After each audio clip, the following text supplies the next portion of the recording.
Hello everyone, this is another day with zero balance for new PC, still perseverance for PC. Like, subscribe and share fanfiction audiobook channel. Chapter 1. The first half of the Great Route, Paradise. In a small fishing tackle shop on an unknown island town, Yiyun was wearing sunglasses, lying on a lounge chair, sunbathing leisurely. There was a table on his left-hand side, with a plate of cut fruits on it. He was holding a wine jug in his right hand, and he would take a big sip from time to time. "Hey! Yiyun!" At this time, a shout came from a distance. Yiyun turned his head and stretched out his hand to lift his sunglasses slightly. He saw a young man waving and walking towards him. After a while, the young man named Lake walked to Yiyun's side. Lake stuffed a piece of fruit into his mouth and said with a smile, "You really know how to enjoy yourself." Yiyun rolled his eyes at him. "Don't talk nonsense. Tell me, what do you want to see me about?"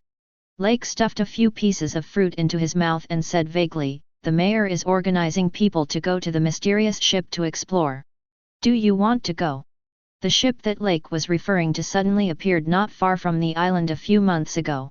Usually, the ship is shrouded in a layer of fog, and only when the moon is high at night will it show its figure for a moment. It's strange that no matter how clear the weather is, no matter how strong the wind is on the sea, the place where the ship is located is always shrouded in a layer of fog, which is quite mysterious. Yiyun raised his head and looked at the sea. "Here, you can clearly see a fog on the sea not far away. That is where the ship is." "Not interested, not going," Yiyun said, put down his sunglasses, and drank a sip of wine. Lake felt a little helpless about Yiyun's response.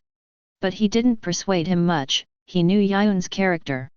"Alas, I don't know who it is, such a big ship is actually left there, not afraid of being taken away by the sea breeze and waves, what a waste," Lake said while chewing the fruit on the fruit plate. Yiyun smiled, "I don't care, of course I'm not afraid of things I don't care about. I'm going to take a look." Lake wiped his mouth, his eyes flashing with excitement. "Maybe there is an unexpected treasure on that big ship. I won't disturb you sunbathing, I'll go back and prepare well, and go to the ship to hunt for treasure," Lake said, and ran away. Yiyun smiled, didn't say anything, raised his hand, and reached out to the fruit plate on the side. The next second, Yiyun's face suddenly changed. He stood up with the flip-flops on his feet and threw them at Lake, who was running away, cursing. "You bastard! I just cut the fruit, and I haven't eaten a few pieces myself.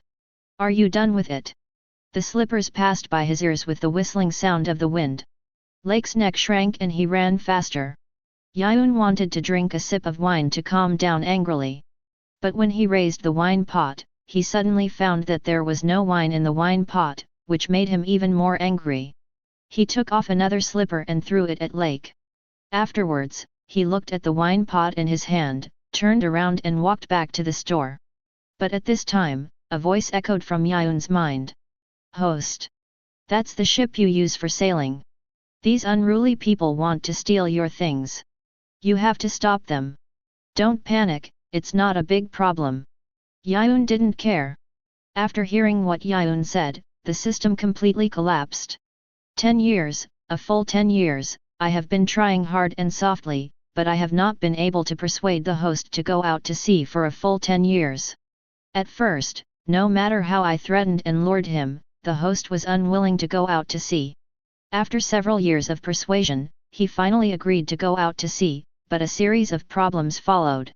Either he said that he was not strong enough and could not go out to sea for the time being, or he said that he had no boat, no navigation knowledge, and could not tell the east, south, west, and north, etc. So that since I appeared, I have not been able to sail smoothly. I beg you, host. What do you want to do to be willing to go out to sea? I still like the unruly you at the beginning." Yiyun joked. Yiyun can't forget the appearance of the system when it first awakened. At that time, the system was arrogant, with a tone that was neither humble nor arrogant, and full of unquestionable momentum. The first sentence was to tell Yiyun that he must keep working hard. Only by practicing and constantly experiencing life and death battles can one gain world points and become stronger. After a month, the system's attitude changed a little. He told Yiyun that as long as he worked harder, he could gain world points and become stronger. After a year, the system changed even more, and even began to beg Yiyun, begging Yiyun to go out to sea to do tasks. If I change back to my previous appearance, will you go out to sea? The system became excited. But it was immediately ruthlessly denied by Yiyun. No. How can you go out to sea? You have been here for 10 years. What are you worried about? Can you tell me? The system asked humbly. Yiyun was silent. He wanted to say that he would not go out to sea. But if he said that, he would face the situation he encountered several years ago. The system was persuading himself all day long. The sea is too dangerous. My strength is not enough. I need to settle down. Yiyun said. The system wanted to cry but had no tears. You have been calm for 10 years. If you keep calming down, you will be buried in the coffin. You can do whatever you want. I will give you world points to make you stronger. I don't think it's a good idea. Yiyun paused, and even if I have enough strength, it would be too lonely for me to be alone in this vast ocean. I have to choose a few companions, a few helpers. Hearing Yiyun's request, the fire of hope in the system's heart suddenly burned. You go to the lottery, I will draw a few people for you. But I don't have world points. Yiyun spread his hands. I will issue you a few tasks. Hearing the system's words, Yiyun felt something was wrong. It's broken, the system is crazy. Without much hesitation, Yiyun decisively refused. I don't want to do it. Then go and draw directly, I will give you credit. The system said anxiously. But Yiyun did not intend to continue this topic, and quickly diverted his attention. There's no more wine. I'll go get a bottle of wine. Chapter 2. After a while, the money was gone. With the money in his pocket, Yiyun walked towards the famous tavern in the town.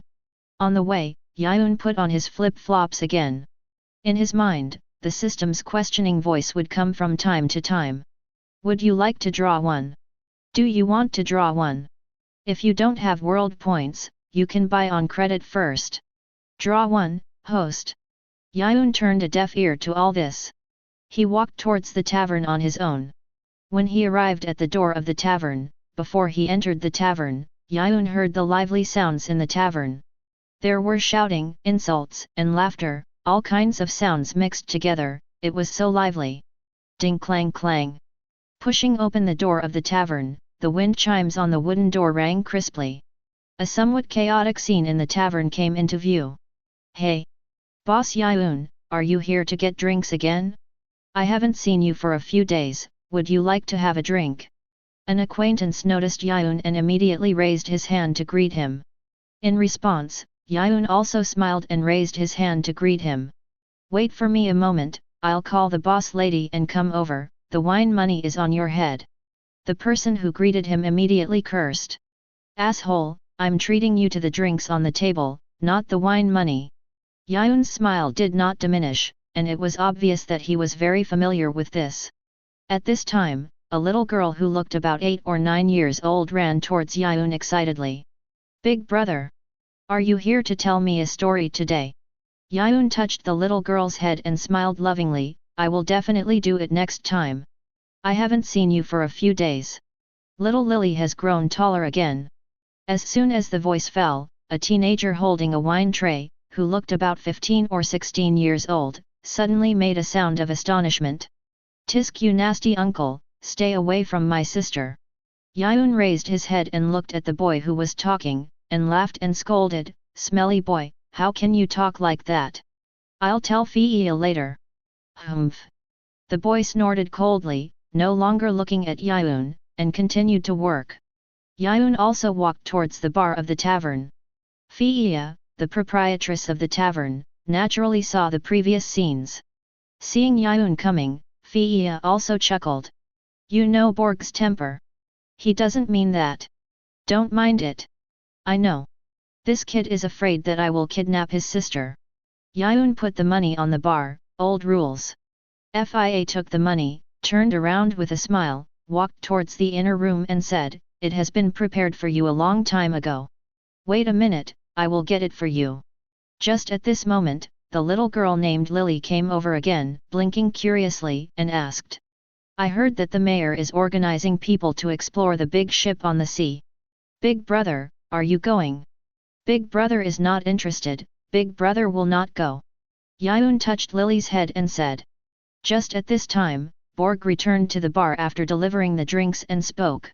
I heard that there are a lot of treasures on the big ship, you are not interested at all.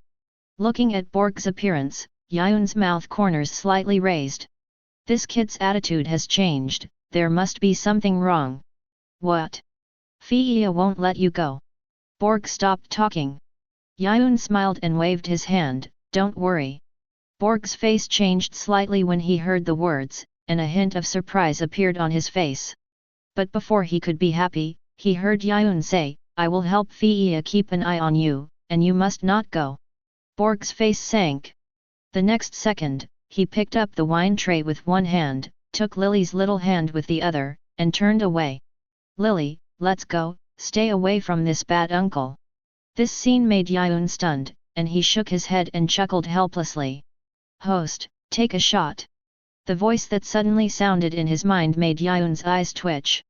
Closing his eyes, Yiyun was selectively deaf and ignored it. But the system's voice rang in his mind one after another. Take a shot, host. Host. If you don't have world points, you can buy on credit first. Host? Can you draw one? Okay, okay. Draw one. Draw one. Stop yelling. Yiyun, who was a little fed up, agreed reluctantly. Hearing that Yiyun finally agreed after his soft persuasion, the system also became excited. Okay, okay, no problem. Host, what kind of helper do you want? Although Yiyun himself was not very willing to draw, since he had to draw. Then, of course, we need to seriously consider what kind of helper we need. Let's have a cook. Yiyun thought for a while and came up with the answer.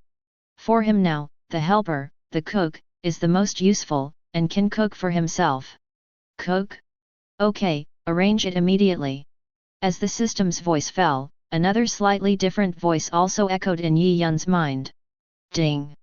Congratulations to the host, you have extracted the dispatched character, the world of magic, two-faced Sukuna. Ding!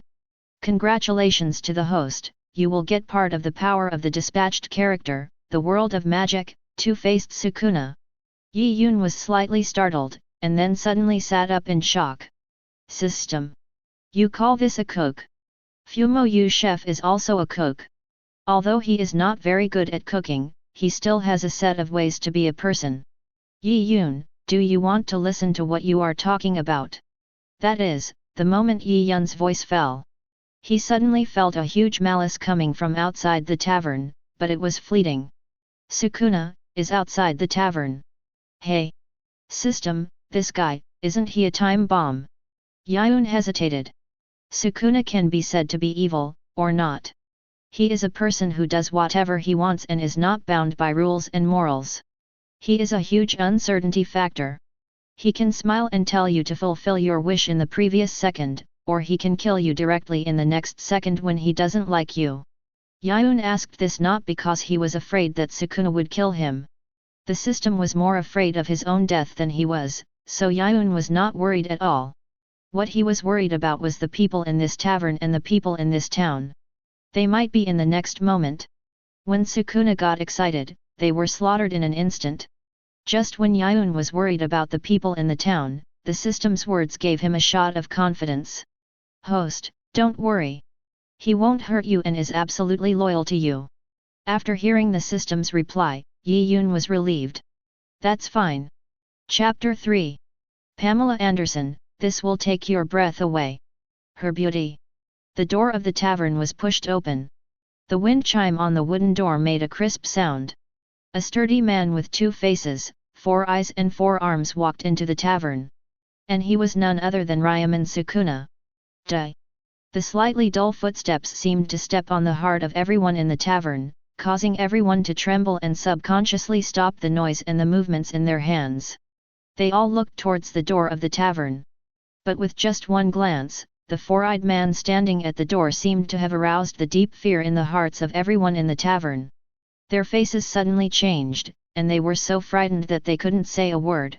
The originally lively tavern fell into a dead silence at this moment. Feeling the strange eyes of the people around him, he felt like being stared at by an ant. Standing at the entrance of the tavern, Sukuna, who had compound eyes, made an unpleasant nasal sound. Sukuna raised one of his forearms. But just as he was about to make the next move, in the silent tavern, Yiyun's voice rang out. "They are all my friends." Instantly, Sukuna's raised hand stopped. The people in the tavern, including Sukuna, all turned their heads and looked at Yiyun in front of the bar. There was no change in his expression on his face. Yiyun looked at Sukuna calmly and spoke slowly. "You go out and wait for me first, don't do anything." The wine cabinet fell into silence again as Yiyun's words fell. Everyone looked at Yiyun, and for a moment they all began to speculate about the relationship between this four-eyed weirdo who suddenly appeared in front of them and him. On the other side, Sukuna looked at Yiyun sitting at the bar and was silent for a long time. He slowly put down his raised hand, without saying anything more, and turned around and walked out of the tavern. Looking at Sukuna's leaving back, Yiyun scratched his head and said with a little distress. "You really have caused me a big trouble, system." Before waiting for the system's answer, Yiyun was the first to hear the gentle calls of people in the tavern. "Who is that person?" "Yiyun." "Master Yiyun, do you know that person? Is he your friend?"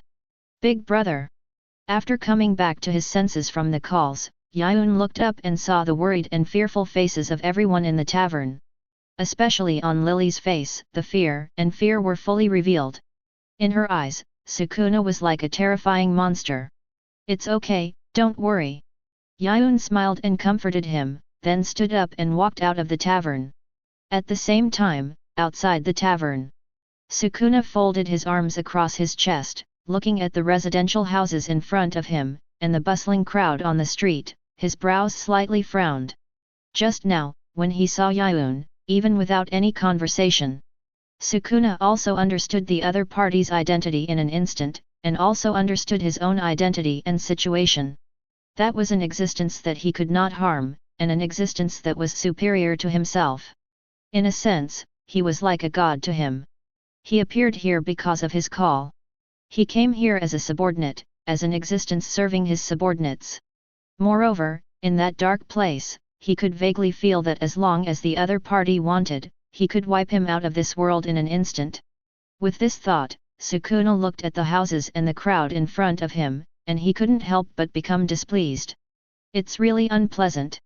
A low voice came out of Sukuna's mouth, and one of the forearms suddenly raised at this moment. Shua! Snap!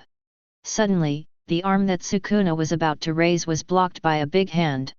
The person who came was Yiyun. Somewhat surprised, Sukuna turned his head and looked to his side, looking at Yiyun. He pressed Sukuna's arm that was about to be raised with one hand, looked at the busy street in front of him, and spoke calmly. "You want to kill people for fun, I don't care.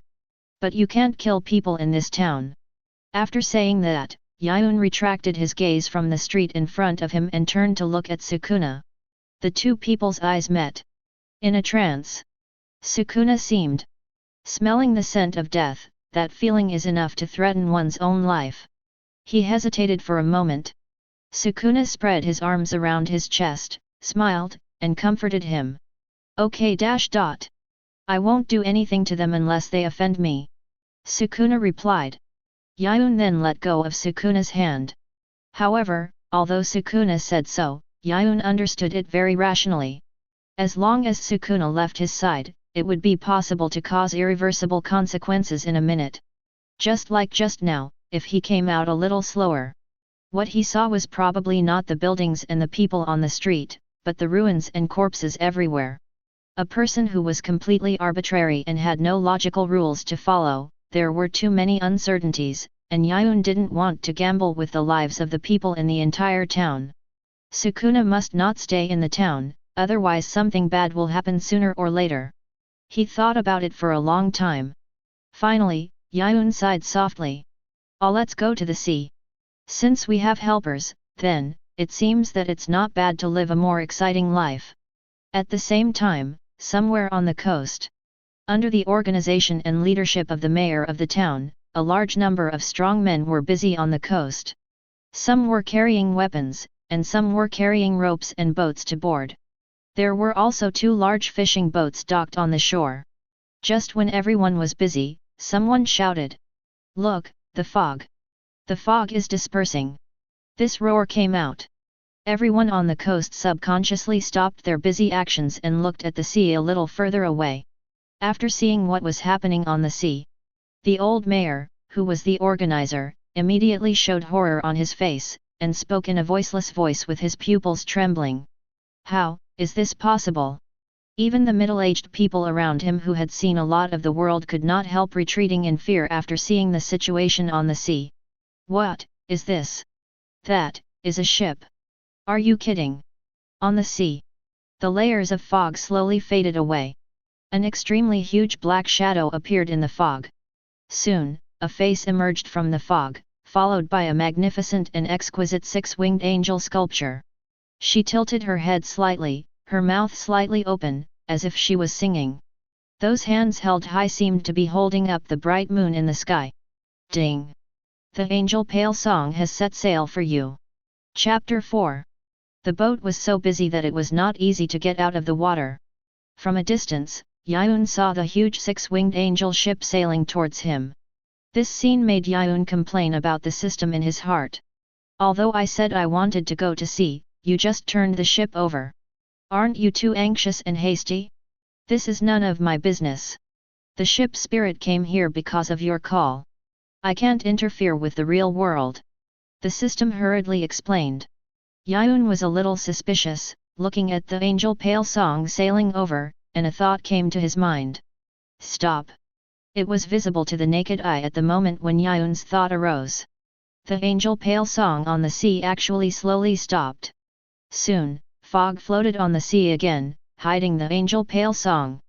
At the same time, in another place on the island town, where Yiyun could not reach, a large ship with a skull flag flying high was sailing at a constant speed towards the island town.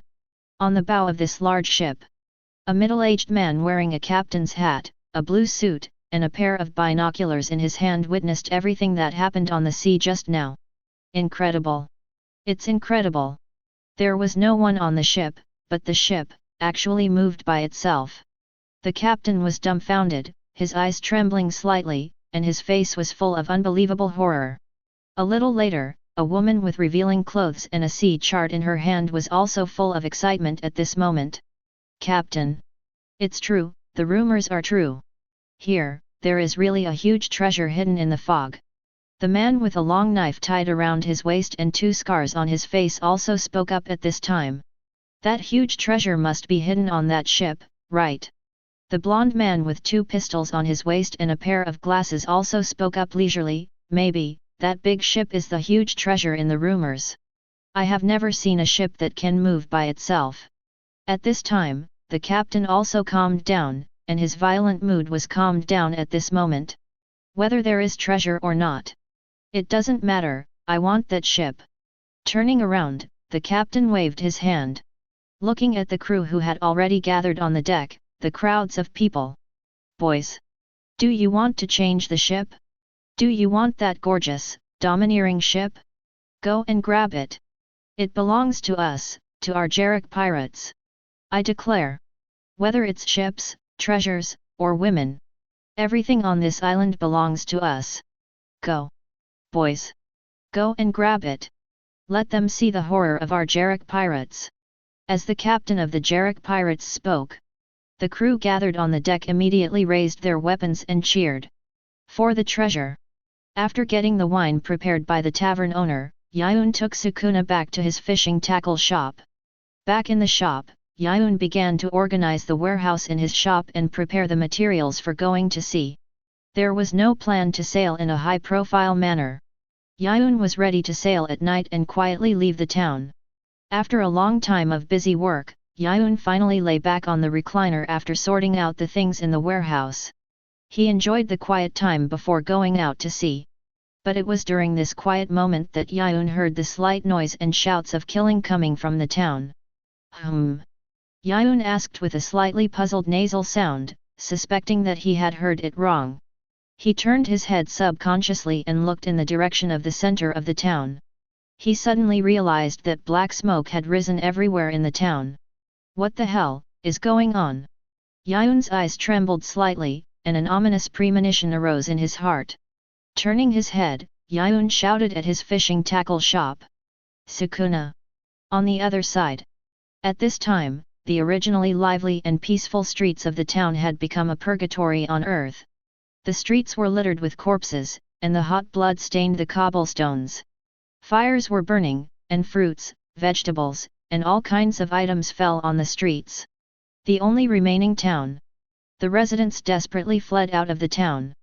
Crying, cursing, wailing, and playful laughter intertwined to create a chaotic scene. Pirates! Pirates have landed on the island. Run away! Everyone! Run away! Kai Kixio, why? Pirates would come to such a place. Wo Yu View! Dad! Dad! Wake up, Wo Yu View! The young child knelt beside the man lying in a pool of blood, shaking and shouting desperately. But it was destined to get no response. At one end of the street, the figure of the captain of the Jelok pirates appeared with a bloody long sword in his hand.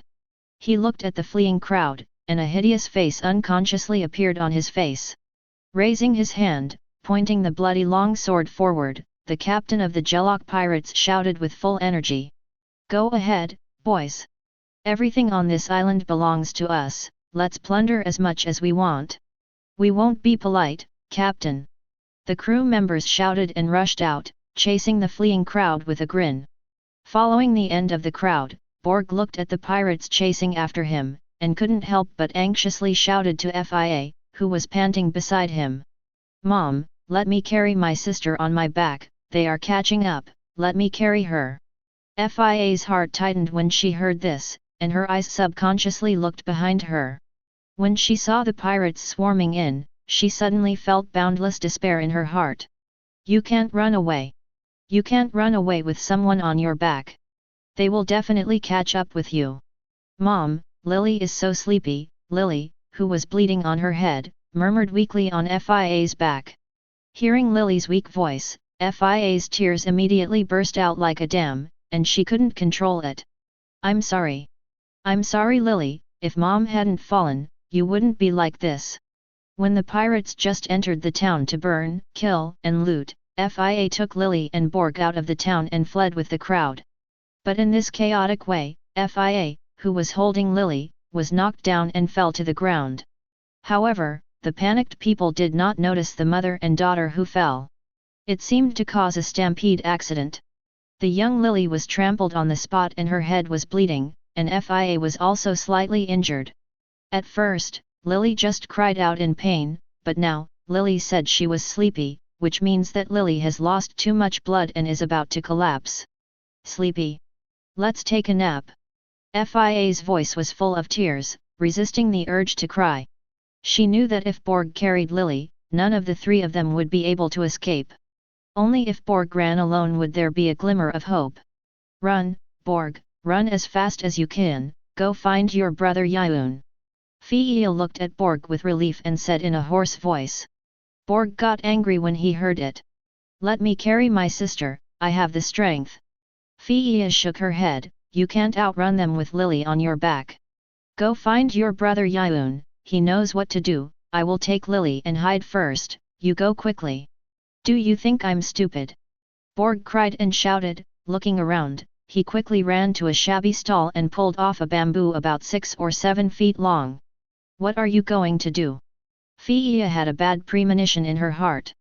But Borg said with a firm look in his eyes, take your sister to find that guy, I will buy you some time. With that, Borg turned around and ran towards the pirates who were chasing him without waiting for Fia to react. This sudden scene made Fia so anxious that tears came out. Stop! Come back to me, Borg! Come back!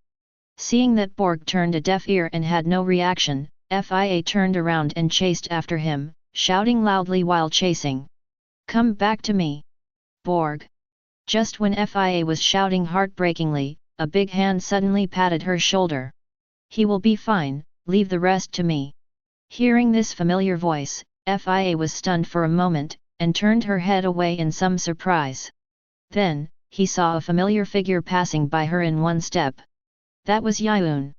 At this time, the system in Yiyun's body was so excited that it was about to jump up. One after another, the system prompt sounds appeared in Yiyun's mind. Ding! The host is caught in the flames of war for the first time, and obtains psychological endurance super enhancement. Ding! The host faces the enemy for the first time, and obtains top physical skill super proficiency. Ding! The host is facing the enemy for the first time, and obtains top physical skill super proficiency. Facing siege, gain physicality, strength, agility super enhancement. Host! Come on, take another sword, I'll give you a few more. I've waited too long for this day, I want to improve so much. Host! Chapter 5. The two of them were so busy that they had to face each other. Yiyun, Fia was calling Yiyun's name softly, and a figure passed by her again. Looking at the sturdy figure with 4 eyes and 4 arms, even though Fia knew that the other party had no ill will towards her. But that figure also caused her a great sense of oppression.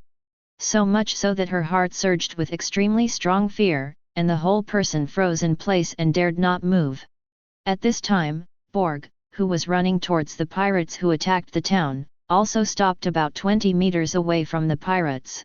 With his slightly trembling hands holding the bamboo stick tightly, he looked at the pirates rushing towards him, took a deep breath, and shouted. "Stop!" He roared, his voice cracking. He didn't know if the other party would stop after his shout. But he knew that he was no match for these pirates, and perhaps he would be ruthlessly killed after a confrontation. All he could do was to try every means to buy more time for his mother and sister to escape. It was also after Borg's shout. The faces of the children rushing towards him all changed, and their pace slowed down until they really stopped. This sudden scene made Borg stunned for a moment, and he couldn't believe what he saw. Really stopped. What he didn't know was that at this time, Yiyun and Sukuna were standing behind him. Yiyun's expression was calm and indifferent. Sukuna hugged his hands in front of his chest, and the other 2 hands drooped naturally. The 4 eyes on both sides were staring at the large group of pirates in front of him. That evil smile from the inside out, can't be concealed. Gurgle. The pirates looked at Sukuna's monster-like appearance, swallowed their saliva, and were too afraid to move forward. Hey! You guys, you were so passionate just now, why are you all stuck here? The voice of the captain of the Jarek pirates came from the back. The pirates who stopped in place subconsciously looked back. Captain? There's someone. Is there someone? The captain made a puzzled nasal sound. If there is someone, just kill him. What are you all doing here? A pirate looked at Sukuna in front of him, and then turned his head to look at his captain. No, captain. It's because that guy, just from the way he stands, he's so strong that he's terribly strong. Hearing the whispers of the pirates on the opposite side, Borg looked a little stunned. He looked at the bamboo pole in his hand, and then looked at his standing posture. Do I think I'm that strong from the way I stand? I heard Borg's murmur behind him, and Yiyun also showed a look of contempt. Well, he's more narcissistic than me. Reaching out his hand, Yiyun pushed Borg aside and said, "All right, that's enough. That's enough, there's a limit to narcissism, go back to your mother." It was not until then that Borg realized the existence of Yiyun. Bad uncle. You. Borg, who was about to say something, suddenly saw Sukuna next to Yiyun. The visually impactful appearance immediately made Borg's words stuck in his throat. Kill them all, Sukuna. Yiyun opened his mouth slightly and spoke softly. At this moment, Sukuna's bloodthirsty nature could no longer be suppressed, and the corners of his mouth slowly rose, revealing a smile full of endless malice. Simple. Sukuna responded, raised his hand slowly, and stretched out 2 fingers. The next second, Sukuna's 2 fingers swiped. Swish! Then, countless broken limbs and body fragments flew up on the street. Puff. Puff. Puff. It was like a bloody rain, pouring down, with a series of crackling sounds. All members of the Jarek pirates were dismembered and killed in an instant, and no one was spared. The strong and pungent smell of blood blew on the face with a breeze. Under the impact of vision and taste, Borg's face turned pale in an instant, and he vomited with a wow. Ugh! Behind, Fia, who witnessed this scene with her own eyes, couldn't help but vomit. Thanks to the psychological reinforcement given by the system at the beginning, although it was the first time to see such a bloody scene. But for Yiyun, there was no discomfort, just a bloody feeling. Sukuna was completely. On the contrary, feeling the long-lost bloody smell, Sukuna only felt happy physically and mentally. Looking at Borg lying on the ground and vomiting, Sukuna grinned. Taste it well, kid. At this time, Yiyun took 2 steps forward and picked up a long sword with a broken arm. Prying the fingers of the broken arm apart, Yiyun held the long sword in his hand, and the system prompt sounded again. Ding! The host holds the long sword for the first time and obtains top swordsmanship super proficient. Turning back, Yiyun looked at Sukuna. There are still many fish that have slipped through the net in the town. Those people will be left to you to deal with. As Yiyun's voice fell, Sukuna's figure instantly disappeared from the spot. Yiyun also turned to look at Fia, and Lily behind Fia. Looking at the blood oozing from Lily's forehead, Yiyun walked over. When the system shook out Sukuna, Yiyun obtained some of Sukuna's power, including the reversal technique. After using the reversal technique to heal Lily's injuries, Yiyun looked at Fia. Take them to rest for a while, I will clean up the pirates on the island. Fia hesitated. After a long silence, she looked at Yiyun and nodded. Be careful, I wish you good luck in martial arts. Yes. Yiyun responded and turned to walk towards the alley on the side street. He was going to find the remaining pirates and kill them while his body was getting more familiar with the battle. System, the basic observation haki is too weak. Such a big thing happened in the town. Since I didn't feel it, I still saw it with my naked eyes. I want the top one. Woo. Host, are you serious? Do you finally want to become stronger? I'm so happy. Stop talking nonsense. I'm about to go out to sea. My own strength must be acceptable. Although I really want to give it to you, I can't do it now. There is no suitable task to match the top-level observation haki. This is all my fault. If I had given you the top 3 color haki from the beginning, it would have been better. Listening to the system's self-blaming words, Yiyun felt an inexplicable sense of guilt in his heart. I asked the system to give me the top-level observation haki. The system's attitude was good, but it blamed itself for not being able to give it to me. This is also unique. Okay, this is not a big deal. There is still a long time. You can find a reason to send it to me later. Received. Chapter 6. Pamela Anderson, this will take your breath away. Her beauty. The operation to clean up the remaining pirates lasted until the evening. During these hours, Yiyun encountered 2 pirates and successfully killed them with a crushing force. The turmoil in the town was completely quelled in the evening. Fia, Borg, and Lily also returned to the tavern safely. The tavern was not seriously damaged. In addition to several large holes in the wooden wall and the collapsed wooden door, the seats in the tavern were overturned. But this little damage was already very good for them. Not feeling sad about it, Fia quickly threw herself into the busyness. Borg looked at the darkening sky outside, and his mind unconsciously recalled today's thrilling events, and the figures of Yiyun and Sukuna. Their figures were so majestic at that time. Their strength was so desirable and admirable. Suddenly, Borg turned his head, as if he had made up his mind, and looked at Fia and said, "Mom, I want to go find the uncle." Fia was stunned for a moment, a little surprised. Now. Borg nodded. Fia hesitated and hesitated. What happened today was still vivid in her mind. It would be a lie to say that she was not afraid. After taking a deep breath, Fia smiled, "Go. Don't come back too late, be nicer, he is our savior." "Got it." Borg responded and went out. "No matter what it takes, I must become stronger." With such determination, Borg ran towards the fishing tackle shop where Yiyun was. Fishing tackle shop. The night fell and the moon was high. No lights were turned on. Yiyun brought the belongings of the fishing tackle shop to the coast. Not far away on the sea, there was a six-winged angel sculpture on the bow.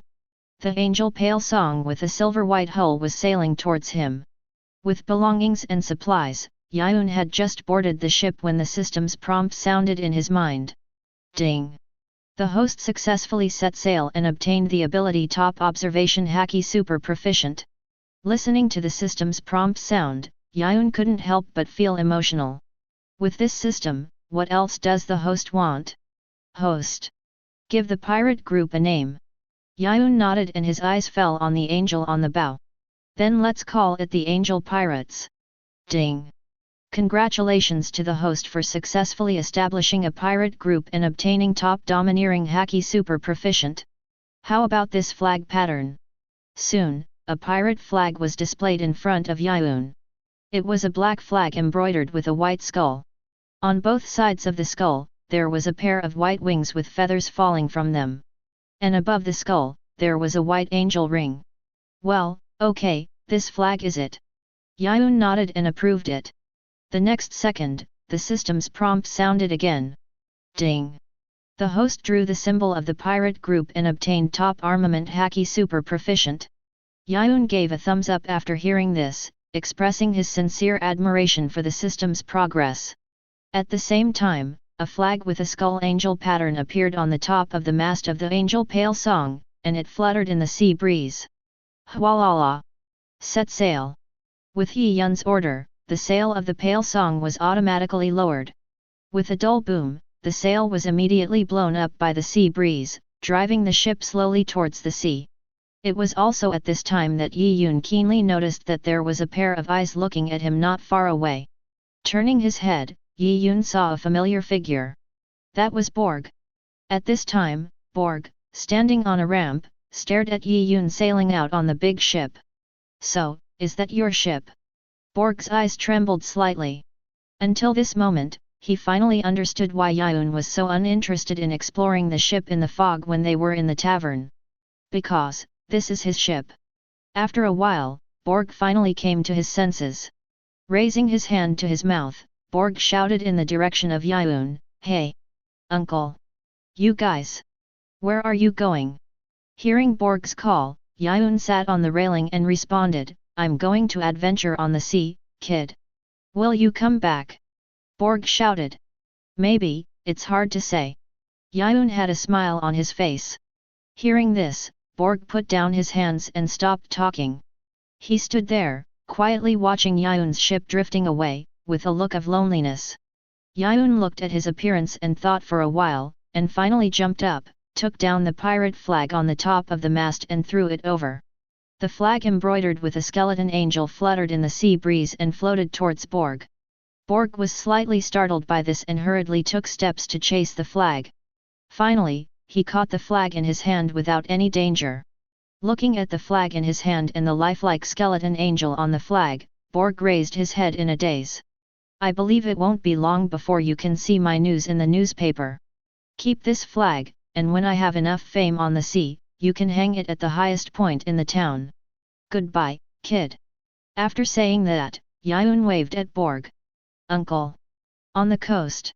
Borg tightened his grip on the flag, and a strange light flashed in his eyes as he looked at Yiyun. A few days later, in a certain sea area. On a desolate island. Here, a large ship is docked, with a huge scarecrow head on its bow and a nail stuck in its head. Named Hateful Dolph. At this time, the sails on the ship are folded up. At the top of the mast is a pirate flag embroidered with a cross and skull. And this is the Hawkins Pirates, led by Basil Hawkins, a great pirate with a bounty of 249 million Baileys. When can we set sail? On the coast, the crew of the Hawkins Pirates looked at the blue sea ahead and said weakly, "I don't know. The captain has divined several times and said it's not suitable to sail. How many days have we been on this island? 7 days? Or 8 days? I don't remember how many days. I only know that if we don't sail, our food will run out and we will have to eat tree bark. Be patient. It's right to listen to the captain. He has led us to avoid several crises. Yes. Yes. It's right to listen to the captain. The crew members here were complaining and talking. On the other side, on a large reef not far from the crew members, a man in white clothes and long golden hair was sitting quietly on it, looking at the calm sea. And he was the great pirate with an astonishing bounty of 249 million Baileys, Basil Hawkins. Why is this happening? He murmured. He lowered his head and looked at the purple tarot cards in his hand. After such a long time at sea, he was shaken in his belief for the first time. After hesitating for a moment, he picked up the tarot cards again and began to shuffle them. Shoo-la-la! The silky sound of shuffling cards echoed. After shuffling the tarot cards, Hawkins slowly pulled out a card. With a light hum, the tarot cards emitted a faint purple light, and Hawkins turned it over. But when his eyes saw the pattern on the tarot cards, his eyes suddenly trembled violently and uncontrollably. After going to sea, the probability of all deaths is 100%. How is this possible? Why is it still the same result? What kind of monster is on this sea? Chapter 7. At the same time, in an unknown sea area, a huge silver-white ship was drifting on the vast sea. On its bow, there was a huge white angel sculpture, and on the top of the mast, there was a skull angel flag symbolizing the pirate group. And this was exactly Yiyun's angel pale song. At this time, Yiyun was sitting on the fence beside the boat, holding a fishing rod and fishing. His figure was a little thin, his cheeks had some signs of concave, and there were faint dark circles around his eye sockets. The good news is that the voyage was smooth and nothing happened along the way. The bad news is that after setting sail, Yiyun was shocked to find that there was no navigator on his ship. The worst news is that they have lost their way at sea. There is no fish yet. Yiyun slightly raised his head and looked at the sky, although he said nothing. But every inch of his skin, every pore, every cell seemed to be shouting. I want to go ashore. System, can I borrow money again? Yiyun looked at the sky and asked leisurely. Now he just wants to shake out a navigator to take him out of this sea of suffering. Woo. Host, I can't borrow money anymore. The world points are already negative. Now I can't do anything except the task rewards. Only when the world points are positive, I can borrow money if they are not enough. As the voice echoed in his mind, the system showed Yiyun's panel in front of him. Host, Yiyun. World points, -719. Pirate group, Angel Pirates. Position, Captain. Crew, Ryoumen Sukuna. Comprehensive bounty, 0 Bailey. Deterrence, 0%.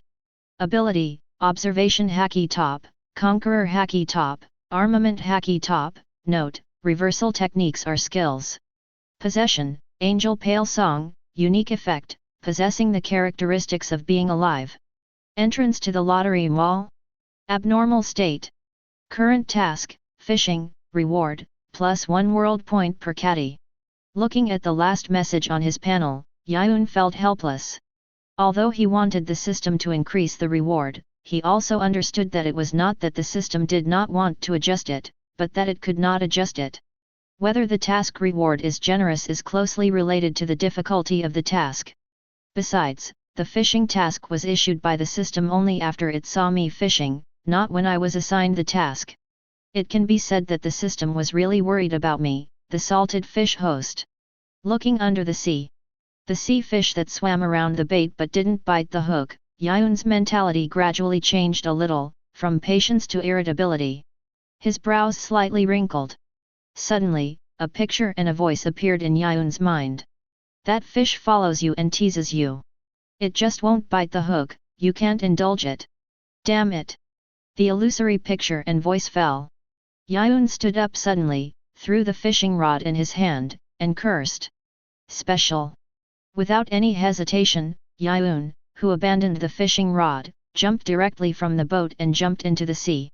Bang! The waves were stirred up.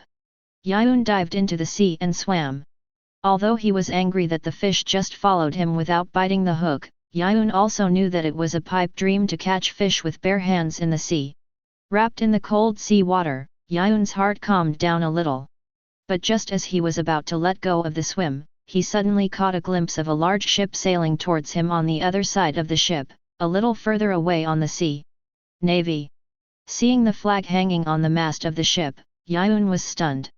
Such a big ship was behind him, and he didn't even notice it. Hey, system! What do you want from the host? That big guy should be worth a lot of world points, right? Yes. The host is wise, it's not too much to reward such a big guy with 18,000 world points, right? Not too much. Yiyun smiled and shouted to his ship, Sukuna. At the same time, on the navy ship that Yiyun noticed. After discovering Yiyun's ship. After seeing the pirate flag hanging high on the mast. The navy on the warship became busy. In the cabin, the command room. Da-da-da. A burst of hurried footsteps echoed. After a while, a naval officer wearing a white navy coat and a pair of round-framed glasses came to the door of the command room, bowed respectfully and reported. Report. Major General ANS. In the command room, several naval generals who were deploying combat plans raised their heads at the same time. The commander-in-chief of this warship, ANS, who was wearing a white navy coat and had the rank of Major General, spoke in a deep voice. Is there any situation? Tell me. Yes. The reporting navy replied in a deep voice. The pirate ship in front turned around and came towards us. At present, only 2 people were found on the ship. 2 people. Major General ANS was a little surprised, and his eyes subconsciously looked at his colleagues around him. That was the scale of the pirate ship, they had seen it before. It is precisely because they have seen it that they are gathering here to discuss the battle plan. The scale of that pirate ship is larger than that of an ordinary large warship. Take the large warship under his feet as an example. It is estimated that there are 900 people on the ship, and the other party's ship has at least 1,000 people. But now the news says that there are only 2 people on the pirate ship opposite. Such a huge ship, there are only 2 people? Let's go and see. Putting down the work in his hands, Major General ANS strode out of the command room with his colleagues and walked towards the direction of the ship's plywood. Came to the deck. Standing on the bow of the warship, ANS picked up the telescope and looked at Yiyun's pale song. At this time, on the deck of the pale song, ANS only saw one person. The man was strong and had 4 arms, 2 of which were wrapped around his chest, and met ANS's eyes with a smile. Seeing this scene, ANS put down the telescope and frowned slightly. Instead of running away, the enemy dared to approach us quickly. A Navy general who was also wearing a white navy coat and had the rank of major hesitated for a moment and spoke. Could it be that they actually came to surrender? Another general on the side also thought about the major's words for a moment and nodded slightly in agreement. It is possible that there are only 2 pirates in the pirate group. And there is only 1 person on the opponent's deck at present. From this point of view, the probability of the opponent surrendering is very high. After all, we have a ship with up to 900 people. They have no hope and cannot escape. It was when these navy generals turned their heads to talk. A black shadow suddenly enveloped them. Then, there was a light sound of footsteps landing. Duh! Several navy generals were startled by the sound. Subconsciously looking up, I saw that the sturdy man who was originally on the opposite ship had boarded the warship without knowing when. What? This guy? Looking at Sukuna's sudden appearance, the pupils of the navy generals trembled, and their eyes were full of unbelievable horror. When did he come? Didn't you notice it at all? Looking at the navy generals below with a playful face. The evil smile on Sukuna's face was revealed, and the contemptuous laughter spread. Surrender? Ha ha ha. Okay. As long as you can hit me once, I will surrender to you. Chapter 8.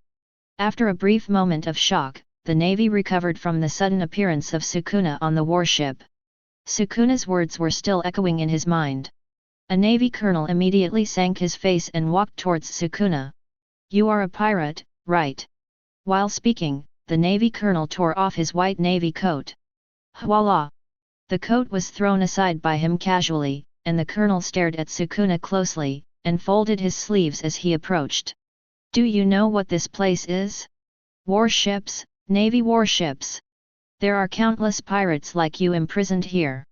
You dare to come here, can I regard it as you are ready?"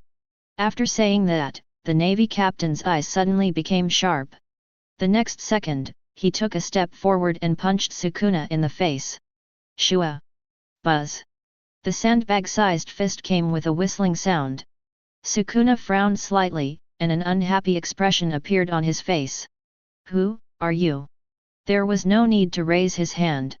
The moment Sukuna's voice fell, an invisible slash suddenly flew out. Clang buzz! The harsh buzzing sound exploded in the void.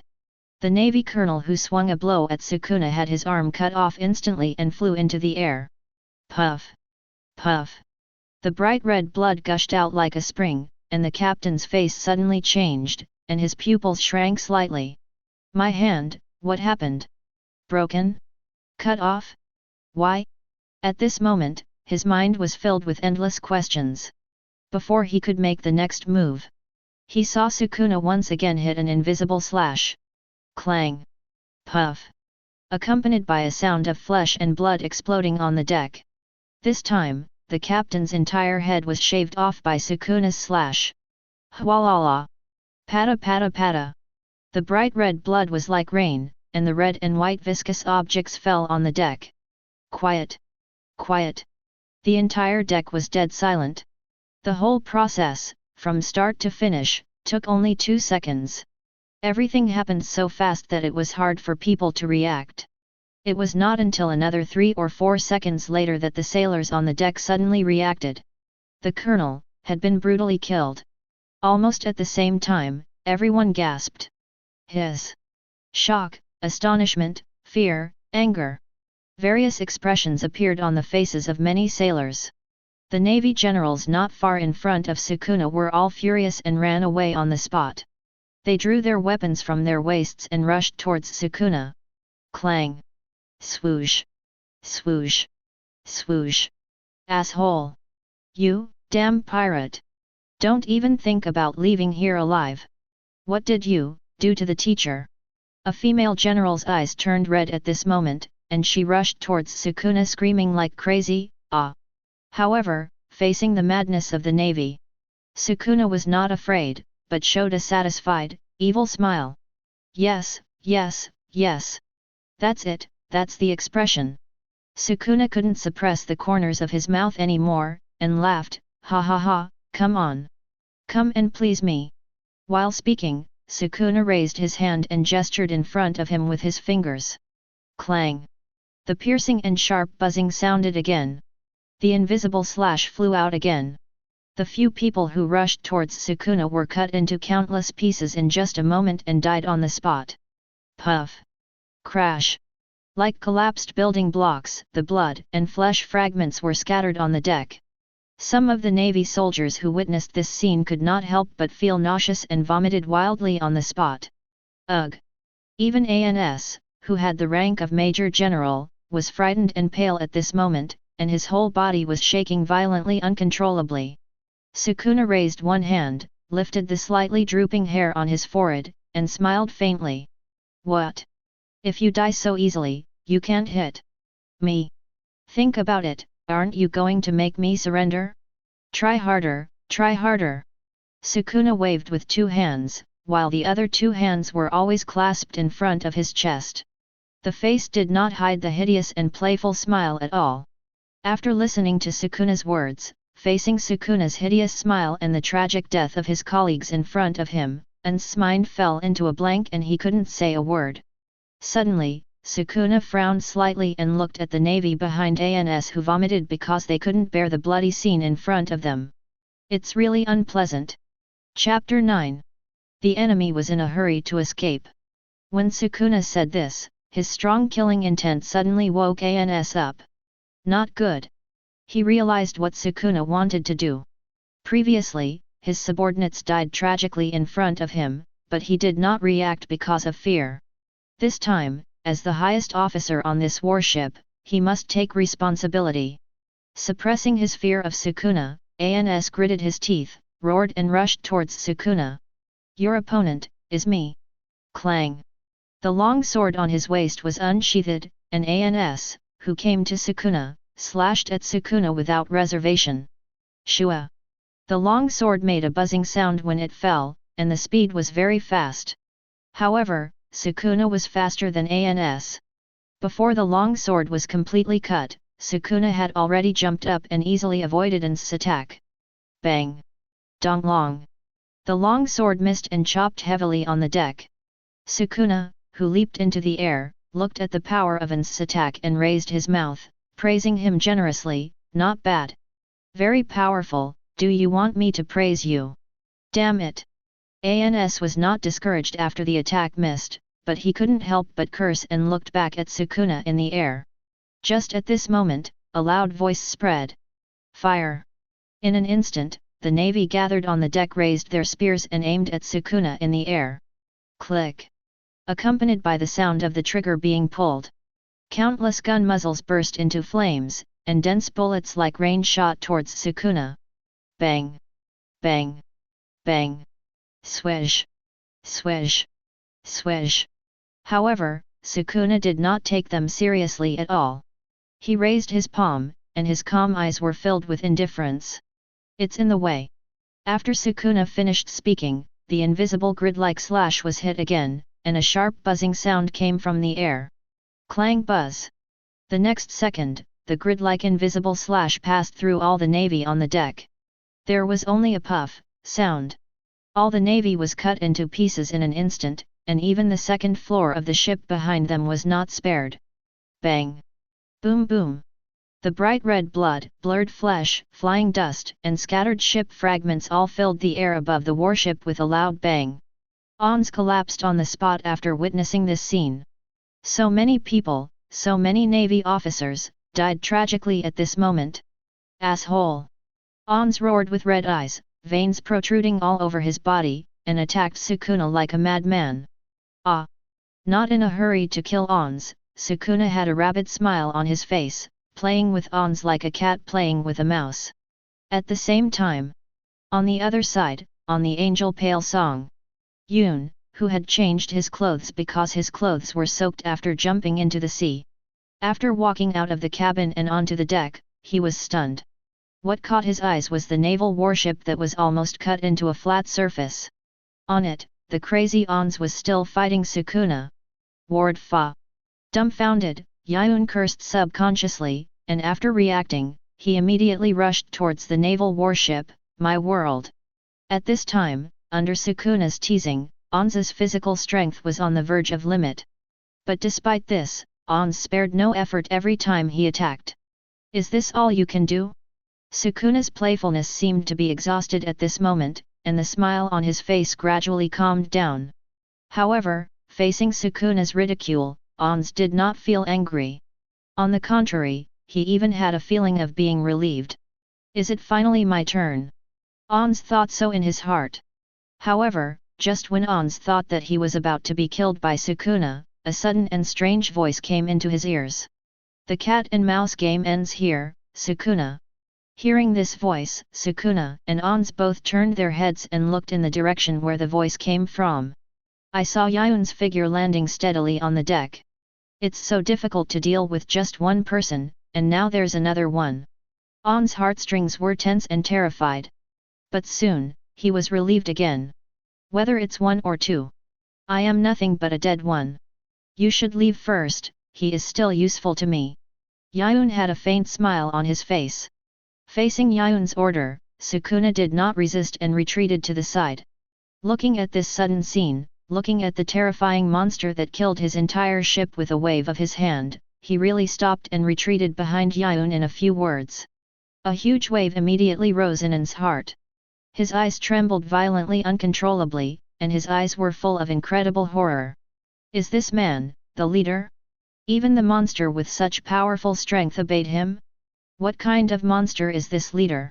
In Ans's terrified eyes, Yiyun walked forward slowly, with a faint smile on his face, and said, "Let me introduce myself. I am Yiyun, the captain of the Angel Pirates. This is my crew member, Ryoumen Sukuna." As he spoke, Yiyun pointed at Sukuna. Ans was stunned when he heard Yiyun's introduction. What do you mean? Yiyun didn't understand, and asked back in confusion, what do you mean? Aren't you here to kill me? Ans raised his head, looking directly at Yiyun with trembling eyes and asked. Of course not. Yiyun said. After killing them all, who would he promote the angel pirates to? This simple promotion can earn 1,000 world points. So, Yiyun will not kill Ans, he will let Ans live. Hearing this, Ans clenched his teeth, and the hand holding the long sword also clenched tighter. What do you guys think I am? Pirates? Suddenly, Ans roared angrily, swung his sword fiercely, and slashed at Yiyun's neck. Shua! The sword broke through the air with a slightly piercing whistle. Facing Ans's sudden attack, Yiyun did not hesitate at all and attacked brazenly. With a speed faster than his sword swing, he punched Ans in the abdomen, punching his entire abdomen through. Bang! Puff! Ans's body froze, he looked at Yiyun, blood flowing out of his mouth uncontrollably. Hwalala! The bright red blood dripped onto the deck. Yiyun showed an apologetic smile on his face, sorry, I didn't control the strength well. Pulling his hand, Yiyun wiped it with the clothes of Ans, and the smile on his face remained, but you don't seem to be calm. Plop! As soon as Yiyun finished speaking, Ans's body fell to the ground powerlessly. The red blood dyed the deck red. Ans looked at the sky, his vision gradually blurred, and his past experiences emerged in his mind like a revolving lantern. Losing. This is inevitable. The gap in strength is too big. That kind of power is not at the same level as us. I tried my best. Well, it's good this way, I won't be alone. I met these two monsters. Really? Spare me. All kinds of thoughts rose and fell in Ans's mind. Just when his sight was about to disappear completely, that blurry face of Yiyun entered his sight. His mouth was slightly open, and his tone was gentle. Don't worry, I won't let you die. You are still useful to me, remember me, don't forget. Ans's vision fell into darkness, and he could no longer see anything. On the pale song. After dealing with the Navy's affairs, Yiyun and Sukuna returned to their ship. Is this all right? System. Yiyun asked in his mind. My great host. Of course, the reward will be issued immediately. Ding. Congratulations to the host team for defeating the Navy and getting world points plus 800. Ding. The host successfully promoted the Angel Pirates and got world points plus 1000. World points, 1081, 719 plus 800 plus 1000. Is it just this much to destroy a large Navy ship? Yiyun wondered. The mechanism of the world point, whether it is the host who does it personally, or the crew, the difference in strength, and a series of issues are closely related. Forget it, it doesn't matter. Hurry up and give me a navigator. Yiyun put the problem behind him and ordered the system. Okay. I will. Wait. Before the system finished speaking, Yiyun suddenly stopped it. Recalling the past. I just asked the system for a cook, but Ryoumen Sukuna popped up. If I had just asked for a navigator, who knows what kind of monster would pop up. Thinking of this, Yiyun pondered for a while, and added solemnly. I need a navigator who is extremely familiar with the sea and can grasp the weather changes. I understand your request, host. Ding. World points -1000. Ding. Congratulations to the host, you have drawn the dispatch character, End of the World Poseidon. The one who will appear in front of you, the host, is the god of gods who is extremely familiar with the sea, can grasp the weather changes, and makes the gods feel afraid, the master of the sea, the Zeus of the ocean, the god of the sea Poseidon. Yiyun. The end of the sea god was weakened too much, and he doesn't look like a sea god, so the author privately made some adjustments to his abilities. 1. Physical body, strengthening plus self-healing, ordinary attacks are difficult to break its physical body. 2. Abilities, able to control the sea, fish, including communication, weather, and storms. Chapter 10. The system was a little confused about Yiyun's reaction. What's wrong? Host? Are you dissatisfied? The system was a little confused about Yiyun's reaction. After all, this was a helper shaken out according to Yiyun's request, but Yiyun didn't seem satisfied with it. Yiyun was silent. He raised his hand, rubbed his face hard, and took a deep breath. Do you want to listen to what you are talking about? Is there anything wrong? He is very familiar with the sea and can grasp the weather changes. All the conditions are met. It seems that you only heard these two, right? Whose navigator is the god of the sea? That is, the moment Yiyun's voice fell. The sea shook. Boom boom boom. The calm sea surface seemed to be disturbed by a mysterious force. The originally gentle ripples quickly expanded into surging waves, interlacing with each other, forming a turbulent picture. Suddenly, the sea surface cracked. Boom boom. The powerful roar seemed to resonate with the sky, making the whole world seem to tremble. The invisible force surged, and the sea water was slowly pushed away and split to both sides, revealing a huge gully in the middle that went straight to the bottom of the sea. The crack was so wide that the ship looked so small in front of it. The separation of the sea water was like a natural moat, which made people shudder. And in this huge gully, a figure appeared. He had short golden hair, wore a blue back suit, exposed his chest and abdomen, and clear muscle lines outlined his perfect figure. Poseidon, the god of the sea. God, never looking up, his deep eyes drooped, holding the trident in his hand.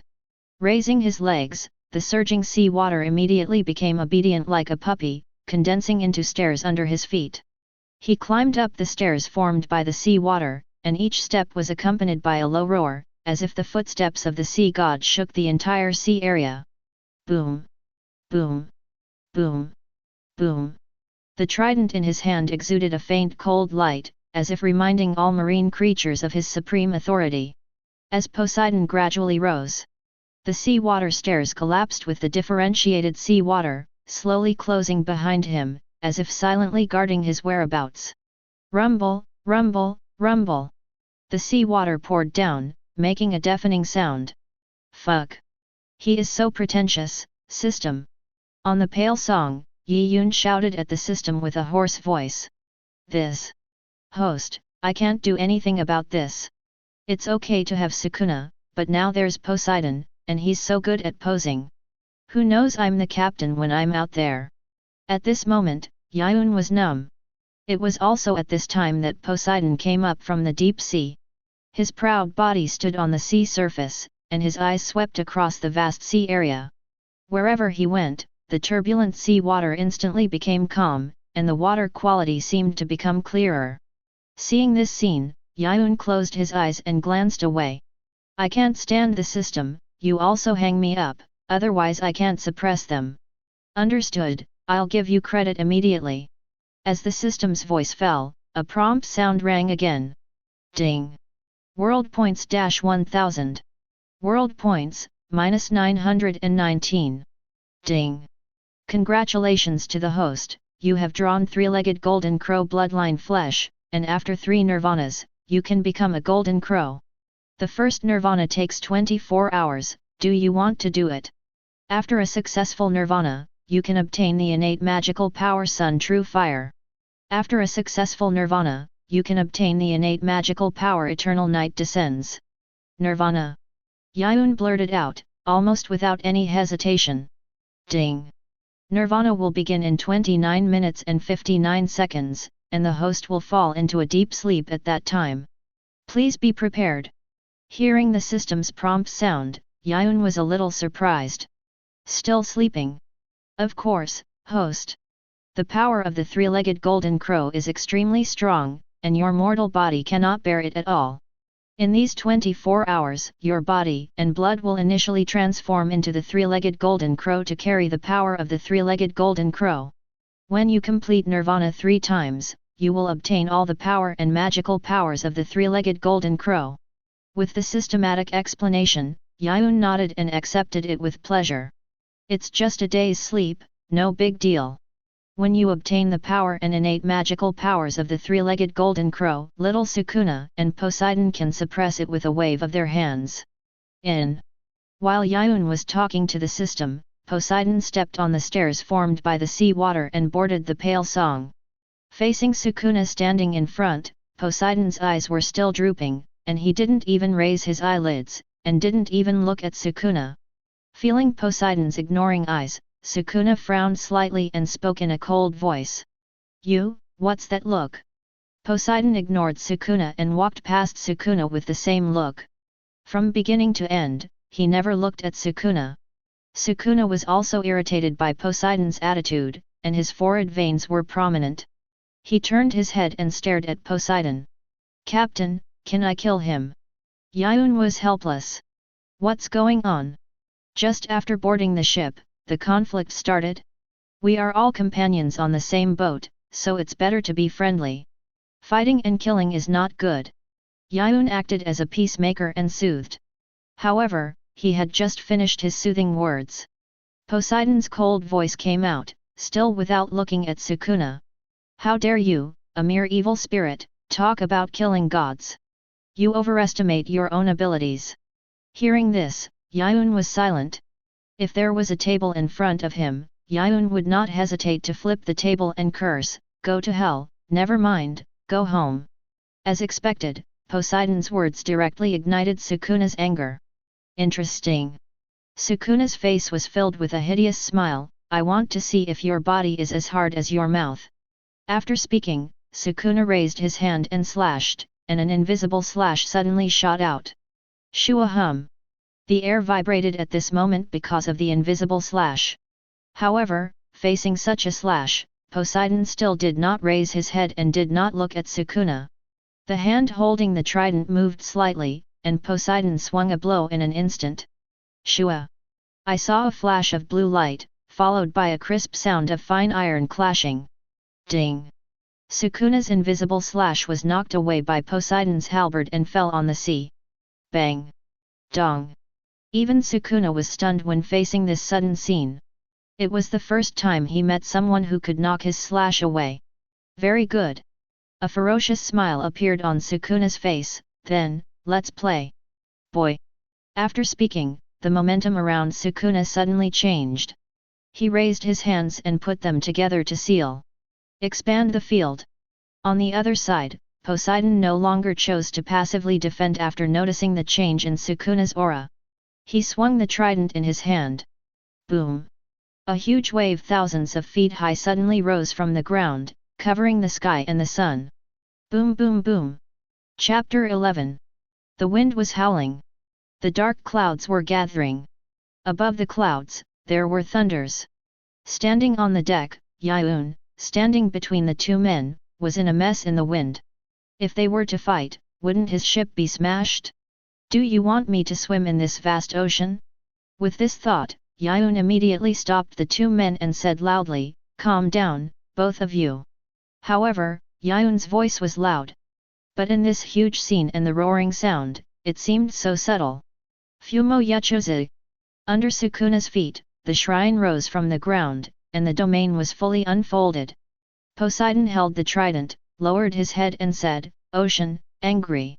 I say you two." Just as the situation was about to get out of control, Yiyun's breath rushed out without reservation, and the domineering aura was released at this moment. Buzzing! The dark red thunder was jumping around him. In the sky, the black sea of clouds was affected by Yiyun's breath and was boiling at this moment. At this moment, he was really angry. "Stop it! This is my last warning." Yiyun's face was gloomy and his voice was extremely cold. Sensing the threat from the depths of Yiyun's soul, Sukuna and Poseidon calmed down a little and did not take the next step. Poseidon raised his eyes, which were drooping, and he looked at Yiyun. Obviously, the aura emanating from his body was not enough to make him feel afraid, but under this aura, there was another aura that made him feel daunted. Voila! Poseidon turned his wrist holding the trident slightly, and the huge sea wave that was thousands of feet high suddenly collapsed at this moment. Boom! Dong long! The sea surface was violently turbulent under the collapse of the huge waves, and Poseidon was the first to withdraw his ability. And Sukuna, after Poseidon withdrew his ability, suppressed his anger and slowly withdrew his domain. They looked at Yiyun, but said nothing. This made Yiyun feel quite headache for a while. With the personalities of these two people, this contradiction may not be resolved without a fight. Let Sukuna take a step back? Impossible, Sukuna will never swallow this breath. Let Poseidon take a step back? With Poseidon's arrogant personality, that is even more impossible. After thinking for a moment, Yiyun said to the two helplessly, "There will be a chance for you two to fight to your heart's content, but not now. So, you should behave yourself." Sukuna became interested. "You mean, I can kill him? God has a broad mind, but as a bug, if you keep talking nonsense, you will also anger God." Poseidon's voice was cold and calm, and no emotion could be heard. Sukuna's heart was burning with anger, and veins were prominent on his body. "Then let's see who is the bug." Yiyun raised his hand to cover his face, feeling overwhelmed. Okay, both of you should say less. I will arrange your contest, and before that, you should behave yourself. Killing each other or something, this is not allowed by me. Leave a breath, and be injured as you like." The next day, in the early morning, the sun rose. The Hawkins pirates are located on an unknown island.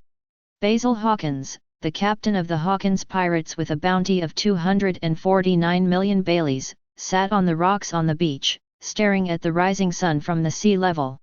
His expression was calm. He raised his hand and took out a pack of purple tarot cards from his arms. Shoo-la-la! The cards were quickly flipped and shuffled, making a series of pleasant sounds. After a while, the order of the tarot cards was completely disrupted, and he also drew a card from it. Buzz! With a light sound, the card surface emitted a faint purple light. Hawkins turned it over. After seeing the pattern on the card clearly, Hawkins' serious face finally showed a smile. The probability of all members being killed. 10%? Compared with yesterday's 100%, I am lucky enough. Muttering, Hawkins slowly stood up from the reef.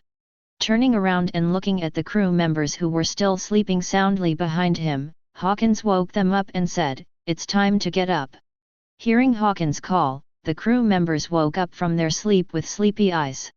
Still didn't understand what happened. When the matter was over, Hawkins' voice was heard by everyone present. "The instructions of fate have been issued. The time has come, and we are lucky enough today." Hawkins put away the tarot cards and said again, "It's time to set sail."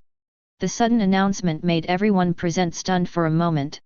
When they reacted, they stood up in ecstasy and cheered. "Great! Finally we can leave this damn island! Finally we can go sailing! I have forgotten how long I have been in this god-forsaken place. If we don't go sailing, we will probably all starve to death here.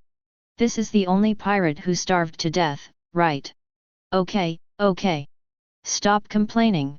The captain said that if we go out to sea early, we will encounter great terror. Isn't this safe at least?" "That's true. But our captain is a famous pirate with a bounty of 249 million baileys. Who dares to trouble us? Who dares to mess with us? Perhaps, this danger is not a human, but a natural disaster." The crew members talked freely, and their voices reached Hawkins' ears. But Hawkins didn't care about it. He stared at the sea with only one question in his mind. What on earth was there on the sea that caused him to use tarot cards to predict the death of all sailors countless times? At noon, the sun was blazing. On the almost flattened navy ship that Sukuna and Yiyun had visited. Stimulated by the strong light, On's eyelids trembled and he slowly opened his eyes. He lay flat on his back, looking at the blue sky.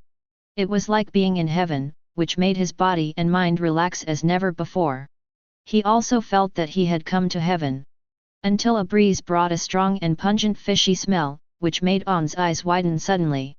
A strong sense of uneasiness surged in his heart, and his heart beat violently, like thunder.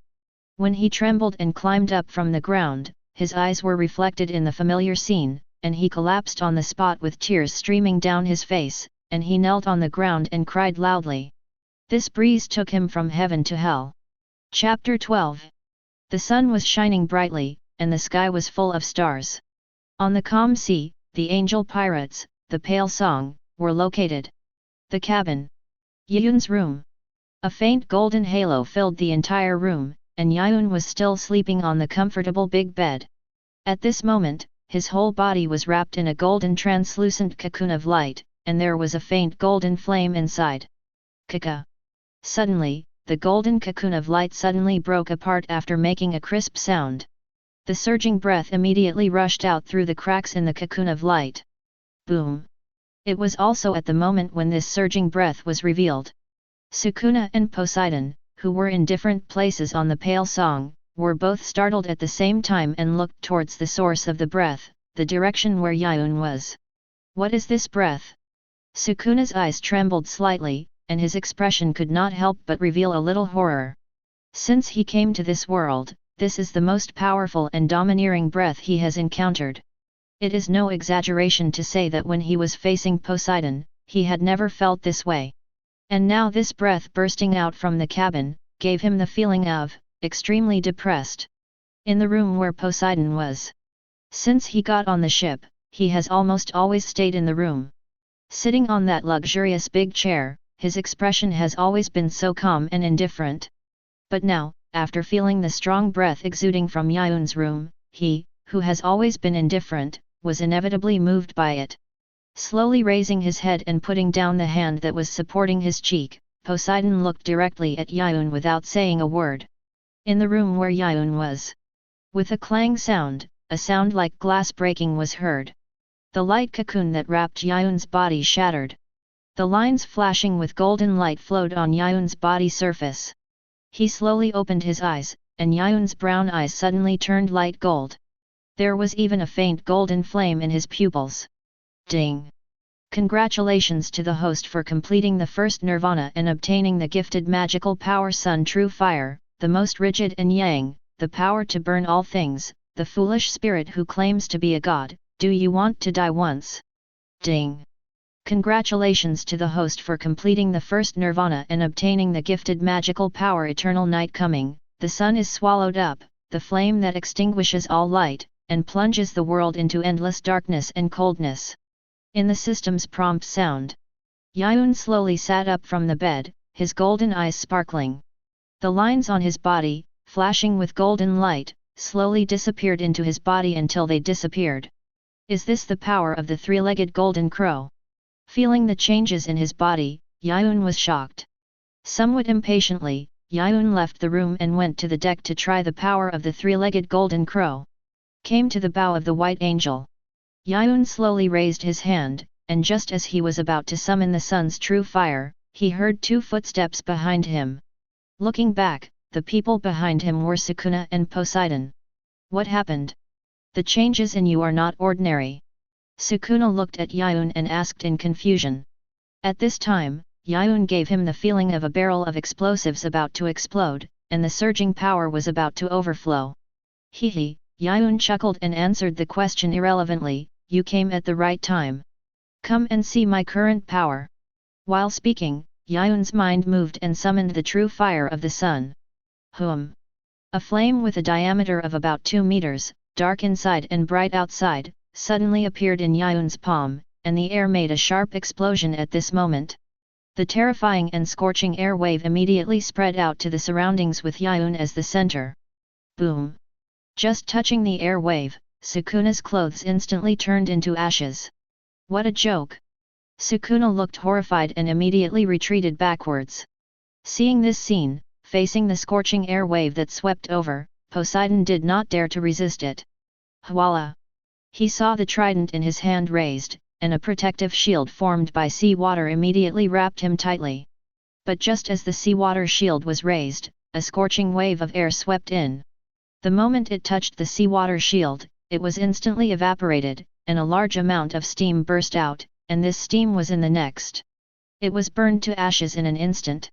Poseidon was shaken in his heart, but his hands kept moving, constantly summoning seawater to wrap and protect himself. Damn, is this out of control? Looking at the huge fireball with a diameter of about 2 meters in his hand, Yiyun was sweating. Host! The ship is melting. It's about to collapse. Quickly gather your strength, you are not out of control, you have adjusted the sun's true fire to the highest output. The system shouted anxiously in his mind.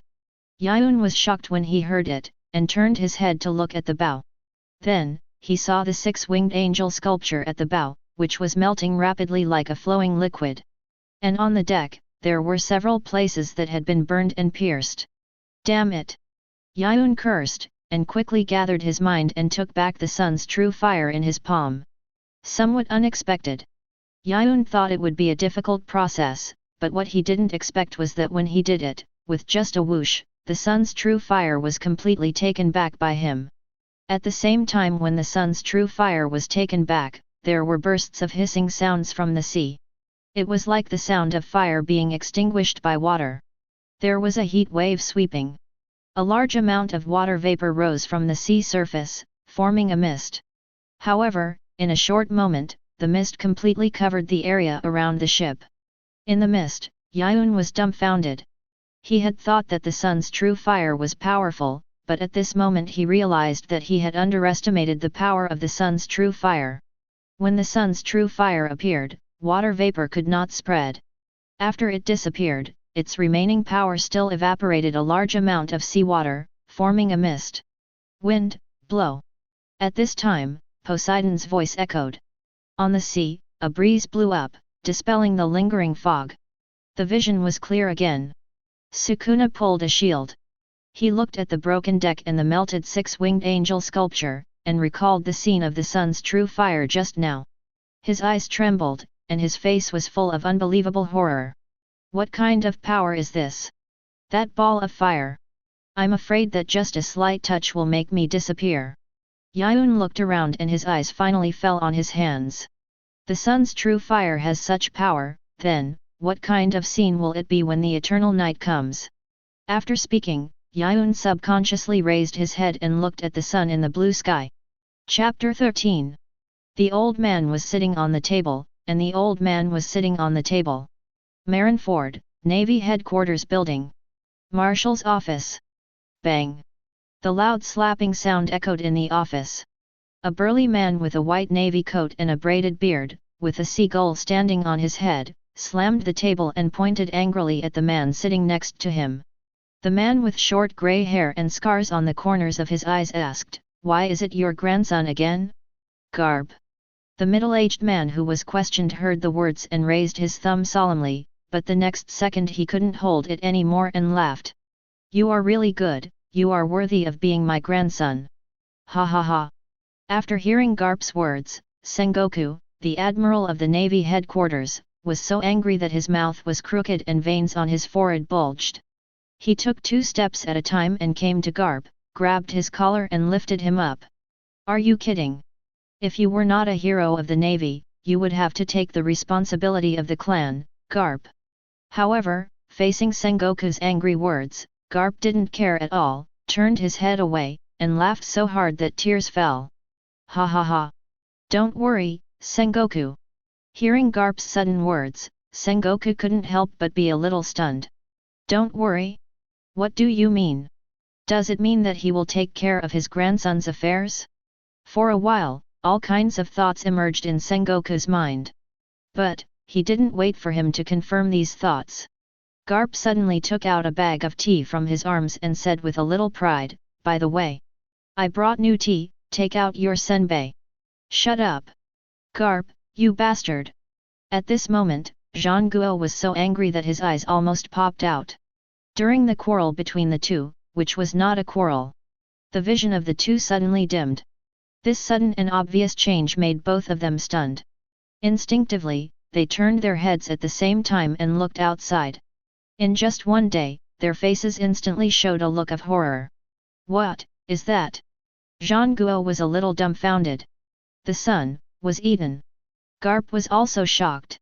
At this time, above the blue sky, a black sun appeared, moving at a speed visible to the naked eye, bit by bit eating away the sun that was emitting dazzling light. As the black sun continued to encroach, the temperature of the whole world dropped sharply at this moment. The originally calm sea surface began to whistle with wind, and the calm waves gradually became irritable, becoming higher and bigger. Boom boom boom. Thunders resounded in the sky, and the sky seemed to fall at this moment. "Masaka, is it the end of the world?" Garp suddenly slapped his fist with a look of sudden awakening. This sudden remark almost made Zhang Guo on the side fall down, and he roared and cursed, "Shut up! Garp, you bastard!" On the other side, the port of a naval base. An old woman wearing a coat of a vice admiral of the navy, a light blue shirt lining, grey hair, and a simple ponytail to her shoulders stood in front of the port, looking at the strange noise in the sky and thinking about the restless sea. Although she was wearing the rank of vice admiral of the navy, she had another identity. Navy staff, he. Is this the legendary lunar eclipse?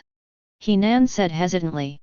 At this time, the lunar eclipse was halfway through, and the temperature was still dropping sharply. A thin layer of frost had condensed on the port. He looked at the frost on the ground quietly, with a thoughtful look on his face. Such a strange phenomenon appeared at this time. Is this sea going to be in chaos again? Pale Song, on the deck. After launching the Eternal Night, Yiyun immediately felt that the power in his body was being quickly drawn away. However, in just a short moment, he felt that he was about to be exhausted. Feeling the changes in his body, Yiyun did not dare to hold on, and could only interrupt the release of the Eternal Night. System, this is not right. According to this extraction speed, I will be drawn to death before the Eternal Night is released. Wouldn't it be the same as not releasing it at that time? Yiyun said. Host, don't worry, it won't happen.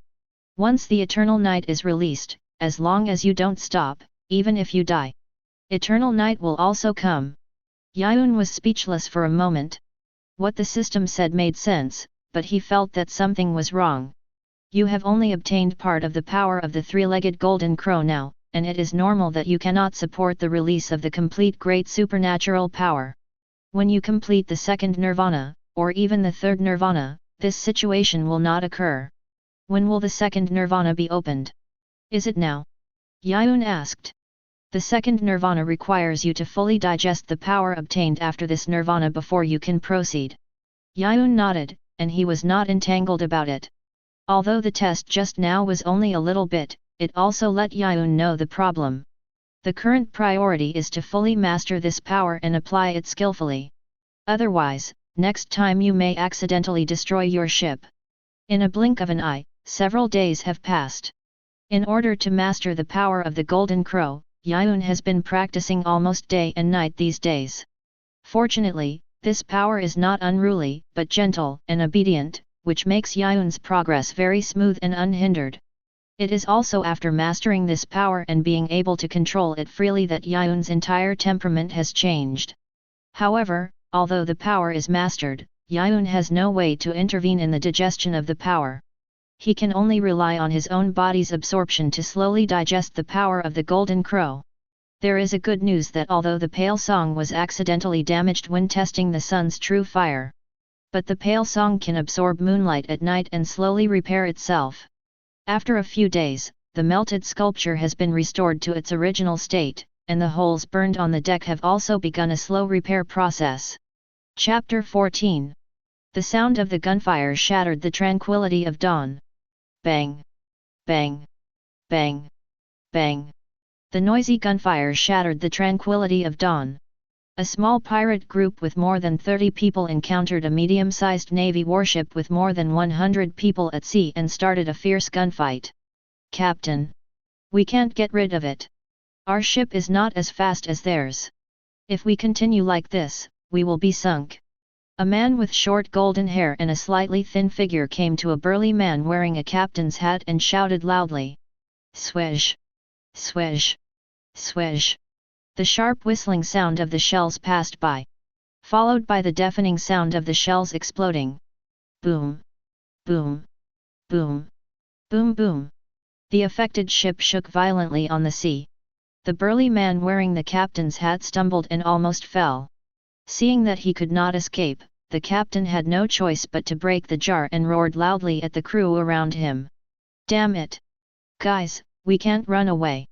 This damn navy is biting so hard, if it goes on like this, our ship will be sunk sooner or later. Instead of dying like a coward, it's better to follow me and fight the navy. As the captain's roar fell, the fire of frustration in the hearts of the crew was completely ignited. With angry faces and veins on their foreheads, they raised their weapons and shouted in unison. Let's fight! Fight with them! Kill these navy! Bet the glory of our Shan pirates! Captain Shan, wearing a captain's hat, also raised his weapon and responded loudly. Full rudder to the left! Fight with these navy! Shan shouted. Upon hearing this, the helmsman immediately repeated loudly. Full rudder to the left! Soon, the two ships collided heavily, and the personnel of both sides rushed forward at the moment when the ships were aligned. A fierce fight began. And at the time of the fierce fighting between the two sides, no one noticed that there was a large ship behind them, approaching them quickly. Hwalala! The black flag embroidered with a skull angel pattern fluttered in the sea breeze. This is a large silver-white ship with a huge white six-winged angel sculpture on the bow. It was Yiyun's pale song. At this time, on the bow, Ryoumen, Sukuna, and Poseidon were quietly watching the battle between Shan's pirate group and the navy. Wow, the long-lost clamor, it's so lively! Yiyun sighed with a satisfied smile on his face. On the side, Sukuna folded his hands across his chest, his eyes burning. Although their strength is not very good, they are in large numbers, which can also provide me with entertainment. Oh, Yiyun smiled and shook his head, sighing softly, don't be so murderous, Sukuna. You can't kill them all at once this time. We have a purpose, and their navigators can't die, otherwise, we have to continue floating. It's not easy to meet a ship in this vast ocean. After saying that, Yiyun thought of Poseidon again. This guy is usually taciturn, but with his personality, Yiyun thought he might not be a good-tempered bird. If he gets upset because of the look on the other side, and he raises the fork in his hand and sinks them all to the bottom of the sea, that would be bad. With this thought, Yiyun turned to look at Poseidon and reminded him. And Poseidon, you have to be a little restrained, don't kill everyone when I'm not paying attention. Poseidon lowered his eyes, opened his mouth slightly, and whispered. God, disdains to slaughter the weak to please himself. Only the weak can show their strength and please themselves by slaughtering even weaker ones. As soon as Poseidon said this, Yiyun was silent. Well, he pretended again, it's better to be silent. Boy, who do you say is a weak person? Yiyun didn't feel anything about Poseidon's words, but Sukuna was different. No matter how he listened, it seemed to be directed at him. Poseidon did not look at Sukuna, his expression remained the same, he did not speak, and did not pay attention. It seemed that he did not take Sukuna seriously at all, although the fact was that he did not take him seriously. Seeing Poseidon ignoring him like this, Sukuna was immediately furious. In the past 1,000 years, who has ever dared to ignore me like this? Average strength, but still so rampant, lack of lessons. Seeing that the two were about to fight again, Yiyun quickly said, calm down for a while, dealing with the current situation is the most important thing. While saying this, Yiyun couldn't help thinking in his heart. Are these two old guys in conflict with each other? Why can they quarrel over everything? At the same time, in the other side of the war between the Shan pirates and the navy, which was out of sight of Yiyun and others, a ship with a huge scarecrow on its bow and a nail on its head was slowly moving towards the direction of the Shan pirates. And this is the hatred Dofu of Basil Hawkins, who has a bounty of 200 million. At this time, the crew of the Hawkins pirates also discovered the Shan pirates fighting with the navy in the distance. Captain Basil Hawkins stood at the bow, quietly watching the battle in the distance, with a strong sense of uneasiness in his heart. Skillfully, Hawkins took out a deck of tarot cards from his arms and started the first round of divination. Shoo-la-la! The pleasant sound of the cards switching and overlapping quickly echoed. Hawkins asked the first question he wanted to divination in his heart. Should I continue to move forward? Chapter 15. The tarot cards were turned over, and the divination was carried out. Turning over the tarot cards that were emitting a faint purple light, Hawkins looked at the pattern on the cards and got the answer to the divination. No. With the result, Hawkins turned his head and said to the crew behind him without any hesitation. Retract the sails and stop the ship. Hi! Hearing Hawkins' sudden order, the crew was also stunned. Although they were confused and puzzled, the crew still quickly executed Hawkins' orders. Rumble, rumble. The sails were retracted, and the speed of the ship gradually slowed down. What's wrong with the captain? A crew member asked in confusion. I don't know, but it's right to do what the captain says. Another crew member spoke up. The captain probably wants to see the excitement. He doesn't want to get so close. Maybe the captain has discovered some danger.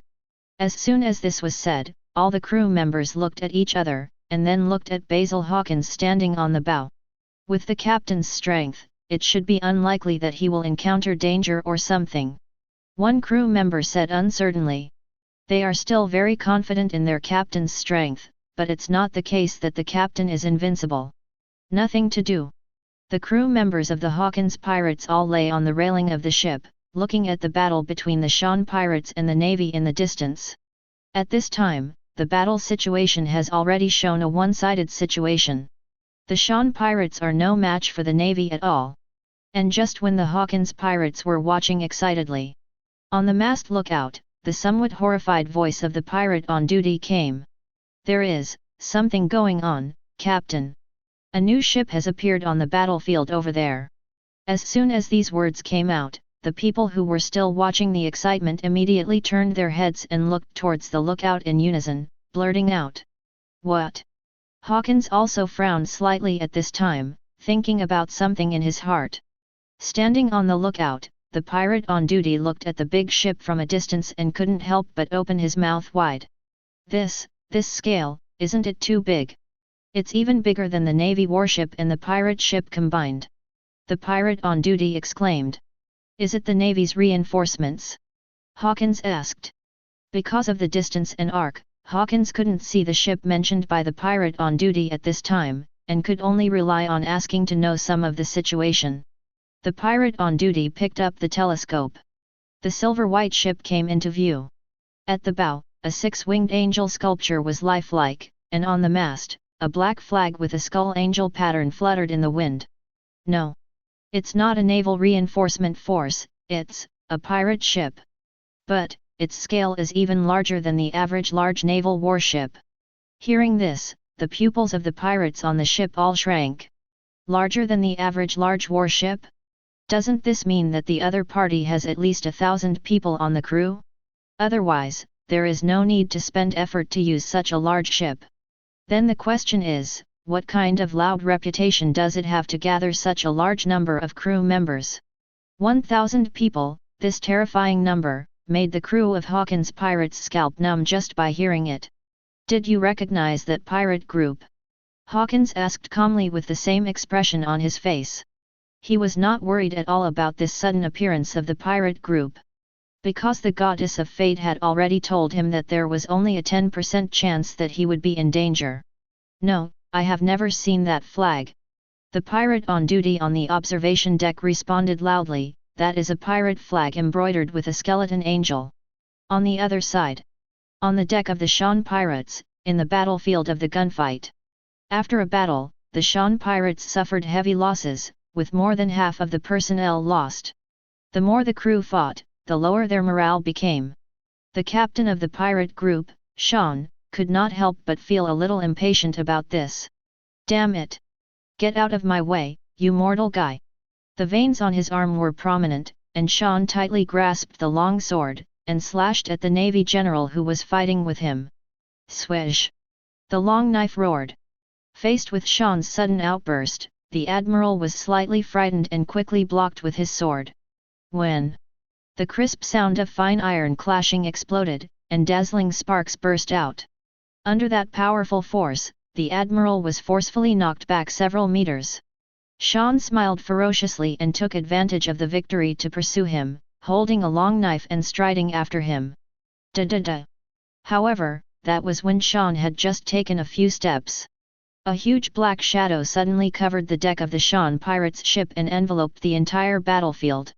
Faced with this sudden scene, Shan was shocked and looked up suddenly. But all they saw was a huge white seraph sculpture, and a huge silver-white ship, which had docked beside their ship at some point. When did this appear? Such a huge ship! Shan's eyes trembled as he looked up at the huge angel sculpture above, feeling extremely horrified. Not just him, At this moment, the entire battlefield gradually fell into calm due to the sudden arrival of the pale singing horn. No movement is required on that ship. Just the sense of oppression brought by that angel sculpture was enough to make them break out in cold sweat. Hey, are you kidding me? When did this thing come here? A Navy man spoke in horror. What are you doing? We are obviously about to capture them, but why did such a large support force arrive? At this moment, there was even a hint of despair in the Navy. The top commander of the Navy was sweating coldly as he looked at the giant ship in front of him, which was several times larger than their warships.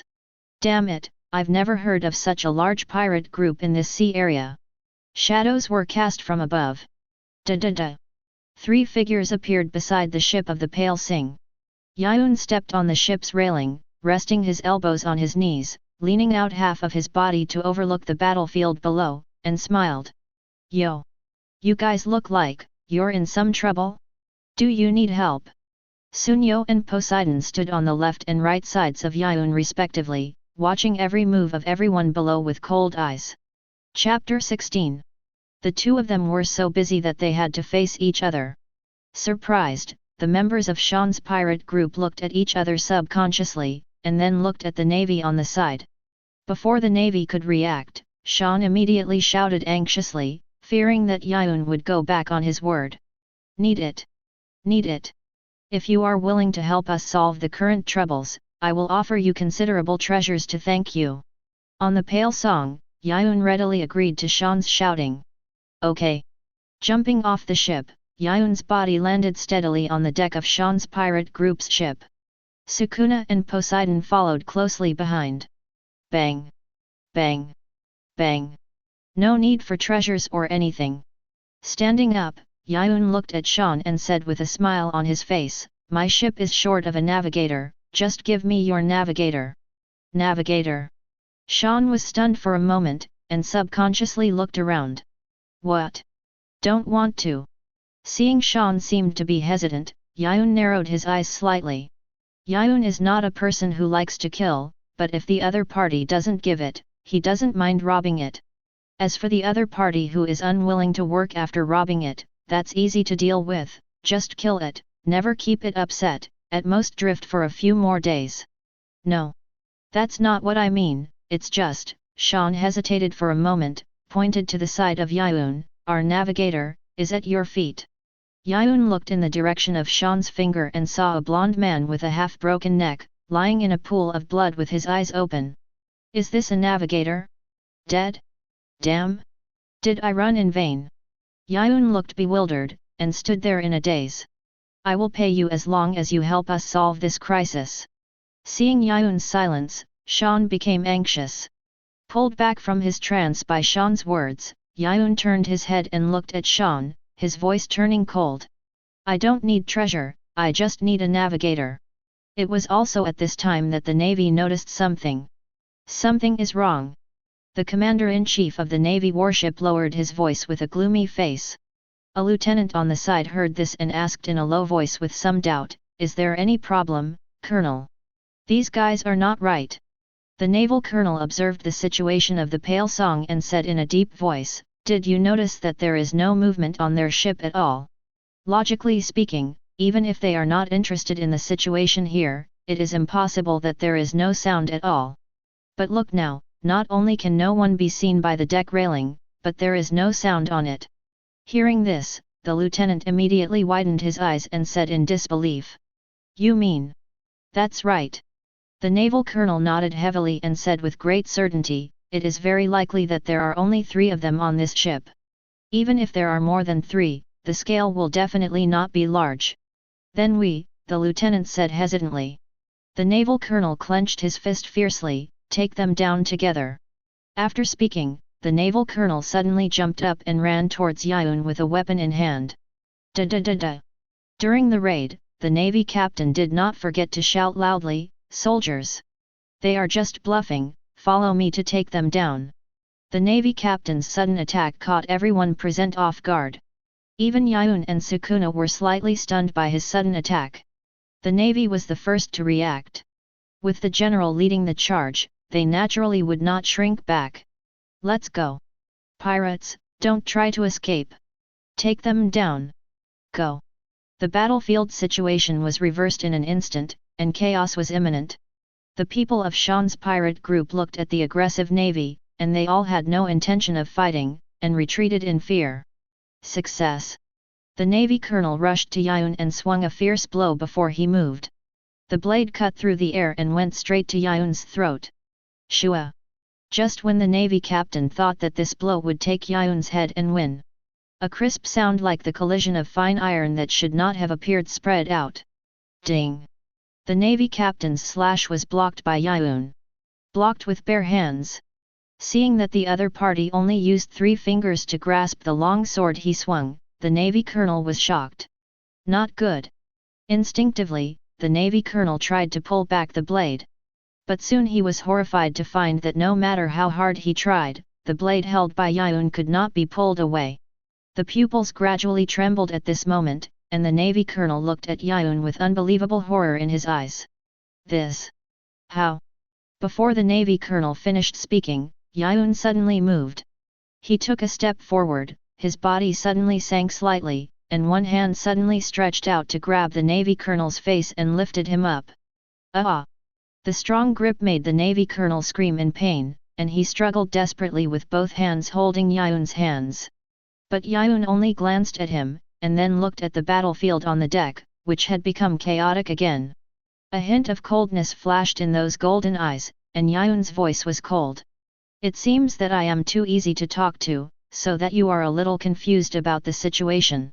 After speaking, a hot breath appeared in Yiyun's palm. The naval colonel who faced this hot breath suddenly widened his eyes. Before he could react.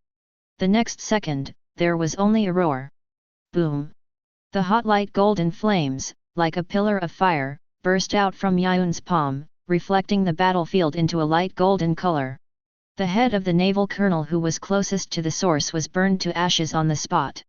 The scorching air wave swept, and the loud roar covered the fighting on the battlefield, causing the people who heard it to stop their actions again and look towards the source of the sound.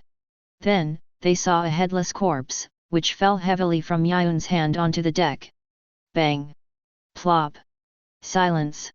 The entire deck fell into a deathly silence at this moment. Colonel! A naval lieutenant looked at the colonel's headless body, his voice trembling slightly. Then there was an angry roar. Damn, pirates! At this moment, almost all the navy transferred their anger to Yiyun. They held their weapons tightly and rushed directly towards Yiyun. Rumble, rumble, rumble! 20 or 30 people ran wildly at the same time, causing the deck to tremble. But Yiyun didn't care about it. Buzz! Accompanied by a buzzing sound. Yiyun's body was surrounded by a layer of light golden flames. The next second, a majestic and terrifying breath of pressure suddenly gushed out from Yiyun's body. Boom! The tough wooden deck under Yiyun's feet suddenly collapsed because it could not withstand the powerful pressure from Yiyun. Bang! Crack, crack! The spider web-like cracks spread rapidly around Yiyun. The terrifying pressure as heavy as a mountain also fell on all the navy and pirates present at this moment. Bang! In an instant, everyone knelt on the ground with a cry of pain because they could not withstand the pressure of this breath. Bang! Bang! Bang!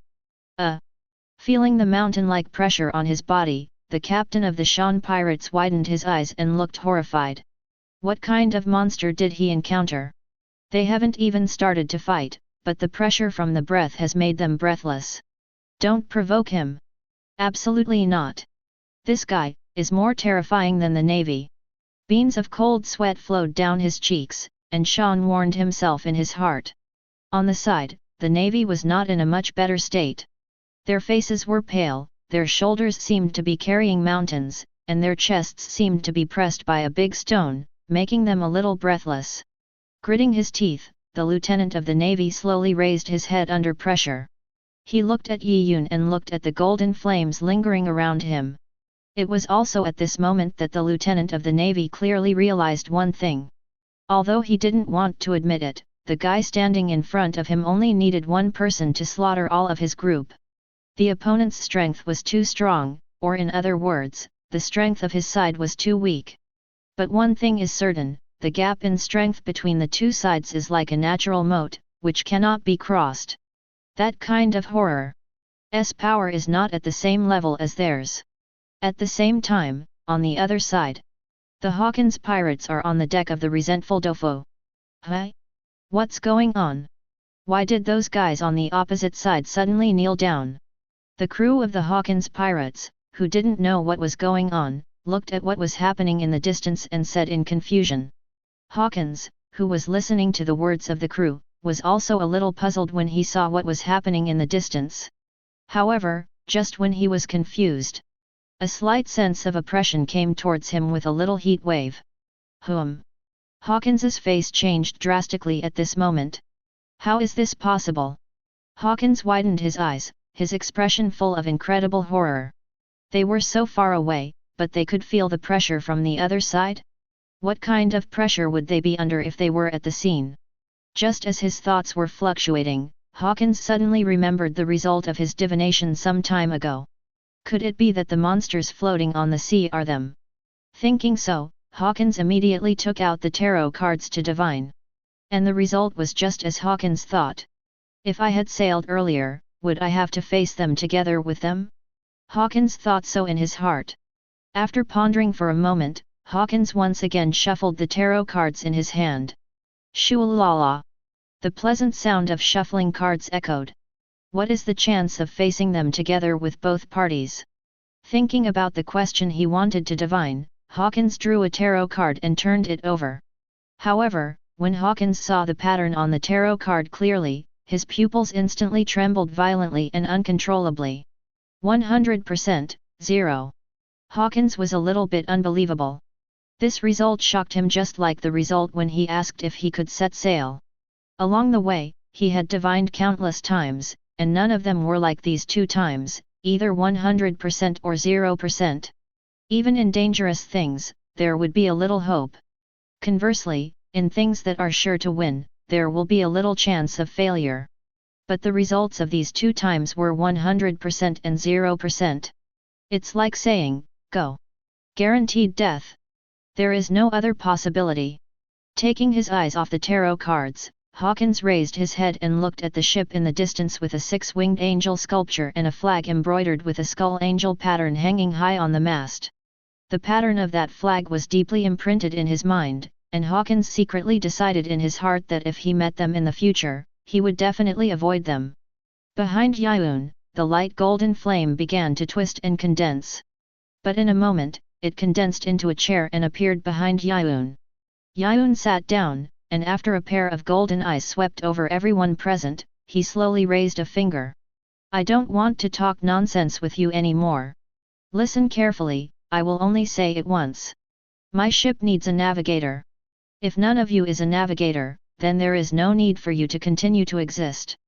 Before I find the navigator I need, I will kill 1 person every second until I find the navigator. Then now, let's start with. Yiyun paused slightly, and his eyes swept over everyone present. You Navy, start. As soon as these words came out, all the Navy looked up, widened their eyes, and looked at Yiyun with horror. Without giving them a chance to speak, Yiyun spoke directly. Sukuna. Got it. Sukuna raised his hand with an evil smile at this moment. The next second, there was a muffled sound. Puff. Half of a Navy's head was cut off, and blood splattered. Immediately afterwards, several more puff. Puff. Puff, sounds spread.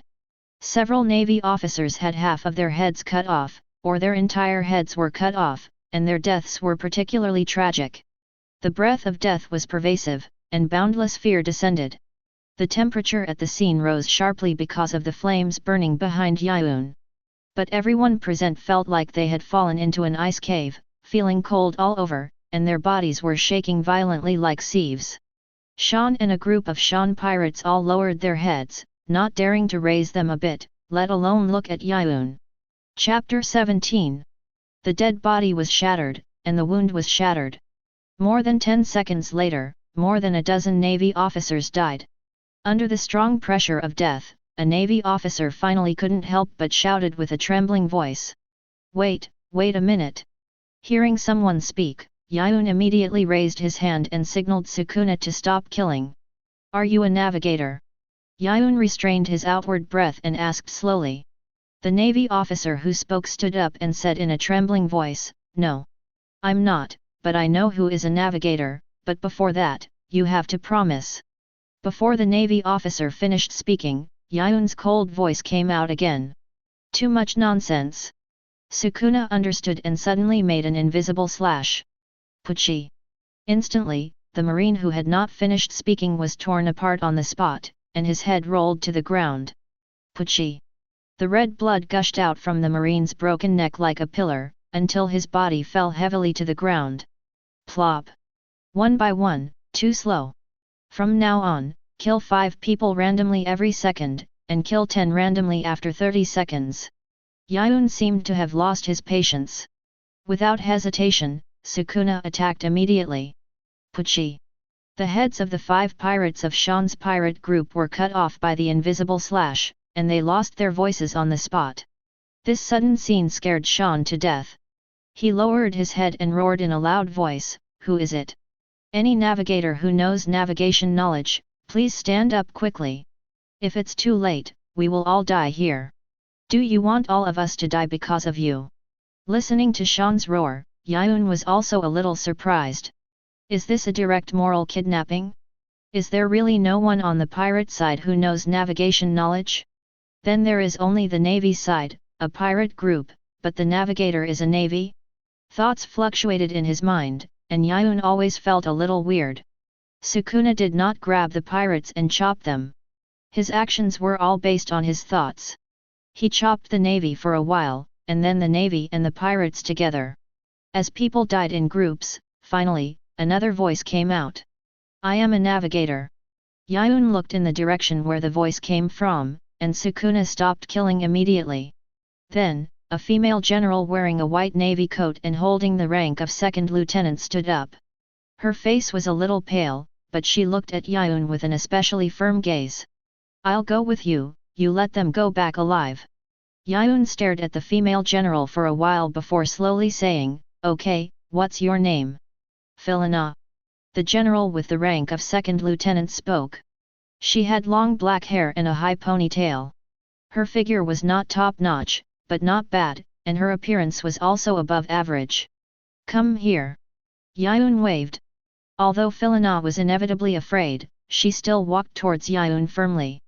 Yiyun stood up from the chair formed by the golden flames, and the flames around him were immediately removed. Although the navigator has been found, it is a bit strange that the navigator's predecessor is the Navy. After thinking it over again and again, Yiyun decided to use it first, and then go back to land to find a navigator. You just need to plan the route and guide the direction for me. I won't force you to stay on the ship for too long. When you reach land and there is a navigator who can replace you, you can leave. Yiyun looked at Fiona and said. Fiona nodded, I understand. Yiyun pondered for a while, then turned to look at the Shan pirates on the side. Raise your head.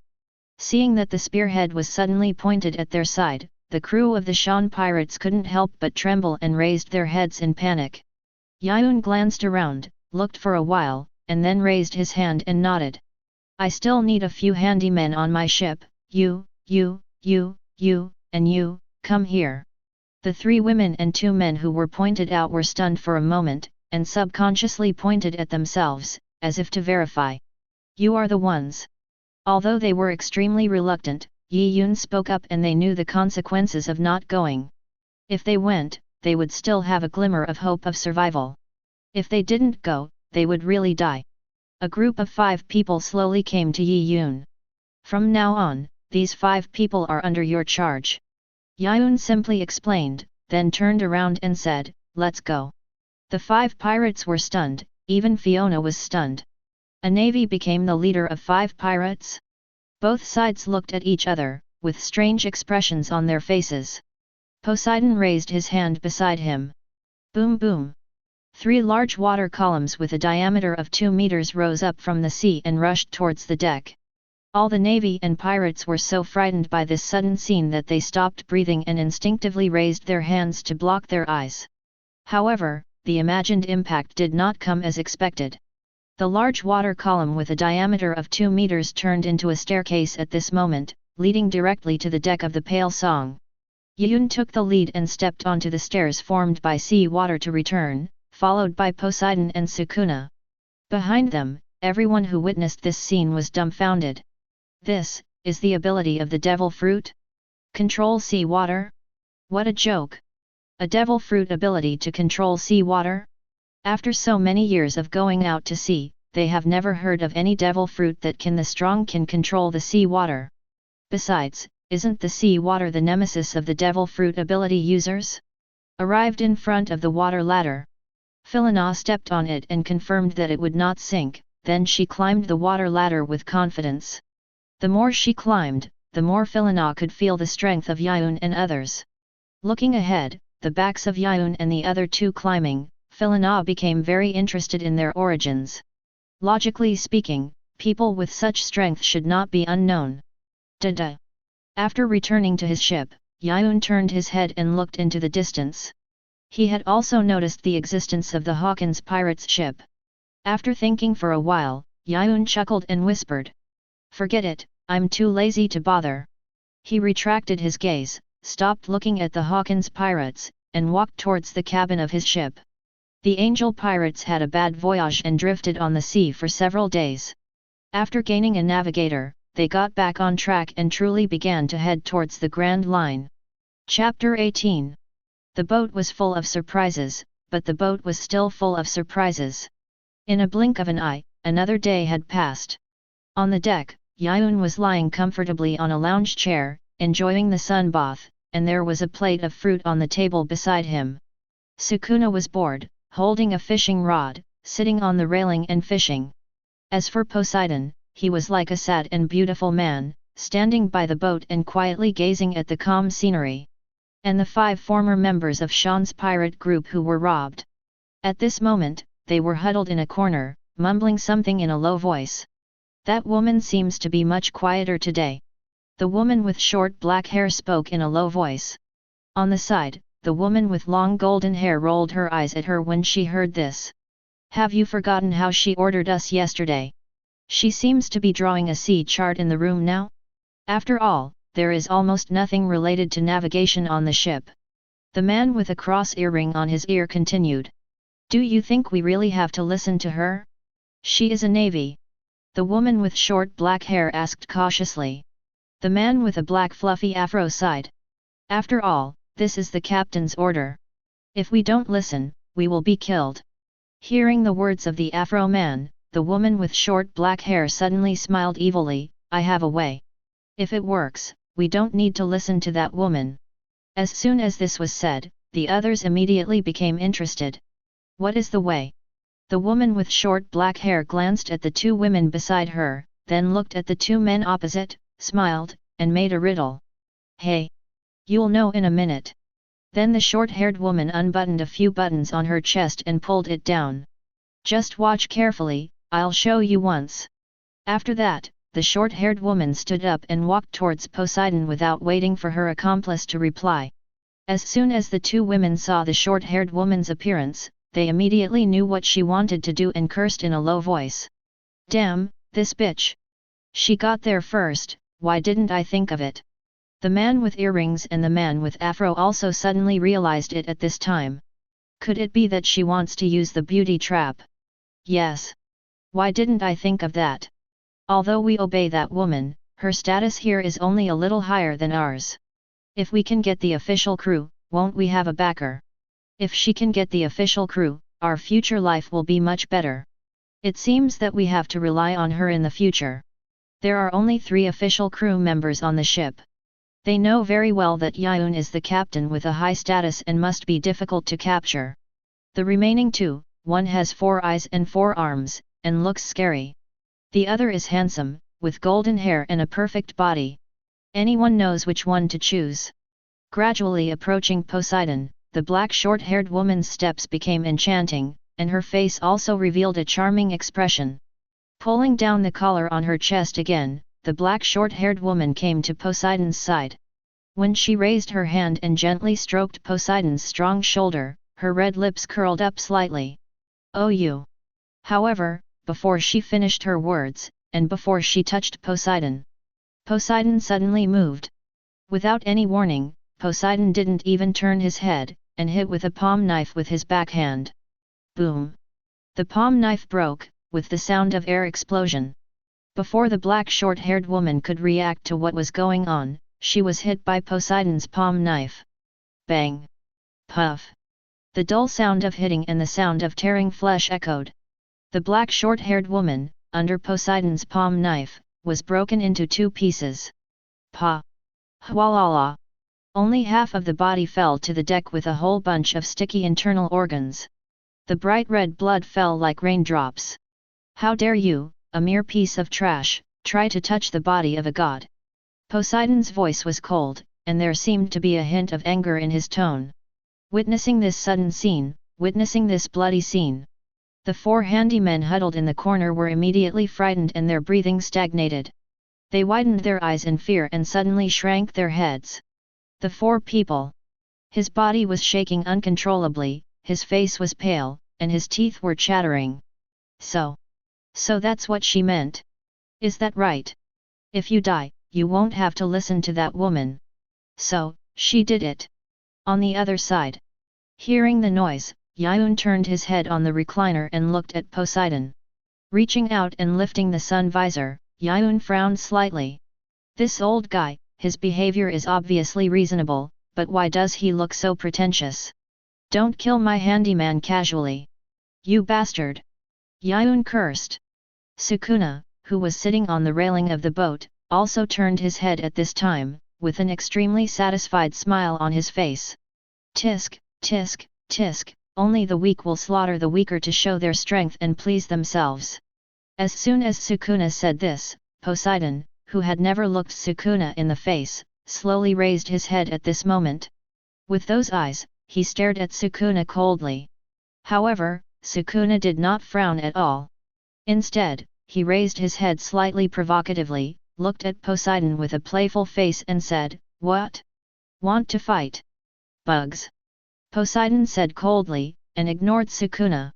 Sukuna was not angry, and continued to provoke, "Is that all you can do? It's so boring. Hey! You guys, come and clean up." Yiyun looked at the 4 handymen curled up not far away and called out. Hearing Yiyun's voice, the 4 handymen stood up and responded like frightened birds. "Yes, yes. We'll clean up right away." After that, the 2 men ran over immediately, and the other 2 women ran back to the cabin to get buckets and cloths for wiping. At the same time, on the 2nd floor of the ship, Philana had a full view of the scene on the deck. She stroked her chin, thinking. So they are not united. Oh. At this moment, a few high-pitched bird calls suddenly came from the sky. Yiyun looked up and saw a seagull carrying a bag. Yiyun was surprised by the dress of the seagull the previous second, but he reacted the next second. "This is a newsletter gull. My wanted order is out." Thinking of this, Yiyun immediately stood up and observed the newsletter gull in the sky. As expected, the newsletter gull also fell towards the deck of Yiyun's ship. Chapter 19. The old man was in trouble, but the old man was in trouble. After buying today's newspaper and wanted poster from the newspaper gull, Yiyun couldn't wait to start looking for his own information on it. However, he glanced over and didn't see any news about himself or the angel pirates in the newspaper. Instead, he saw a familiar but unfamiliar name. Straw Hat Pirates, Monkey D. Luffy, Bounty, 100 million Baileys. His eyes stayed on the first column of the Straw Hat Pirates for a moment, and Yiyun continued to look for traces of the angel pirates in the newspaper. After reading it twice, he couldn't see any news about himself in the newspaper. No way! Sukuna killed so many Navy men, and there's not a single bulletin board mentioning it. Throwing the newspaper away, Yiyun turned to flipping through the wanted posters.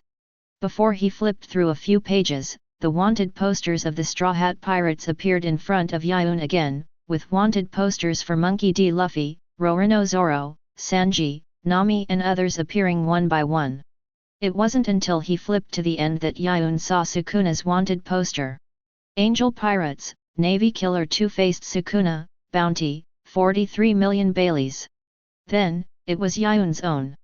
Angel Pirates Captain, Yiyun, Bounty, 43 million Baileys. It's a bit low. Yiyun looked at his wanted poster and was a little dissatisfied, but after thinking about it, he was relieved. After all, it was the first time he was on the wanted poster. Besides, he hadn't done anything big yet, so 43 million Baileys was already considered high. I'll have to find a chance to brush up the bounty later. Yiyun murmured. He was looking forward to it before he knew the result, but after knowing the result, Yiyun felt that it was meaningless. He returned to his recliner and continued to sunbathe. Soon, a day passed. At night, the moon was bright and the stars were sparse. The whole world seemed to fall into a deep sleep and became unusually quiet. In the room, Yiyun lay on the bed and prepared to fall asleep. However, just as he was about to fall asleep, his sensitive hearing suddenly heard sparse sounds. There were also some conversations and subtle moans. I could die here at any time. I feel like I'm going crazy. Ah, don't bite my ear. Why can't you take off your pants? The button is stuck. Hearing these subtle conversations, Yiyun suddenly woke up, opened his eyes, and sat up from the bed. NMGB. Yiyun's chest rose and fell violently, his eyes were red, and his heart was burning with anger. Who is it? Who is doing such a dirty thing on his own ship? I haven't done such a thing yet. I must not let him succeed. With this thought, Yiyun immediately dispersed his perception and spoke coldly in a low voice with great penetrating power. If you dare to do such a dirty thing on my ship, I will scatter all your ashes. Believe it or not. As Yiyun's warning fell, the whole ship instantly fell into a deathly silence. In a small room, the man and woman who were hugging and kissing each other, and who had not yet taken the next step, were trembling all over, with cold sweat on their foreheads. The man was even more depressed. We've been discovered, the woman's voice trembled, and her heart seemed to jump out of her throat. The man didn't dare to speak, and the strong fear of death had already occupied his body and mind. Don't think that I don't know what you are doing just because I can't see. Your every move is under my control. I advise you to be quiet. Yiyun's cold warning came again. Not daring to stay any longer, the man immediately let go of the woman and turned to flee the room.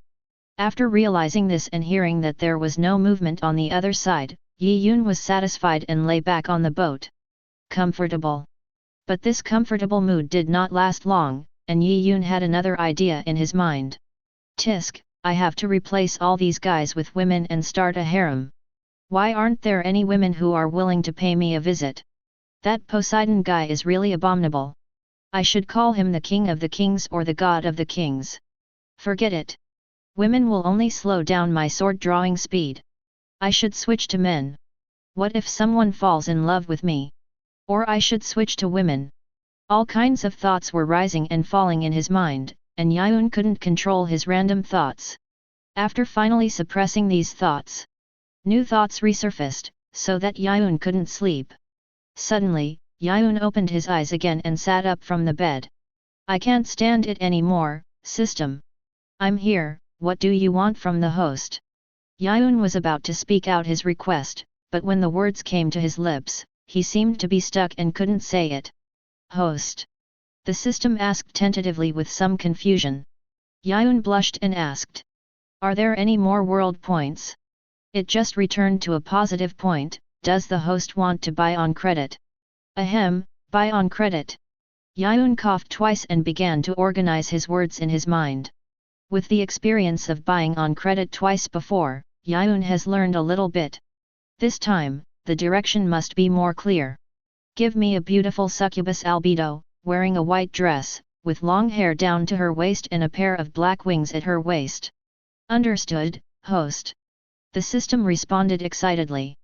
Then, the system's mechanical prompt sound came. Ding! Congratulations to the host, you have drawn the dispatched character, Death World, Ulquiera Yun. Ding! Congratulations to the host, you have obtained part of the power of the dispatched character, Death World, Ulquiera According to your request, the one who will appear in front of you is a hollow and Arankar wearing white clothes, with wings on his back, from the Death World, the fourth of the 10 Espada of the Kyonyaku, and the black-winged great demon, Ulquiorra, who represents the void of death. The system described it in a slightly high-pitched voice. It didn't notice that Yiyun's expression had lost its brilliance at all. After a long time without getting a response from Yiyun, the system also found something wrong, so it asked. "What's wrong, host?" Yiyun paused for a while and answered irrelevantly, "What did you say before?" The system was startled and repeated, "According to your request, it will appear soon." "No, no, no." Yiyun raised his hand to interrupt, "One more sentence. Understand, host?" "You understand shit." Yiyun cursed, "No more playing, sleep." Chapter 20. Pamela Anderson, this will take your breath away. Her beauty. The sound of a black crack suddenly appeared on the moon, and there seemed to be a transparent glass-like object falling in it. "What is that?" Fiona looked at it in surprise. Before she could see clearly, the next scene made her breath stop. A tall figure slowly walked out of the black crack. The man stepped on the void and walked out of the black crack slowly. He had short black hair, a white zippered long-sleeved jacket on the upper body, a white culottes on the lower body, a white horned helmet on his head that seemed to be broken in half, and a silver-white long sword hanging from his waist. And he was exactly Yiyun's new crew member. A hollow and an Arankar from the world of death, the fourth of the 10 blades of the Palace of the Night, the black-winged demon Ulquiorra.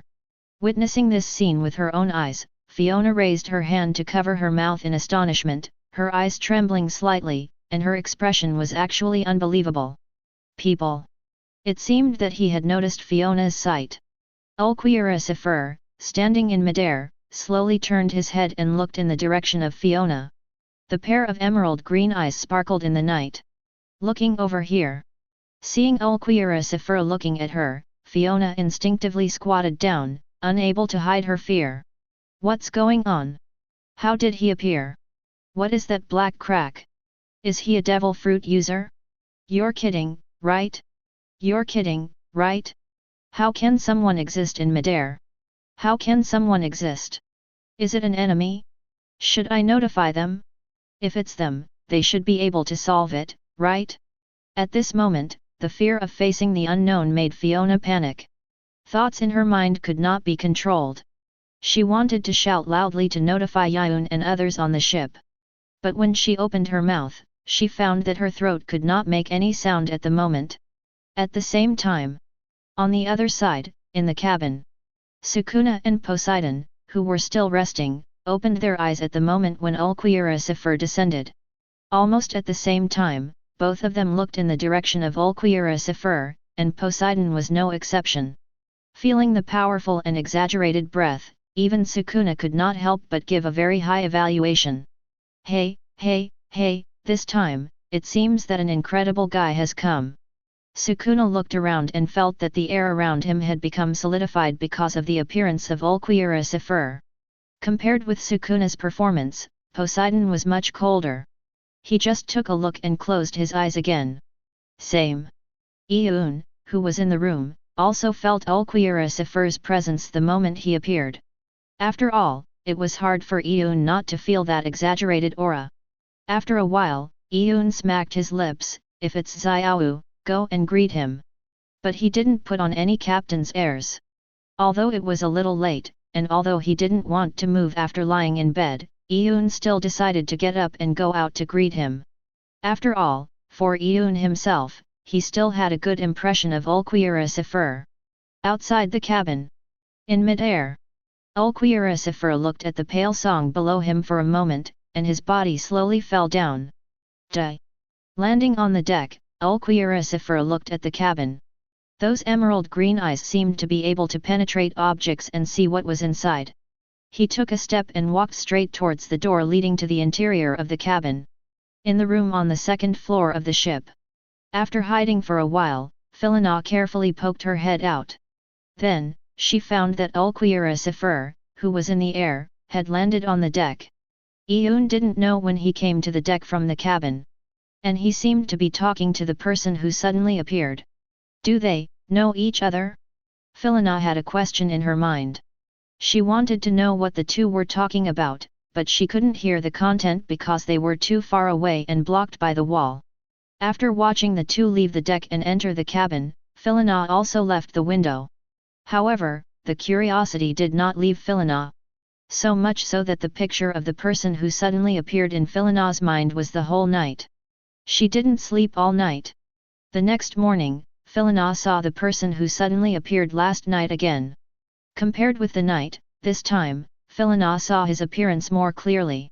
The pale complexion, emerald green eyes, and two tear-like lines under the eyes, the whole person exudes a cold breath that keeps strangers away. It was also on this day that Fiona felt a sense of oppression and suffocation. For this person who suddenly appeared, everyone on the ship, except her, seemed to care, as if no one cared. It was okay for Yiyun and others, even the four handymen were the same. They seemed to see and not notice, never looked at him, never whispered, never showed any doubts and curiosity. More than 10 days of peaceful voyage. It was another morning. Yiyun stood on the six-winged angel sculpture, feeling more happy than ever before. Finally! I met this damn land with people. Right in front of the angel pirates. A huge island is located on the sea. Although it is far away, Yiyun and others can clearly see the prosperous buildings on the island. On the island. In the prosperous streets. A man with a cigarette in his mouth, short silver hair, wearing a white coat with the word justice embroidered on the back, stood in the street and looked up at the sky, as if thinking about something. Next time, I won't let you escape from my hands again. Monkey D. Luffy. Chapter 21. The crowd was so busy that they ran away. Don't run. Bastard. Suddenly, a loud curse came from the busy street. Then, there was a commotion in the crowd. A girl who was about 15 or 16 years old, dirty and tattered, ran down the street with a large ball of food wrapped in cloth in her arms. Behind her was a middle-aged man holding a rolling pin, wearing chef's clothes, and a slightly fat body. While waving the rolling pin, he angrily cursed, "Stinky boy, stop right there." Seeing that the middle-aged man couldn't catch up with her, the girl turned her head back with some pride. Only a fool would stop. I am King Tiffany, a pirate who will dominate the sea in the future. You are still far away from catching up with me. Foolish chef.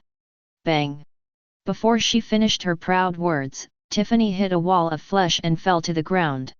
The food wrapped in cloth in her arms scattered all over the ground. Hiss! The stinging pain from her butt made Tiffany gasp, and her face was distorted in pain. Ouch! She groaned, raised her head, and was about to say something. But before she could say anything, a burly back and two eye-catching big words came into her eyes. Justice! The man who was hit by Tiffany slowly turned his head, with a solemn face and a somewhat ferocious look with a big cigarette in his mouth. Tiffany was so frightened that she couldn't say a word on the spot, and her face turned pale at a speed visible to the naked eye. This costume, the Navy. They are here to arrest me.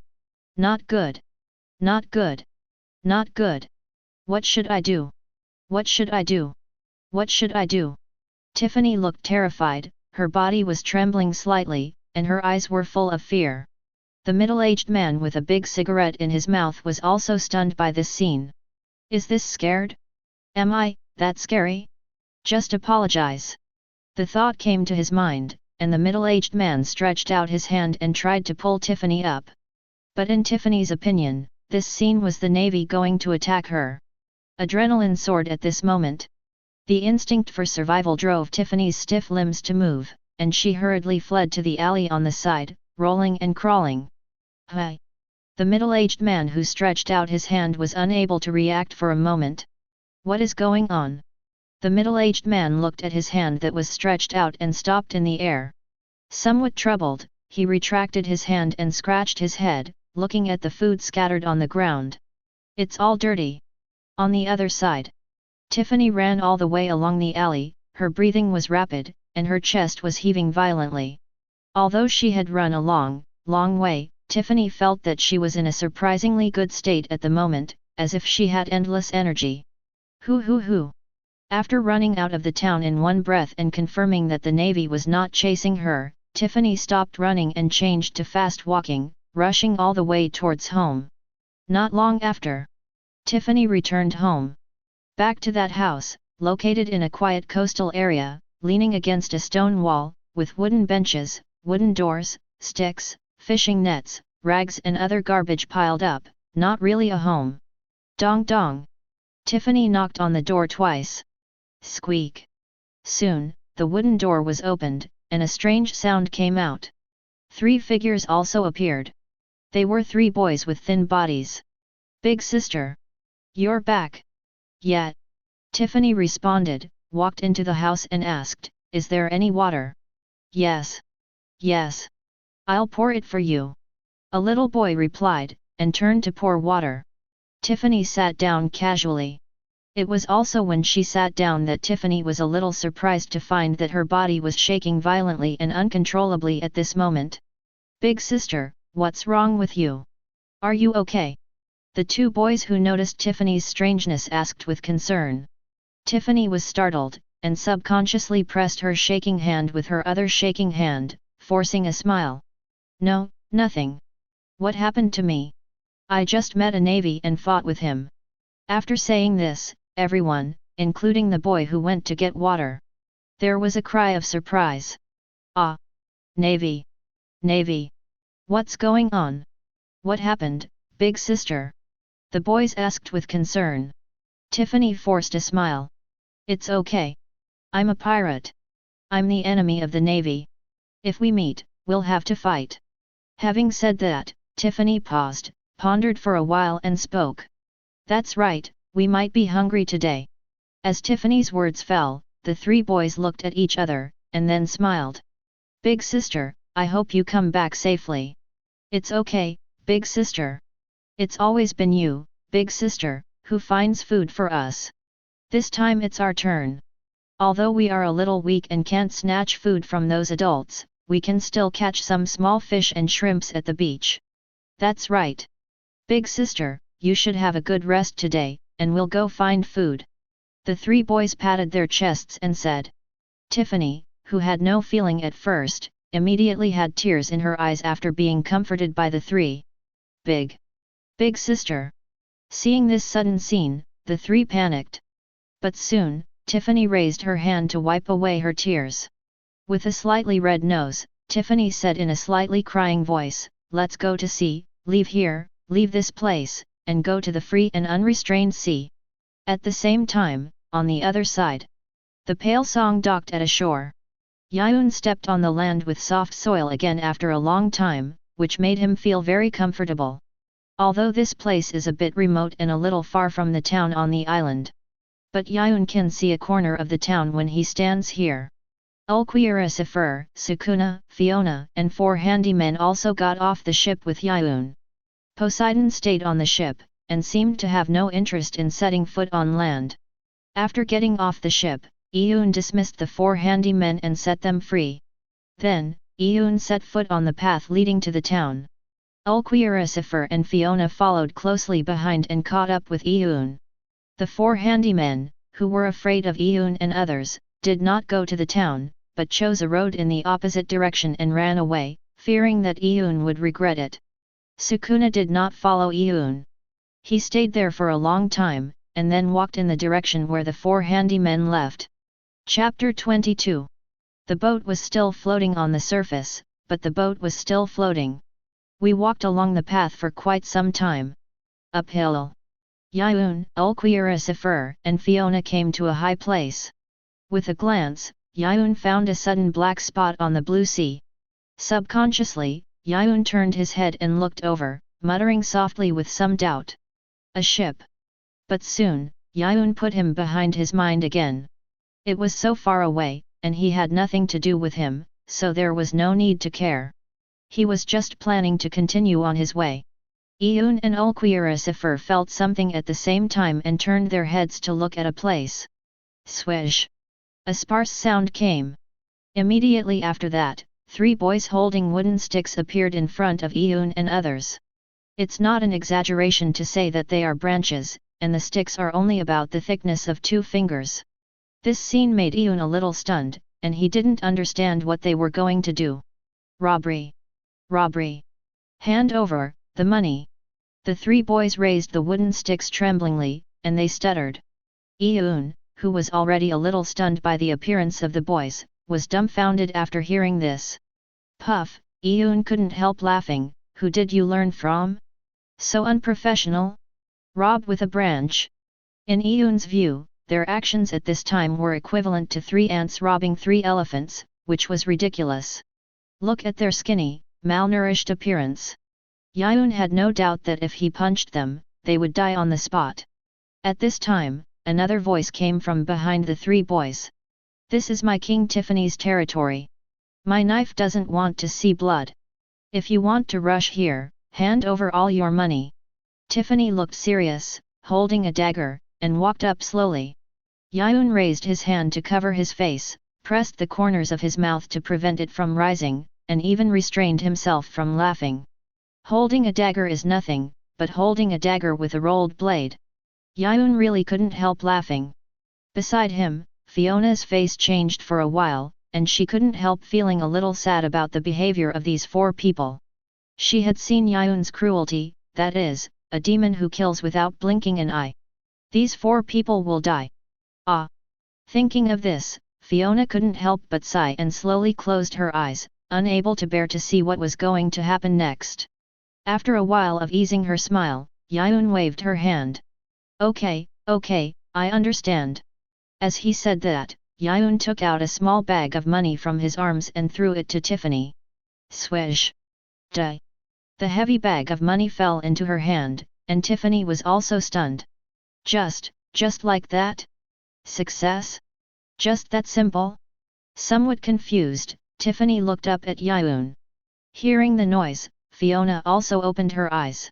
When she saw that these 3 children, one holding a short knife with a curved blade and 3 holding branches as thick as fingers, really robbed a vicious pirate, Fiona felt that her 3 views had received a huge shock. Did they really rob? Rob a vicious pirate who kills without blinking an eye? Yiyun was in a good mood. After paying the toll, he asked cooperatively, so, King Tiffany, right? Can I pass now? Ah? Oh. Yes. After coming to her senses, Tiffany responded repeatedly and stepped aside. Looking at the purse in her hand, and then at Yiyun and others, Tiffany hesitated for a moment and said, well, thank you. Yiyun was stunned. He couldn't help laughing. Ha ha ha, who would say thank you after robbing? Well, but I like polite children. As he said, Yiyun took a step and continued to walk towards the town. When he passed by Tiffany, he smiled and raised his hand and gently patted Tiffany's head. Take your friends with you, have a good meal, and change into clean clothes. He was patted on the head by Yiyun. This feeling was a bit strange. Tiffany frowned, but she didn't seem to be very resistant to this kind person who gave her money. Watching Yiyun and others pass by her and walk towards the town, Tiffany suddenly had another idea in her mind. This guy is so weak, he will be bullied by others in the town, right? After hesitating for a while, Tiffany shouted at Yiyun's back. Hey! If you are bullied in the town, come to me. I, King Tiffany, will avenge you. Yiyun didn't even turn his head, waved his hand with his back, and a relaxed and slightly lazy voice came out. Got it, King Tiffany. It was at this time that Fiona spoke. She looked at Yiyun. You were robbed of money by a few children? This doesn't fit your identity as a vicious pirate. Heh. Yiyun chuckled and didn't give a clear answer to this question. As a pirate, do you have to maintain the image of a vicious pirate? After a period of rushing on the road, Yiyun and others finally arrived in the town. In Yiyun's plan, he would find his own navigator in this town and then replace the Navy navigator on his ship. However, compared to Yiyun, Fiona was more concerned about finding a navigator. As soon as she entered the town, she said hello to Yiyun and left alone. There was no need to worry about Fiona taking the opportunity to escape.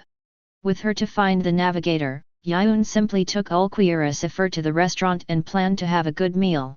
Yiyun had been eating the same food at sea for a long time, and he was already fed up. At the same time, on the coast, Tiffany and her 3 friends were touching small fish and shrimps in the rocks, looking for today's food. They did not follow Yiyun's instructions to have a good meal and change into clean clothes. Tiffany knew very well that she couldn't buy anything with the free food she ate in the town. Only by leaving here, leaving this place, could she live again. Big sister! Big sister! Look, what is that? Tiffany was concentrating on finding prey, and suddenly heard the voice of her companion. What? Tiffany raised her head with some doubts and looked in the direction of her companion's voice. Then, she saw a piece of floating ice. The floating ice was about half a meter wide and about 6 or 7 meters long, straight like a road. Is this ice? Tiffany was stunned and subconsciously looked up at the sky. The sun's rays were so scorching and the weather was so hot. Why is there floating ice on the sea on such a hot day?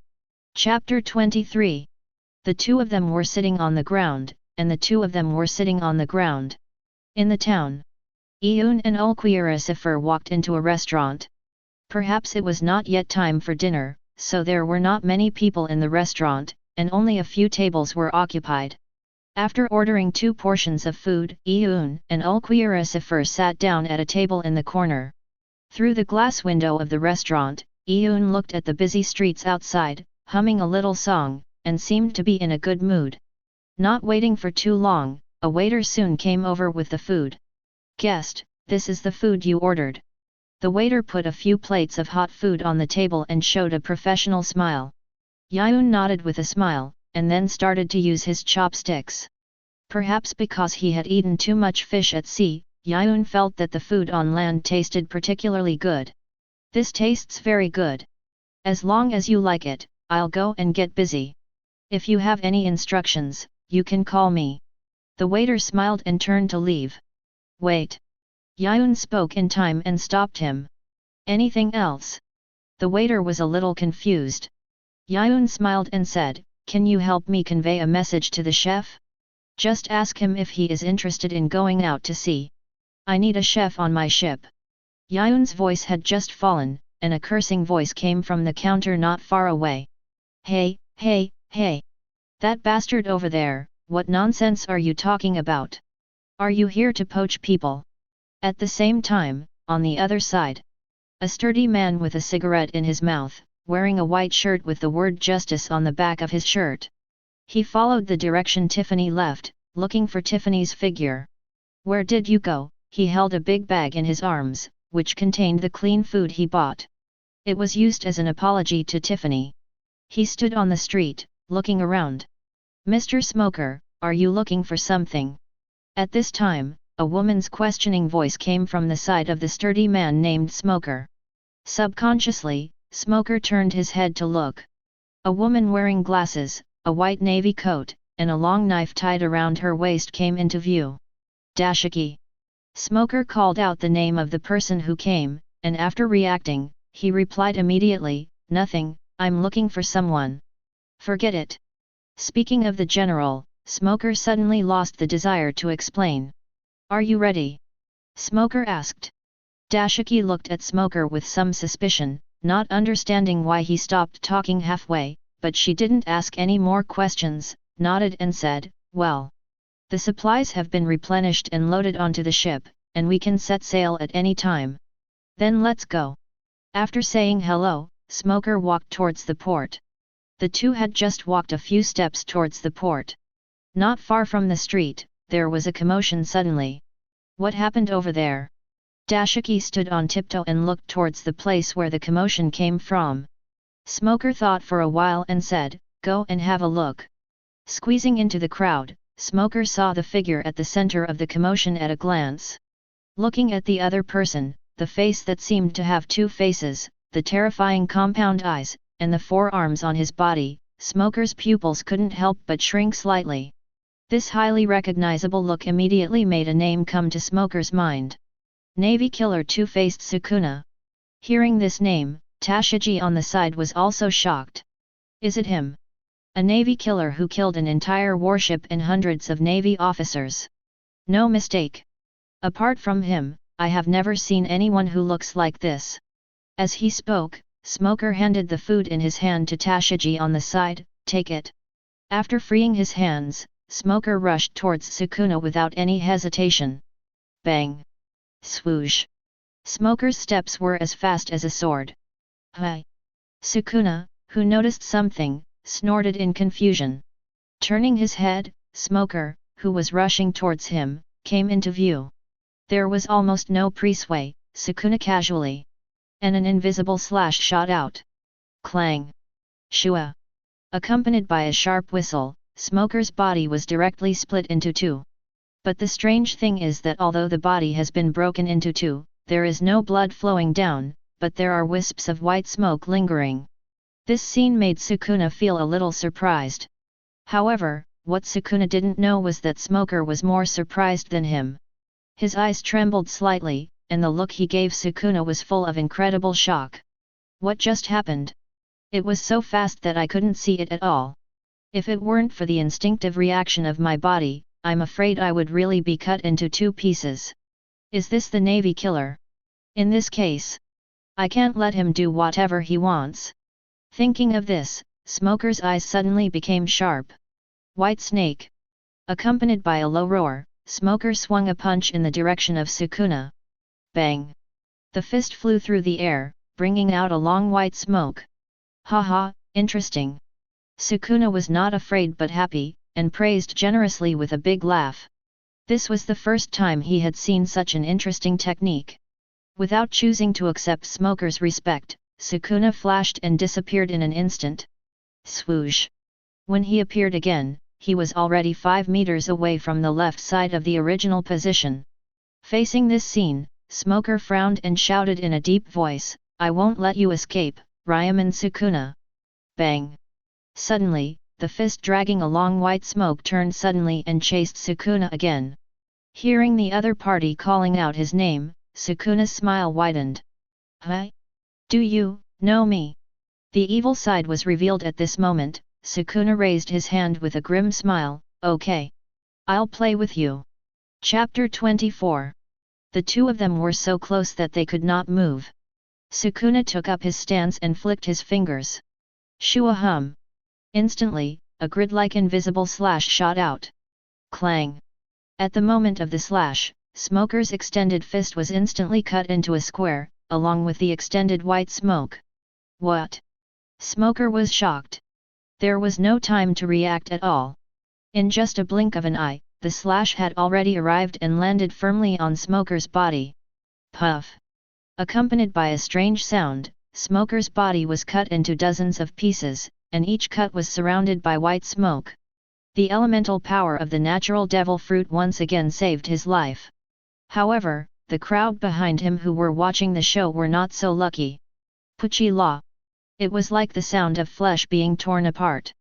In just a moment, the crowd behind Smoker was turned into square pieces of minced meat under Sukuna's invisible slash.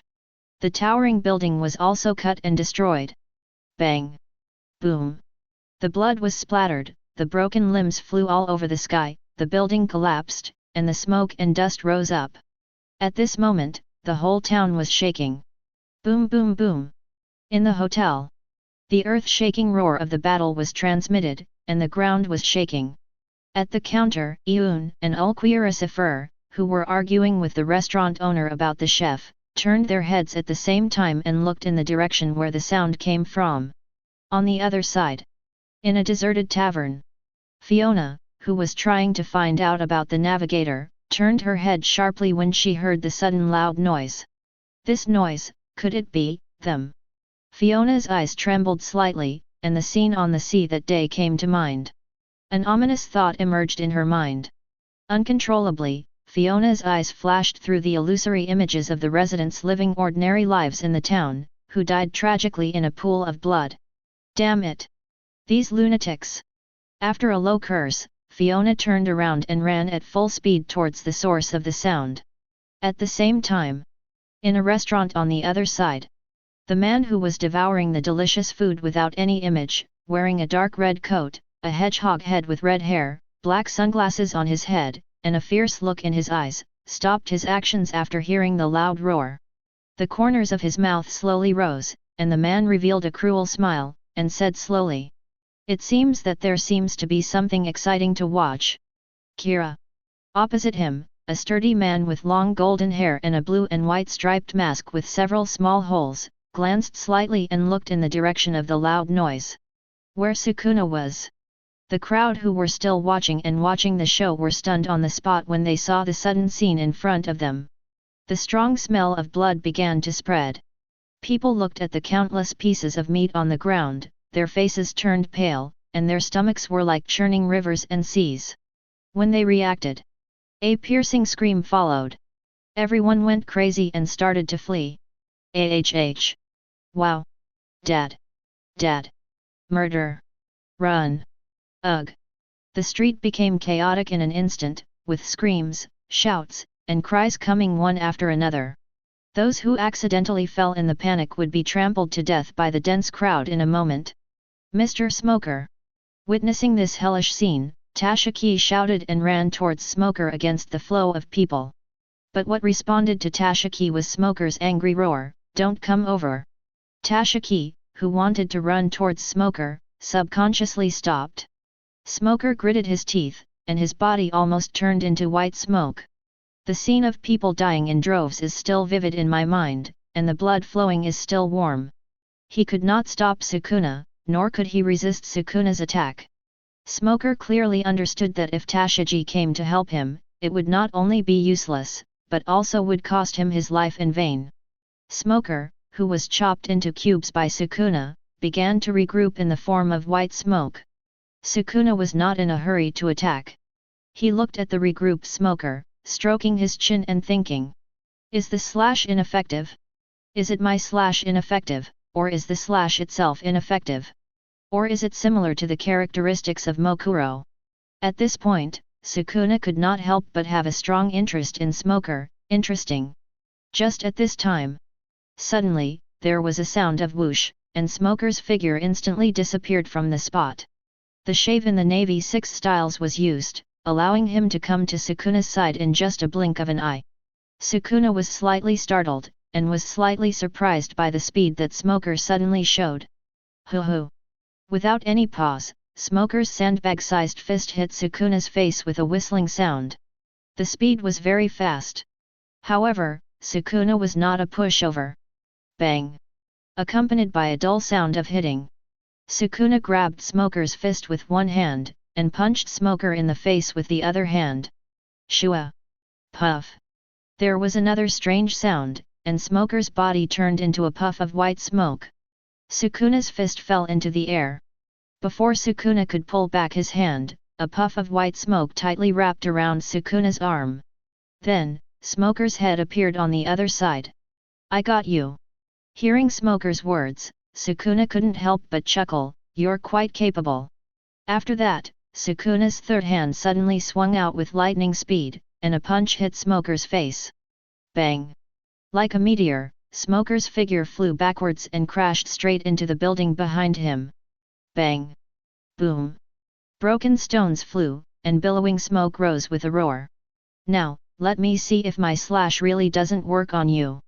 As he spoke, Sukuna raised his hand, and his sliding fingers made invisible slashes one after another, aiming directly at Smoker. Swish! Swish! Swish! Swish! Bang! Bang! Bang! Boom boom boom! Mr. Smoker! Seeing this, Tashiji got anxious. She threw the food in her hand aside. Clang! The long sword hanging on her waist was unsheathed. Tashiji held the long sword with anger and determination in her eyes, and rushed towards Sukuna. Da-da-da! Sukuna glanced over when he heard the sound. The eyes full of interest disappeared completely when he looked at Tashiji. Don't get in the way. Chapter 25. The moment Sukuna was about to slash at Tashiji, the enemy was about to attack. There was a loud explosion. The thick white smoke rushed towards Sukuna like a snake or a dragon. Boom! Distraction is a taboo on the battlefield. Smoker's figure appeared in the white smoke, his voice low. Sukuna jumped back. The white smoke like a snake or a dragon hit him hard. Bang! Boom! Under this powerful impact, the ground sank and cracked like a spider web. In mid-air, Sukuna's smile remained, and his palm, which had only 2 fingers extended, was now fully extended. Release. Accompanied by Sukuna's low voice. Continuous space slashes slashed towards Smoker like a storm. Swish, swish, swish. In just a moment, the condensed white smoke was cut into pieces as thin as hair by the space slashes. Bang! Bang! Bang! Bang! On the street, the hard stone road exploded under Sukuna's continuous space slashes, and was cut into a dent and collapsed at a speed visible to the naked eye. Rumble, rumble, rumble. The grey-black smoke and dust rose up. Thick white smoke appeared in it, spreading around and gathering again. Sukuna's figure, which had been briefly stagnant in mid-air, fell to the ground at this moment. Die! Looking at the white smoke that gathered again, Sukuna stopped the space slash. Boom! Hot flames suddenly rose from the palms of both hands. He quickly took a stance and made a bow-drawing gesture. Then, a bow and arrow condensed from flames formed. The arrow exuded scorching heat and terrifying power. Open! The fire arrow shot out with a low shout from Sukuna, hitting the white smoke that condensed again. Swish! Bang! The arrow hit the target, and a deafening roar came. Bang! The terrifying power contained in the arrow poured out at this moment, and the hot flames shot up into the sky. The sky of the town was illuminated red by the flames. A semicircular, powerful shock wave mixed with flames spread, clearly visible to the naked eye. Everything within a radius of 5 meters was annihilated the moment it was touched by the shock wave. Everything within 10 meters collapsed and was directly shattered by the shock wave. And everything beyond 10 meters was directly injured by the shock wave and was blown away. Tashiji, who was rushing towards Sukuna, groaned the moment he came into contact with the shock wave, coughed up a mouthful of bloody saliva on the spot, and flew backwards like a kite with a broken string, piercing through several solid walls in succession. Swoosh! Bang! Bang! Bang! Boom! Buildings in large numbers collapsed under the spread of the shock wave. Pieces of varying sizes fell to the ground, and bursts of continuous loud noises were heard. Boom! Boom! Boom! The bustling street a moment ago has turned into a sea of fire and ruins in a moment, with dancing flames and burning flames everywhere. Sukuna stood in the sea of fire, with his hands clasped in front of his chest. Is that so? Sukuna whispered in a daze, his eyes fixed on the front, and an evil smile appeared on his face. Is that so? The slash is not ineffective against you, but you have minimized the damage of the slash. Hey! I'm curious, how did you do it? In the rising and burning sea of fire, the figure reflected in the flames swayed with the dance of the flames. White smoke was lingering, and Smoker's figure once again condensed into shape. However, Smoker now looked particularly embarrassed, he was panting heavily, and his chest was heaving violently. There were traces of burning on his clothes, as well as smooth and flat cuts. Without responding to Sukuna's words, Smoker stared at Sukuna. At this moment, his body was close to the limit under Sukuna's continuous attacks. Damn, the opponent didn't even get his clothes dirty after fighting with him. The gap in strength was too big, like an insurmountable chasm. But as a navy, a symbol of justice, he couldn't retreat in the face of evil pirates. No, I can't retreat. Is it attacking? Sukuna asked jokingly with his arms folded across his chest. This was also Sukuna's simple sentence. Smoker's nerves suddenly tensed up, and he took a stance, ready to deal with Sukuna's next attack at any time.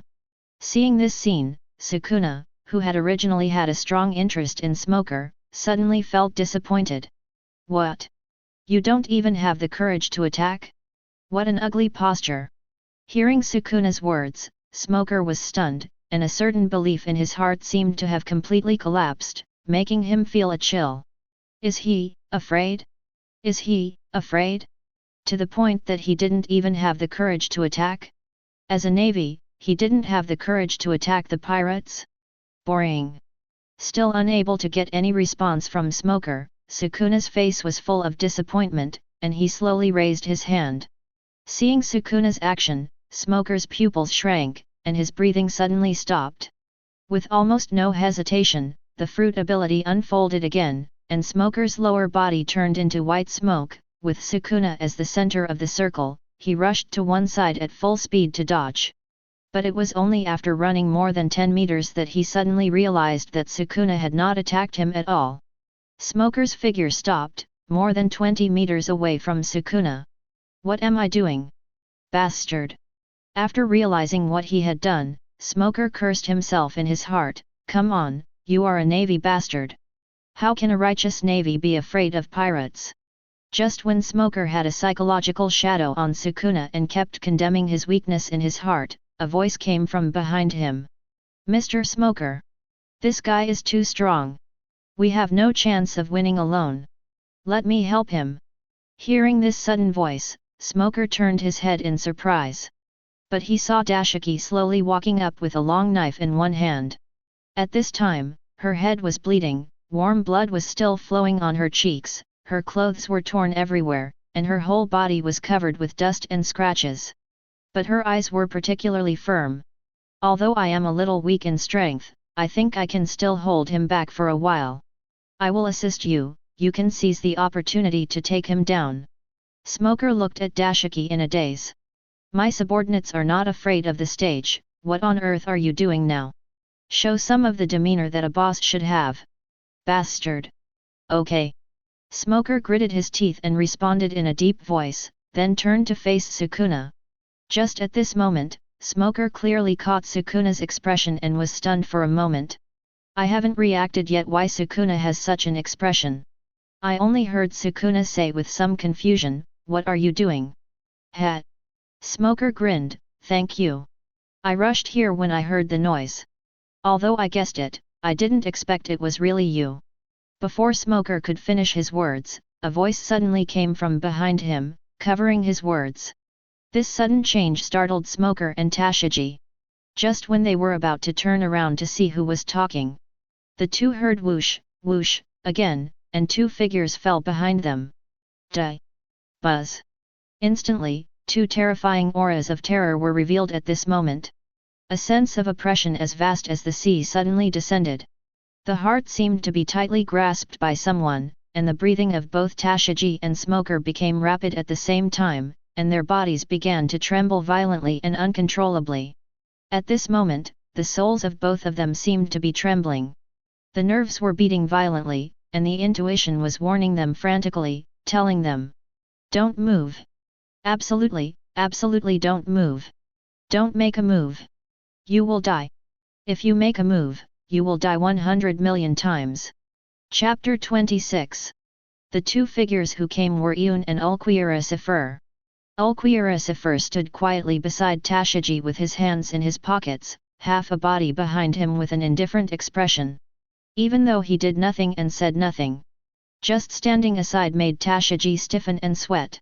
Her eyes trembled violently like an earthquake, and her expression was full of horror that could not be concealed. "It's different. It's completely different from the feeling that guy gives people. Just standing aside made my soul seem to tremble with fear. Monster!" Smoker was not in a good condition at the moment. Although he was strong, he could feel more clearly how terrifying the two guys who suddenly came were. In a trance, he seemed to hear the air screaming in fear.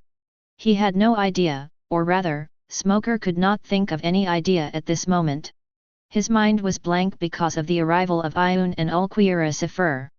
Because of the creepy and terrifying aura displayed by the two people at close range. "It's a mess." Yiyun looked around. The flames burning around raised the temperature of this area a lot. But when it comes to playing with fire, no one in this world can compare to the three-legged golden crow. Raising his hand, Yiyun lightly snapped his fingers. Die! Instantly, it seemed that a breeze blew, and the flames that were still burning were extinguished in an instant. "It's much cooler." So now, Yiyun paused, turned his head slightly, and looked at Smoker. "Do you want to continue?" At this time, Fiona, who had run all the way from the tavern, also arrived at the scene. As soon as he looked up, a dark ruin came into view. Among them, the figures of Yiyun, Sukuna, and Ulquiorra were among them.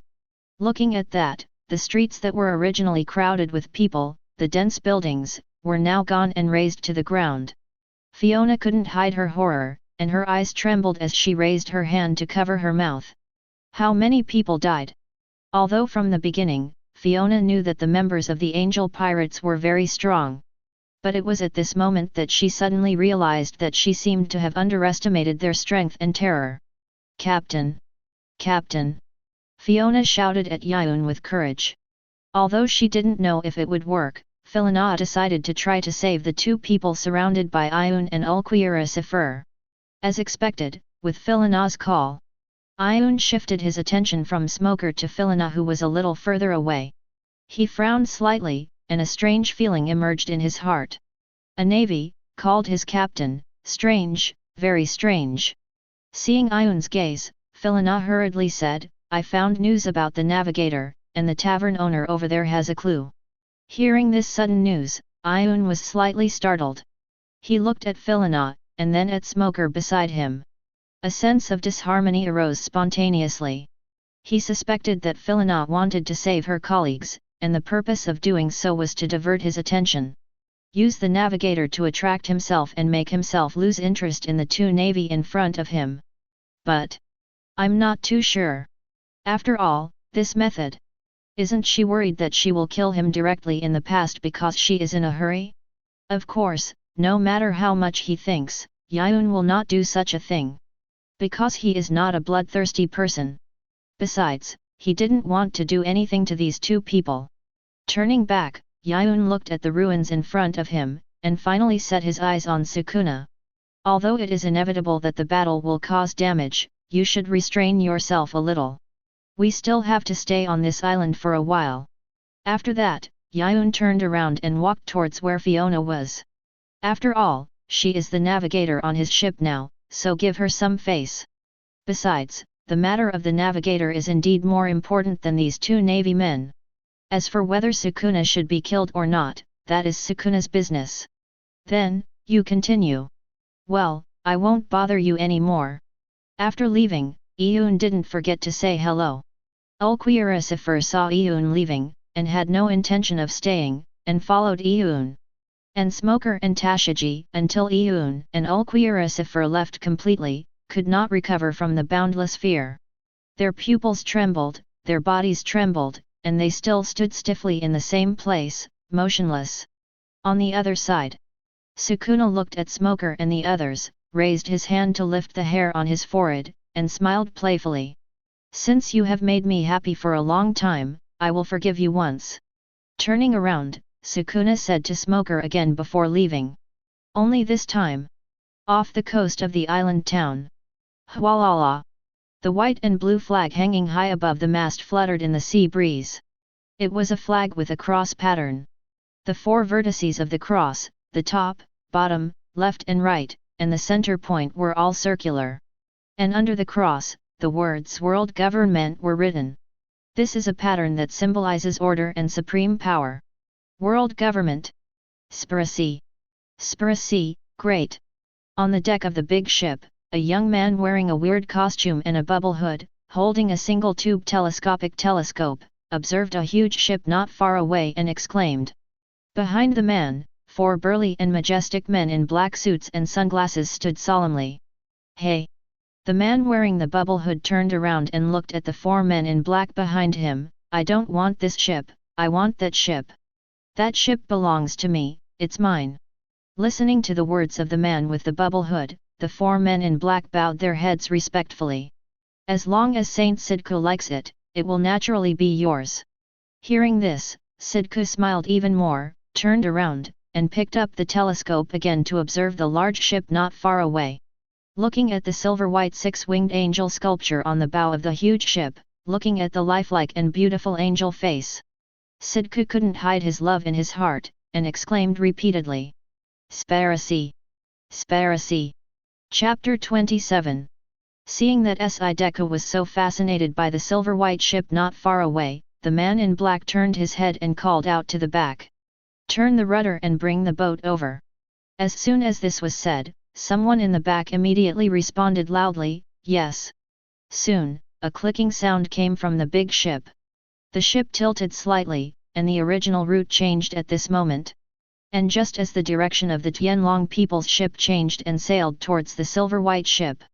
On the silver-white ship, the cabin.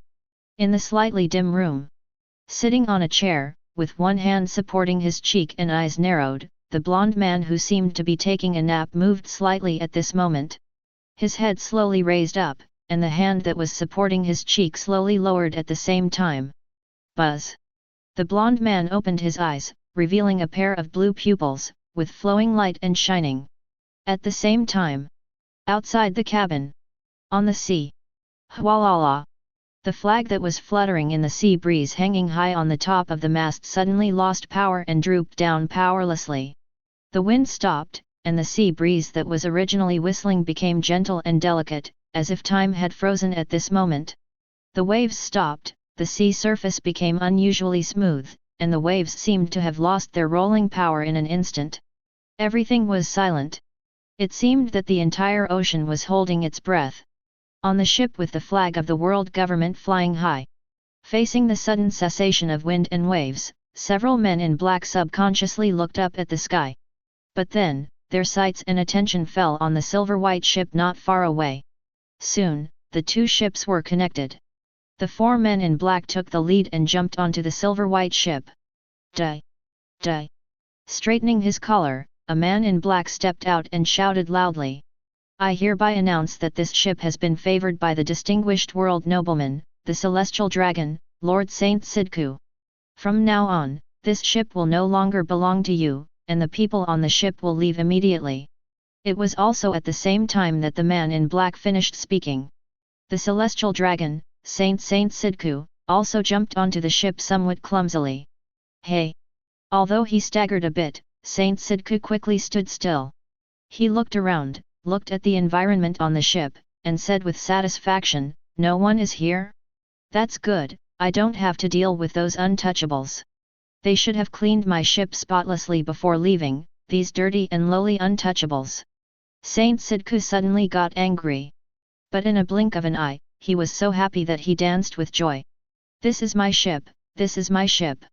As he said, Sidku jumped towards the six-winged angel sculpture on the bow. He liked this sculpture too much. Faced with Sidku's actions, several men in black were already used to it. Go, move all the things over. A man in black called out to the crew, and then pointed to the sail of the Pale Song and said, paint the pattern on the sail and paint the logo of the world government. And change the flag for me. Yes. The crew responded respectfully and immediately started preparations. After doing all this, several men in black stood by Sidku again, quietly watching her every move. However, it was at this time. A faint sound of footsteps suddenly came from behind the wooden door leading to the cabin. Duh! Duh! Duh! Duh! The footsteps were neither fast nor slow, and very rhythmic. Although the sound was subtle, the four men in black with strong strength immediately caught the movement. Shua! Almost at the same moment, the four men in black turned around and looked straight at the door leading to the cabin. Bang! A sudden loud noise came out. The wooden door that was originally closed suddenly opened as if it had been violently impacted. A gust of wind rushed out from the door, mixed with a creepy breath of terror. Boom! The gust of wind with a breath of terror swept towards them.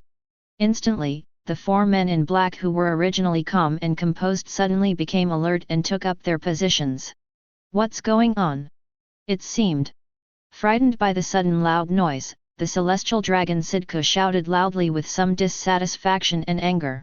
Saint Sidku, there are other people on this ship. A man in black explained. The other men in black looked at each other subconsciously at this time. Although they said nothing, the expressions on their faces showed everything. The guy behind the wooden door with such an aura is very dangerous. Duh! Another footstep fell, and Poseidon walked out of the cabin. Accompanied by the overwhelming pressure. Buzz! This step seemed to step on everyone's heart, causing them to groan. It was as if their hearts were grasped in his palm. This ship has been favored by the noble world nobles. We can buy it at a suitable price. You name a price. A man in black stood up and spoke to Poseidon. However, Poseidon didn't listen to him at all, and didn't even look at him, holding the trident of Poseidon and swinging it.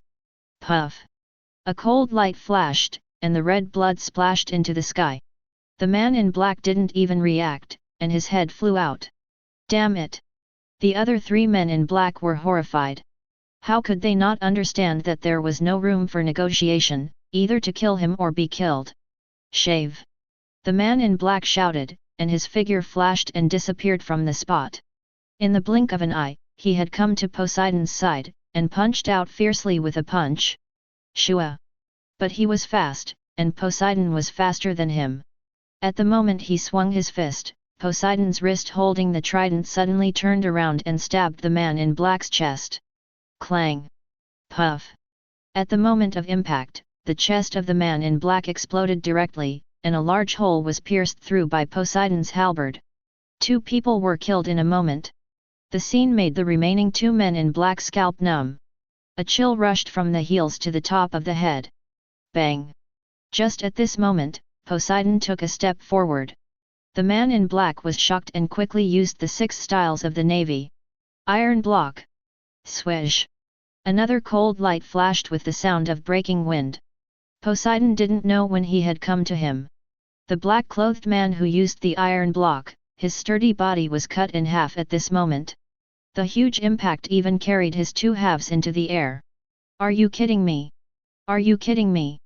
The man in black, who was not completely dead yet and still conscious, looked at his 2 body halves in mid-air, his eyes filled with disbelief and shock.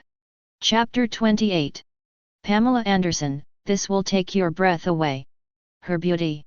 The 2 sides of the battle were in chaos.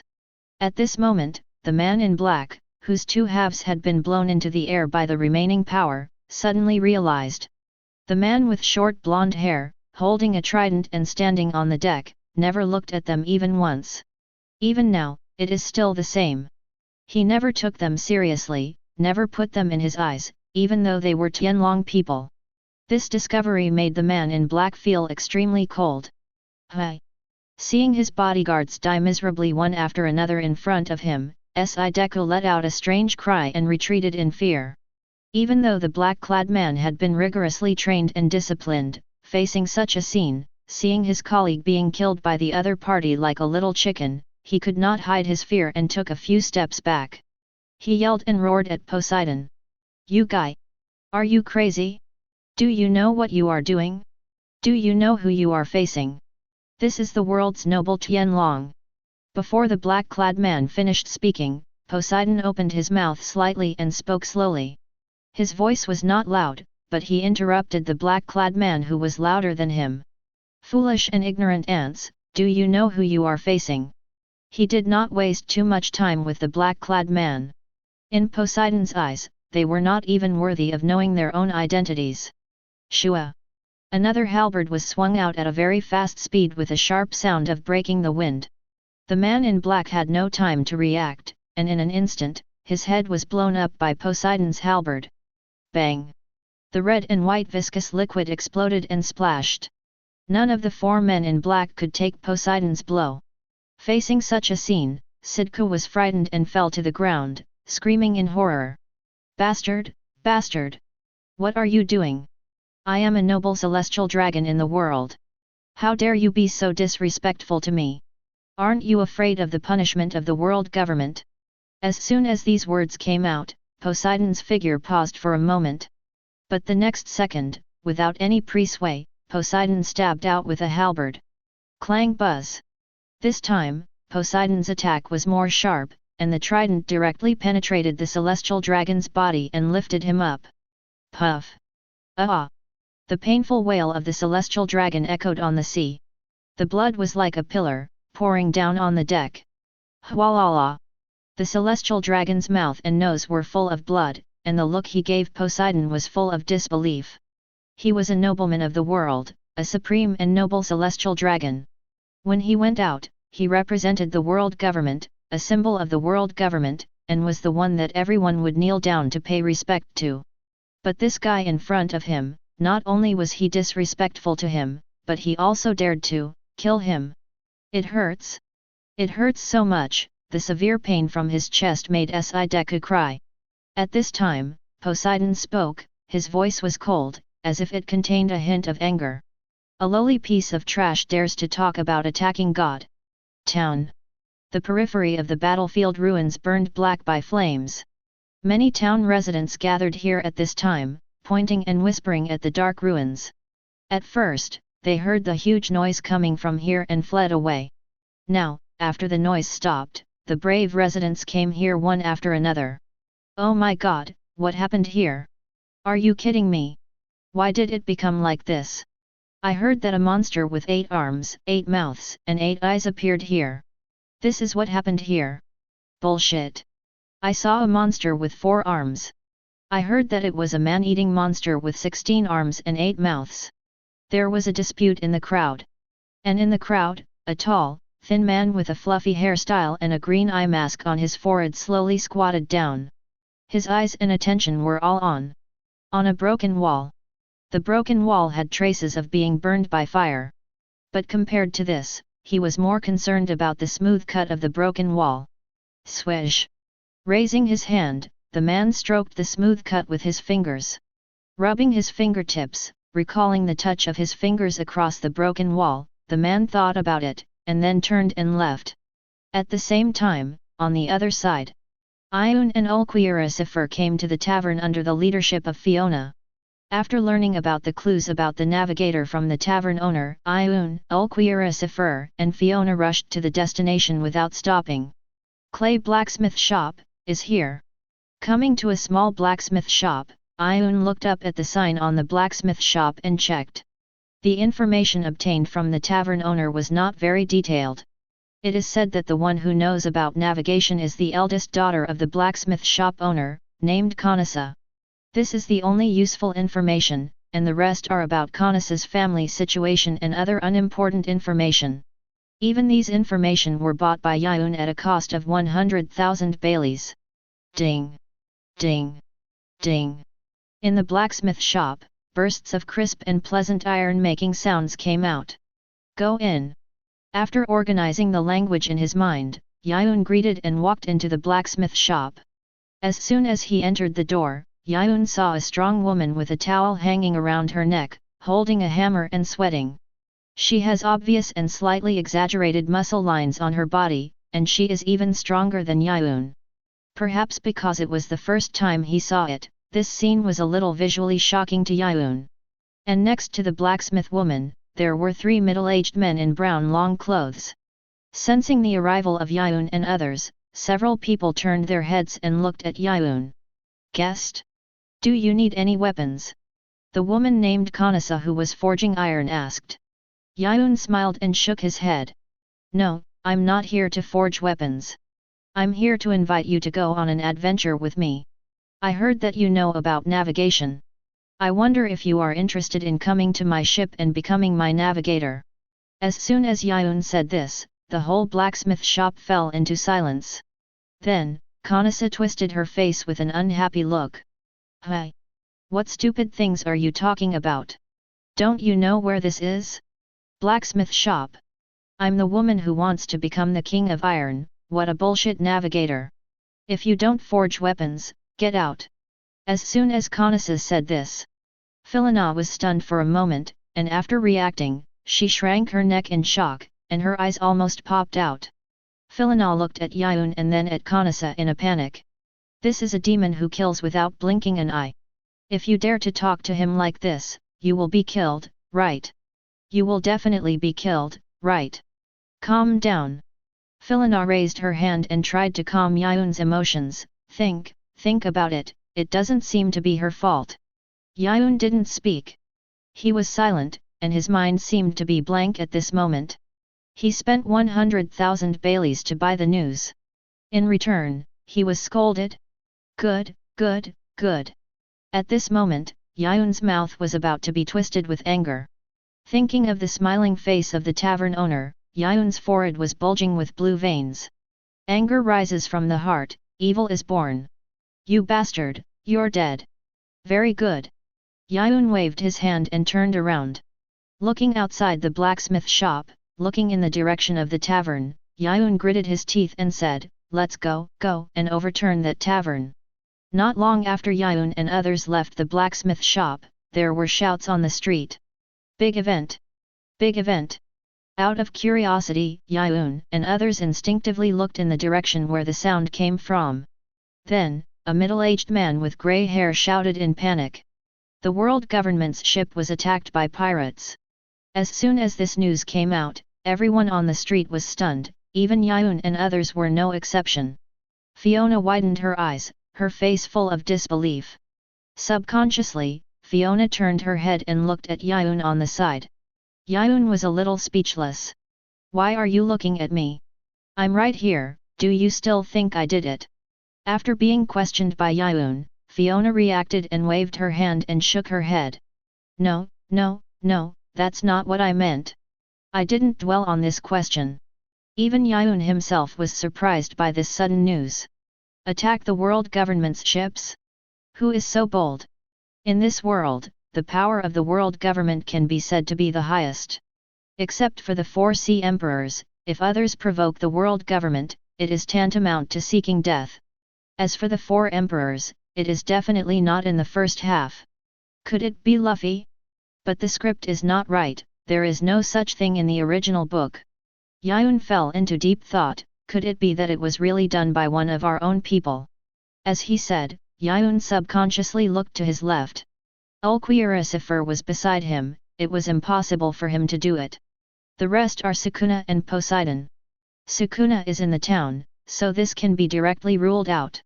Poseidon is in the cabin, and the ship is docked at the shore. It is impossible for Poseidon to take the initiative to attack the world government's ships. At this point, Yiyun became interested. He really couldn't think of anyone else who was capable enough to attack the world government's ships, except for his group. The worst generation? Monkey D. Luffy? Or Eustace Kid? There are only 2 of them, right?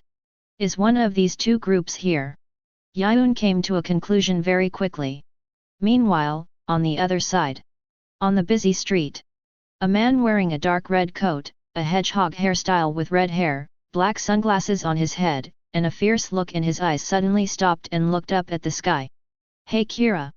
On the side, a man wearing a blue and white face mask and long golden hair also stopped at this time and looked at the red-haired man with some doubts.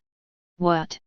The red-haired man pondered for a while, then slowly said, "I don't know why, after returning from that ruin, I always have a bad feeling, as if something bad is going to happen." As if to confirm the ominous premonition in the red-haired man's heart. Not long after he finished speaking, a loud shout came from the street. Attacked! The world government's ship was attacked, it was pirates. It was pirates who attacked the world government's ship. Big event! Big event! Listening to the shouts coming from not far away. The red-haired man's pupils shrank slightly, his face was stunned, and his expression was full of disbelief. Someone attacked the world government's ship. Marineford, Navy Headquarters Building. Da-da-da-da. The hurried footsteps echoed in the corridor. The admiral, wearing a white navy coat, a grey hat, and a scar on his face, ran to the door of the marshal's office. "Report. Mr. Marshal." The scarred officer's forehead was dripping with sweat, and his chest was heaving violently. Located in front of the desk. The Marshal of the Navy Headquarters, Buddha's Warring States, looked up when he heard the voice. "What's the matter?" The scarred officer swallowed his saliva and reported in a hoarse voice, "The world's noble celestial dragons were killed in an island town called Cressa." "What did you say?" As soon as the scarred officer said this, Warring States stood up from his seat. The world noble celestial dragon was killed. The ship flying the flag of the world government was also destroyed. Scar officer repeated the core content of the report. The true identity of the murderer is unknown for the time being, but he killed the celestial dragon on a ship called the Angel Pirates, led by the pirate Yiyun. It is initially speculated that he is also a member of the Angel Pirates. According to the above intelligence, there are Captain Yiyun and 3 crew members of the Angel Pirates on the island, one of whom is Lieutenant Philina, who was kidnapped in the last incident. In addition, there is one of the worst generations on the island, Eustace Kid, and several of his companions. Bang! After listening to the report of Scar Officer, Sengoku angrily slapped the table and gritted his teeth. The worst generation again. The guy who keeps getting into trouble. Scar Officer pondered for a while. Anyway, killing celestial dragons is unheard of. Turning his head, Zhang Guo looked at the scarred officer and asked, "What do you want from above? Are there any requests?" The scarred officer shook his head. "No, there is no news yet." Da. At this time, the corridor outside the office. On the road, another burst of hurried footsteps came. Soon, another naval officer appeared at the door of the office. "Report. Marshal Sengoku. Speak. The message from above requires all personnel to be executed on the spot." The reporting officer spoke loudly. Sengoku took a deep breath and adjusted his mood. "I know. Who is near Cressa now?" "Admiral Aokiji, who is currently on vacation, seems to be nearby, but he cannot be contacted for the time being. In addition, Admiral Kizaru is in the adjacent waters, and it will take some time to dispatch him," the reporting officer said. Sengoku sat back in his seat and pointed to the den mushi placed on the table. "Transfer the call, I want to talk to Borsellino in person." Chapter 29. The soldiers were busy, and the soldiers were busy. A naval base, a military port. Da. The dense and rapid footsteps echoed throughout the port. Thousands of naval elites were urgently mobilized to rush to the warships docked at the port. The entire army was solemn, without any idle conversation. In a short while, thousands of naval elites had boarded the ship. The senior officers of each ship lined up in 2 rows on both sides of the military port road, forming a supportive avenue. Soon, at the starting point of this avenue, a figure appeared. Holding a pocket watch den mushi, the admiral of the navy headquarters, Kizaru, and Borsellino, who was tall, wearing yellow and white striped clothes and a pair of gold-colored sunglasses, stepped onto the naval port. "I understand, I have a general understanding of the situation." Borsellino calmly replied to the words of Sengoku that came from the pocket watch den mushi, with a slightly lazy tone. He walked slowly and walked along the avenue supported by the navy generals, heading straight for a navy warship in the port. The navy generals on both sides followed Borsellino one by one. "No matter what, as long as we take action against the world nobles, we can't not take action, right?" Borsellino responded and stepped onto the stairs to board the warship. After boarding the deck of the warship, Borsellino stood still and looked back at the huge naval base behind him. The white navy coat behind him fluttered and rustled with the sea breeze. "I will go, please rest assured. Mr. Sengoku." In the town. As the news of the attack on the world government ship in the nearby waters spread, the residents of the town were in danger. "Hey, I say, we won't be implicated, right? Every grievance has its perpetrator, they will go to the pirates who attacked the ship, right? It shouldn't implicate us, think about it. This is what those vicious pirates did, it has nothing to do with us. Right? Right." The residents said that the world government would not vent their anger on them. But in their hearts, they were more uncertain and uneasy than anyone else. Those pirates who did bad things might just run away, but what about them? As residents of the town, where can they run? Although they have never really come into contact with people from the world government, what they have seen and heard over the years has made them clearly understand in their subconscious. The overbearing and unreasonable world government is likely to vent its anger on them. If they can find the culprits, it will be fine. If not, they will most likely be in trouble. All the residents in the town started to rush back to their homes. Even those who set up stalls and hawked goods closed their stalls and went home at this time, closing their doors and windows. In a short while, the number of pedestrians on the street dropped sharply. It only took a few minutes from the beginning of the coming and going to the end of the few. Now, the only people walking on the street are those outsiders. Town port. On the navy warship docked on the shore. Not long after returning to the warship, Smoker received a call from the navy headquarters, ordering him to set off for Cressa immediately to assist the navy headquarters Admiral Kizaru in arresting the angel pirates and the bounty criminals. "Mr. Smoker." Tashiji, who was standing not far from Smoker and had bandaged her wound, spoke. Tashiji also heard some of the phone call just now, but she didn't hear it clearly. She only knew that it was a call from the Navy headquarters, and at the same time, she vaguely heard the mention of the angel pirates on the phone. After hanging up the den mushi, Smoker turned around, looked at Tashigi, and slowly said, "The highest combat power from the headquarters, the Admiral, has been dispatched." When this sudden and explosive news came out, Tashigi felt that her brain had received a heavy blow, and her eyes widened in shock and disbelief. "Admiral? That means..." When the words came to her lips, Tashigi didn't know how to speak. An angel pirates actually alarmed the Navy headquarters to send out the Admiral. The angel pirates attacked the world government's ships and killed the world's noble celestial dragons. The headquarters had to mobilize the Admiral to deal with it. In this town, in addition to the angel pirates, there are also extremely one of the evil generations, the Kid Pirates led by Eustace Kid. Smoker picked up the navy coat beside him and put it on his shoulders again. "And our mission is to fully cooperate with the Admiral who has been mobilized. Before he arrives, we must hold back the Angel Pirates and the Kid Pirates and not let them escape before the Admiral arrives." As soon as she heard that she would fight the Angel Pirates again, in Tashiji's mind, the figure of Sukuna and the two monsters who made her feel scared just by their aura emerged uncontrollably. That bad experience made Tashigi shudder uncontrollably, and she said in a hoarse voice, "Do you want us to stop them?" Hearing the sound that was obviously wrong, Smoker turned his head and looked at Tashigi. However, he said nothing. At this moment, he only had Sukuna in his mind. The disastrous defeat not long ago had taught him a lesson. The next time they meet, he will definitely not fall into such an embarrassing situation. "Quick, quick, quick! Da-da-da-da-da!" The heavy and dense footsteps echoed in the port, and a large number of navy swarmed down from the warships. "Hurry up! Hurry up! Listen up! Our mission is to fully cooperate with the Admiral who is coming to the island to hold back the Angel Pirates and the Kid Pirates, one of the worst generations. Before the Admiral arrives, we must not let the wanted criminals escape."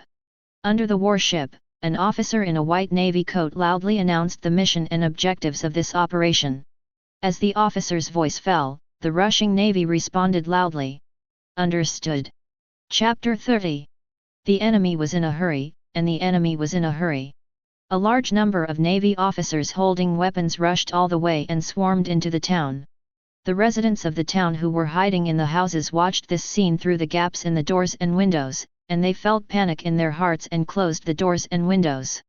"Search separately.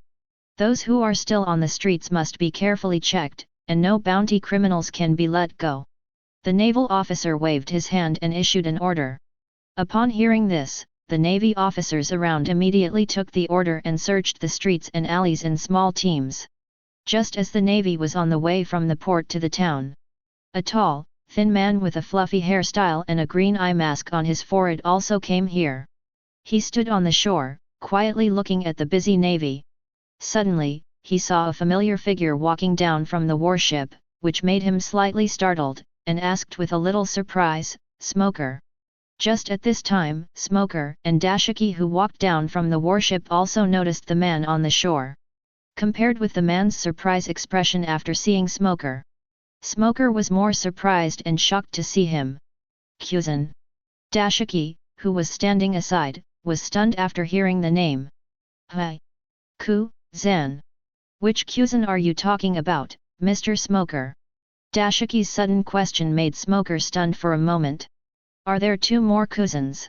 As soon as these words came out, Tashiji's guess was instantly confirmed, so that she was shocked and widened her eyes, her face full of disbelief. "That means," after a pause, Tashigi pointed to the man on the shore who was looking at them, "he is the top 3 combat forces of the Navy headquarters, one of the 3 admirals of the Navy, Aokiji." "Yeah, it's him," Smoker responded, and then turned around.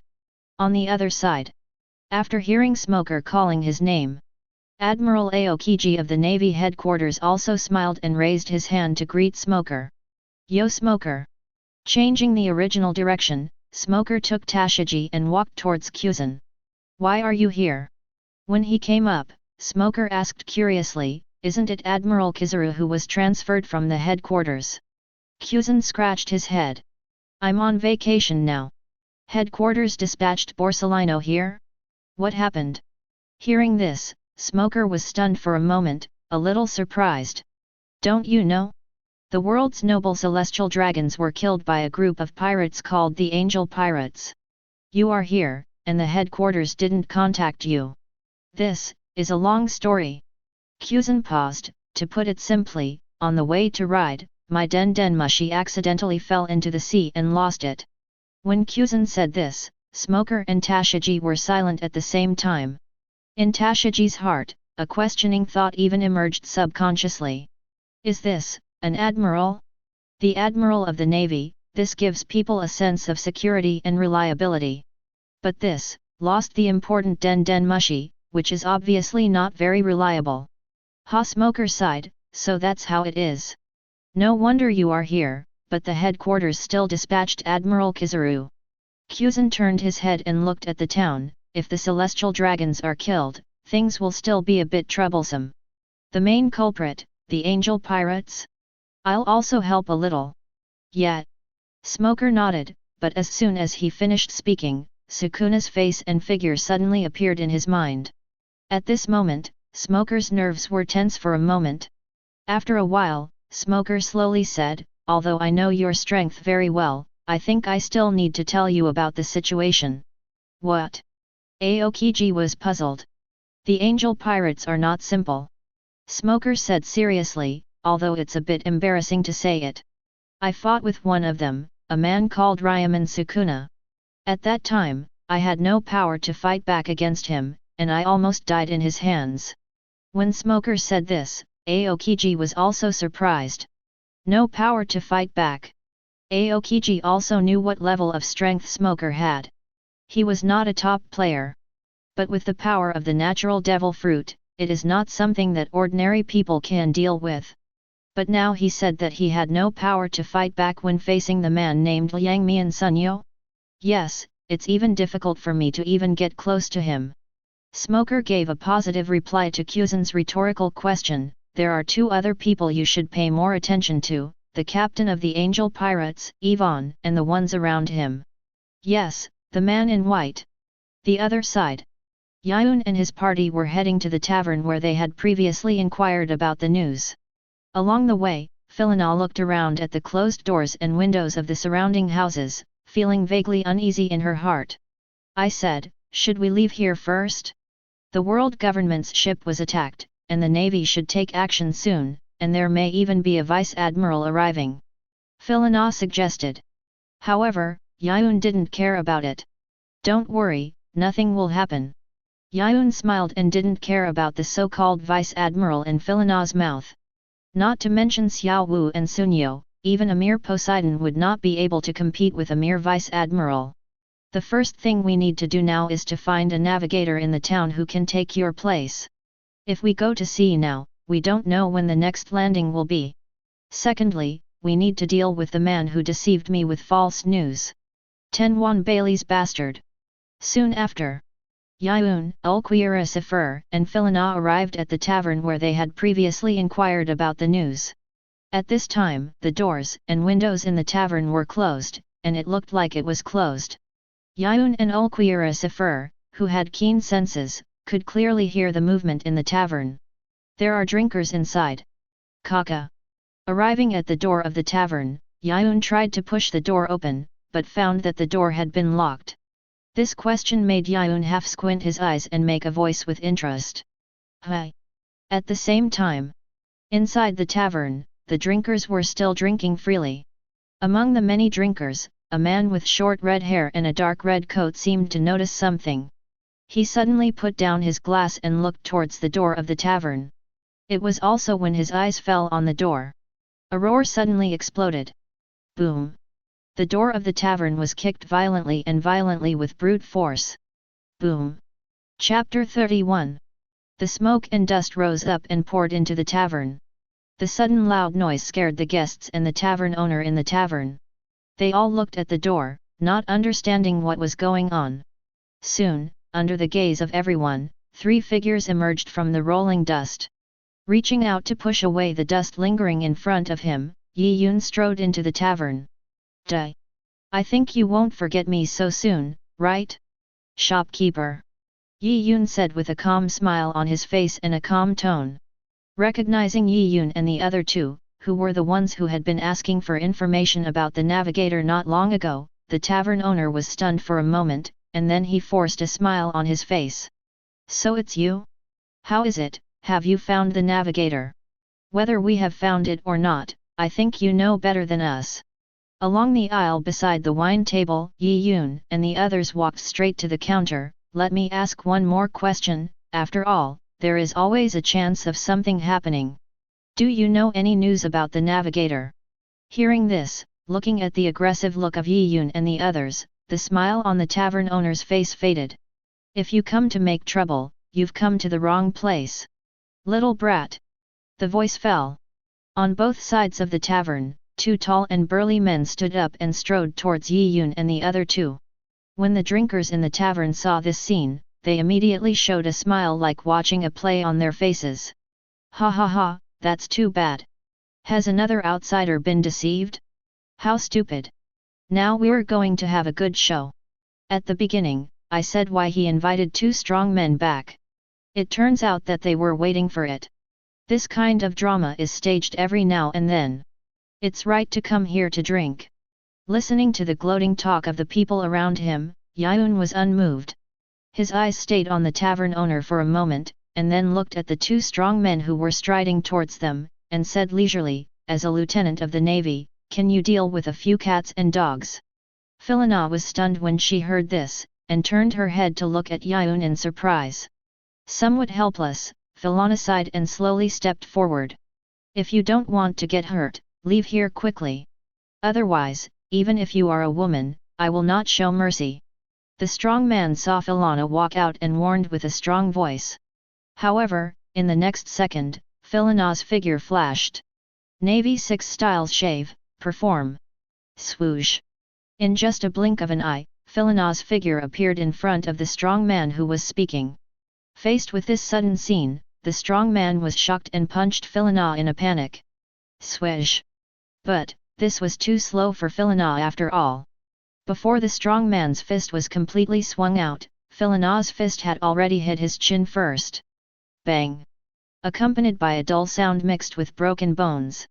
The strong man's burly body flew backwards and fell heavily to the ground. Bang! Boom! Who do you say you won't show mercy to?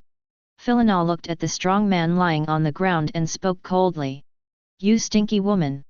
After a brief shock, the other strong man immediately recovered, cursed, and opened his hands, rushed towards Fiona, trying to hug Fiona. However, Fiona dodged it by squatting down swiftly. Before the strong man could react, Fiona kicked him in the abdomen. Bang! Cough!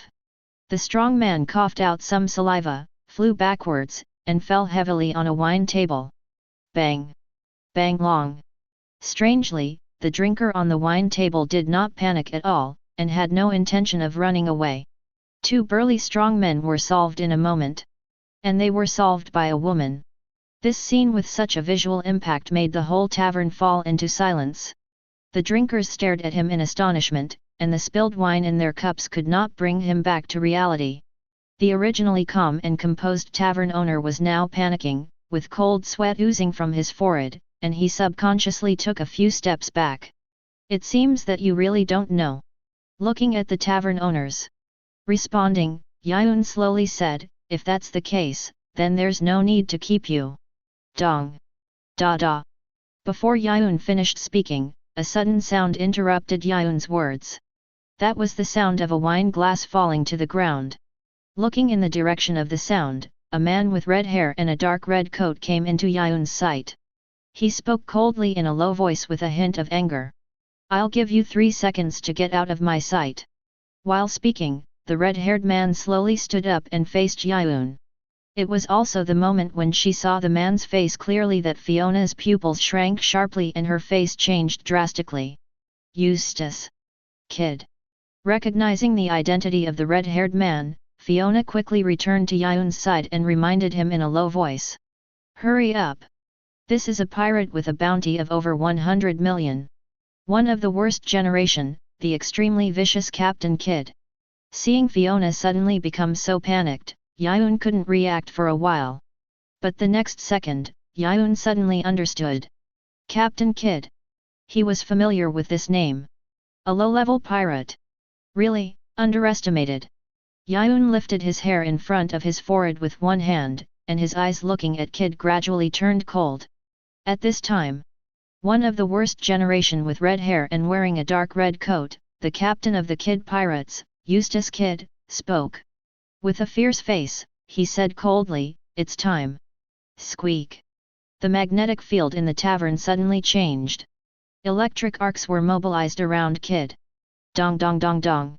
On the wine table, the iron tableware and items began to vibrate violently. As Kidd raised his hand, shua! The iron tableware suddenly floated in the air. A fierce light flashed in Kidd's eyes, and he raised his big hand and slammed it down. "Since you don't want to leave, then die." Clang buzz. The tableware suspended in the air vibrated violently, like an arrow ready to be fired. But just when these arrows were about to be fired, Ulquiorra figure appeared beside Kidd in an instant. There was no emotion on his face, as if he was strolling in the garden. Sifir put one hand in his pocket and reached out with the other hand to grab Kidd's face, lifted him up, and slammed him down on the floor with his head down. Bang! Dong! Chapter 32. The two of them were so excited that they were almost dead. It all happened so fast that Kidd had no time to react. It was as if he fell to the ground in the blink of an eye, with a sharp pain in the back of his head. The metal object that was suspended in the air by the magnetic force also fell to the ground like raindrops at the moment Kidd fell. Dang dang dang! What happened? Feeling the cold and pale hand pressing on his face, Eustace Kidd's pupils trembled. He was completely unable to react to what happened in the moment just now. Fast. Too fast. I didn't even see the other party's movements clearly, let alone react to them. Kidd. Kira, who was next to Eustace Kidd, shouted worriedly. Almost subconsciously, Kira took action and attacked Ulquiorra. Clang! The sickle embedded in the iron tools of Kira's arms suddenly popped out and began to rotate rapidly. Kira took 2 steps at a time, swung the rapidly rotating sickle, and slashed at Ulquiorra's neck with all his strength. Shua! The air seemed to be cut by the rapidly rotating sickle, and a sharp buzzing sound was heard. However, this was a full-strength attack for Kira.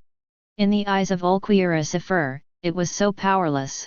The hand that had been stuck in the trouser pocket was not even pulled out, and Ulquiorra still responded with one hand. With just a casual wave of his hand, he sent Kira's rapidly spinning sickle flying along with his entire body. Dang! Flesh and iron collided.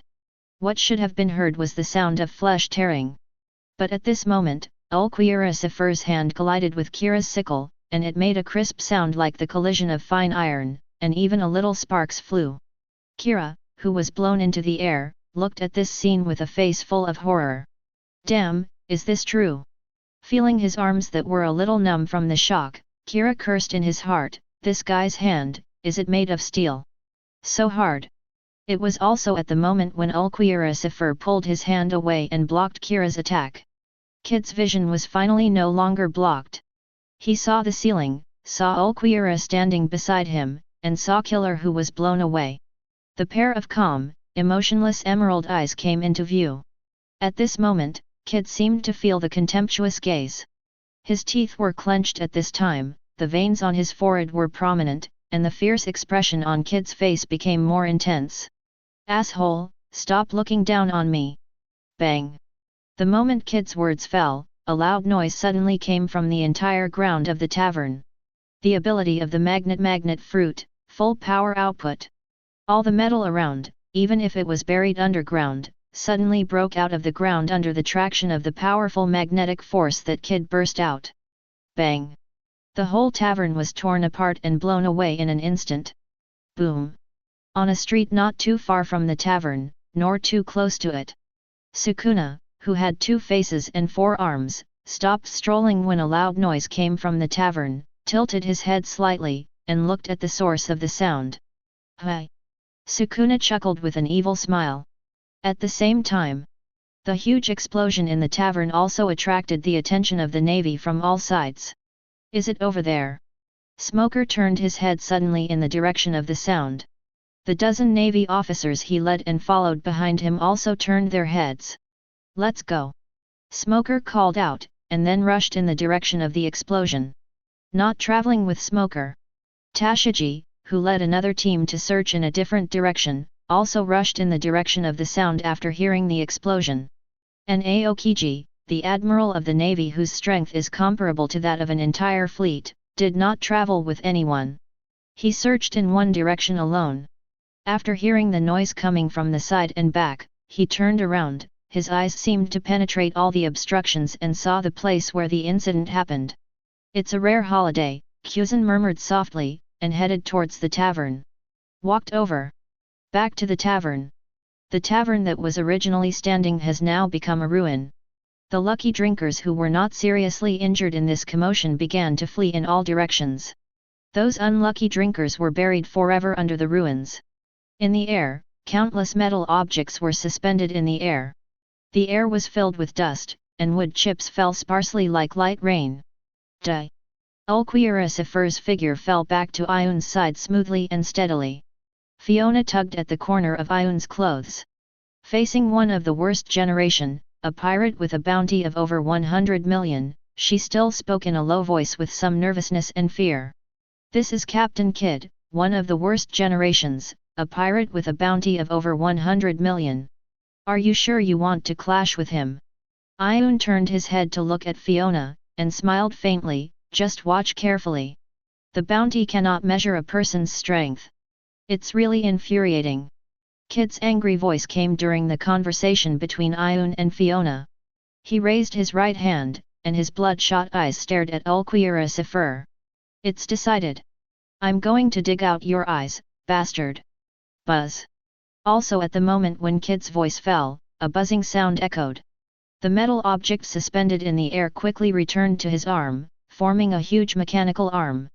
However, even though that mechanical arm looked so terrifying, but the expressions of Yiyun and Ulquioricifer were still as calm and composed as usual, without showing any panic. "Have you paid the price for your arrogance?" Yiyun asked calmly. Kidd had no intention of paying attention to Yiyun at all. The only response to Yiyun was Kidd's attack. "Sinei!" Kidd roared, and the huge mechanical arm smashed down. Buzzing! This sudden scene frightened Fiona's pupils and she screamed out of control. "Hey! Hey! Hey! Hey! This looks bad! Get out of the way!" Yiyun ignored him. The pair of golden eyes exuded golden light at this moment. The surging and terrifying pressure was brewing in his body. Sizzle! Suddenly, there was a dark red arc jumping around him. The next second, the surging pressure brewing in his body, along with the domineering aura, poured out. Boom! Chapter 33. The suffocating terrifying pressure seemed to fall from the sky, with a majestic momentum that changed the color of the world, like the sky overturning, shrouding the entire space in an extremely oppressive haze. Kidd only felt an invisible force as heavy as a mountain suddenly descending on his shoulders, as if a towering peak hit his back without warning. In an instant, he felt a strong sense of oppression in his waist and abdomen, and he groaned involuntarily, and all the bones in his body seemed to protest under this force. Hi! In contrast, Kira, who followed closely behind Kidd, was even more miserable. This pressure seemed to be a tangible thing, pressing his entire body to the ground without any explanation, leaving no room for struggle. Bang! A dull bang, dust flying. Kira's face was pressed against the cold ground, his eyes full of fear and unwillingness. Beside Yiyun, Fiona's slender body seemed particularly small in front of this breathtaking breath. In her wide eyes, fear and shock intertwined. Even as a bystander, just feeling the aftermath of this breath was enough to make her heart tremble inexplicably, and her body trembled involuntarily like a leaf in the wind. And under Yiyun's feet, the hard floor within a radius of 1 meter could not bear the impact of this force, and it cracked and collapsed in an instant, as vulnerable as a fragile eggshell. Boom! Accompanied by a dull roar, the cracks spread rapidly like a spider web, showing the horror and vastness of this display of power. Around Yiyun, the domineering aura turned into dark red arcs. They were like violent thunder snakes, dancing wantonly with a breath of destruction, pressing towards Kidd step by step. Wherever the arc touched, Kid's body seemed to be burned by a raging fire, and the pain was unbearable, forcing him to scream out of control and pain. His knees softened, and he fell to the ground. Ugh! The thunder snake-like domineering aura wrapped around him, and every inch of his skin felt the piercing pain. Even his proud devil fruit ability lost its former glory under this absolute suppression. The huge mechanical arms made of metal objects collapsed at this moment and scattered all over the ground, symbolizing the disintegration of power. What's more desperate is that the pressure released by Yiyun has not weakened, but has continued to increase. As a result, the ground has suffered a chain reaction, and the scope of the collapse has continued to expand. From the initial narrow 1 meter, it quickly expanded to 2 meters, 4 meters, 5 meters, until it became a huge pit, as if the earth was trembling in front of this power and unable to resist. Boom! Boom! Boom!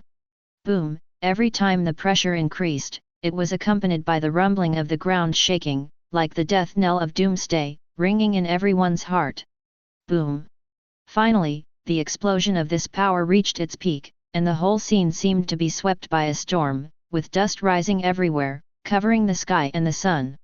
One of the worst generations, Eustace Kid, a pirate with a bounty of over 100 million, was completely defeated in this battle before he even fought, and knelt on the ground, unable to move. The once invincible arrogance was completely crushed at this moment and turned into nothing. Feeling the intense pain from every inch of his skin, as if thousands of needles were piercing his bone marrow at the same time, Kid's heart was filled with unprecedented panic and disbelief.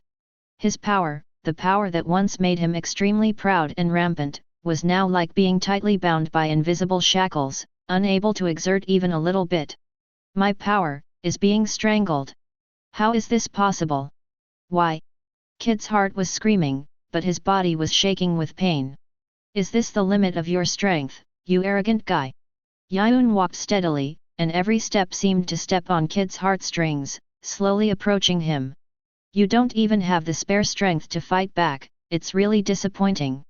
Your strength is like an ant, not even half as good as mine. So boring.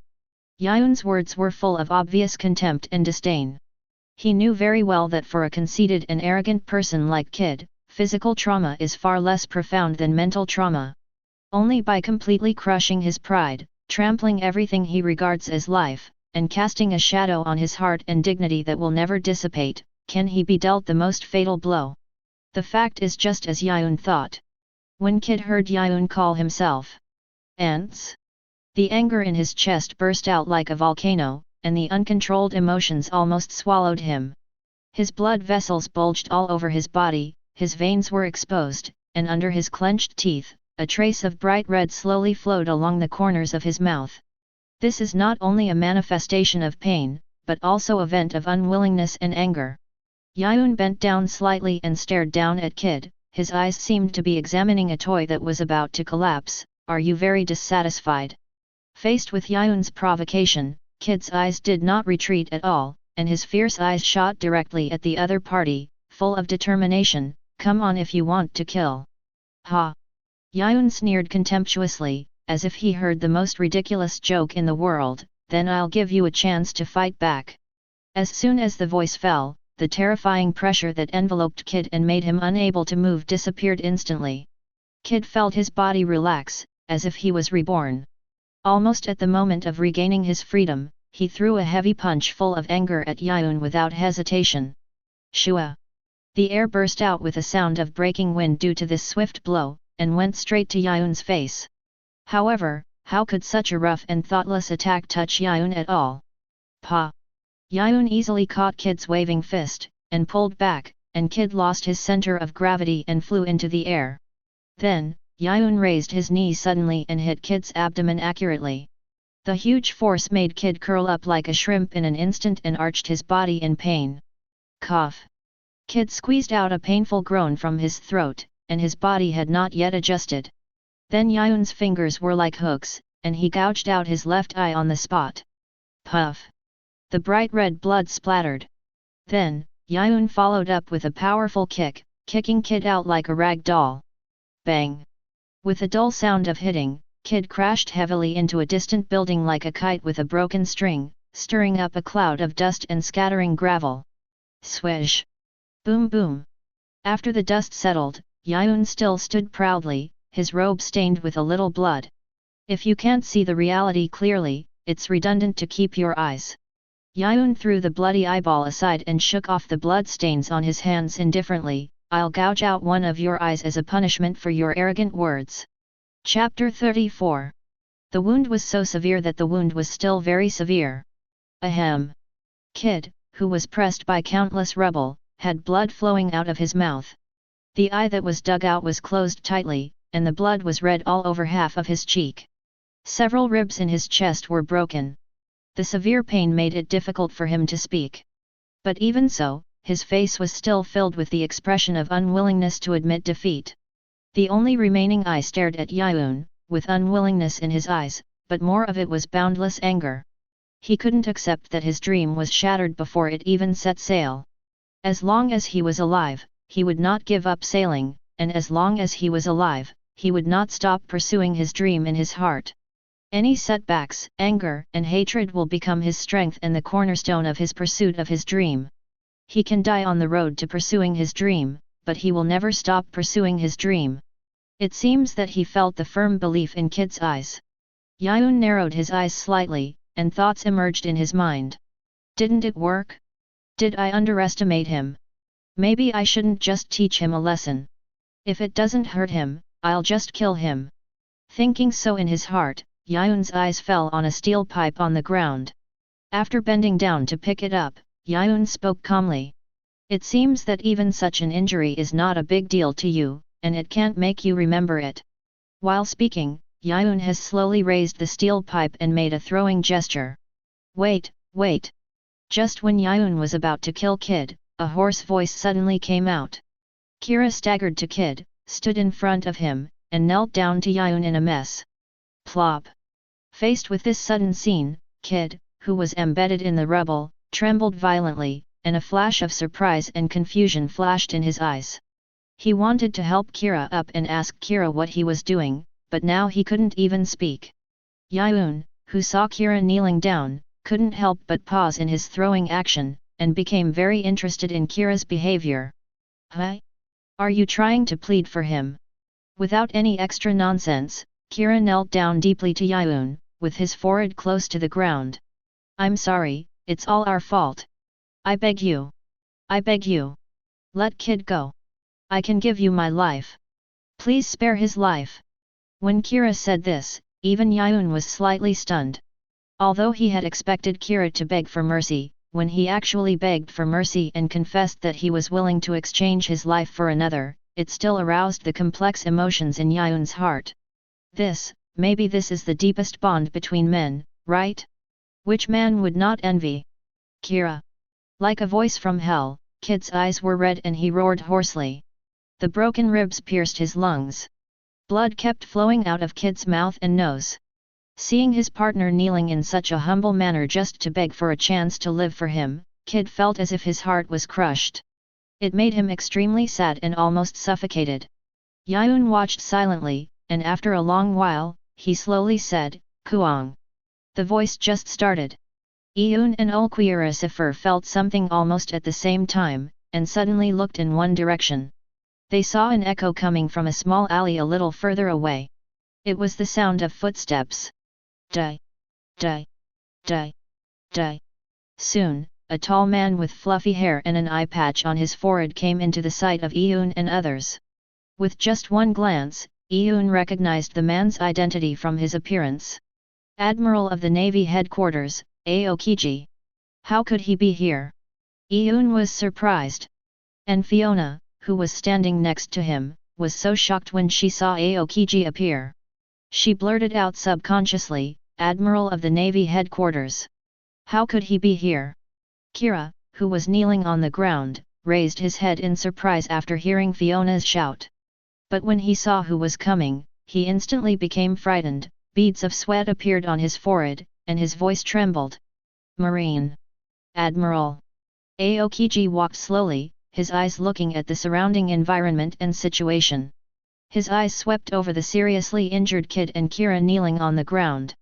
Finally, his eyes fell on Yiyun and others, or, to be more precise, on Ulquioricifer. White clothes, Aokiji muttered to himself, and then his eyes looked at Yiyun, angel pirates. Raising his hand, Aokiji gently scratched his cheek, as if thinking. Why am I here? I'm on vacation, but since you killed the celestial dragons, as an admiral of the navy, I have to take action. Listening to Aokiji's words, Yiyun was slightly startled and fell into a moment of confusion. You? What he said to himself. Then what does this mean, us? When did he do this? Why didn't he know? Yiyun glanced at Kira and Kid who were kneeling on the ground. After killing the celestial dragons, you dare to drink in the tavern as if nothing happened? Should I say you are arrogant? Or ignorant? Kira paused, a little surprised. He was inexplicably accused of killing celestial dragons. What? No. It's not us. We know that killing celestial dragons will attract the admiral of the navy. We are not stupid enough to that extent. Kira waved his hands in panic, and while speaking, he looked at Yiyun and Aokiji. Just as Kira was explaining, Aokiji also spoke, pointing at Yiyun. The main culprit is you, the angel pirates. Chapter 35. The fireflies were so strong that they could not resist. Boom! The huge wings of the flame crow flapped violently. Like a sharp sword, the flame crow rushed towards Aokiji in midair. Shua! It was so fast that it left a long shadow in midair. Feeling the scorching air coming towards him, Aokiji was dignified, knowing that this was an opponent he had to go all out against. Not daring to be careless or hold back, the ability of the ice fruit was fully activated at this moment. The icy white frost covered Aokiji's whole body in an instant. Ice covered. Amazing cold air surged out of Kuzan's body. The air around seemed to be frozen, and a series of crisp crackling sounds were heard, and the scorching air waves that were rushing towards him seemed to be dispelled at this moment. A huge ice ball appeared in the air in an instant, and crashed into the flaming golden crow that was rushing towards him. Boom! The flames shot up to the sky, and a huge explosion sounded.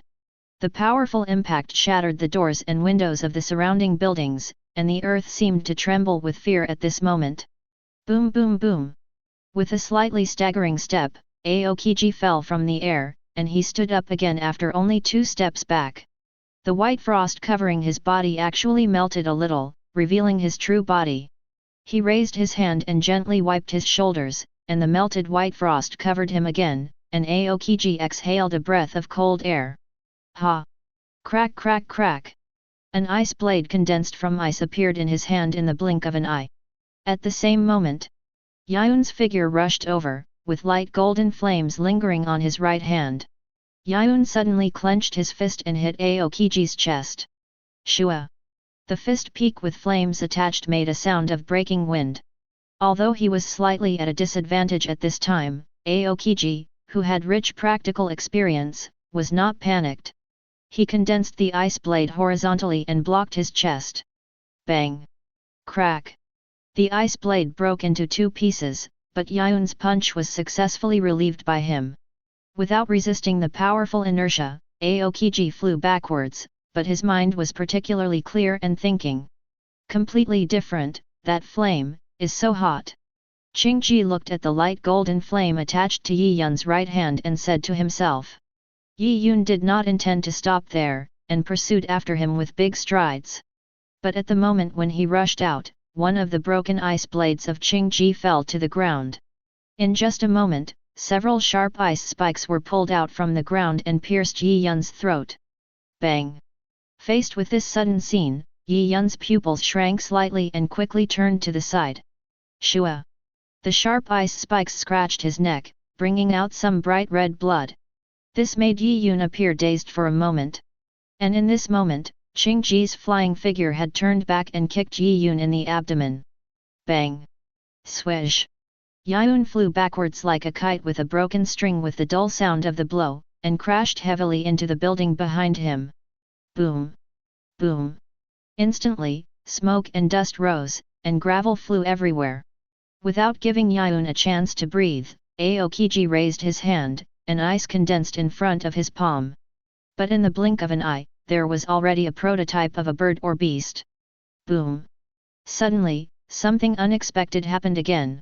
A deafening buzzing sound suddenly arose. An incomparable terrifying pressure suddenly dropped, causing Aokiji's body to sink a little. Feeling this strong sense of oppression, Aokiji widened his eyes, and his heart was extremely horrified. This aura, heroic. It's not surprising to have heroic. He has dealt with many people who have mastered heroic, and almost won by crushing them. However, the heroic at the moment is completely different from those heroic. This is the heroic color heroic that only appears once among millions of people. It is a symbol of the qualifications of a king. It is completely different from the other two heroic. The other two can be learned through acquired practice, but the heroic color heroic cannot be learned through acquired practice, and it cannot even be cultivated. And now, in the first half of this great route, in this place called paradise, even the palm. There are only a few places where people hold domineering power. He actually met a person who has mastered the domineering color domineering power, and even used this domineering power to such a great extent. How could Aokiji not be shocked? Sizzle! At this moment, several dark red arcs tore through the rising smoke and dust and rushed straight towards Aokiji. Aokiji, who was momentarily distracted, was immediately caught. He only heard a muffled groan, and the prototype of the bird and beast condensed in front of his palm suddenly shrank a circle. The power of the devil fruit was forcibly suppressed at this moment. Not far away. Seeing that Yiyun and Aokiji were beaten and flew away after only a few rounds of fighting, Fiona anxiously shouted to Ulquiorra, "What are you still doing here? Go and help? Your captain." Halfway through her words, Fiona seemed to remember something and immediately changed to using sign language to anxiously gesture at Ulquiorra. Looking at Fiona's hand gestures that seemed to be like a seal, Ulquiorra was silent for a long time, and asked in confusion, "What are you doing?" "Hi." Fiona was stunned on the spot. Suddenly, she heard Ulquiorra speak, and a row of question marks appeared in her head. She subconsciously blurted out, "Aren't you mute?" Since Ulquiorra boarded the ship, Fiona has never heard Ulquiorra speak. She has always thought that Ulquiorra is a mute. Now that he suddenly spoke, Fiona didn't know how to start. So rude. On the other side, Yiyun stood up from the rubble. He looked a little embarrassed. Since he set sail, he has never met a decent opponent. In this battle, he also wanted to test his strength with Aokiji to see what level of strength he is currently in this world. The initial result of the fight was still ideal, but Yiyun noticed a more serious problem. The power he currently possessed was strong. Even if he lacked actual combat experience, he could fight back and forth with the Admiral of the Navy. But in terms of the coordination of power, it was extremely poor. Take the previous defeat as an example. If he could coordinate the use of observation haki, he would not be in this state at all. Sure enough. Even if you can use your power skillfully, you still can't do it if you lack actual combat experience. If you can't coordinate the use of power, the power you have is useless. Just when Yiyun was secretly thinking about his shortcomings, a sudden cry suddenly echoed in his mind. Woo woo woo. This sudden cry made Yiyun confused for a moment. Somewhat helpless, Yiyun cursed. "Why are you crying? I'm not dead yet, what's the matter? Besides, whose system cries like you? It's not you who's in pain. The host is so motivated, I'm so touched." "Host, don't worry, I'll take care of the actual combat experience and rewards, just go ahead." Listening to the system's words, Yiyun was in a trance for a moment. Picking up the surging fighting spirit again, Yiyun couldn't help but raise the corners of his mouth, and couldn't help but reveal a wanton smile. Raising his hand to push away the smoke and dust lingering around him, Yiyun stepped out of the pile of rubble. "Don't worry, Tongzi. I'll make it." Chapter 36. The two of them were fighting, and the two of them were fighting. Da-da-da-da. The footsteps were dense and rapid. The team led by Smoker was now rushing to the battle site of Yiyun and Aokiji at full speed. Even at a considerable distance, the fierce fighting sound was as deafening as thunder. Has the fight started? Which team has come into contact? We have to hurry up. Thinking so in his heart, Smoker's pace could not help but speed up a little. After galloping for a while and turning a few corners, the pupils of the leading smoker suddenly shrank, and he suddenly stopped and shouted, "Stop!" In the back, the Navy officers who followed closely behind Smoker didn't understand what happened, but they stopped their rush after Smoker's low shout. "What's wrong?" Smoker, a naval officer, was about to ask about the situation, but suddenly noticed that there was a man with 4 arms standing in front of the road. Such obvious features, it was Sukuna without a doubt. With the same purpose as Smoker, Sukuna was also rushing in the direction of Yiyun and others. The only difference may be that Smoker and others are anxious, but Sukuna is not. Smoker's low shout also made Sukuna notice him. Turning around slowly, Sukuna and Smoker's eyes met. "Ha, it's you." Sukuna lifted the hair on his forehead, and there seemed to be some helplessness in his tone. Although Sukuna had some psychological trauma in the last battle. But after having a way to deal with it, the feeling of fear also faded a lot in Smoker's heart. "This place is really small. We meet again," Smoker said, and took 2 steps forward, "but this time, I won't be as embarrassed as the first time." "Hi." Sukuna seemed to be aroused with some interest, and raised his head slightly. "Didn't I say that? Only this time, are you so anxious to die? Whether you are going to die or not, it's not certain." Smoker slowly took up his posture, and at the same time, without turning his head, he said to his subordinates behind him, "Spread out, don't get close, you just wait for an opportunity to support from a distance." "Ha ha ha!" Suddenly, Sukuna's laughter came. Smoker was a little stunned, and didn't understand why Sukuna laughed. But soon, he saw Sukuna stop laughing, his expression turned cold, and he said slowly, "Hey! Idiot, are you getting too proud of yourself?" At the moment when Sukuna finished speaking, Smoker suddenly felt a chilling murderous intent from Sukuna. His hands trembled slightly unconsciously, and Smoker's pupils trembled slightly. But soon, he gritted his teeth and clenched his fists, calmed down, and calmed his fear in his heart. "It's okay. I have already experienced his moves.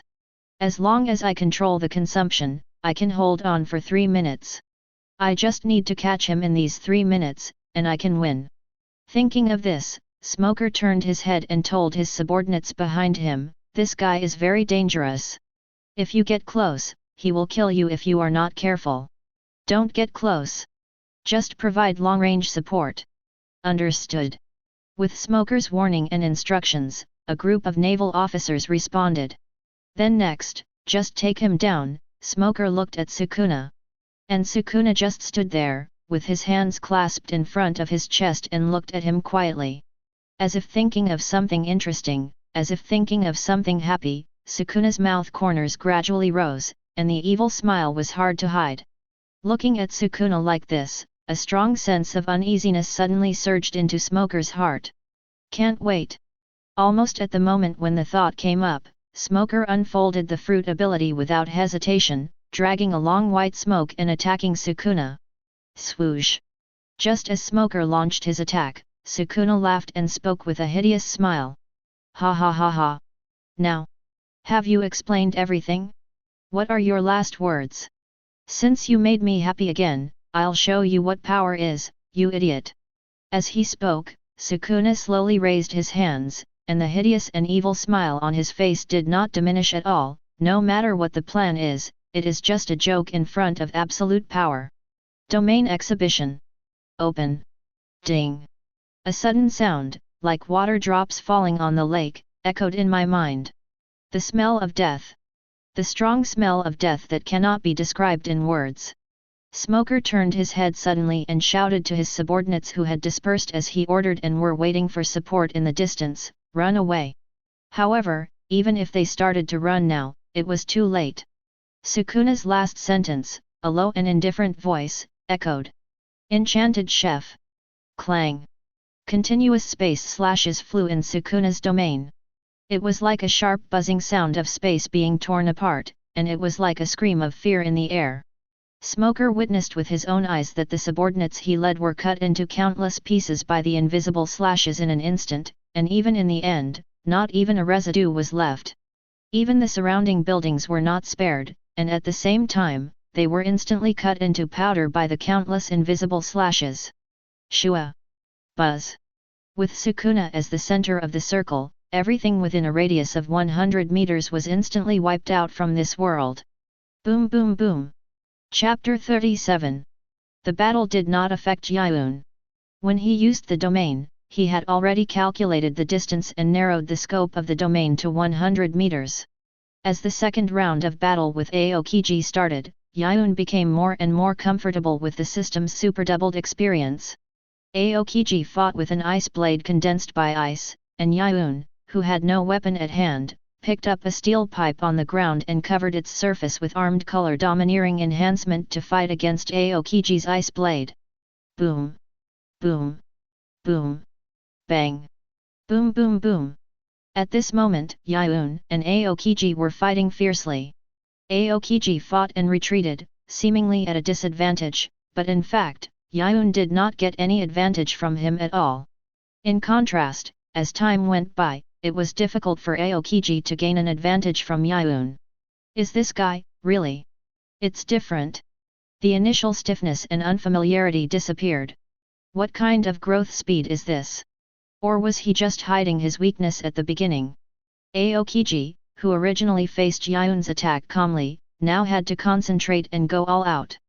Buzz! Suddenly, there was a deafening buzzing sound.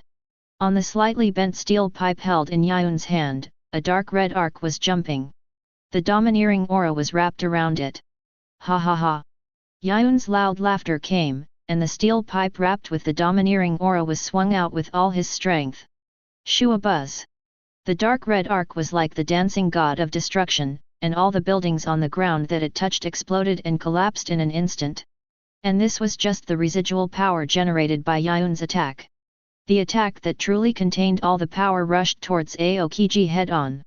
What? Even when facing this attack, Aokiji couldn't help showing a look of surprise on his face. Just by feeling the power contained in this attack, Aokiji could clearly understand that if he was hit directly by it, the result would be quite bad. It was too late to dodge. Aokiji used his fruit ability with all his strength, and his whole body was instantly covered with a thick layer of frost, and the ice blade in his hand swung towards the attack at the same time. Shua! Bang! The slashes collided violently, and a deafening roar erupted. The terrifying residual power swept the sand and stones in all directions. The ruins that were too close were shattered in an instant by the residual power of the air wave. Boom! The ice blade in his hand shattered inch by inch, and Aokiji flew backwards like a meteor, hitting the house behind heavily. Boom! In an instant, billowing smoke and dust rose up, and the strong wind carried the sand and stones dancing. There was no pursuit. Yiyun stood in place holding the steel pipe, with his hair and robes fluttering in the wind.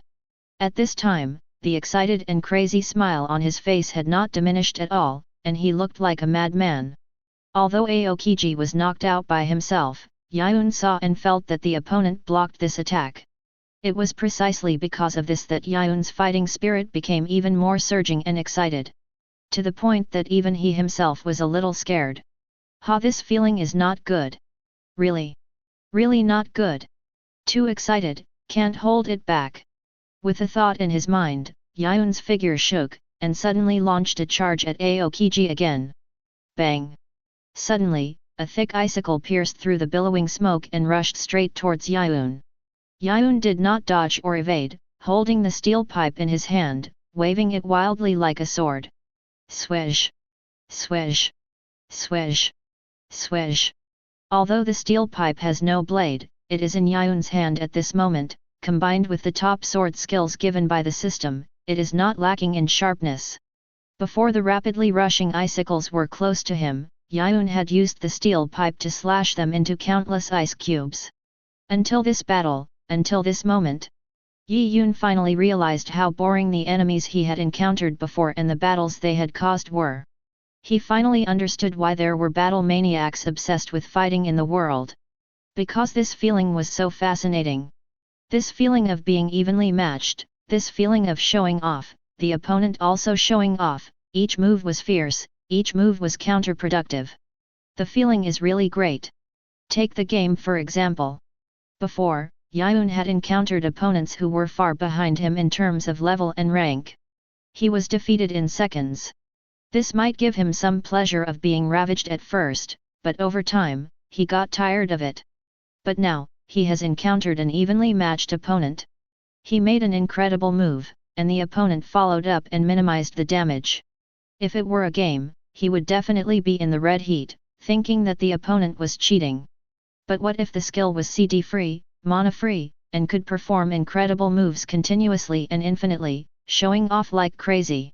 What if the opponent was evenly matched with him, could not only follow up with the move, but also counterattack, and both sides were injured, but the fight was evenly matched? Then he would not be in the red heat, but would only be excited about it, with adrenaline soaring, and he would have to sit up and fight him. Even if he lost in the end, he could only say excitedly fuck, when he recalled it, and even wanted to fight him. Yiyun was in this state at this moment. If he wanted him to stop at this moment, it would be like losing power in the middle of a team fight with an advantage. Bang! With Yiyun's last blow, the strong force that was rushing in was completely crushed. Before he could catch his breath, Aokiji's figure had already rushed in front of him. His right arm had already been elementalized, and his fist was wrapped in domineering. Aokiji stared at Yiyun in front of him, and a frosty white cold air that was clearly visible to the naked eye came out of his mouth. Ice gloves! The fist wrapped in domineering aura hit Yiyun's face the moment Aokiji's voice sounded. Swish! But Yiyun's observation haki had already seen this scene. He swung the steel pipe in his hand. Bang! Accompanied by a loud sound of hitting, Aokiji's fist brushed past Yiyun's cheek. Although Aokiji felt regretful for not hitting the target, he was not disappointed and continued to chase. Ice time! With a low shout, the cold air in Aokiji's body immediately poured out. In just a moment, most of Yiyun's body was frozen. But Yiyun's reaction was also very fast, and he unfolded Yanjian the moment the ice covered him. Boom! The pale golden flame gushed out from Yiyun's body, and the ice covering half of Yiyun's body melted in an instant. The terrifying heat wave impacted, burning the air so that it screamed. Aokiji was startled, and while his whole body was covered with frost, he blocked his hands in front of him. Bang! Accompanied by a loud impact sound.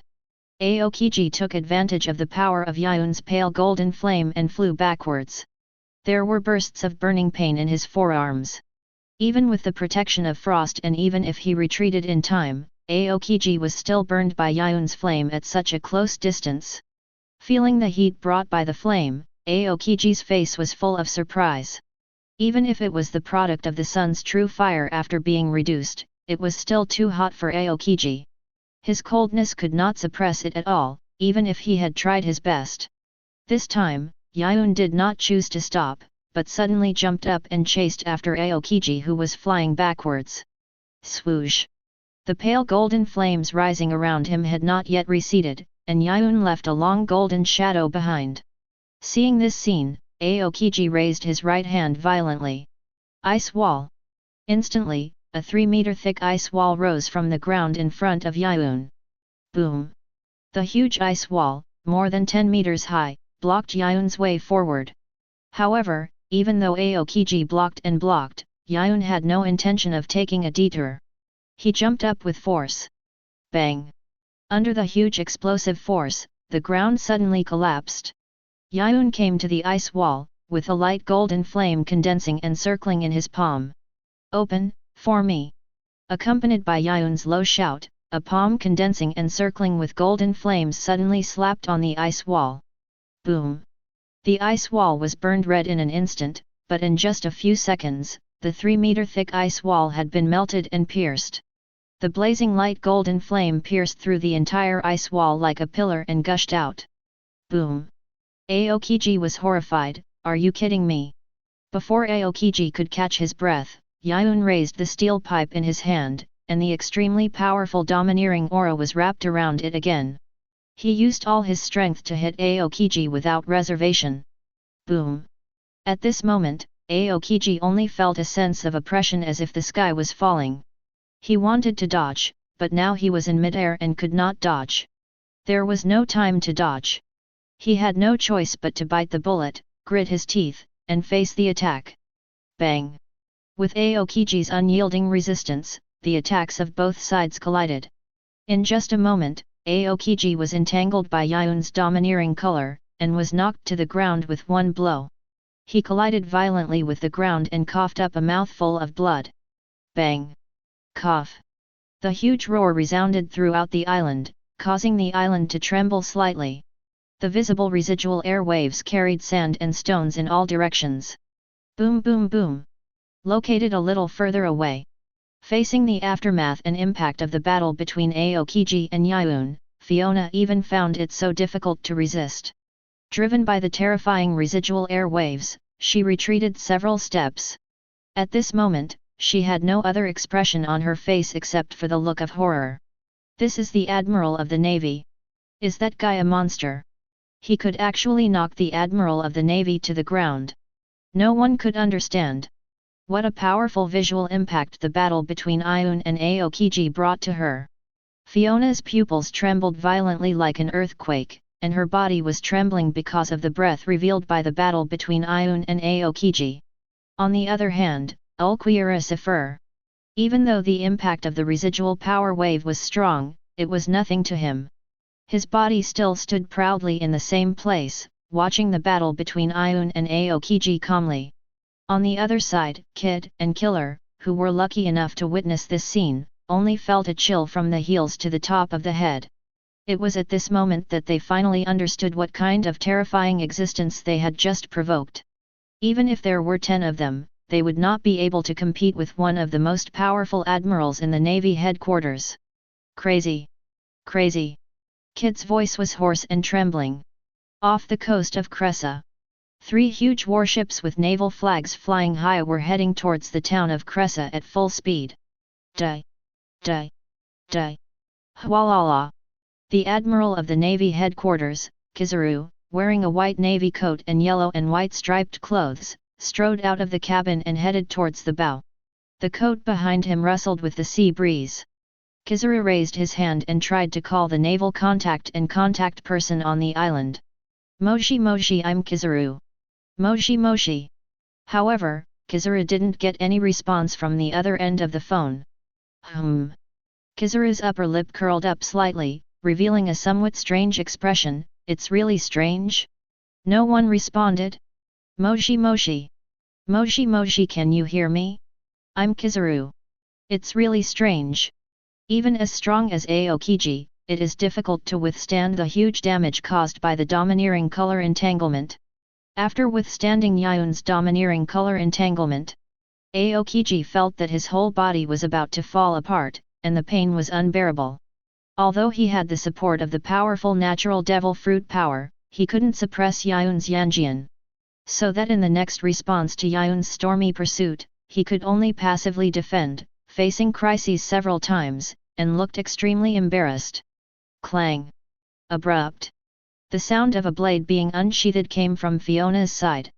Fiona turned her head and saw Ulquiorra slowly pulling out the long sword from his waist. This sudden scene made her a little confused for a moment. Didn't you just say that the captain didn't want anyone to interfere in his battle? Leave here. Ulquiorra answered irrelevantly, holding the black-winged demon with an indifferent expression, and slowly walked to one side. Fiona was full of question marks, and was about to ask what Ulquiorra meant, but when she looked in the direction Ulquiorra walked. But she saw that he had stepped into the void without knowing when, standing in the air. Are you kidding? Fiona widened her eyes, and the scene of that night seemed to appear before her again.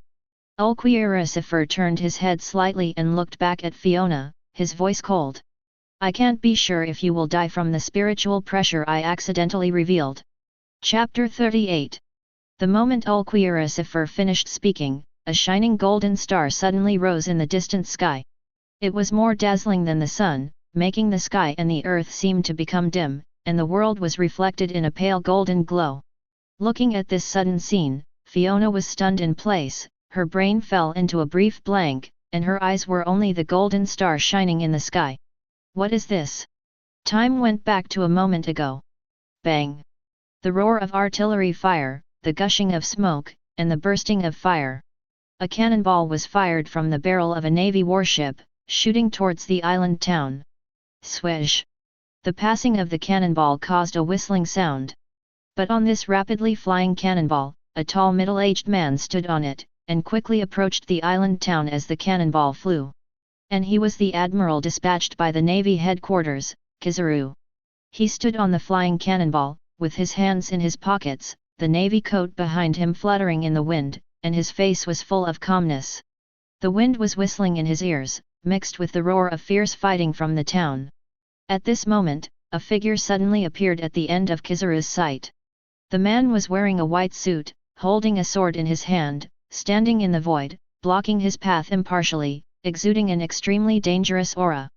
Enemy? Suddenly appearing, it's really scary. Kizaru spoke fearfully, his tone was frivolous, and he sounded a little scared. But in his body and actions, there was no fear at all. He flashed and appeared in the sky, his hands crossed in front of his chest, and golden light appeared in his palms. Buzz! The power of the devil fruit was gathering, and the dazzling golden flash covered his whole body, forming a diamond-shaped golden star. The light was so bright that it even overshadowed the sun in the sky. Ya Shinyang Megatama! Instantly, countless points of light flashed. Following closely, the light bullets poured down like raindrops, heading straight for Ulquioricifer standing in the air. Swish! Swish! Swish! Swish! Since the superiors have issued an order to execute all members of the Angel Pirates on the spot, then naturally there is no need to hold back. Flash? No, just a flash. Ulquioricifer raised his lips slightly, holding the hand of the black-winged demon and slightly raised. The power of the flash is not that weak. After that, Ulquioricifer did not move his torso, and suddenly slashed with the single arm holding the sword. Swish! A sharp and piercing buzzing sound exploded, and the terrifying sword energy flew out. The light bullets that poured down like raindrops were all knocked off the trajectory like cotton candy caught in a net, and fell into the sea outside the town. Bang! Bang! Bang! The calm sea surface stirred up waves tens of meters high with the buzzing of the explosion. Boom boom boom! The shore. Tiffany and her group, who were originally looking for food in the sea, not only did not catch any food, but were also frightened by the sudden change and fled. Big sister! It should be the Navy. They are here to catch me, run somewhere else and hide. Tiffany shouted. However, several friends are still very loyal. Given the two choices of abandoning Tiffany and running away alone or facing the Navy with Tiffany, they resolutely chose to face the Navy with Tiffany. No. Big sister, we will not run away. That's right. Isn't it just the Navy? We will die if we die, we will not abandon you. You idiots! Tiffany cried and cursed. However, they may never have thought that this situation was purely accidental. Although he was fighting with Aokiji, Yiyun was not far away. Of course, I noticed it, and I also saw Ulquioricifer slashing away countless light bullets with a sword. He looked at the sword in Ulquioricifer's hand, and then looked at the slightly bent steel pipe in his hand. Damn! I must get a sword later. Yiyun swore in his heart. There is no other reason.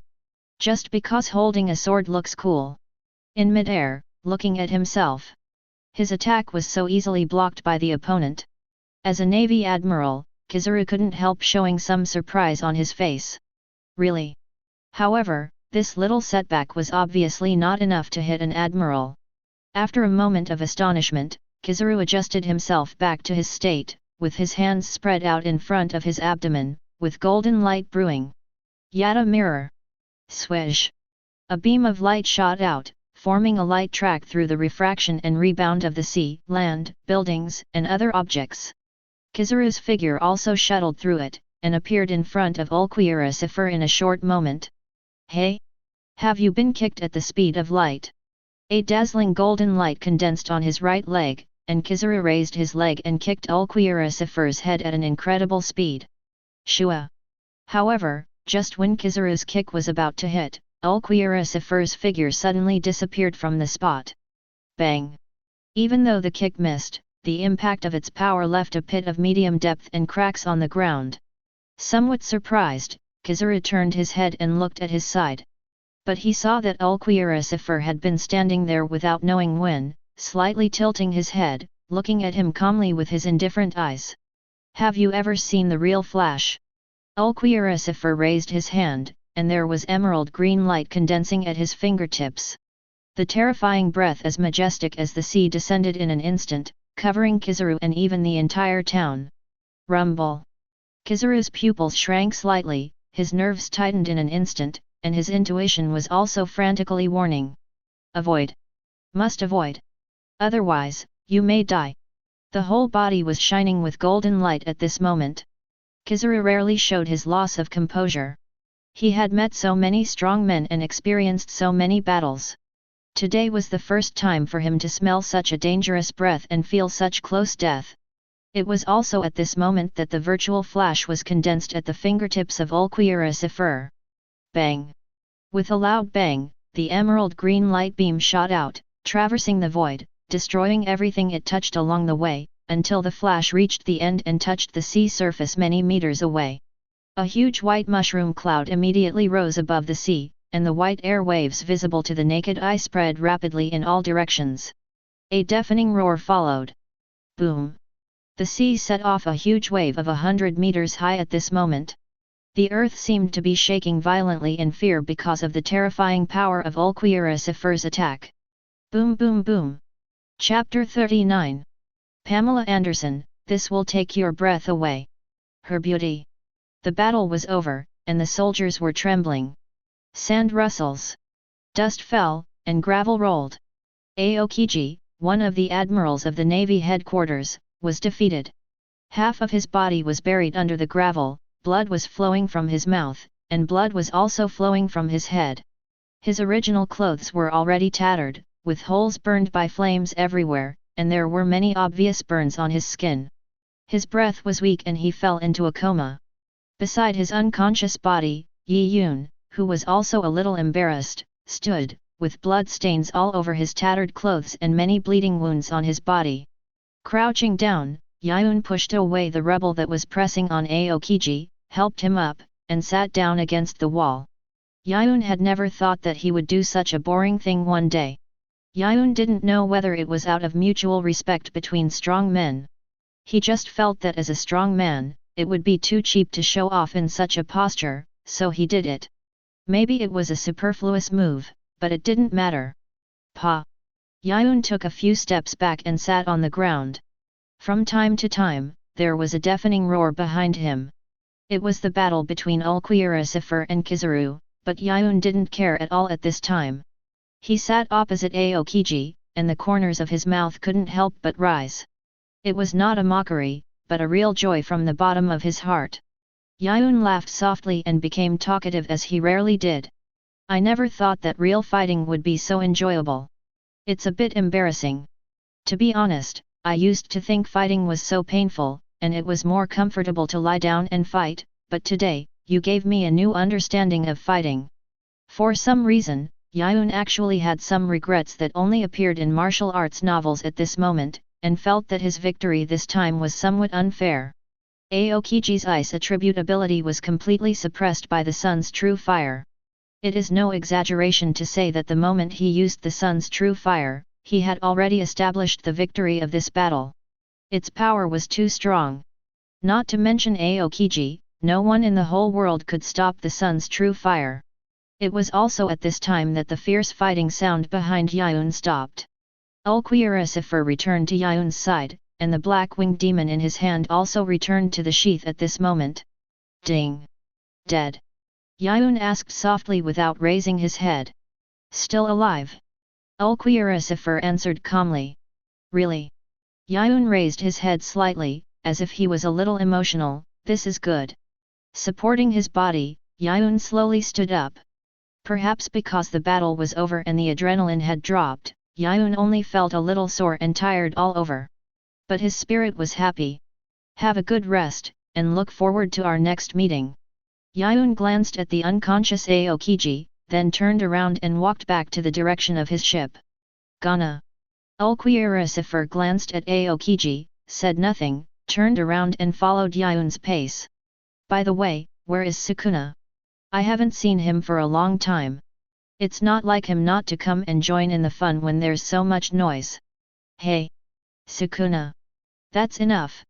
Time to go. Tisk, shouldn't we get some den mushi for each crew member? It's not a good idea to keep shouting like this in the future. Where can I get this thing? The plan to find the navigator is doomed to fail in this town. However, Yiyun is not too entangled about it. Just look for him the next time you land. Back on the Pale Song. Yiyun found that except for Poseidon, who was still on the ship, Sukuna and Fiona had not returned. This gave Yiyun a bad feeling in his heart. Oh no, my navigator won't run away, right? Yiyun, who didn't panic when he met the Admiral of the Navy, was a little panicked at this moment. Without a navigator, the next trip would be extremely painful. Whether you can reach the inhabited land depends on luck and time. Having experienced it once, Yiyun doesn't want to get lost at sea again. Yiyun stood on the deck of the ship. While waiting anxiously, he even had the absurd idea of superspeeding up the waiting. After a while, Sukuna came back. Yiyun was even more panicked. Logically, Philina returned first and should have returned faster than himself. But now, Sukuna has returned, but she has not been seen yet. Will she really run away? Don't mess with me. With this thought, Yiyun couldn't wait any longer. No, I have to go find her. Yiyun turned over and was about to get off the boat. But it was such a coincidence that he only turned halfway when Philina's figure appeared in the distance. This scene immediately made Yiyun feel relieved, and his hanging heart finally settled down.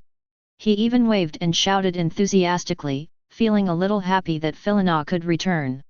Hey navigator, I've been waiting for you for a long time. However, Philina did not respond to Yiyun's enthusiasm. When their eyes met, Fiona also avoided Yiyun's sight. Hi! Yiyun was a little embarrassed after being ignored. However, he didn't take it to heart.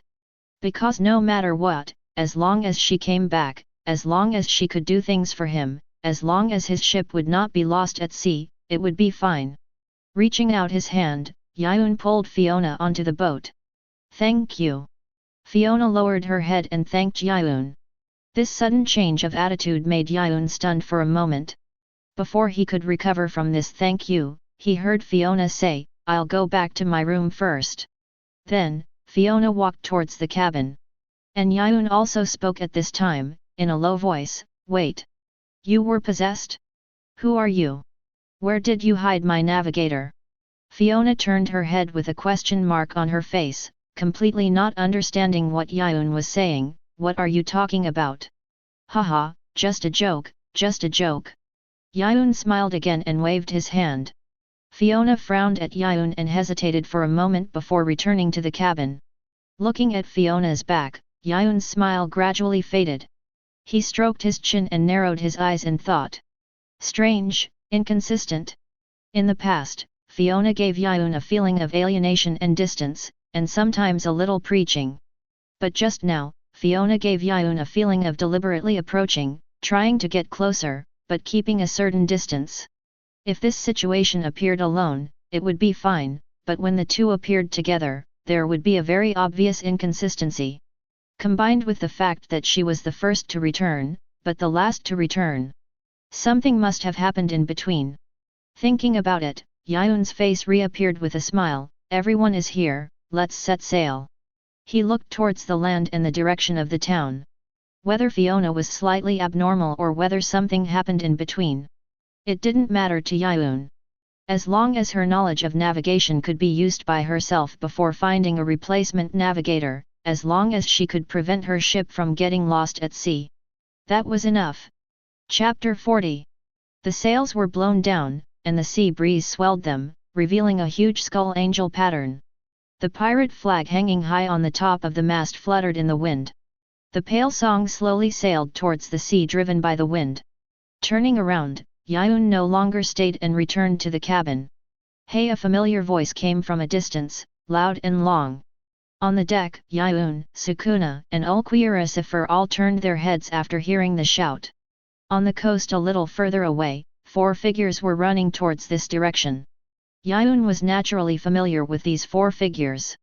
After all, this was the first time he had fought against the little bandit gang that called itself King Tiffany who robbed him. Wait! Wait for me! Tiffany's voice came again on the shore. Yiyun became interested and a smile reappeared on his face. Returning to the side of the boat, Yiyun lay on the railing and responded loudly to Tiffany and others. What do you want, King Tiffany? He remembered Tiffany's name. This little bandit who said thank you after robbing left a deep impression on him. Tiffany ran towards the beach and shouted, "Take me with you to the sea. I can do anything you want, please." Hearing this, Yiyun was silent for a moment, and then pointed at the flag behind him without looking back. "I'm a pirate, you asked the wrong person, didn't you?" Tiffany responded loudly without hesitation, "I also want to be a pirate, I want to go to the sea, I want to take risks. I am willing to pay any price, so please, take me with you. I can't live here anymore." This time, Yiyun still fell into silence for a moment. He inevitably thought about it and weighed it. Okay, finally, Yiyun spoke, still with a smile on his face, "If you can catch up, I will take you with you."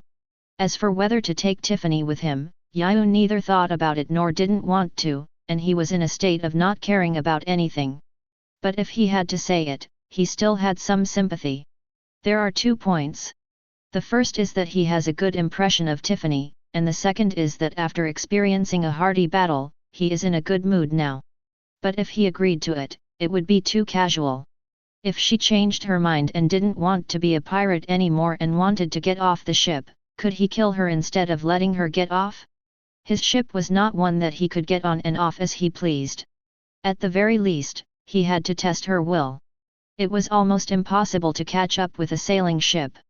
But if he risked his life, there might be hope. If Tiffany really caught up, Yiyun wouldn't mind taking her with him and letting her be a trainee crew member. However, what Yiyun never expected was that, almost at the moment when he finished speaking, Tiffany took off her clothes without any hesitation, plunged into the sea, and swam towards Yiyun desperately. "Is this girl crazy?" Yiyun's face suddenly changed, and he spoke in a shocked voice. The 3 people who caught up with Tiffany later did not hesitate at all. They took off their clothes while running, then plunged into the sea and swam desperately in the direction of Yiyun. Damn! Yiyun rubbed his cheeks hard. He didn't know what to say about the scene in front of him. The speed of the ship did not slow down. Tiffany and her 3 friends did not slow down at all when they swam at full speed. However, the weather was not good. In the state of high-intensity full-speed swimming, the accident occurred in less than 10 minutes. The partner who followed Tiffany drowned due to exhaustion and cramps. Pada pada pada.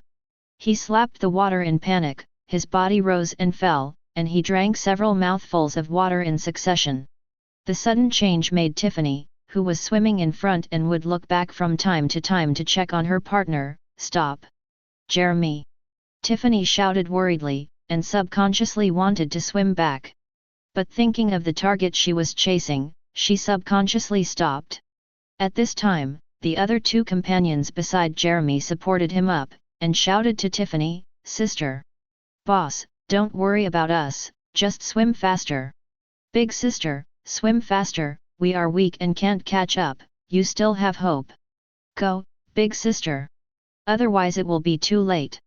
Listening to the urging of her companions, Tiffany subconsciously looked at Yiyun's boat that was getting farther and farther away, and then looked back at the status of her companions.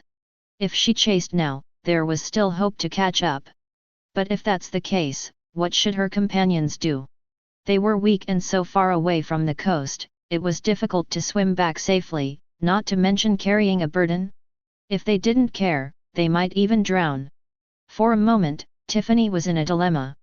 On one side was the goal she had been chasing for a long time, and on the other side was a partner who grew up together and had a relationship like blood relatives. If she chased, her partner would die, and if she didn't chase, she might die in the future. Maybe there will be no such opportunity. No matter which choice she made, it was unbearable for Tiffany. Drip drip drip. Tears flowed from Tiffany's eyes like a dam bursting. She did not move, nor did she continue to swim forward. She just stayed where she was, looking up to the sky and howling. Wow, woo woo woo! She cried heartbreakingly. Between the two choices of partner and dream, she still chose partner and gave up the dream she had been pursuing. Perhaps only God knows how she feels now. Perhaps only God knows that what she gave up at this moment is not just the dream. You bastards! Why? Woo woo woo! Why can't you hold on a little longer? Woo woo woo! I don't want to give up, but I can't let you go woo woo woo. Chapter 41. The two of them were so angry that they had to face each other. Listening to Tiffany's scolding, Jeremy, who was dragging his feet, burst into tears on the spot, blaming himself. Don't worry about me, big sister. You swim forward quickly, woo woo woo. The other two partners also cried and persuaded. Yes, big sister, you swim forward quickly. We can take care of ourselves, don't worry about us. Even though they were scolded by Tiffany, they didn't feel angry at all. They still had a conscience, and they knew that Tiffany gave up the pursuit because of them. Scolding them was Tiffany's way of explaining the dream that she had persisted in for so long.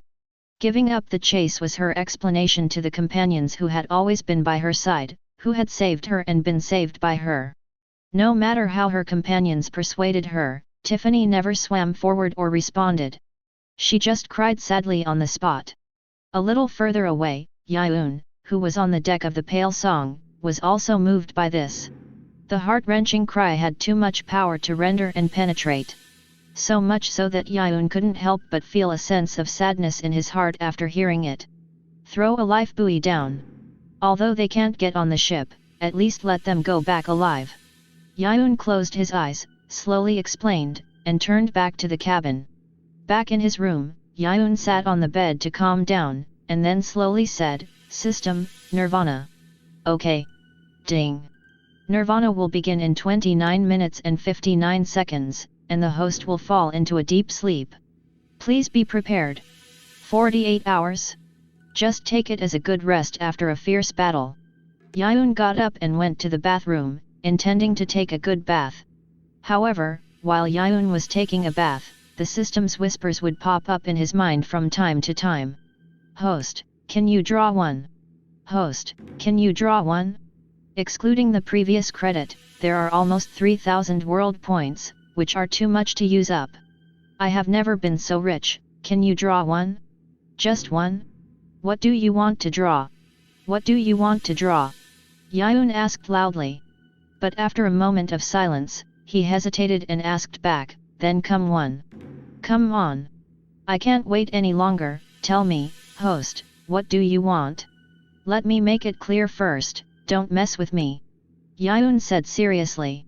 Guaranteed, host, don't worry. Ahem.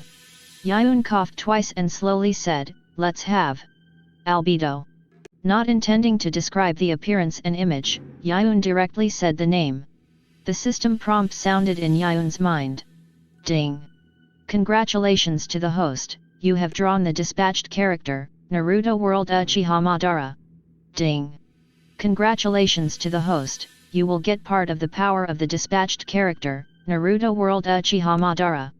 The one who will appear in front of you, the host, is the owner of the Samsara Eye, the incarnation of despair, the strongest of the Uchiha clan, the legendary ninja. The system's high-pitched description voice gradually weakened, and finally became silent. Host. Host. Silence. Yiyun did not respond, and his face did not change much. The result this time was nothing more than the unexpected and expected. After all, none of the characters drawn were according to Yiyun's description and ideas. Seeing Yiyun didn't react at all, and didn't say a word, the system began to panic a little, and a bad premonition emerged in his heart. It's bad. The host didn't get the person he wanted again and again. Could it be, would it be desperate and start over? Thinking of this, the system panicked even more. Host, host. Draw again, after so many times, this time it will definitely come out. Give me a chance. Host. Okay, you don't have to panic, I don't blame you, and I know you didn't mean it. He didn't blame the system for not drawing the person he wanted. Now that I think about it, the system also said before that although he can interfere, he can't decide who can be drawn. Moreover, in terms of combat power alone, Uchiha Madara is almost a god-level existence. Sukuna, Poseidon, Ryoumen, Madara, Yiyun, the nirvana of the Golden Crow. A few wall hangings gather together. Hey!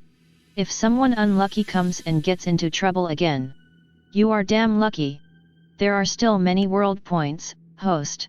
Come and draw another one. Yiyun hesitated for a while, but did not resist. Okay, then let's get a girl. All the people who came to the lottery are big men, and it's time for a girl to feast their eyes. Even if she can't compare to Albedo in appearance, her figure should be acceptable, right? I know. Host, this time, I will definitely not make any mistakes. The system is a little excited. It's really hard to make mistakes with such a simple request. Guaranteed to get a girl. Ding! Congratulations to the host, you have drawn the dispatch character, Bone King World. Listening to the sudden prompt sound of the system, Yiyun's pupils suddenly widened and he raised his head abruptly. Mashaka! Mashaka! Is it her? Could it be her? Albedo. I couldn't draw her when I wanted to, but I drew her casually after letting go, but I drew her. Is this fate? Yiyun's heart was beating wildly with excitement. In front of him, dots of starlight suddenly appeared, and then began to gather rapidly, as if someone was about to condense and appear in front of Yiyun. Yiyun was filled with great excitement, until the moment when the system prompt sound completely fell. Adamantine-level adventurer Garan. Bang! The condensed starlight exploded, and a clear figure appeared in front of Yiyun. It was a woman. She was wearing red armor, had short blonde hair, held a sledgehammer, and was as strong as an ox. Looking at Yiyun taking a bath right in front of her, Gegan was surprised. Hey! Captain! Are you Child Emperor? You are standing naked in front of me, do you want me to have sex with you? In an instant, Yiyun felt that she opened her eyes for the first time, and her eyeballs seemed to explode at this moment. Blood was flowing out of her eye sockets like a fountain. An extremely shrill and sad roar, like the sound from the underworld, came from Yiyun's throat. Ah! God damn King Kong Barbie! System, you damn bastard! My eyes! My eyes! Chapter 42. After the two of them had a long time to get married, they were still very happy. Geglin was driven out of the room by Yiyun. Nothing happened between them, and there was no physical contact. But Yiyun seemed to have lost his soul and spirit. Like a puppet, Yiyun stared with his eyes wide open and walked out of the bathroom stiffly. He sat on the bed with a dull expression, looking at the ceiling with empty eyes. All the most primitive desires in his heart have disappeared, as if he has converted to Buddhism. It shouldn't be like this. It shouldn't be like this. Yiyun kept repeating this sentence in his mind. In such excitement and expectation, the appearance of Geglin brought him an incomparable strong visual impact. It even made him feel that his life was over. Drib. Tears flowed down his cheeks and dripped onto the ground. But Yiyun's eyes seemed dead, and he could not feel the tears flowing. Host, host. What's wrong with you? Why are you crying? Don't scare me, host. Tears. Yiyun made a hoarse voice and raised his hand to wipe it. He looked at the wet palm and was a little absent-minded. Tears? No, this is blood, blood from the eyes. It's dead. System. I'm here, host. What do you want? Have I hurt you? No, host. Have I blamed you? Shouldn't have? Why did you harm me? Why did you kill my eyes? Everyone came here to find me, why did she appear in front of me in an instant?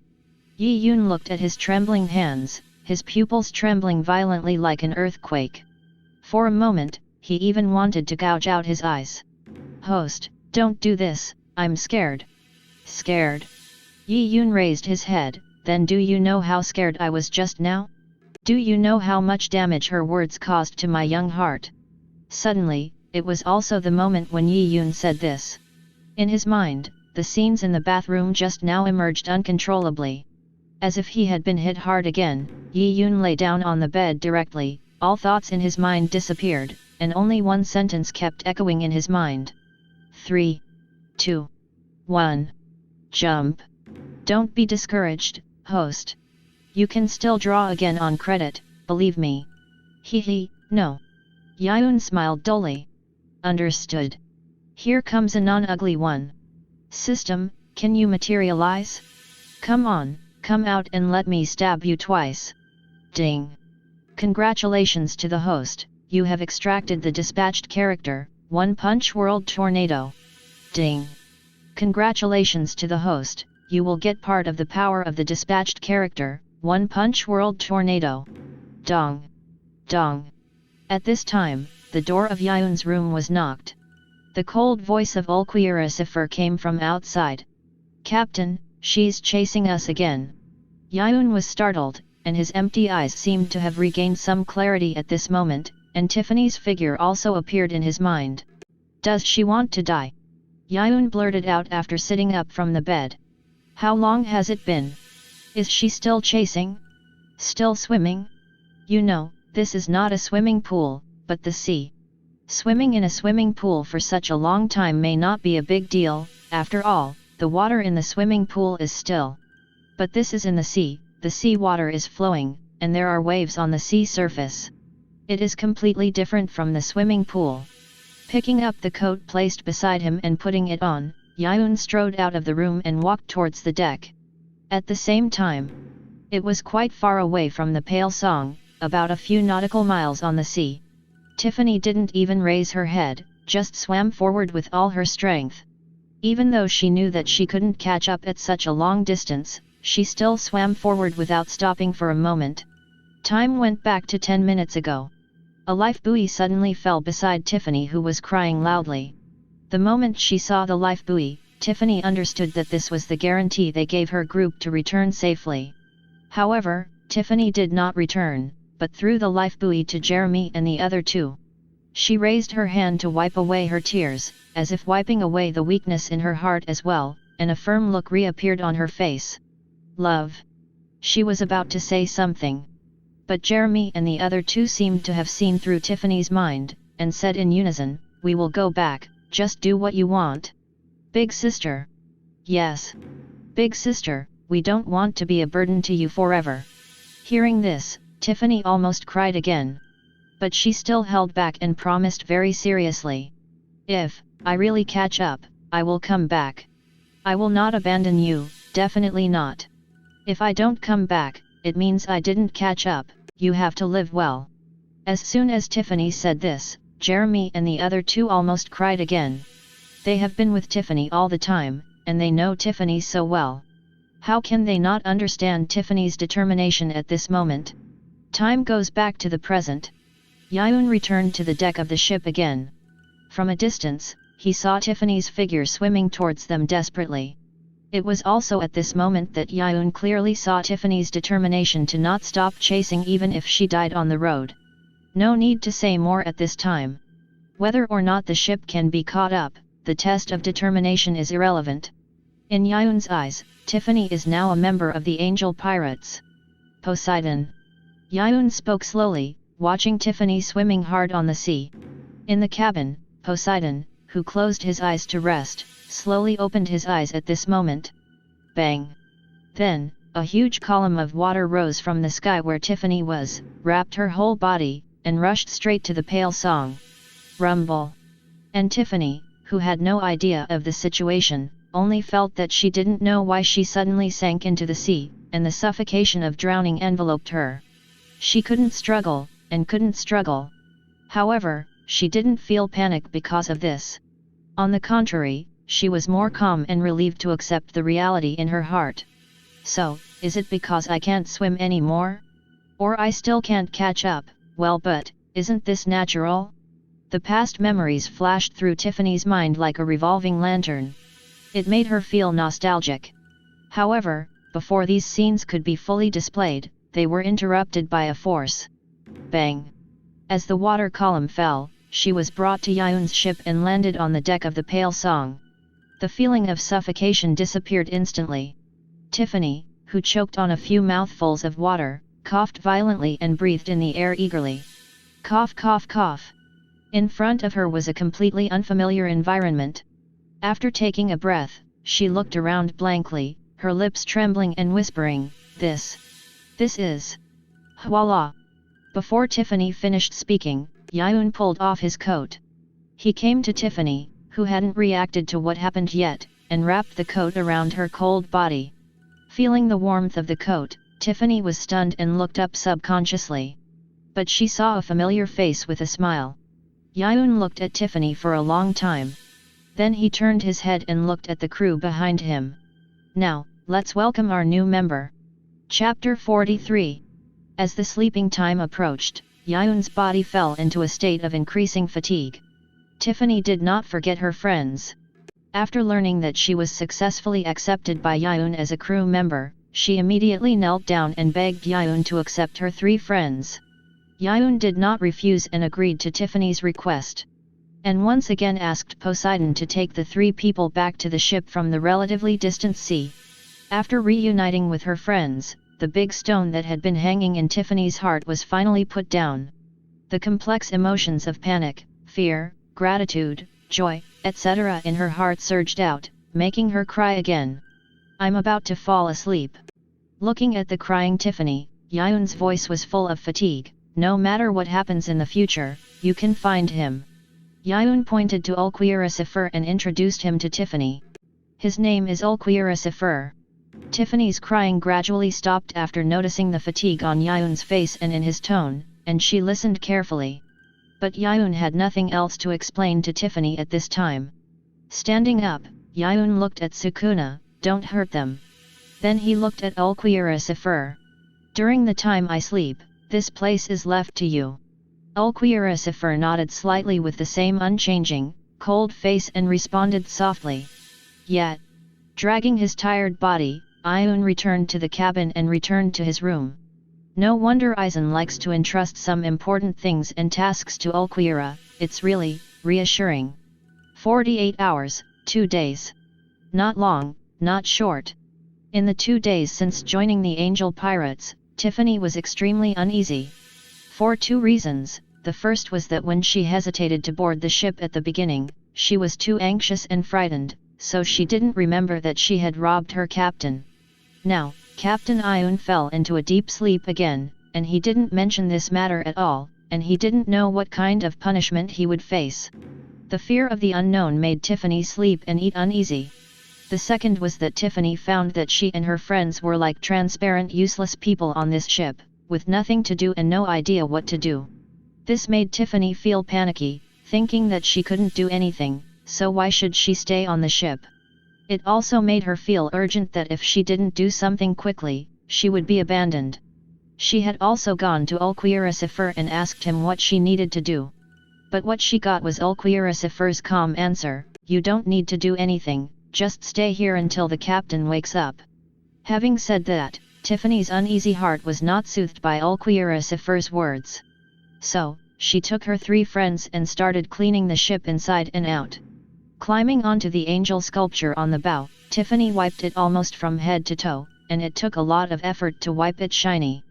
Wiping the sweat off her forehead, Tiffany looked at the sculpture she had cleaned and felt quite satisfied, finally done. At this time, Tiffany felt as if someone was walking towards her. Looking back, Philona's figure came into view. This sudden scene made Tiffany immediately put away her smile, and she bowed respectfully to Philona and said, Sir. Navigator. Philona glanced at Tiffany who was working hard, and then at the sculpture she had wiped clean in front of her.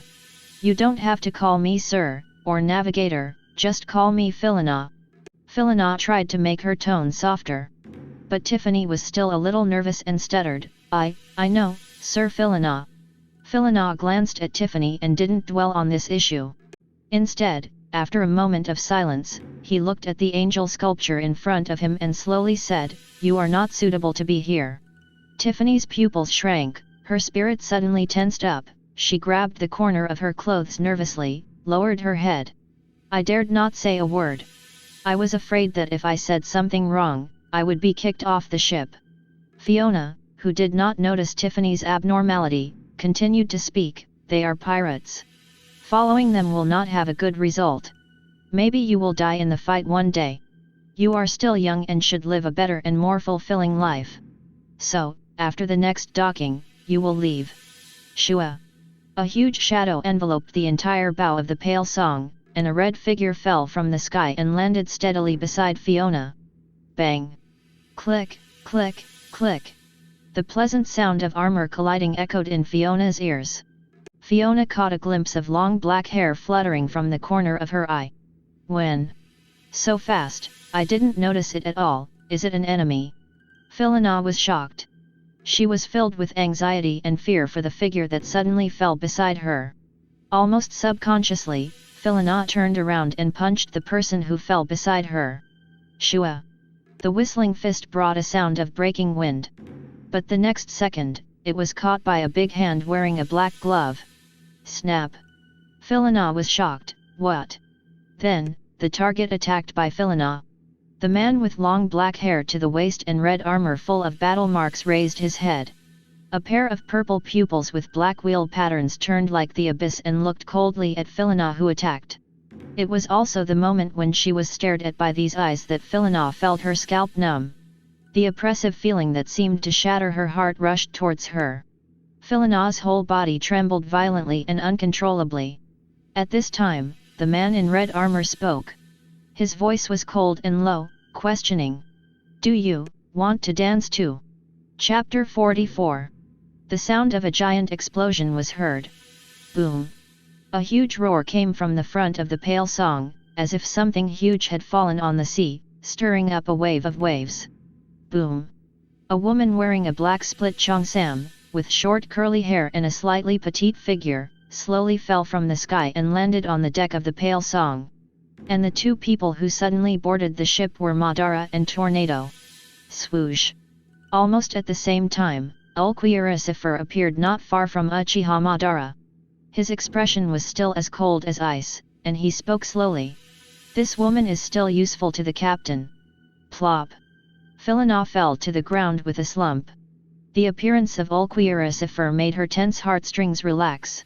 In her subconscious, the appearance of Ulquioricifer meant that she was safe, so her legs softened immediately. Her body was trembling, and the fear surged in her heart, and Fiona's teeth were trembling. The pair of purple pupils with black ring patterns made her feel as if she had fallen into the abyss with just one glance, and she saw her miserable death in a trance. Looking down at Fiona who fell to the ground and trembled, Madara's face showed no disdain. How ugly! Can't you even dance? On the other side, Sukuna sat on the railing of the ship, supporting his head with one hand, with a smile on his face, looking like he was watching a show. After all, sailing is boring. He is very happy to have some fun to kill time. Even if the truth is revealed, it is their business. On the side, Tornado looked around and asked in confusion, where is the captain? Still sleeping? Ulquioricifer responded. Navy headquarters. In the training ground, the Navy soldiers were dressed in uniforms, sweat slid down their resolute faces, and loud and powerful slogans echoed in the air, like war drums, showing the power of the Navy. And the figure of the Navy Marshal Sengoku stood quietly in front of the window of a towering building, his eyes penetrated the glass, silently watching everything below. Dong dong dong! A quick and powerful knock on the door broke the silence in the room and pulled Sengoku back from his contemplation. He turned his head and glanced outside the door. He walked towards the sofa and spoke. Come in. As the door handle turned gently, the door was slowly pushed open with a click. A woman wearing a navy cloak, with silver hair and a face engraved with traces of time walked into the room. And she was the Vice Admiral of the Navy, Crane, who was known as the Chief of Staff. When Zhang Guo saw the visitor, a look of surprise flashed across his face. Xiao He. Why are you here? I just came back from a mission. I heard something, so I came to see you. Crane naturally found a seat and sat down. Hearing this, Zhang Guo raised a bitter smile. Your arrival is just in time. I'm having a headache and can't find a suitable reason to report this incident to my superiors. Don't you have a reason? The angel pirates killed the celestial dragons, and we sent out the admirals and paid enough attention to this. They will pay a heavy price. No matter what, the face of the world government has been saved. In Crane's view, the Angel Pirates are just a newly emerged pirate group. And the result of this accident is that both admirals of the Navy participated. The destruction of the Angel Pirates is almost a foregone conclusion. The news from there has not been sent back yet. What I am most worried about is that they escape, and I can't explain it to the superiors. He heard this and said lightly, Jean Guo, you worry too much. How can Kuzan and Borsellino not understand the seriousness of the situation? Besides, didn't the initial news say that Kuzan was on the island? As soon as the voice fell, suddenly, there was a sound of hurried footsteps outside the door. Then, a loud voice penetrated the crack of the door. Marshal Jean Guo, urgent military information. Jean Guo's heart trembled, and an ominous premonition arose spontaneously. Could they really have escaped? Come in. As the order was issued, a man in a navy uniform hurried in. His face was solemn. He reported anxiously without taking a breath, in the mission of judging the Angel Pirates, Aokiji and Admiral Kizaru were both seriously injured, and other navy officers also suffered heavy casualties. What? Jean Guo stood up suddenly, suspecting that he had heard wrongly. Are you serious? The two of them, admirals of the Navy, were seriously injured. Facing a new pirate group that just emerged. Report to Marshal Jean Guo, the intelligence sent back from the front is like this. The Navy soldier said firmly. What about the Angel Pirates? Jean Guo asked, frowning. Escaped. According to the intelligence content, yes. How is it possible? That's, he interrupted, but the topic was hesitant. She looked at Jean Guo with full doubts. This Angel Pirates, what is the origin? Jean Guo's eyes darkened. He wanted to know more than what the Angel Pirates, a group of newly emerged guys, were like. It was just a little-known new pirate group. In such a short time, they caused two representatives of the Navy to be seriously injured? Such a result is unacceptable to Jean Guo. Contact Borsellino for me. I want to hear what happened in person. Yes, Marshal Jean Guo. After a long time. The cabin. Where Yiyun is. The room without any light source is unusually bright at this moment. Yiyun, lying on the comfortable big bed, is still sleeping at this moment, with golden lines all over his body. As time passed, as the reminder sound of the end of sleep echoed in his mind, Yiyun slowly woke up from his sleep. The eyelids slowly opened, and a pair of dark golden eyes were revealed at this moment. Ding! Congratulations to the host for completing the second nirvana and obtaining the innate magical power, the art of rainbow transformation. Ding! Congratulations to the host for completing the second nirvana and obtaining the innate magical power illuminating the universe. Completely different from the situation after the first nirvana. This time, there was no surging and terrifying aura on Yiyun's body, and his charm was restrained. Chapter 45. The first time he got up from his comfortable bed, he just lay there. It was very different from the first time he had nirvana. He didn't feel the endless power all over his body. On the contrary, at this moment, he felt as if his body was exhausted, weak and exhausted. Just when he wanted to ask the system what was going on, the system responded immediately. Host, don't worry. Your current situation is that the second nirvana consumed too much energy. You just need to take a good rest to recover. Is that so? Yiyun whispered softly, and then his eyes that seemed to be able to see through everything in the world slowly closed, and he was immersed in deep tranquility again. Dong! Dong! In the night sky, the gorgeous fireworks were like falling stars, blooming on the inky sky, embellishing the boundless darkness with colorful colors, like a flowing painting, so beautiful that it was breathtaking.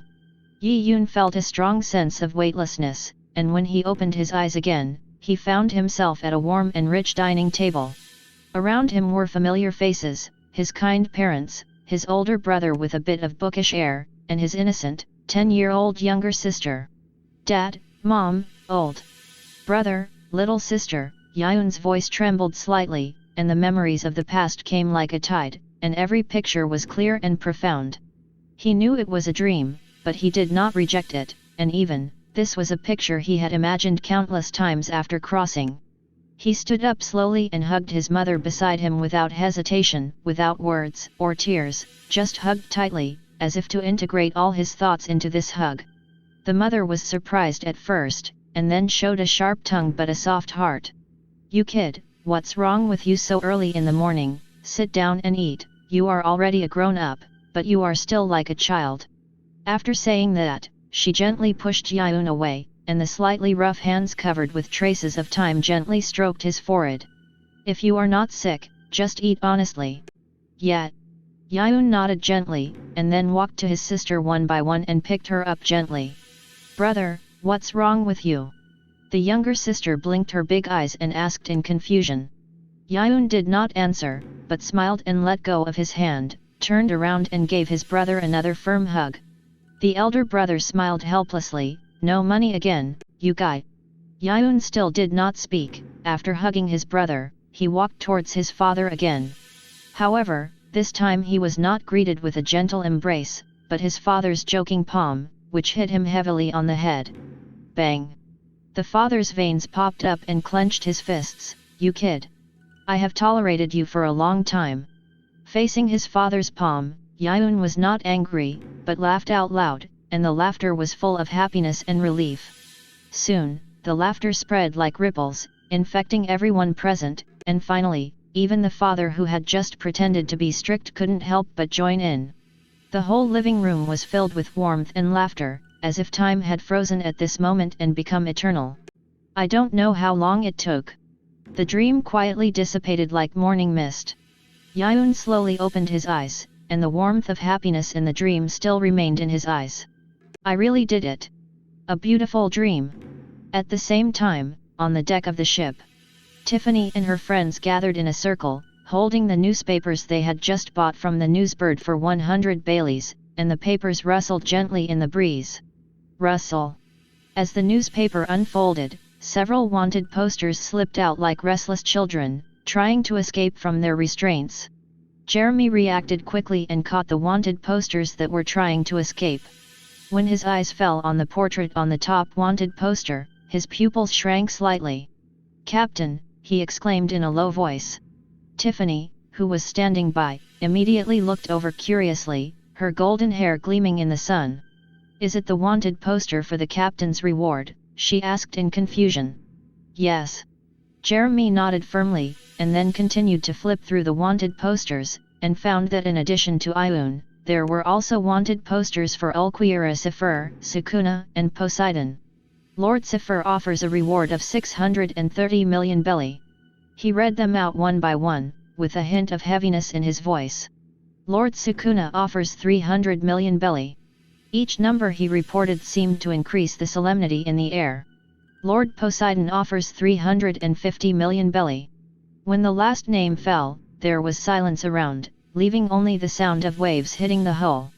Just as Jeremy was immersed in this series of amazing numbers, a slightly rough voice suddenly interrupted their conversation. "What are you talking about?" Gagran strode over with her unique boldness. Jeremy looked up, forced a smile and responded, "Lord Gagran, we are discussing about the captain."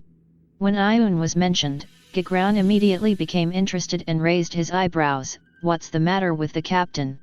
Jeremy raised the wanted order in his hand, his voice was a little stiff. "It's about the bounty, not only the captain, but also several other adults."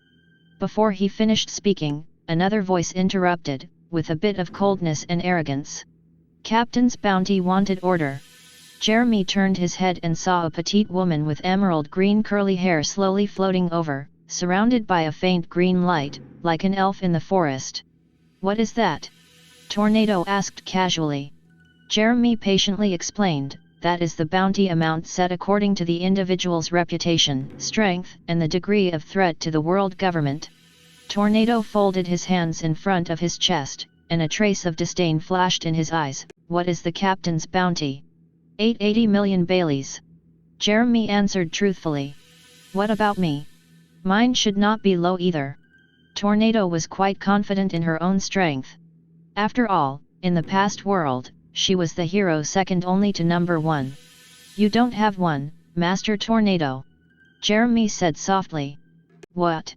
Tornado was stunned for a moment, and before Jeremy could explain further, she sneered, "It seems that this world government is just like that, After that, she floated lightly to the other side of the deck, leaving a string of dissatisfied tail sounds. On the top of the ship, Sukuna sat alone, seemingly in a daze, but actually heard the conversation below clearly. Although he had no interest in the bounty, when he heard that Poseidon's bounty was higher than his own, he had the same idea as Tornado. What a shitty world government, it's just like that. Chapter 46. The incident of the angel pirates caused a lot of turmoil in the new world.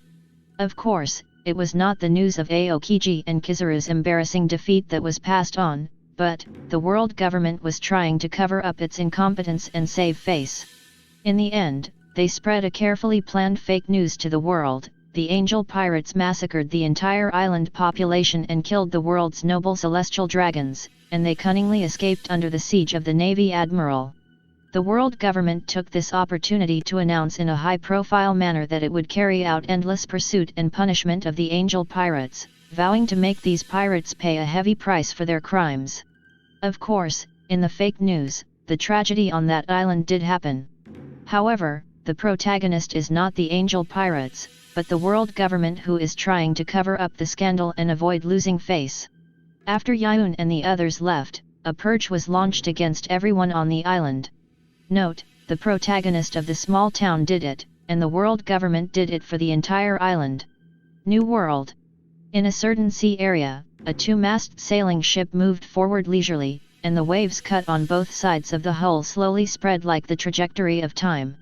The pirate flag with a skull painted on it and 3 striking scratches fluttered in the sea breeze. On the deck, a man with grey hair leaned against the railing of the ship, holding a newspaper tightly in his hand.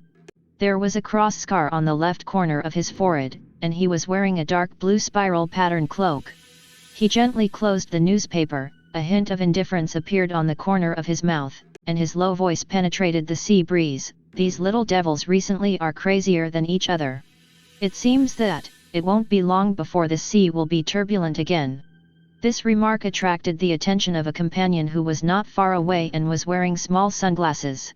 He was enjoying the barbecue in his hands. He smiled and said, "How crazy are they that you, Beckman, can't help complaining?"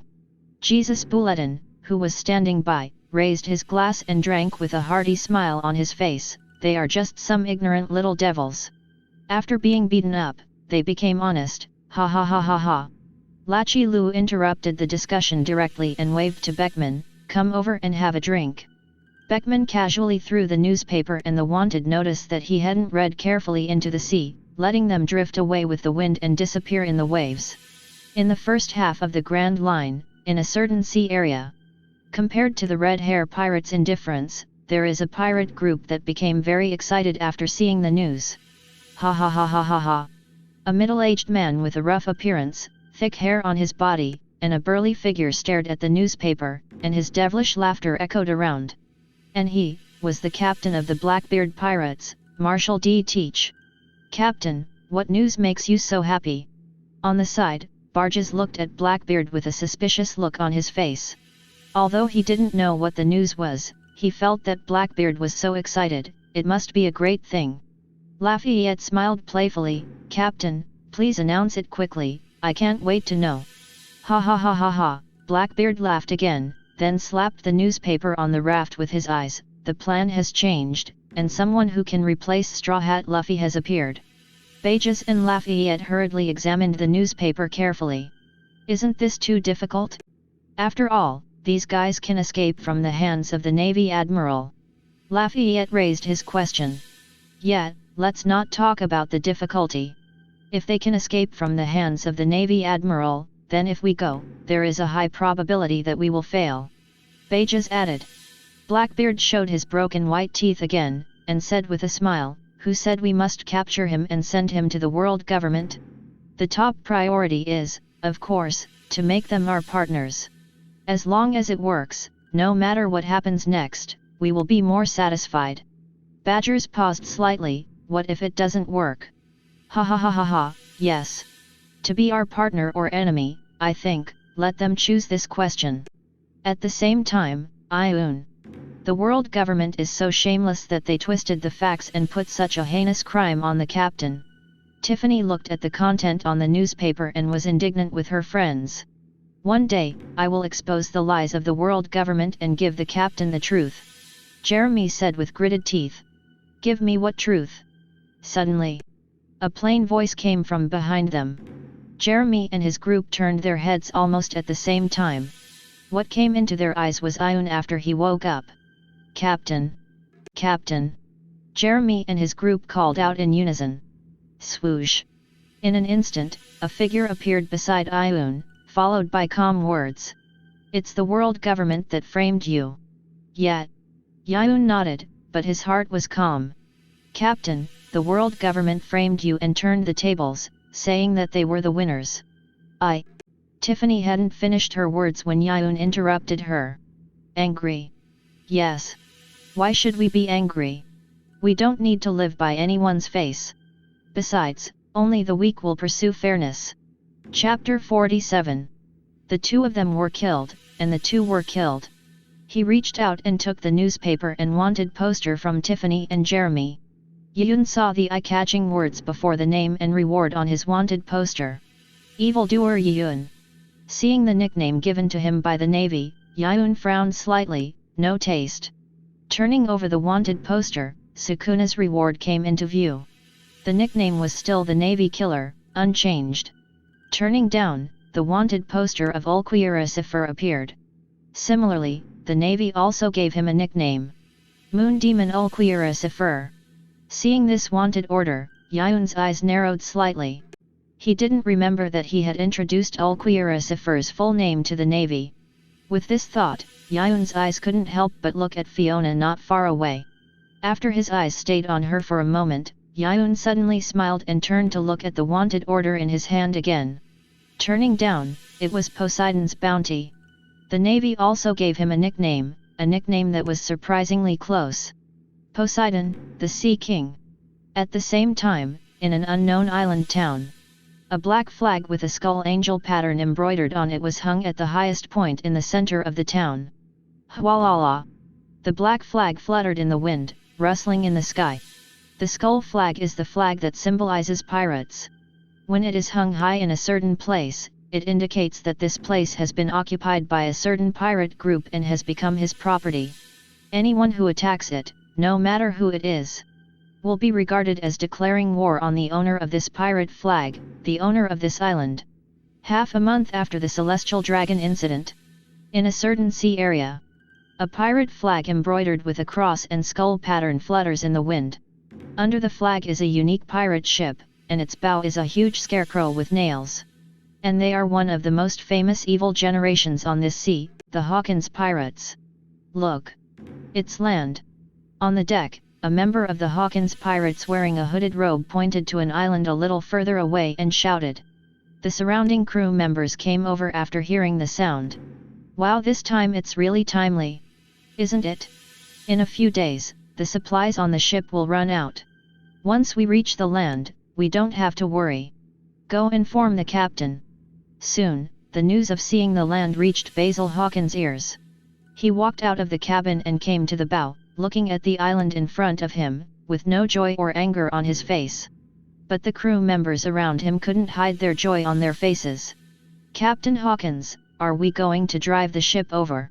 Are we going to dock in front, Captain? Are we going to prepare for landing?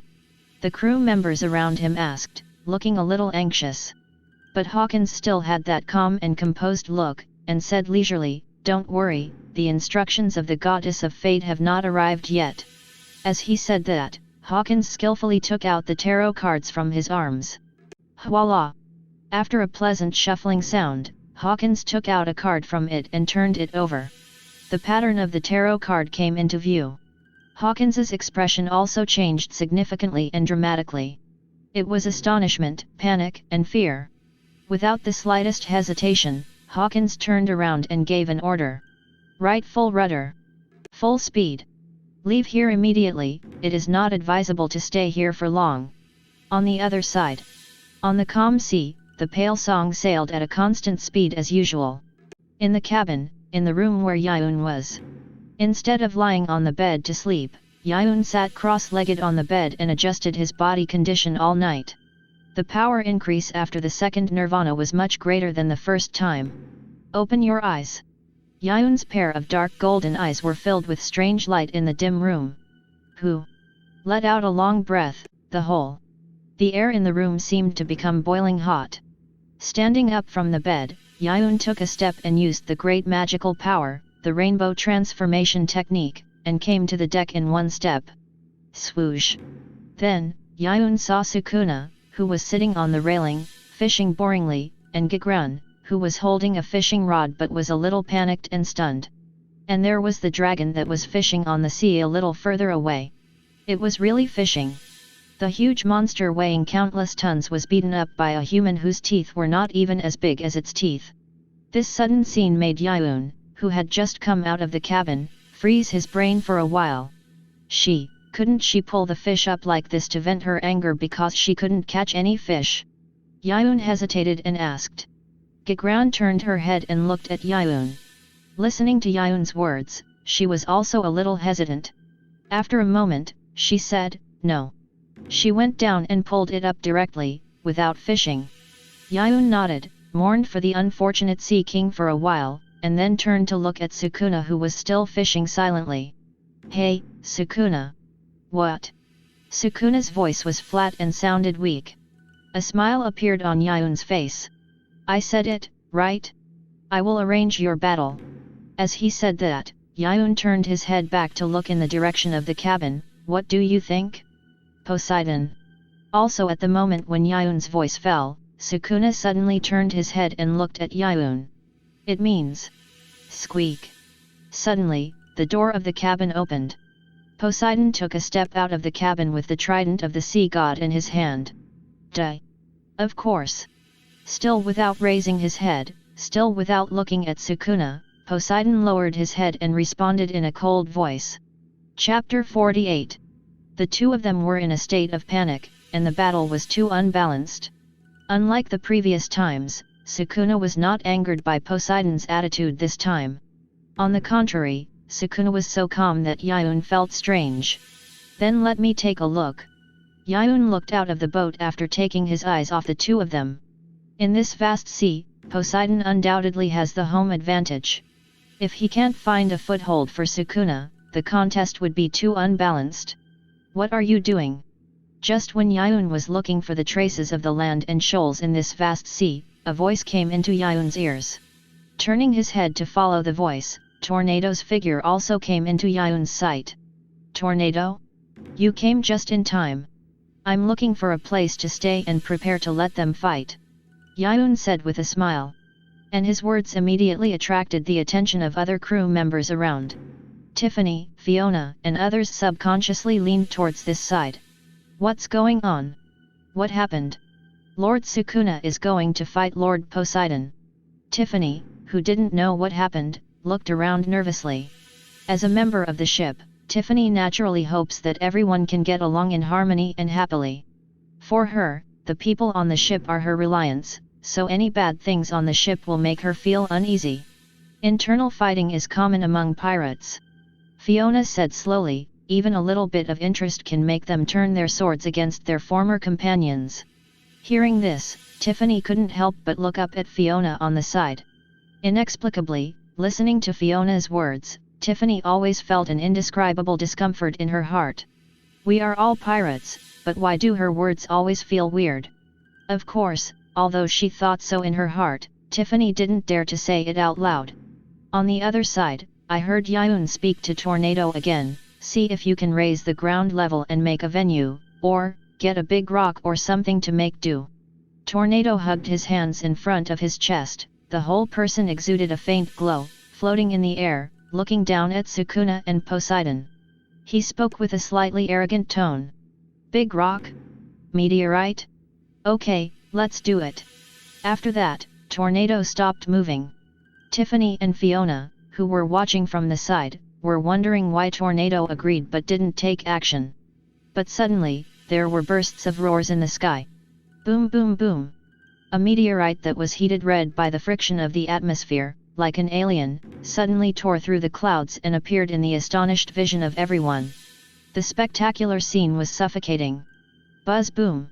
Looking at this scene, Tiffany, Fiona, and others were frightened and opened their eyes wide, with a look of disbelief on their faces. Really, is a meteorite? Tiffany covered her mouth in shock. The three friends behind her gasped when they saw the meteorite falling. His.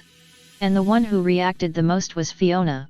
Looking at the huge meteorite falling rapidly and the clouds pierced by the meteorite, it seemed as if the sky was shattered. Fiona's pupils trembled violently like an earthquake, and her hands trembled slightly in fear.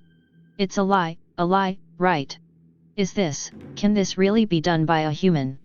Philona's voice was trembling. But at this time, no one cared about her. Bang! A deafening roar, like thunder in the sky suddenly exploded, accompanied by endless power, directly hit people's hearts. Boom! The meteorite streaked across the sky like a meteor, and finally found its destination on the sea level. At that moment, the sky and the earth seemed to change color, and the sea surface trembled under the violent impact, setting off a raging roar. The 100-meter-high waves, like an awakened ancient beast, responded to the sound, with destructive power, devouring the surroundings crazily. On the top of the waves, white foam splashed, and dazzling silver light flashed in the sun. Boom boom boom! Faced with this huge wave that was enough to swallow everything, the people on the ship couldn't help but look pale. Poseidon, the master of the sea, kicked his foot in an invisible force. The force came from him, shaking every inch of air. Bang! Another roar, more violent than before, but no longer a sign of destruction. The 100-meter-long wave that was originally so powerful that it could overturn the ship, miraculously broke apart and bypassed the ship in front of Poseidon's power, dispersing to both sides, like a tamed beast, respectfully making way. Rumble! The sea surface returned to calm, leaving only the horrified eyes of the crowd. Fiona's voice trembled slightly, full of disbelief. The sea water avoided it. Is he really Poseidon? Is he the legendary Sea King? At this moment, Fiona, who saw this scene, was already shocked beyond words. Tiffany and others were also dumbfounded, with shock written all over their faces. Sea water avoided it. Lord Poseidon is so powerful. Just as everyone was amazed, a cold voice interrupted it all. Shut up!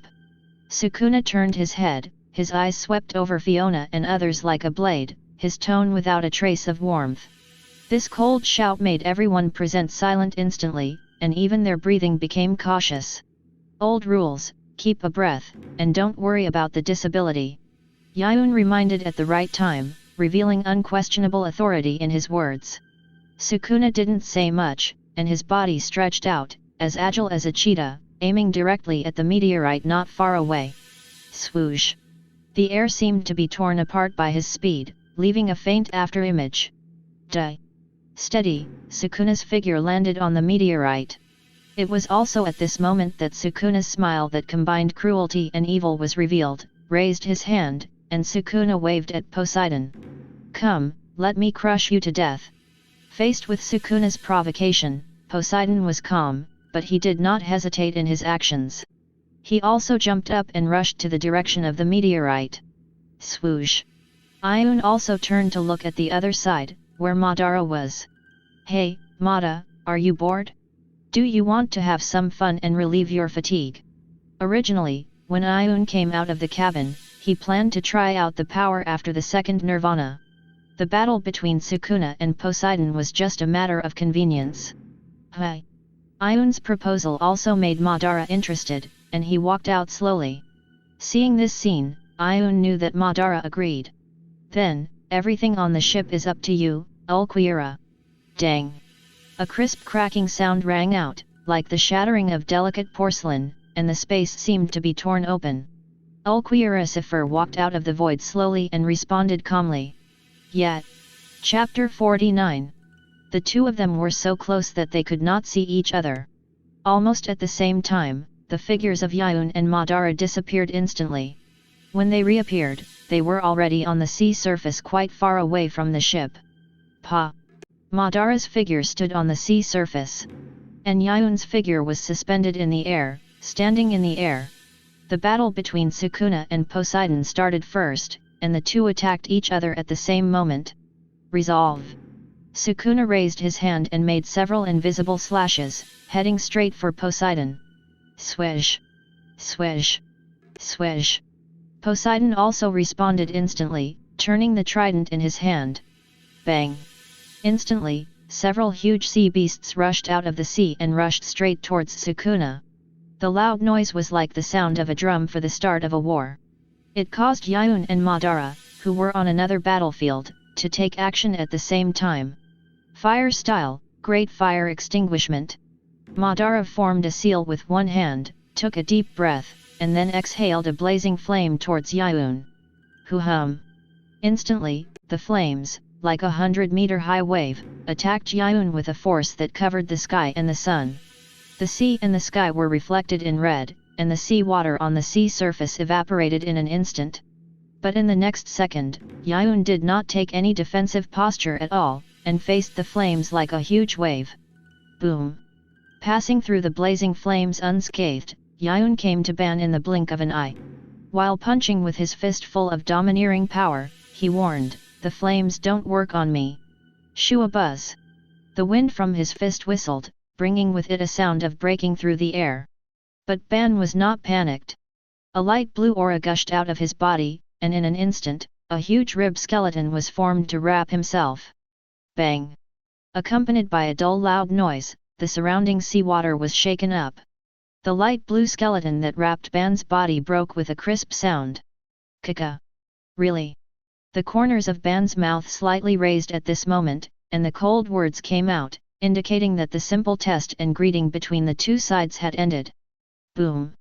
At this moment, a more surging and rich light blue aura rushed out, and the light blue skeleton wrapped around Madara's body began to rise at this moment, and in just a moment, it formed a half-body giant holding 4 huge blue lightsabers. Clang!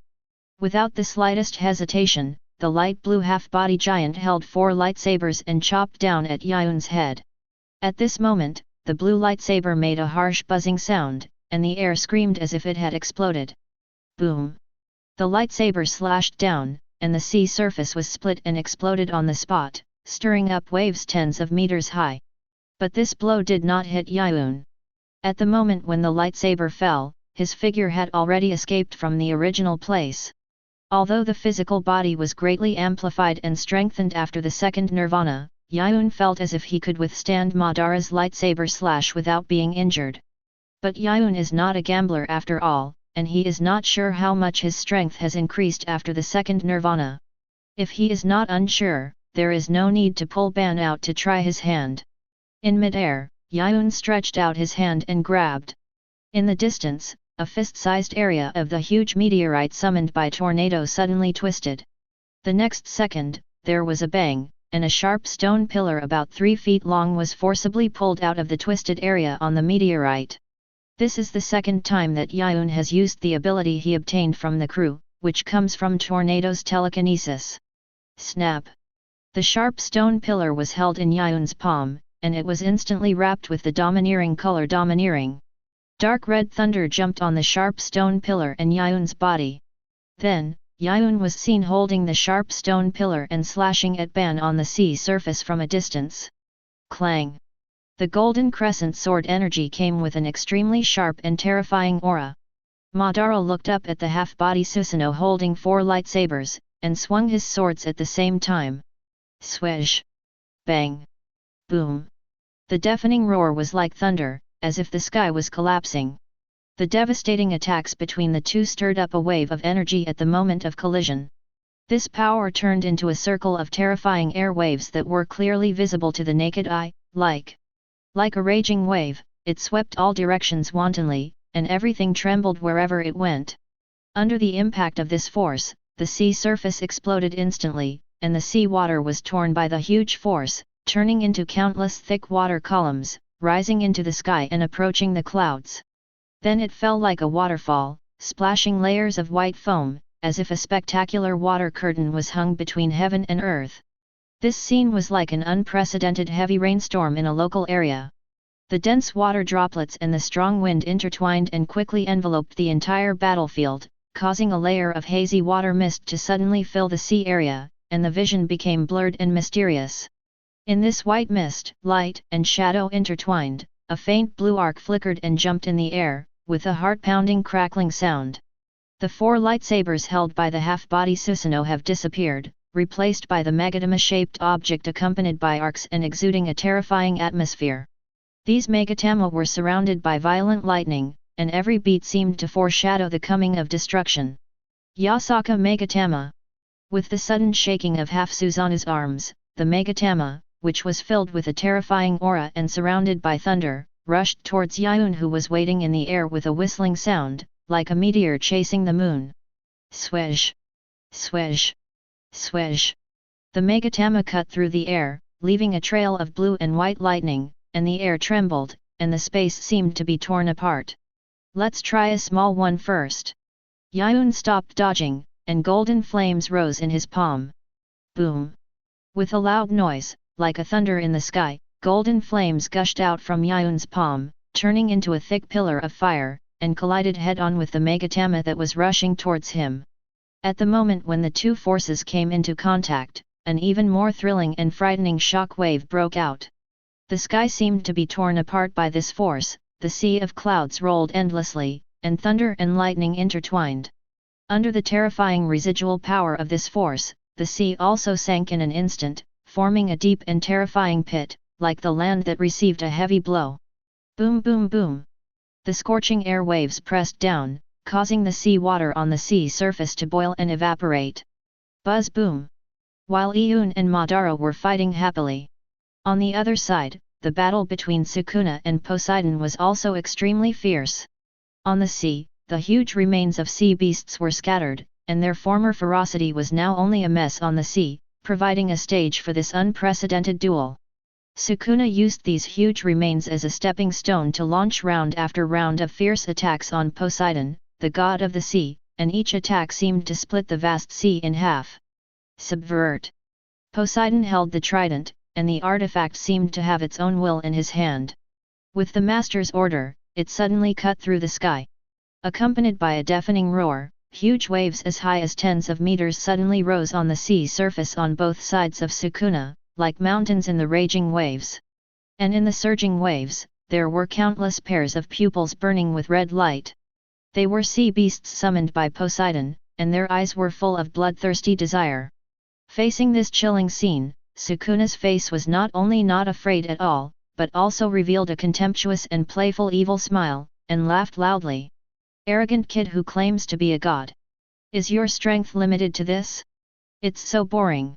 Sukuna raised his arms, stretched out 2 fingers on one hand to launch a slash, and in the palms of the other 2 arms, there was a hot flame flowing. The 2 fingers of the left arm were slightly separated to make a bow, and the 3 fingers of the right arm were pinching the arrow and pulling the string. Buzz! A flaming arrow with terrifying power appeared, and Sukuna aimed at Poseidon in the air, whispering, "Open!" Instantly, the flaming arrow shot out. Bang!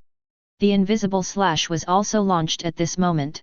In the waves on both sides, the countless sea beasts were dismembered in an instant, and the waves were pierced together. Puff! Puff! Puff! Facing the flaming arrows, Poseidon not only did not dodge, but waved his trident in an almost arrogant manner to meet them. Bang! At the moment of the collision between the two, the air seemed to be torn apart, and a huge mushroom cloud exploded in the air with dazzling flames. Its power was so great that the surrounding air trembled. A powerful shock wave spread, engulfing everything around it in a chaotic vortex. Boom boom boom! Poseidon's figure flew out from the center of the explosion, with many severe burn marks on his body, but it was only in the blink of an eye. All the scars disappeared without a trace, and Poseidon. Winter has returned to the same state as before the war. It was also at this moment that Poseidon finally looked at Sukuna below, his eyes revealing anger and majesty. Trash! The low voice carried an unchallengeable power. Poseidon waved his left hand, and lightning flashed in his palm, as if the purest power between heaven and earth was controlled by him, the crime of blasphemy against God, and the punishment from heaven. Then, Poseidon suddenly fell with the trident in his right hand. The sky seemed to respond to his call. Dark clouds gathered quickly, and lightning shuttled through the clouds like a mad dragon. An unprecedented punishment from heaven was about to come. The black tornado with a breath of destruction carried the power of thunder, roaring down from the sky and rushing straight to Sukuna. The destructive power made the entire sea tremble. Boom boom boom. On the other side, the payload floating on the sea was swaying violently in the residual power of the fierce fight between the two sides. The terrifying waves that were as tall as the bow of the ship hit the hull, making the ship seem to have experienced a terrifying earthquake and continued to shake. Bang! Bang! Bang! Gigran, Tiffany, Jeremy, Philina, and others were hit hard by the waves and the residual power of the air waves. They were bruised and purple and could not stand at all. They finally grabbed the railings and other objects to avoid being bumped around.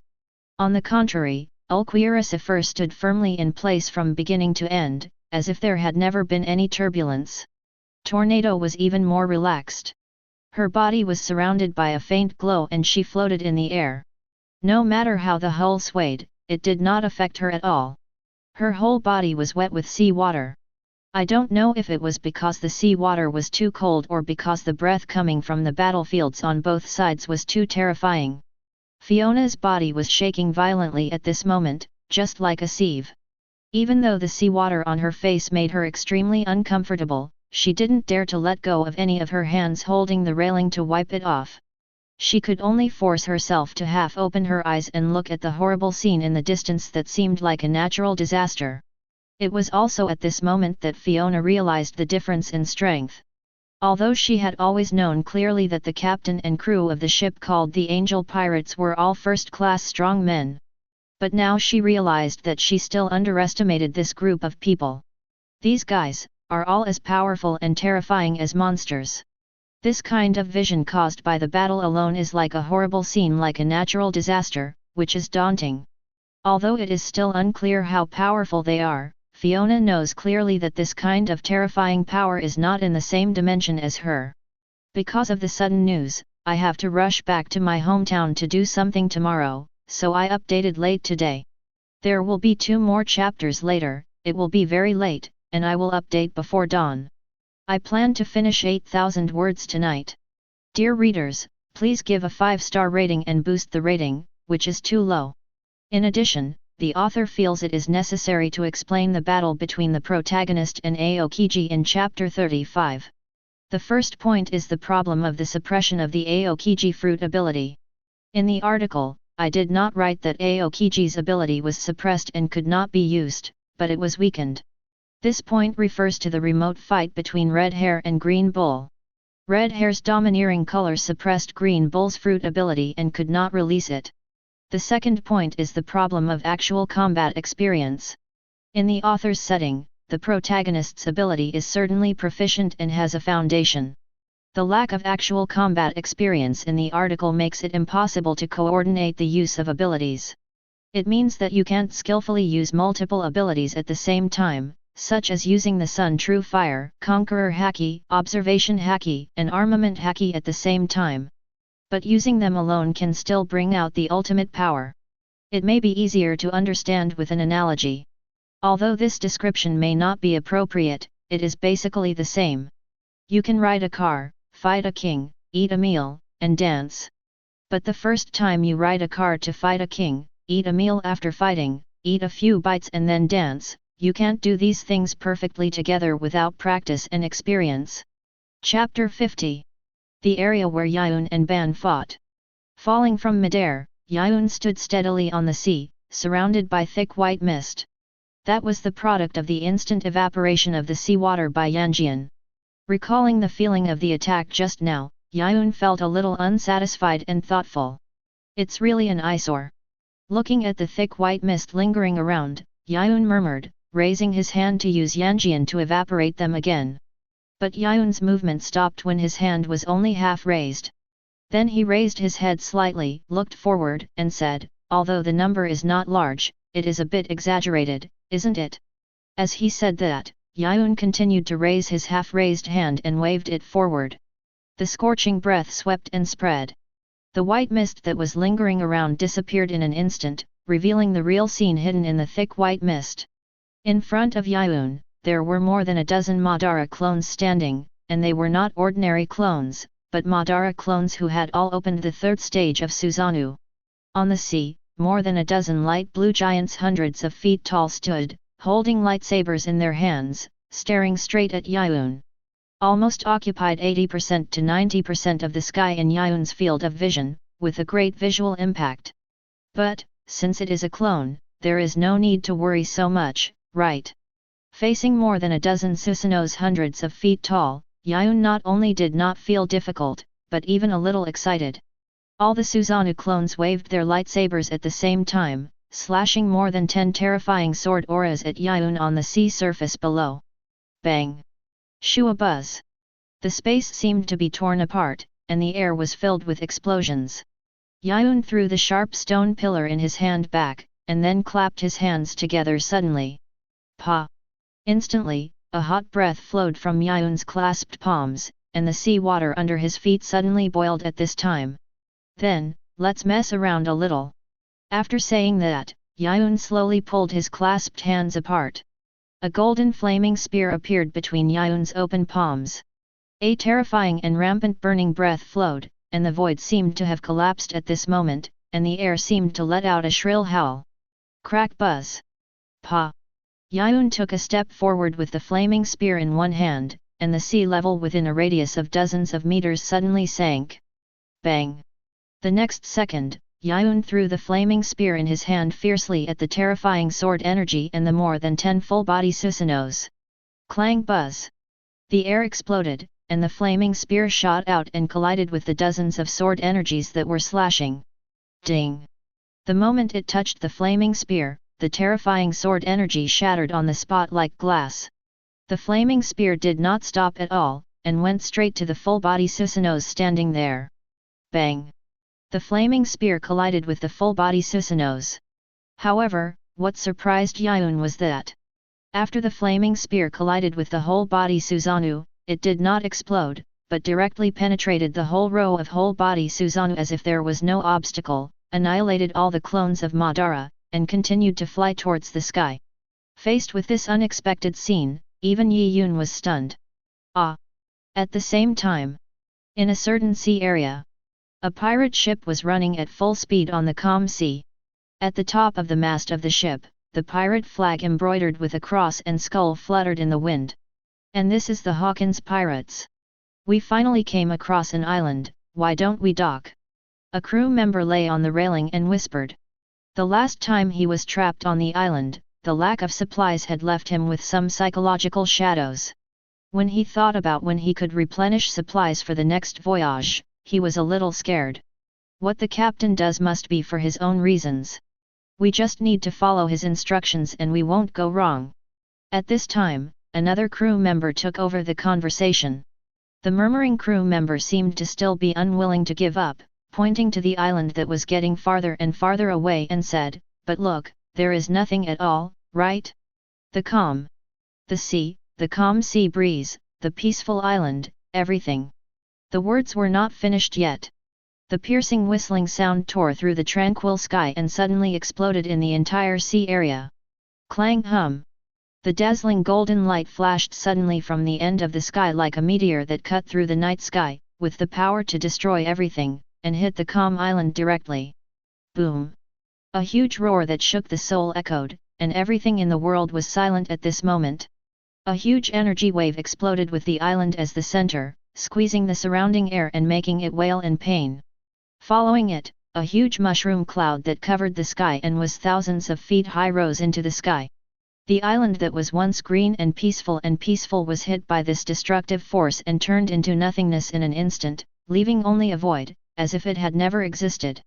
The residual power of the horrific explosion, like a giant beast in the raging waves, set off a circle of huge waves, raging wildly around, and the sea surface suddenly became extremely violent, with huge waves rolling, as if to swallow everything. Boom boom boom! The shocking power was clearly felt even on the hateful Dofo, which was several miles away. The shock wave spread like a substance, and the air was filled with an extremely oppressive atmosphere. Even the clouds in the sky seemed to be torn to pieces by this force. The crew members of the Hawkins pirates standing on the deck of the ship were inevitably affected by the shock wave. They were shocked back several steps on the spot, and some were even directly blown away and fell heavily on the deck. Boom! Bang! Bang! Ah! Hiss! For a while, there were screams of pain and groans from the deck. The ears were still buzzing because of the violent explosion just now. The crew members of the Hawkins pirates got up from the ground in a daze, completely unaware of what had just happened. What's going on? What happened? Enemy attack! Beside the ship's side, the crew member who was originally unwilling and whispered to himself, now held the railing tightly and slowly stood up. The previous hesitation and unwillingness were no longer on his face, but an unprecedented firmness and solemnity. Turning around, he looked at his companions behind him, and said in a heavy and serious tone, "Captain. He is the god of this new world. From now on, I will not allow anyone to question the captain's decision." Chapter 51. The other side was the battlefield. That was the moment when Yiyun was stunned. Madara's attack came one after another. Fire escape dust hiding technique. The hot black-grey dust swept over, instantly covering Yiyun. Before Yiyun could react, the thick black-grey dust produced a violent explosion. Boom! In an instant, the sea surface was dazzling with fire, and Yiyun's figure was engulfed in a sea of fire. However, what surprised Yiyun was that it was obviously such a powerful explosion, but in his feeling, it was like a warm breeze blowing past. Not only did it not cause any harm to him, it didn't even cause any pain. This discovery immediately made Yiyun eager to try, and he shouted to Madara, "Hey! Motor, use all your strength." Faced with Yiyun's request, Madara did not refuse, and his momentum suddenly rose again. Boom! The next second, the light blue full-body Susanoo suddenly rose, and at the same time covered with a layer of armor, and behind the armor grew a pair of wings, equipped with two swords. The true form of Susanoo, the complete form, was revealed at this time. Buzz rumble! The huge lightsaber cut through the sky, and its power was so great that the whole space trembled, as if even the air was wailing and fleeing. Without any hesitation, Madara drove the indestructible complete Susanoo and swung a decisive blow at Yiyun, who was standing quietly on the sea. Clang! The lightsaber fell like a meteorite, splitting the void, and the explosion carried a melody of destruction. Inevitably, looking at this scene, looking at the momentum displayed by the attack of the complete Susanoo, Yiyun suddenly felt a little scared, and hesitated whether he could withstand the attack of the complete Susanoo. But on second thought, Yiyun felt that he should not die. After all, even if it was only the second stage of nirvana, it was still the Golden Crow, and it was impossible for it to not be able to block a move of the complete Susanoo. As long as it is not killed directly, it can be cured directly with the reversal technique later. With this thought, Yiyun immediately raised his left hand and blocked the attack of the complete Susanoo with his bare hands. Bang! The collision between the lightsaber and the flesh produced a deafening roar, and the sea surface was torn apart at this moment. The waves were angry, and the waves were 100 meters high. Boom! The aftermath was surging, producing a white sonic boom. Boom! Under the lightsaber of Susanoo, Yiyun was slightly stunned and held on. Unexpectedly, it was not as difficult to resist as imagined, nor was it as serious as imagined after taking this move. On the contrary, Yiyun did not even have any skin injuries, and did not even feel any pain. He just felt that the sword was a bit heavy.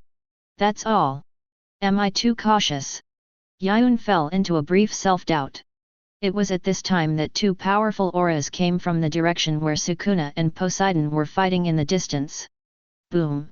Yiyun and Madara subconsciously turned their heads to look into the distance, and suddenly saw that the entire sea area was dimming at this time, and the sun in the sky was covered by thick dark clouds. There were bursts of thunder echoing in it. Boom boom boom! On the sea. At this time, Sukuna and Poseidon, one stood on the corpse of the sea beast, and the other was suspended in the air. Even after a fierce battle, there was still no damage on the two of them, and they all recovered as before with their own strong healing ability. It was also this point that made both sides understand that such intermittent attacks were useless, and they must kill the other party in one breath before the other party recovered. Snap! Sukuna raised his hands and formed a seal at this moment, his fingertips interlaced, and constructed a domain. Poseidon also began to accumulate a big move at the same time. Raising the trident in his hand, Poseidon chanted softly, "O sea, be angry." In an instant, the calm sea surface suddenly became turbulent, and the endless waves seemed to be summoned by the gods, turning into huge waves and venting towards the sky. Sukuna's deep and powerful voice followed closely, "The field is unfolding. Roar, wind." Poseidon's voice was full of arrogance. Along with his call, the sea. A storm suddenly rose on the face, and the dark clouds in the sky were like ink, covering the sky and the earth, completely covering the last ray of light. Lightning and thunder, like the war drums of heaven. Thunder, lightning. Poseidon's last whisper was like the will of God. In an instant, in the dense dark clouds, countless thunders poured down like the Milky Way, with the momentum of destroying everything, and fell with a bang. On the sea, countless huge black tornadoes condensed and formed in an instant. They rotated and roared with tearing the sky and the earth. At the same time, the thousands of feet of waves on the sea surface rolled, like a roaring beast, wanting to devour everything.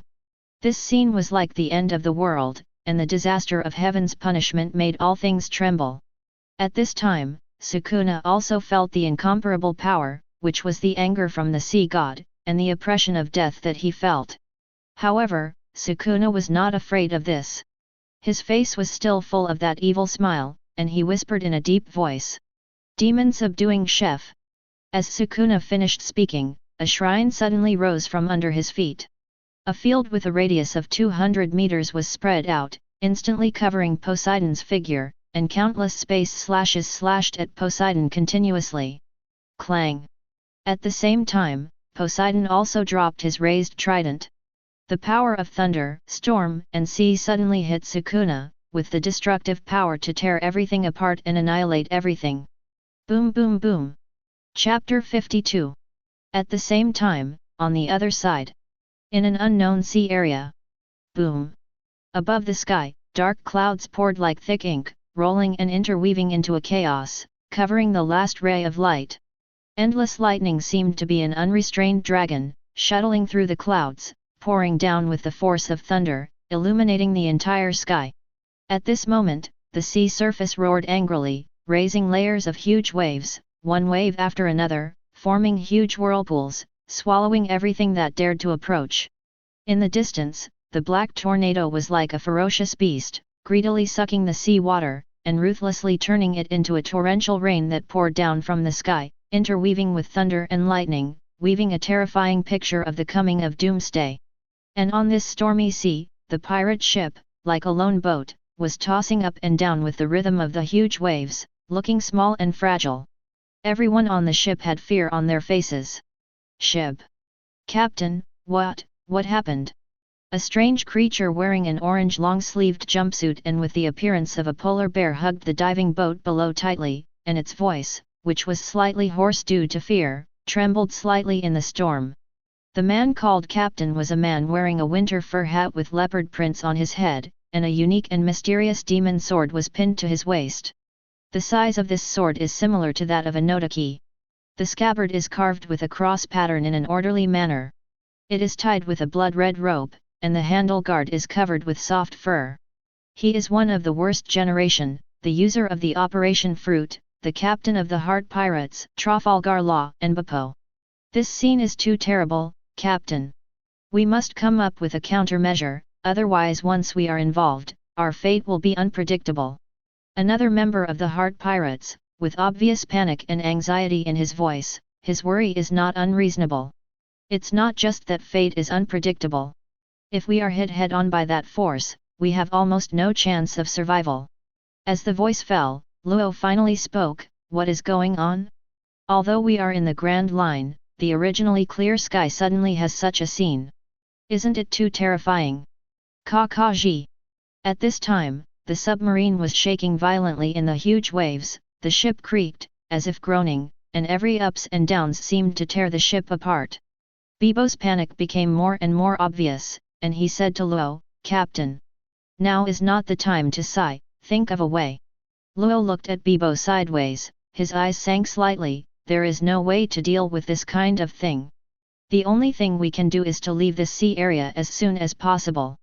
On the other side, on an unknown island, the storm was also raging.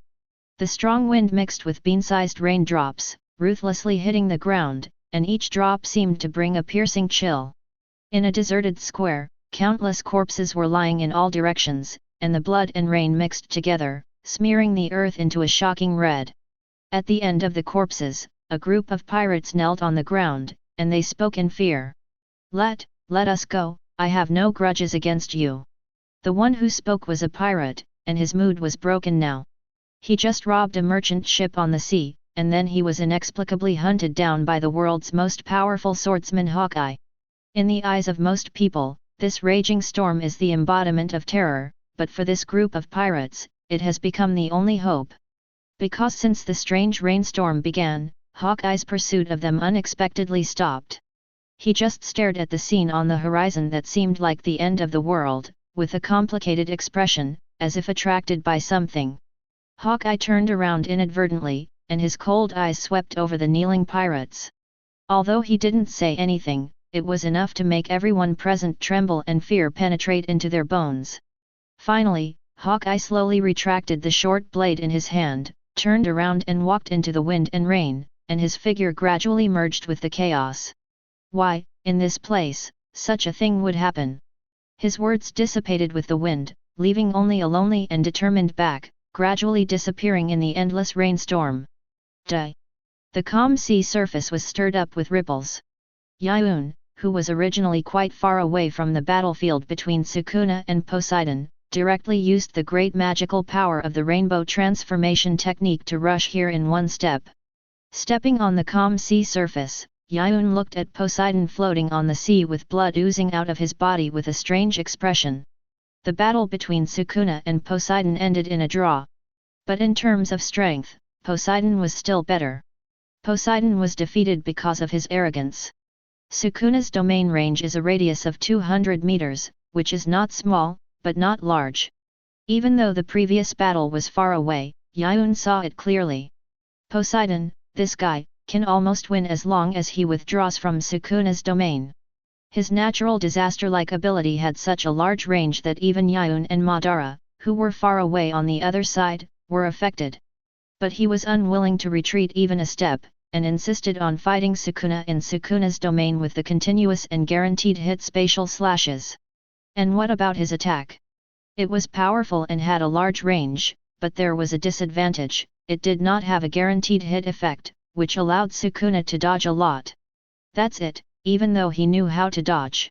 Sukuna was still under Poseidon's attack, and his entire body was almost torn apart by the violent thunder and raging storm. So in Yiyun's opinion, in terms of strength, Poseidon was still better. "Is this okay now?" Yiyun muttered, squatted down to heal Poseidon's injuries, and then used his telekinesis to lift him up from the sea and bring him to his side. Without staying there for too long, Yiyun raised his leg and used his great magical power. Instantly came to the other side, the sea where Sukuna was floating. After healing Sukuna's injuries, Yiyun also lifted him up with telekinesis, and then returned to the pale song with a great magical power. Standing on the deck of the ship, Yiyun had only one feeling at this moment. This great magical power is really, very comfortable. Really? Such a horrible battle, the two of them didn't have any injuries? Just fainted. On the side, looking at the unconscious Sukuna and Poseidon, Fiona looked unbelievable. Such a horrible battle, just the residual power, Fiona felt that she could be torn apart. But these two people, in the center of the battle, withstood such a horrible attack and were not hurt at all, just fainted. Swoosh! At this time, Ban also rushed back to the ship. His figure fell from the sky and landed steadily beside Yiyun. Bang! Yiyun put Sukuna and Poseidon on the deck, and turned to Tiffany and her three friends and said, "Send them back to the room. They won't wake up for a while." After recovering from their daze, Tiffany and Jeremy nodded like pounding garlic, and responded repeatedly, "Understood." How far is it to the next land? Yiyun turned his head and looked at Fiona not far away, and asked. Fiona quickly gathered her thoughts and answered. Probably, it will take another 4 or 5 days of sailing. It's a place called Bahazak Village. Village. Yiyun thought for a moment, and then smiled faintly, maybe there will be surprises. After all, a certain outstanding navigator came from a small village. Without saying anything more, Yiyun turned around and walked back to the cabin. Before he even entered the cabin, that familiar voice echoed in Yiyun's mind again. It was the system. Here we go, host. The world points are back to positive, do you want to draw one? Where did you get the world points? Yiyun asked without thinking. Just now, the world points you can get from fighting with the crew were pitifully few. Otherwise, in that level of attack and defense, you can get at least 2 or 3,000 world points. Host, you can rest assured that I will do the job. I will never miss any reward.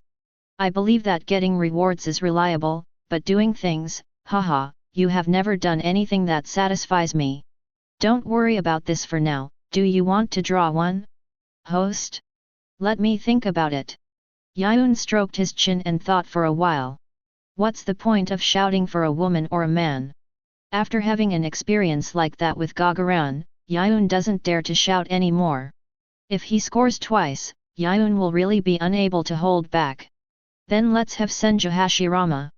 To keep Madara company. Yiyun smiled as he had an idea. Although the system's selection of people is a bit outrageous. But as long as there is a description or name, the helper you get will definitely not be too bad. This is a valuable experience summarized from experience. Understood, host. Ding. Congratulations to the host, you have extracted the dispatched character, Naruto World Senju Hashirama. Ding. Congratulations to the host, you will get part of the power of the dispatched character, Naruto World Senju Hashirama. Yun's steps forward stopped suddenly as the system prompt sounded. The faint smile on his face froze at this time. Before Yiyun could speak, the system's voice came again. Here it comes, host. What is about to appear in front of you is the first generation of Hokage, the legendary ninja god, the one you have been thinking about, Senju Hashirama. No, Tongzi? Are you kidding me? Yiyun suddenly seemed a little angry for some reason. The sudden words made the system a little confused.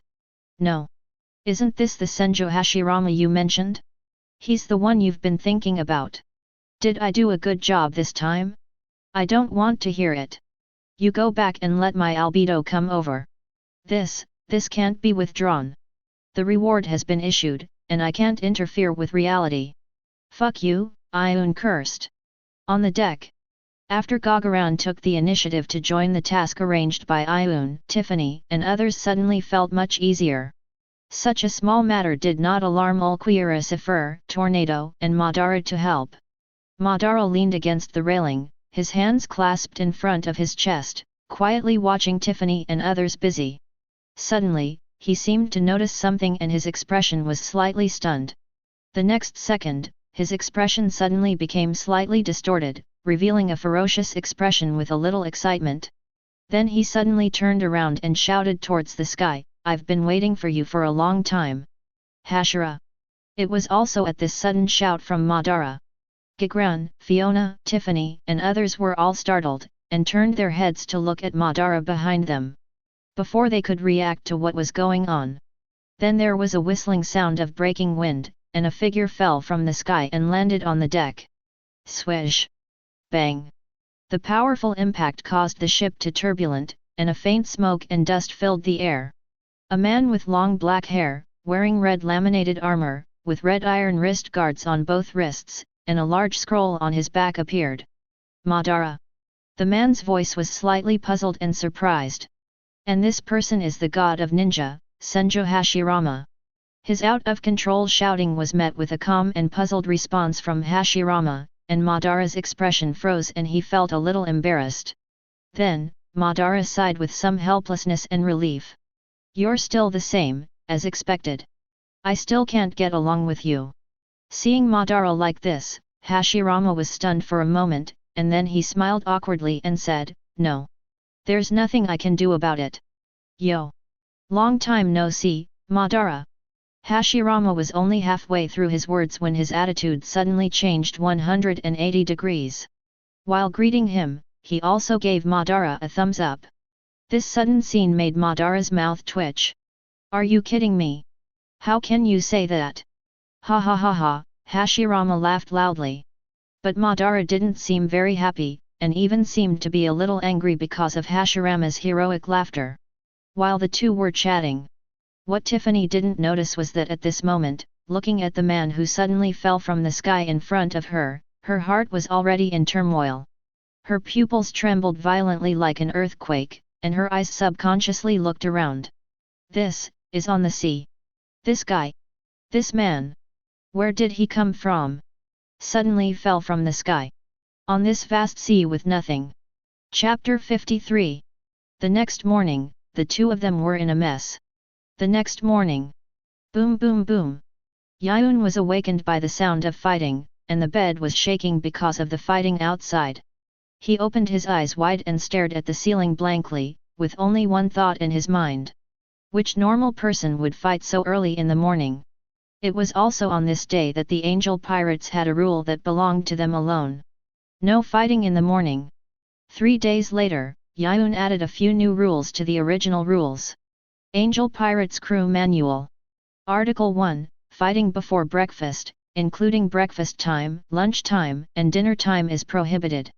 Article 2, it is prohibited to instigate crew members to gamble. Article 3, no quarrels or fights in the restaurant. Article 4, no damage to fishing rods. Article 5, fights cannot last more than 2 hours. Article 6, no damage to items on the ship. Article 7, no calling crew members bugs. Article 8, no littering. Article 9, no live, complete fish larger than the deck can be brought on board. In an unknown town, a woman wearing a white beret, long purple hair, and a suspender skirt was sitting at a table outside the dessert shop, tasting delicious pastries. Delicious. In addition to desserts, there was also a newspaper on the white table. The purple-haired woman's eyes withdrew from the dessert and fell on the newspaper next to it. I wonder what the special prize will be. The purple-haired woman stood up and prepared to leave. But at this moment, an accident happened. She seemed to have twisted her foot, and she screamed and fell to the 3 men passing by. Ouch! Be careful! The 3 men were all shocked when they saw this sudden scene, and quickly reached out to support the purple-haired woman who was about to fall. Are you okay? One of the 3 men asked with concern. The purple-haired woman raised her head shyly and said softly, I'm fine, thank you. Looking at the beautiful face and curvy figure of the purple-haired woman, the 3 men blushed and waved their hands shyly. No, no, no, you're welcome. Yes, it's just a small matter. Compared to this, is your foot really okay? Can you still walk? Do you need me to take you to a nearby clinic? No, the purple-haired woman stood up straight and straightened her chest. I'm fine, thank you for your help this time. I have something else to do, so I'll leave first, bye. This sudden scene made the 3 men's eyes go straight, and they were stunned in place, speaking incoherently. Okay, bye, bye. Turning around, the purple-haired woman strode away. However, her originally empty hand now had 3 heavy wallets.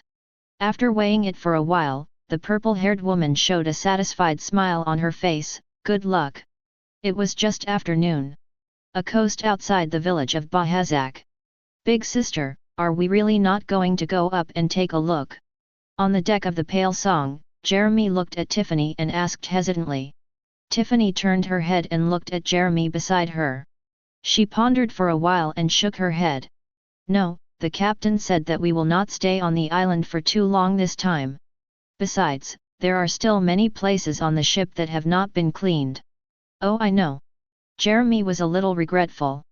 He actually wanted to go ashore with Yiyun to take a look, but since the big sister didn't go up, he wouldn't go up either.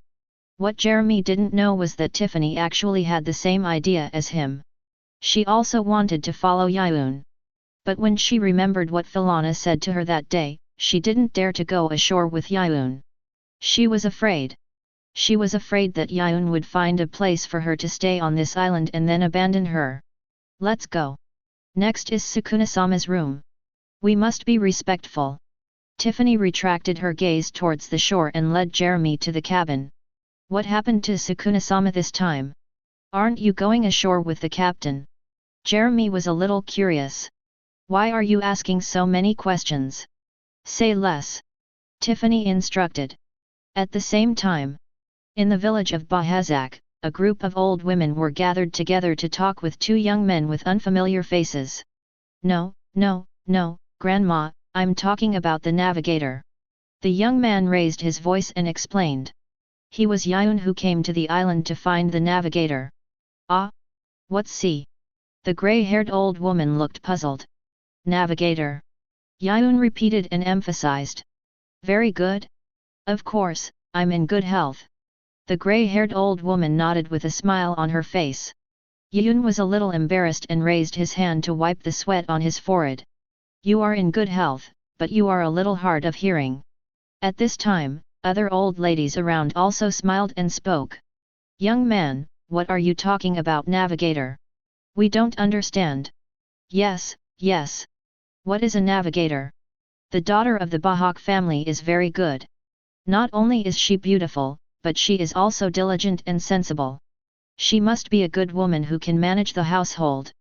I will call her over so you can meet her. No, auntie.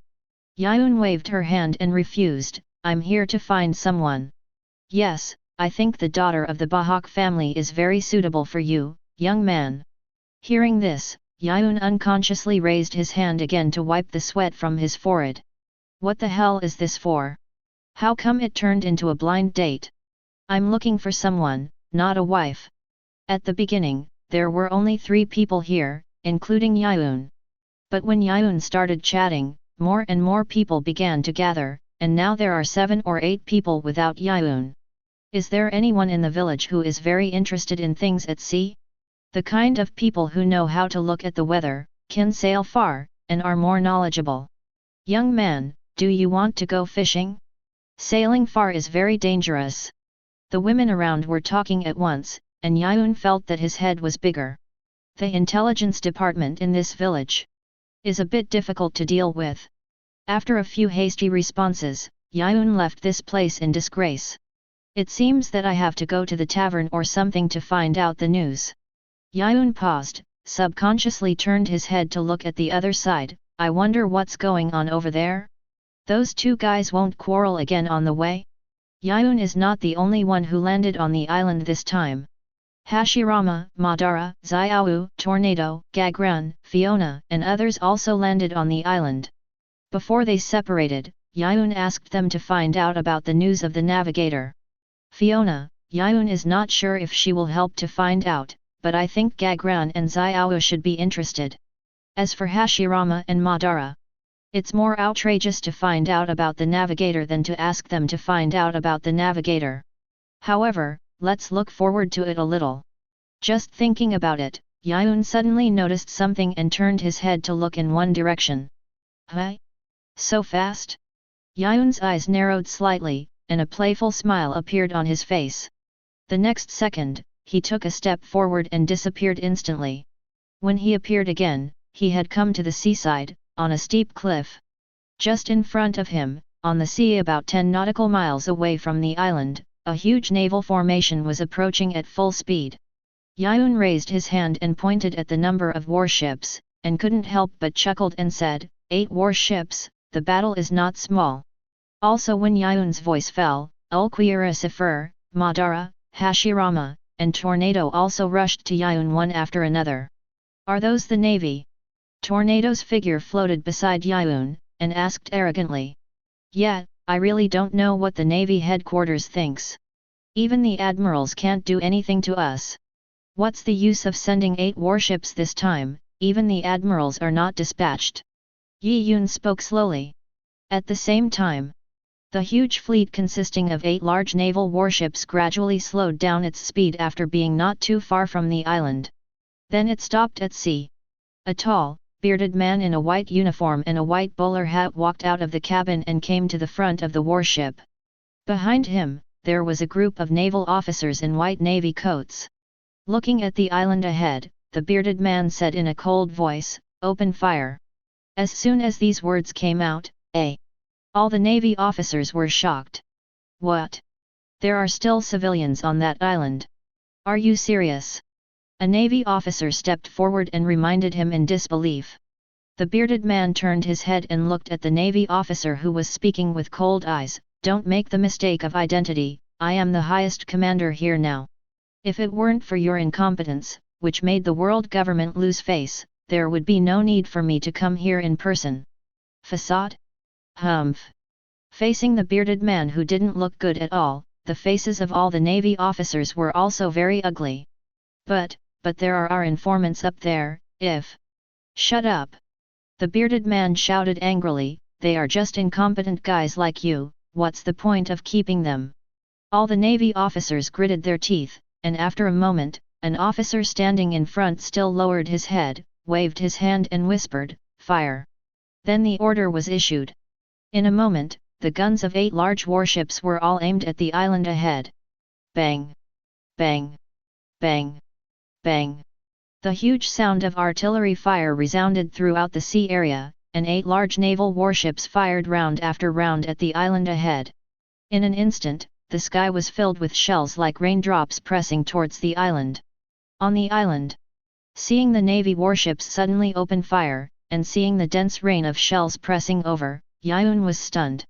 "What's going on? Demon Slayer order?" This time, Yiyun was really confused. Logically speaking, this should not be a Demon Slayer order. First of all, the scale of the fleet at sea is not right, and he didn't even see the golden den mushi. Secondly, there is no scandal of the world government here, and there is nothing that needs to be covered up and cannot be known to the world. As a result, they came up and opened fire directly, playing the game of plowing the land with artillery fire. Is this the Navy? Are they crazy? Or am I crazy? Swish! Swish! Swish! The sharp sound of the whistling artillery fire resounded in the sky, followed by the continuous roar. Bang! Bang! Bang! Boom! Boom! The dense artillery fire bombarded the island, causing the entire island to tremble in the explosion. The pungent smoke filled the air, and the entire island was engulfed in a sea of fire in an instant. Looking back at the sea of fire behind him, Yiyun couldn't tell who was the vicious pirate for a while. At this time, in the village, the originally quiet and peaceful village has now become a purgatory on earth. Corpses everywhere, wailing and crying everywhere. Plop! Philina, who had just climbed up from the aftermath of the explosion, was dirty and dusty. She looked at the body of a child in front of her and collapsed to her knees. Her eyes widened, shaking violently like an earthquake, and her face was full of disbelief. Why is this happening? Bang! Bang! Swish! Boom! The roar of the artillery fire was still echoing in her ears, and 2 lines of hot tears flowed from Philina's eyes like a dam bursting. It shouldn't be like this, it shouldn't be like this. Wincing, Philina suddenly seemed to be crazy, looking up and roaring, "Don't you just want me to report their situation and whereabouts? Why? They are the criminals.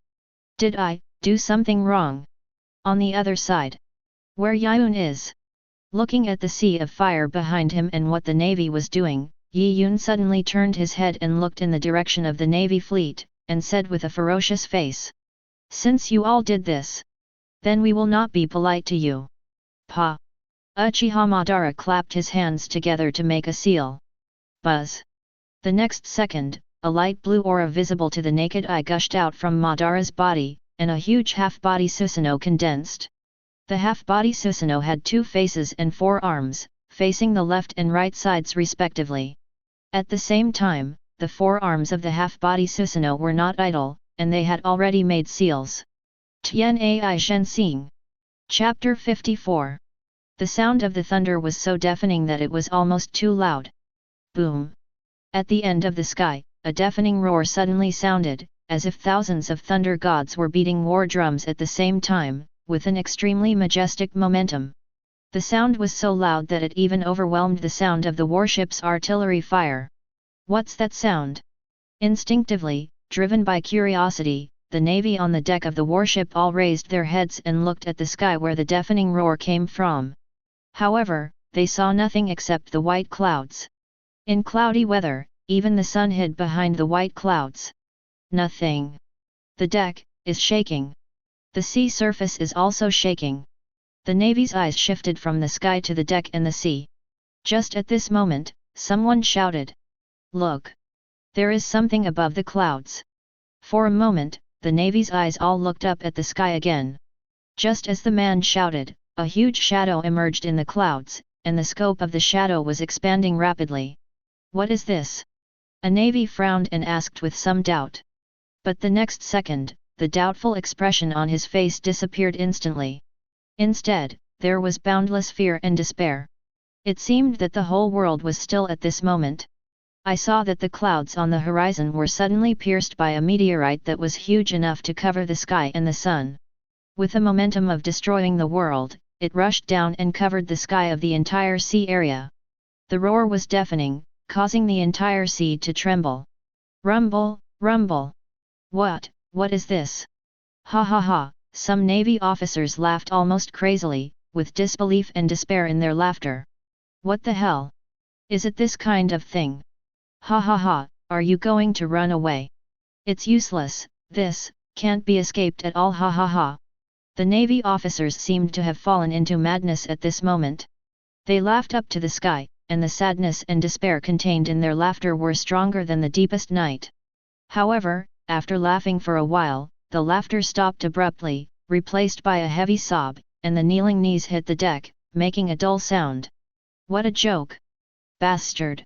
Dang, the weapon in his hand fell on the deck, making a crisp sound. How can I repair it? Facing this kind of thing, there is nothing I can do at all. Is that so? Am I going to die? I see, ha! The fleet of 8 large warships was destroyed in an instant. The sea was turbulent, and huge waves thousands of meters high rolled, as if to submerge the whole world. The terrifying aftermath of the impact caused the entire island to tremble violently. Boom boom boom! It was at this time that Yiyun suddenly remembered an important thing. His navigator was still on the island. With this thought, Yiyun's figure disappeared instantly. When he appeared again, he had already arrived in the village. Soon after, he found his navigator, Philina. But after seeing Philina's appearance, he was silent. Philina's hands were tightly grasping a broken wooden stake, and the sharp end of the stake pierced her own chest. He fell beside a dead child, his body curled up slightly, his eyes slightly open, tears streaming, and he had already lost his voice. After a brief silence and pause, Yiyun sighed softly, turned around and walked back in the direction where his ship was docked. Poseidon should have no problem finding a town, right? Which direction did he come from? He won't run back, will he?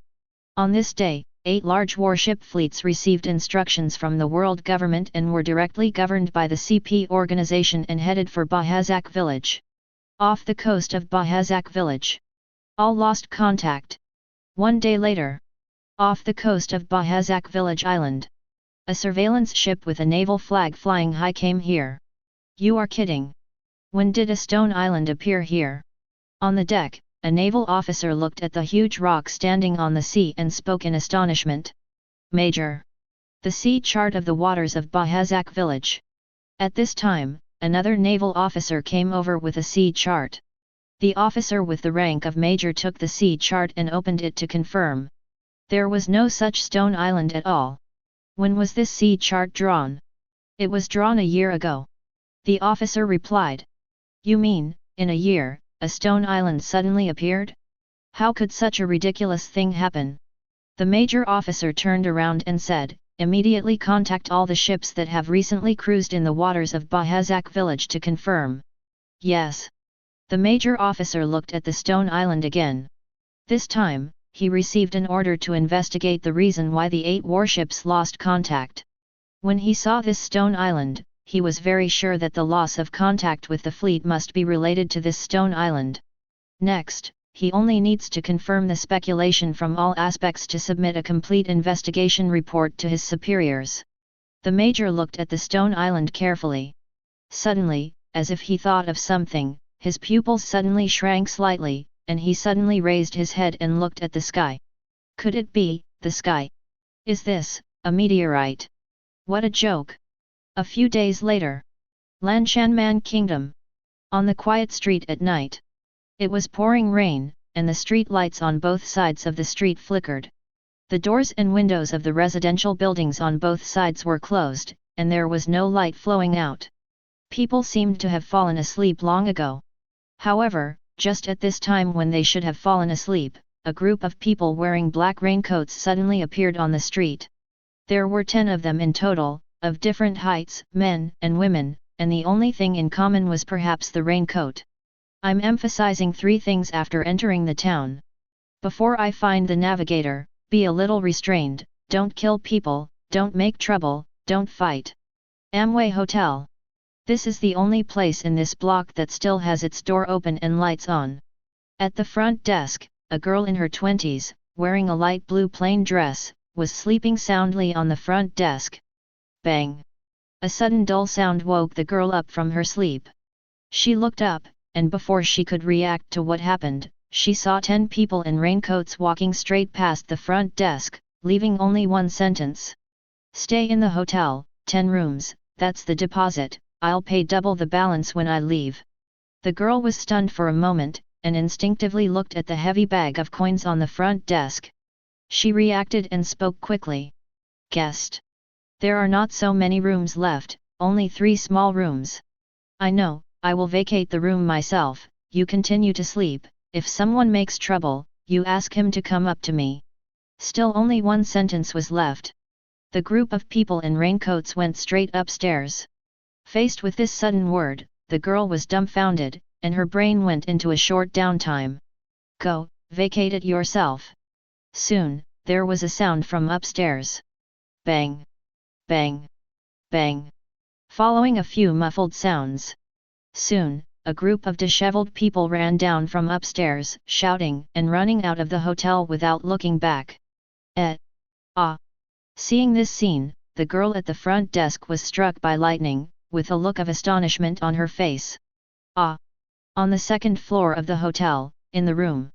Big sister! What's the matter? Didn't the captain say before that we shouldn't cause trouble? Why? Good question. You'll sleep on the street tonight. Nothing happened that night. Yiyun slept in the hotel until noon. At this time, except for Yiyun and Ulquiera, everyone else in the hotel had gone out. After washing up, Yiyun and Ulquiera also left the hotel. It was sunny today. Yiyun walked on the street, looking at the people around him with some curiosity. It was different from the towns he had visited before. There were too many people with swords, strong bodies, and various weapons here, so many that it was a bit abnormal. After having lunch, Yiyun wandered around the street. On the way, he also met Tornado and Gagaran. But after finding the tavern, Yiyun took Ulquiera into the tavern. Shopkeeper, I want to ask you something. After ordering 2 glasses of wine, Yiyun got straight to the point. The tavern owner, who was wiping the wine glass, smiled and said, 500,000 Baileys, if you can't answer, all will be returned. Is that so? Yiyun chuckled, and the memory of death suddenly attacked him at this moment. Raising his hand slowly, Yiyun stretched out a finger. Then I'll put it another way. If you can't answer the question I want to find out the news? You have to find the right person. Before Yiyun finished speaking, an abrupt voice suddenly interrupted him. Then, a man with short black hair and a fancy shirt sat next to Yiyun in a familiar manner. Seeing the man coming, the tavern owner immediately frowned and scolded, Ames. He is my guest, you have no right to speak here, get out of the way. Hearing this, the man named Ames did not make a fuss, but just smiled and waved his hand and said, Nalaren, you are not as good as me at asking for information. What is information? It is life and money. Your low price and half-hearted information are disrupting the market. Besides, believe me, Nalaren, you can't control this guest. The tavern owner Nilaran frowned, looked at Yiyun with some suspicion, and then looked at Ames and said, I want 40%. At most 10%. Ames stretched out a finger. Nilaran looked at Yiyun again, and then responded, deal. Yiyun on the side just watched the two talk, with a smile on his face, and did not interrupt. After reaching a deal with Nilaran, Ames also showed a satisfied smile on his face, and then looked at Yiyun and introduced himself. Let me introduce myself first, my name is Ames, and I am an intelligence businessman. Nice to meet you, villain Yiyun, and, as he spoke, Ames looked at Ulquiera Sifur next to Yiyun and said, Moon Demon Ulquiera Sifur. Hi. Yiyun became interested and looked at Ames with interest. Let's go to another place to chat. Ames suggested. Okay, you choose the place. Yiyun did not refuse and agreed very readily. Ames was stunned for a moment and was surprised by Yiyun's straightforwardness. This is the first time I've seen such a straightforward guest like you. Ames smiled. Yiyun did not speak, with a faint smile on his face. Come with me. Ames greeted and walked ahead to lead the way. Soon after, Ames brought Yiyun and Ulquiera Sifur to a quiet little room, and turned to Yiyun with a smile and said, Now, tell me what news you want to know. I will set the price according to the importance of the news. Don't worry, my price is absolutely fair. Chapter 55.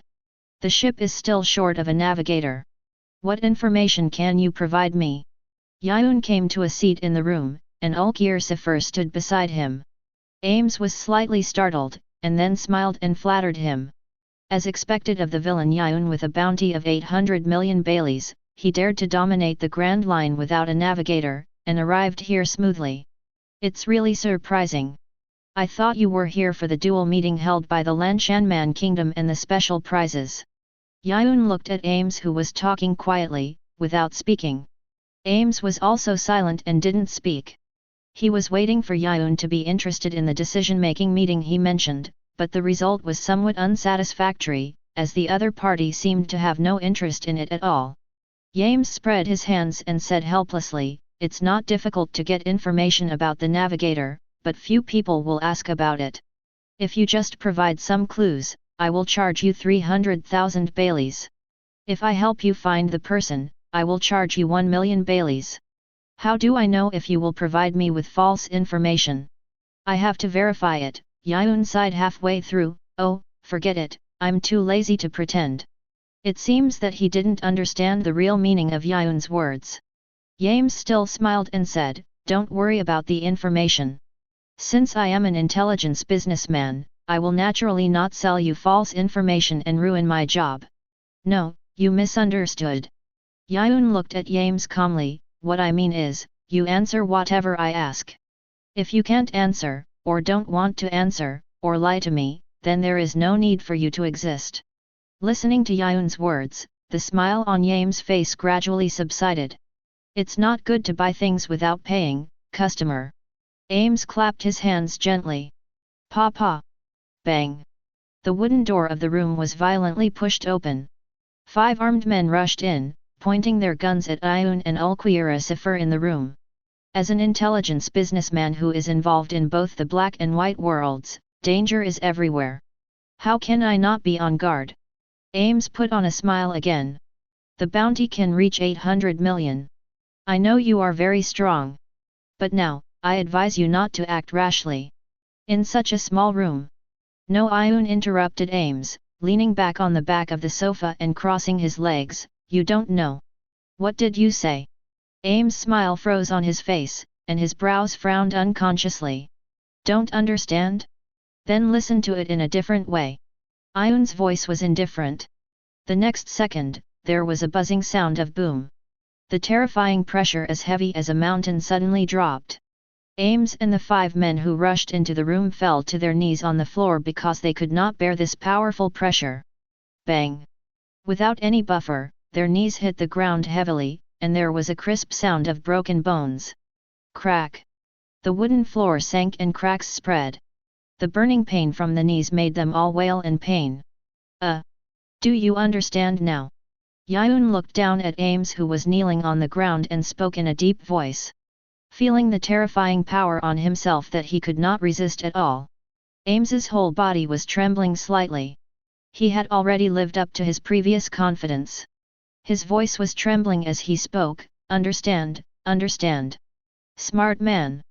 Yiyun praised him generously, and turned to look at the 5 men behind Ames. "As for you, useless troublemakers, just commit suicide." As Yiyun's voice fell, screams of fear suddenly resounded throughout the small room. "Ugh! No! Don't! Don't!" Hearing this shrill howl, Ames turned his head sharply and looked over. He saw the 5 men holding pistols, who raised their hands at this moment and pointed the muzzles of the guns at his jaws. Bang! The sound of gunfire echoed in unison, and flames burst out. The bright red blood splashed out and splashed on Ames' face. Ames only felt that the throat seemed to be restrained by something, and it became difficult to breathe. A chill rushed from the heels to the top of the head. Ames turned around suddenly, knelt on the ground, and said quickly with trembling teeth, "Few people ask about the news of the navigator. I only have some hearsay that I don't know whether it is true or not. Please, please, please give me some time to verify it." "So, were you lying to me before?" Yiyun asked in a cold tone.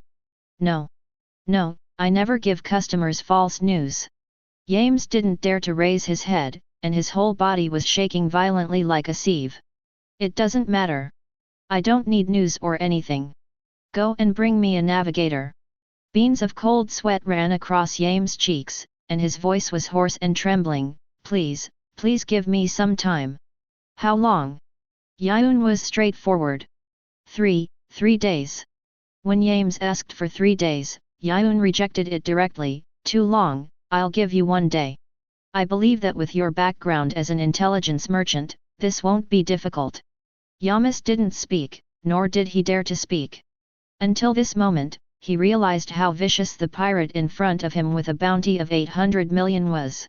"In addition to the navigator, I also need a batch of den mushi. Not many, get me 100 first." 100, when Ames heard Yiyun asking for 100, he almost cried out in surprise, but he quickly suppressed it and said, I don't have that much money. Call him over and I'll pay. Or you find his location and I'll send the money over." I know." Ames didn't dare to refute at all. "There is one more thing. Tell me about the duel tournament you mentioned earlier." "What is it?" "Yes." Ames responded and began to narrate. "This has to start with the princess of the Lanshanman kingdom, Letitia Lanshanman. Princess Letitia is a woman who admires the strong. Her father, King Ment Lanshanman, has arranged several marriages for her, but all of them were rejected by Princess Letitia, who admires the strong. That's why there is this duel tournament. This is a tournament directly organized by the royal family. The winner can get a special prize. Yiyun, in other words, this special prize is to marry that Letitia." "No, it's not." Ames shook his head. "Although Princess Letitia's fiancé is very likely to be the first place in this tournament, the special prize prepared by the royal family must not be to marry Princess Letitia.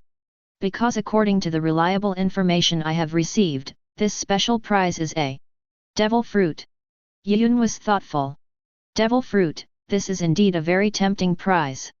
No wonder there are so many people on the street now, some with swords, some with strong bodies, or carrying all kinds of weapons. It turns out that they are all here for this conference."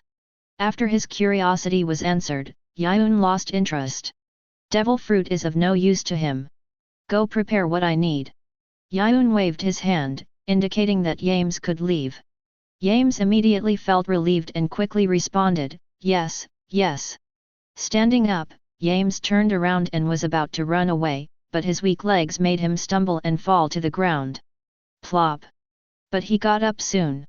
But something unexpected happened again. "I'm suddenly interested in the special prize you mentioned. Do you know where it is?" Yiyun's voice came. Ames shuddered in fear and turned his head stiffly. "I don't know about this either." "Really?" Yiyun nodded. He was not dissatisfied with the fact that Ames didn't know where the prize was. "By the way, let me remind you, if you want to escape, just escape. If you can escape. Although I haven't tried to torture people. Beside Yiyun, Ulquioricifer raised his hand and casually drew a line in the void beside him. Dang! Instantly, the void shattered like a mirror. But I think this kind of thing should not be difficult to learn. After leaving a word, Yiyun stepped into the void that was cut by Ulquioricifer. Ulquioricifer's cold green eyes swept over Ames, and then followed him into the broken void. Plop! Seeing this scene, Ames collapsed to the ground. His teeth were chattering, and the whole person was shaking as if he fell into an ice cave. How can I escape? How can I repair it? At this time, the sky was getting darker. The night fell after dusk. In the bedroom of the king and queen in the palace of Lanshanman Kingdom. After a comfortable day, the king and queen finally returned to their little world. This time, Letitia should be able to find a fiancé that satisfies her, right? The queen asked back with some uncertainty. The king on the side was also a little helpless when he heard this. This is the strongest person I can find for her. If this can't satisfy her, there is nothing I can do. What if the winner is ugly? The queen was a little worried. If Letitia is willing and likes it, then I have no objection. The king said, okay, go to bed early. The conference will start in 3 days, don't think too much. Yet. The queen agreed. Just when the king and queen turned off the lights and prepared to rest. Suddenly, a third person's voice sounded in the room, and the voice was calm and polite. Kong bang wow, Mr. King. Who? The king turned around in fear and shouted subconsciously. Soon, the lights in the room flashed and the light was restored. 2 unfamiliar figures also came into the eyes of the king and queen. The people who came were Yiyun and Ulquioricifer. Queen, who are you? What do you want to do? The king asked with a gloomy face. Yiyun had a faint smile on his face and said patiently, I came to get something from you. The special prize of the duel tournament, the devil fruit. Hearing Yiyun asking for the special prize of the duel tournament, the devil fruit, such arrogant words made the king snort with disdain. Humph! Who do you think you are? Devil fruit? Do you want me to give it to you? What do you think this place is? Yiyun did not answer. Beside him, Ulquioricifer slowly walked to the wall. The left hand in his pocket was pulled out and raised, and he knocked on the wall with his backhand. Bang! In an instant, the whole wall shattered and exploded, and the huge and terrifying impact rushed out with thick smoke and broken wall debris. Boom! The whole building was shaking violently at this moment. The king and queen were frightened by this sudden scene and shuddered, holding their breath subconsciously. Outside the palace, a heavy and orderly sound of footsteps echoed on the silent road. The fully armed palace guards patrolled the perimeter of the palace conscientiously, and any suspicious person who tried to break into the palace would be blocked by them. Except for intruders. The woman with long purple hair tied up and wearing a tight black nightgown, her figure was like a ghost, passing through the open area in the blink of an eye, and came to a corner of the shadow and hid. The nightgown fits every inch of her skin tightly, outlining her curvy figure. Seeing that the patrolling guards did not notice her arrival at all, she couldn't help but clench her fists with some joy. Safe. She looked up at the towering wall behind her. Next, I just need to quietly climb over it, and I won't be discovered by the guards. She did as she said, and she immediately climbed over the wall. However, just as she was about to cross over, a loud noise suddenly came from the palace. Boom! This sudden unexpected situation made the woman who had just climbed over the wall stunned for a moment. What? Before she could recover, a burst of angry shouting came from behind her. Who? Asshole! There is an intruder. Inside the palace. The bedroom of the king and queen. Ulquioricifer's emerald eyes turned and looked at the king coldly.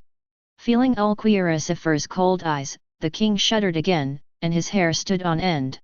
Come, someone! Bring me the special prizes prepared for the duel tournament immediately. Quick! Chapter 56. The king and the queen were in the bedroom without a wall. At this time, a large number of soldiers and members of the knights had gathered here. The weapons were unsheathed, but at this moment, they did not dare to attack Yiyun and Ulquiorra. Yiyun was sitting 4 or 5 meters away from the king, waiting quietly with a smile on his face. When the knights arrived first, they also tried to rescue the king and kill Yiyun, the invader. But before they got close to Yiyun, they were killed instantly 5 or 6 meters away. And this also made the king realize the seriousness of the matter, and realized that even if there were more people on his side, they could not save themselves from the hands of the 2 invaders in front of them. Because the opponent has the ability to instantly kill enemies several meters away. So, the king rebuked the soldiers who were eager to rescue and asked someone to fetch the devil fruit that was a special prize for the duel. The atmosphere was a bit weird. The scene was unusually quiet, and the heartbeats were as loud as thunder at this moment. Da-da-da-da. A burst of hurried footsteps came from outside, followed by an anxious female shout. Father! Mother! After a while, a woman in a pajamas dress with obvious muscle lines and a strong figure came to the place where a wall was missing and came to the front of many knights. Princess Letitia, danger! Back off! Facing Princess Letitia, who suddenly ran to the front, a knight general also ran forward anxiously and protected her behind him. Letitia! The king was also a little anxious. Don't go forward, it's dangerous. I'm fine, don't get close. The queen, who had originally calmed down, immediately became nervous after seeing Letitia's arrival. She held the king's arm tightly with both hands and couldn't speak. Father, Letitia called softly. Now she also noticed the strange atmosphere at the scene. Her eyes shifted from the king to Yiyun and Ulquiorra, who were sitting not far away. What's going on? The knights have obviously arrived. The enemy is still 4 or 5 meters away from my father and mother, and the knights are only 4 or 5 meters away from my father and mother. Why? Why don't the knights take action? At this distance, they can meet in the blink of an eye, right? There are so many fully armed soldiers, and the other side has only 2 people. Why? Letitia's thoughts turned rapidly. Could it be that, even with so many people, the knights are not sure they can beat those 2? Or are the knights not sure they can safely rescue their father and mother in the hands of the 2 of them? Thinking of this, Letitia's face was filled with disbelief. Sensing the strange gaze, Yiyun subconsciously turned his head and looked in the direction of Letitia. Just one glance, Yiyun seemed to see Gagran in a trance. Almost stood up. Yiyun glanced away and closed his eyes, not looking any more. Although it seemed that he saw Gagran, it was just Yiyun's subconscious association. After all, the psychological and visual impact brought to him by that experience was too great. The 2 definitely don't look alike. Letitia is much prettier than Gagran, but not beautiful. It can only be said to be an ordinary normal person. In terms of physique, he is much smaller than Gagran, but his muscles are stronger than those of ordinary men. And Yiyun's abrupt action also made Letitia see it clearly. She couldn't help but feel confused and bewildered. What is this reaction? Could it be that he is shy? The moment he saw me? Letitia was a little stunned when she thought of this. The recovery of the devil fruit is left to you. Suddenly, Yiyun stood up slowly. Without waiting for Ulquiorra to respond, Yiyun's figure disappeared directly from the spot. Swoosh!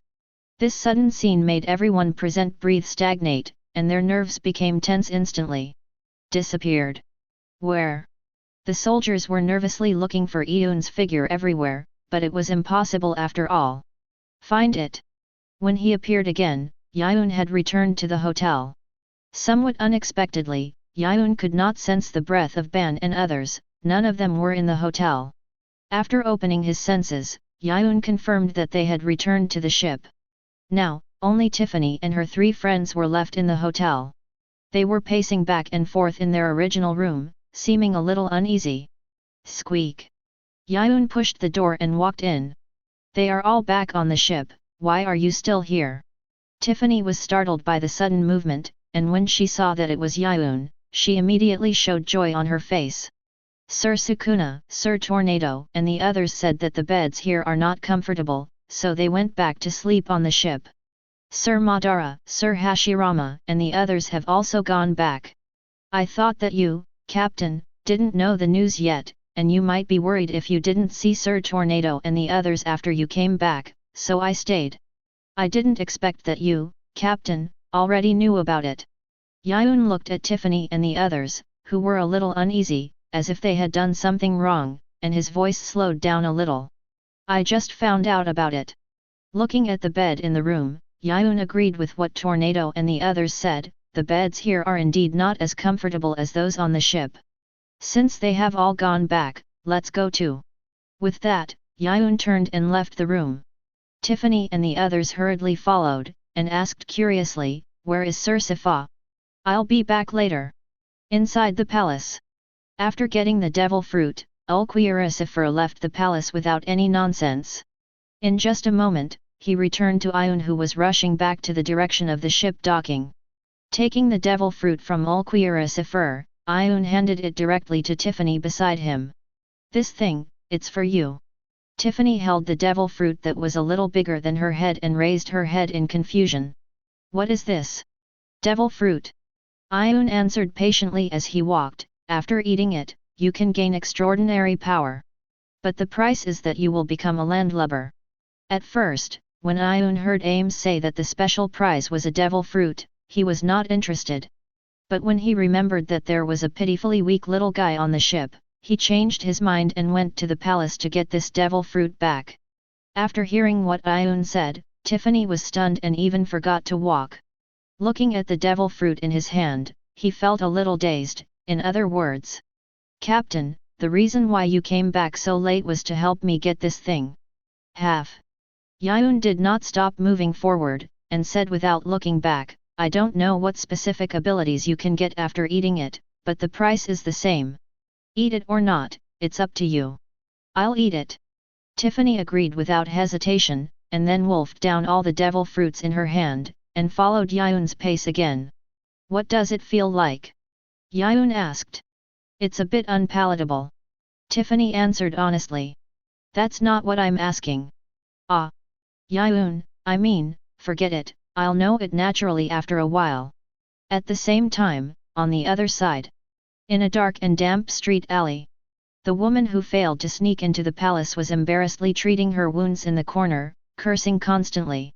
"Asshole, don't let me know who you are. You made such a big noise and got me discovered by the guards. I will never let you go. I will steal all your treasures without leaving any." In a blink of an eye. Time came to the next day. In the morning. Bang! Bang! Bang! Dang dang!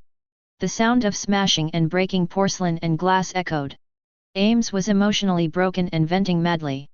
"Navigator! Navigator! Such a big kingdom, there is not even a navigator. What a joke! Asshole! Asshole! Asshole! Asshole! Asshole!" Squeak! Just when Ames was smashing things in the room to vent his anger, the door of the room was pushed open. A middle-aged man with grey hair stood at the door of the room and spoke to Ames, who was smashing and venting. "Calm down, Ames. It's not like you to act this way. Calm down, Ames." "Quiet. How can you ask me to calm down? What can you ask me to calm down with? I don't have much time left, you know." Ames swallowed the words halfway through his mouth and said apologetically. "Sorry, uncle. I lost my temper." "You are right. I should be calm. It is useless to be anxious." Ames rubbed his cheeks fiercely. He wanted to sit down. But now, under the pressure of time and Yiyun, he was restless. It takes time to get the news. It's only been one night.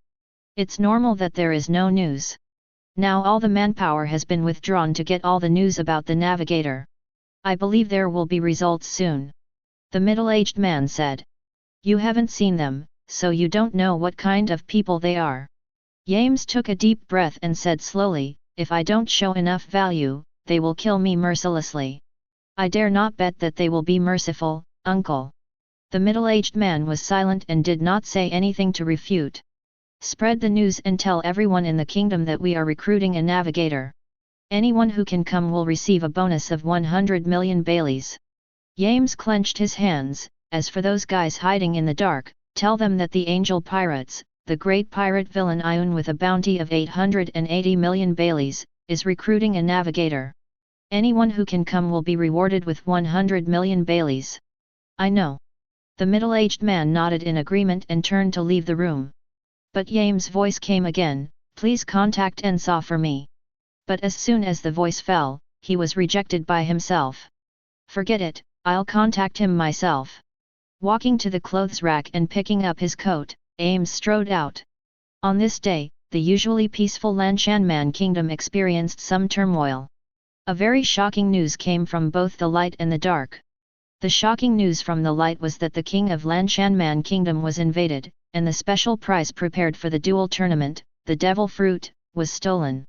The shocking news from the dark was that the great pirate, the villain Yiyun, who had a bounty of 880 million berries and several subordinates with bounties of over 100 million, was looking for a navigator partner, and anyone who could come would be rewarded with 100 million berries. Time flies. Even though he offered a huge reward, Ames still failed to get a response from any navigator. It's not that the reward Ames gave was not generous enough. But as far as navigators are concerned, they all have their own companions. It's difficult to get them to immediately abandon their companions who have adventured together and switch to another camp. They are still wavering and hesitating. As for the news that was released publicly, not every navigator, or someone who has navigation knowledge and is about to become a navigator, is as well informed as Ames. Damn Ensa! How dare you mock me? How dare you laugh at me? On the way to the tavern, Ames was furious and gnashing his teeth. He didn't get in touch with Ensa, or rather, he didn't get in touch with Ensa himself. He was received by Ensa's subordinates. In this situation, not only was he humiliated by the general, but he was also mocked by Ensa. Anxious?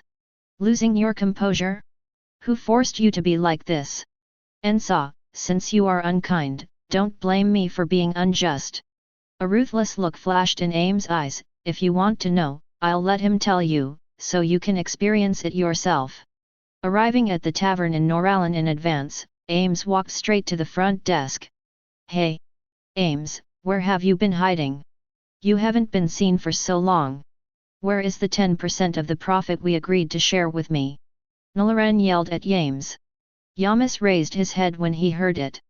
Profit? What profit? There is profit when you die. Do you want to give you half? Let's die together. Chapter 57. The price of the wine is too high. There is no profit, not even a cent, and I can't control that guy. Yames confessed directly, give me a farewell drink. Hey, farewell wine, isn't it a bit exaggerated? Nalaran said, but he didn't forget to get a glass of wine for Yames, 3,000 Baileys, don't try to use this excuse to refuse my wine money. Alas, Yames sighed, you won't understand if you haven't really dealt with them. If I can still see the sun tomorrow, I will make up the wine money for you. Taking up the full wine glass, Yames was about to drink it all, but suddenly remembered something. By the way, do you know where Ensa is? What do you want to do with him? Nalaran asked. Ames, I want to discuss a big business with him. At the same time, outside the tavern, 3 men and 1 woman are standing in front of the tavern, looking at the tavern sign and repeatedly confirming the destination. Is it here? Is it here? The person who spoke was Tiffany, a trainee crew member of the Angel Pirates.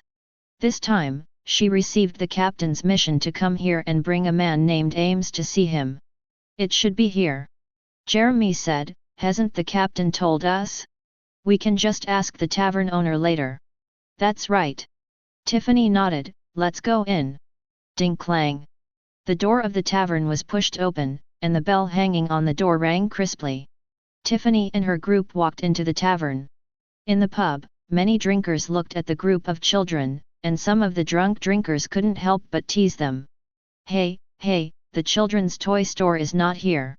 Did you go to the wrong place? Tiffany and others didn't dare to say anything, and they lowered their heads and walked quickly to the front desk. Shopkeeper, can I ask you something? Tiffany came to the front desk and looked at Nalaran and spoke timidly. This is not a place for children, little girl. Nalaran had a faint smile on her face. Well, but I'm in a good mood today, so I'll make an exception. What do you want to ask? Only this time. Tiffany nodded like pounding garlic. I just want to ask about a person named Yames. On the side, I heard Tiffany suddenly say her name. Yames was so scared that his hand holding the wine glass shook. Before Nilaren could answer, he interrupted and asked, "Why are you looking for him?" Tiffany looked at Ames and smiled harmlessly. Actually, it wasn't me who was looking for him, it was my captain who was looking for him. The captain asked me to take him to see him. Yiyun? You mean the captain of the Angel Pirates, Yiyun? Do you know our captain? Tiffany's eyes lit up. Ames was sweating profusely. It was hard not to know that evil star now. Did your captain say anything? Ames asked tentatively with some fear. Tiffany listened and felt a little confused. Nothing, the captain asked me to take him to see him. Hearing this, Ames felt relieved. If he didn't come in person, then, there would be a chance for a turnaround. Chapter 58. The two of them were very busy. You sit here for a while. Ames said, and turned to look at Nilaren. Give them a glass of juice, it's my fault. Ames was a little entangled at this time. He could hardly do anything now. The only thing he could do was to look forward to the arrival of news. He came to the tavern early to wait, and also to show his attitude. But now, the other party did not come in person, which made Ames see a glimmer of hope. Maybe there will be news about the navigator in a while? Wait a little longer, just wait a little longer. If there is still no news by then, it will not be too late to ask for forgiveness. Do you know him? Tiffany cast a puzzled look at Ames. However, Ames did not tell Tiffany that he was the person she was looking for, but said to her, "Please give him some time." Tiffany thought about it and nodded, "Okay. Please help me tell him to hurry up." With that, Tiffany and the other four sat down on a chair and waited.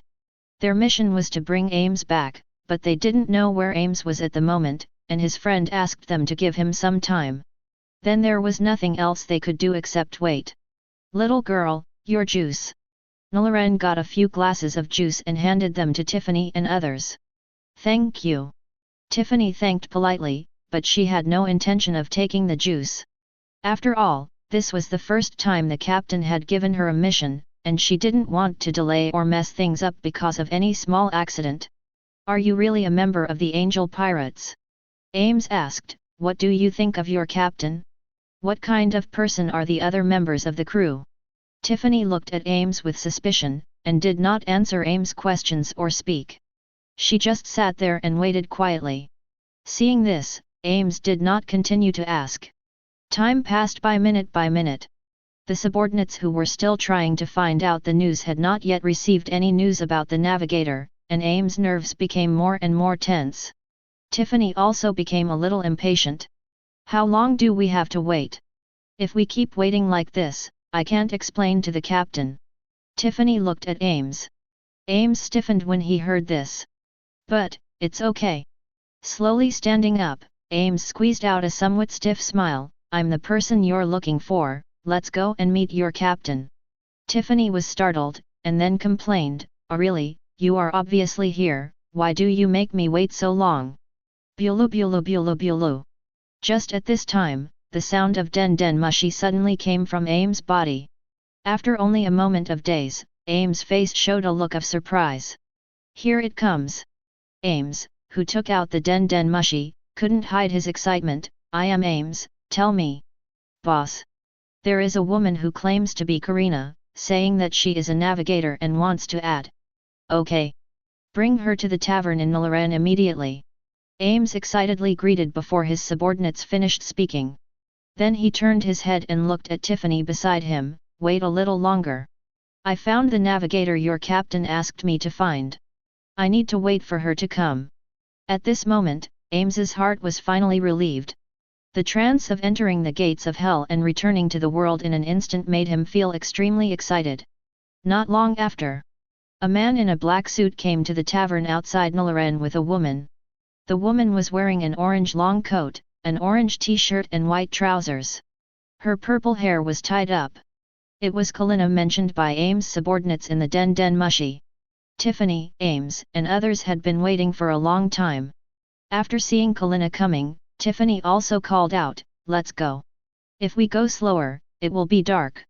Walking on the way to the Pale Song of Delight docking, Karina looked around, looking at Tiffany and the others walking in front of her, and she felt a sense of disharmony in her heart.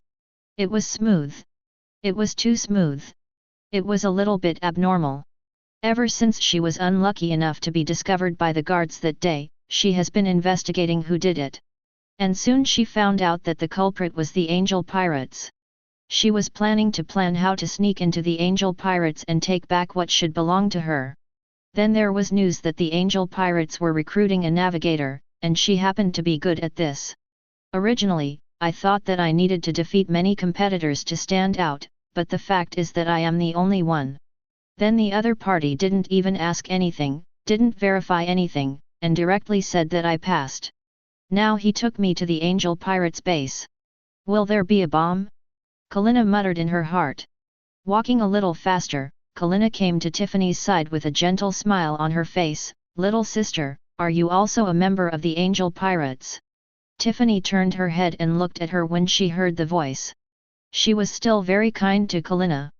Because in her opinion, this was someone who was about to become her companion. Everyone knows that the captain has been looking for a navigator since Lady Philina didn't come back that time. "Yeah, I'm still just a trainee crew member now. I believe I'll be able to become a full member soon." "Is that so?" Kalina asked with a smile on her face. "How many people are there on the ship?" Kalina added, fearing that Tiffany would be suspicious. "Look, I'm about to become your companion, right? It's reasonable for me to get to know my future companion first, isn't it?"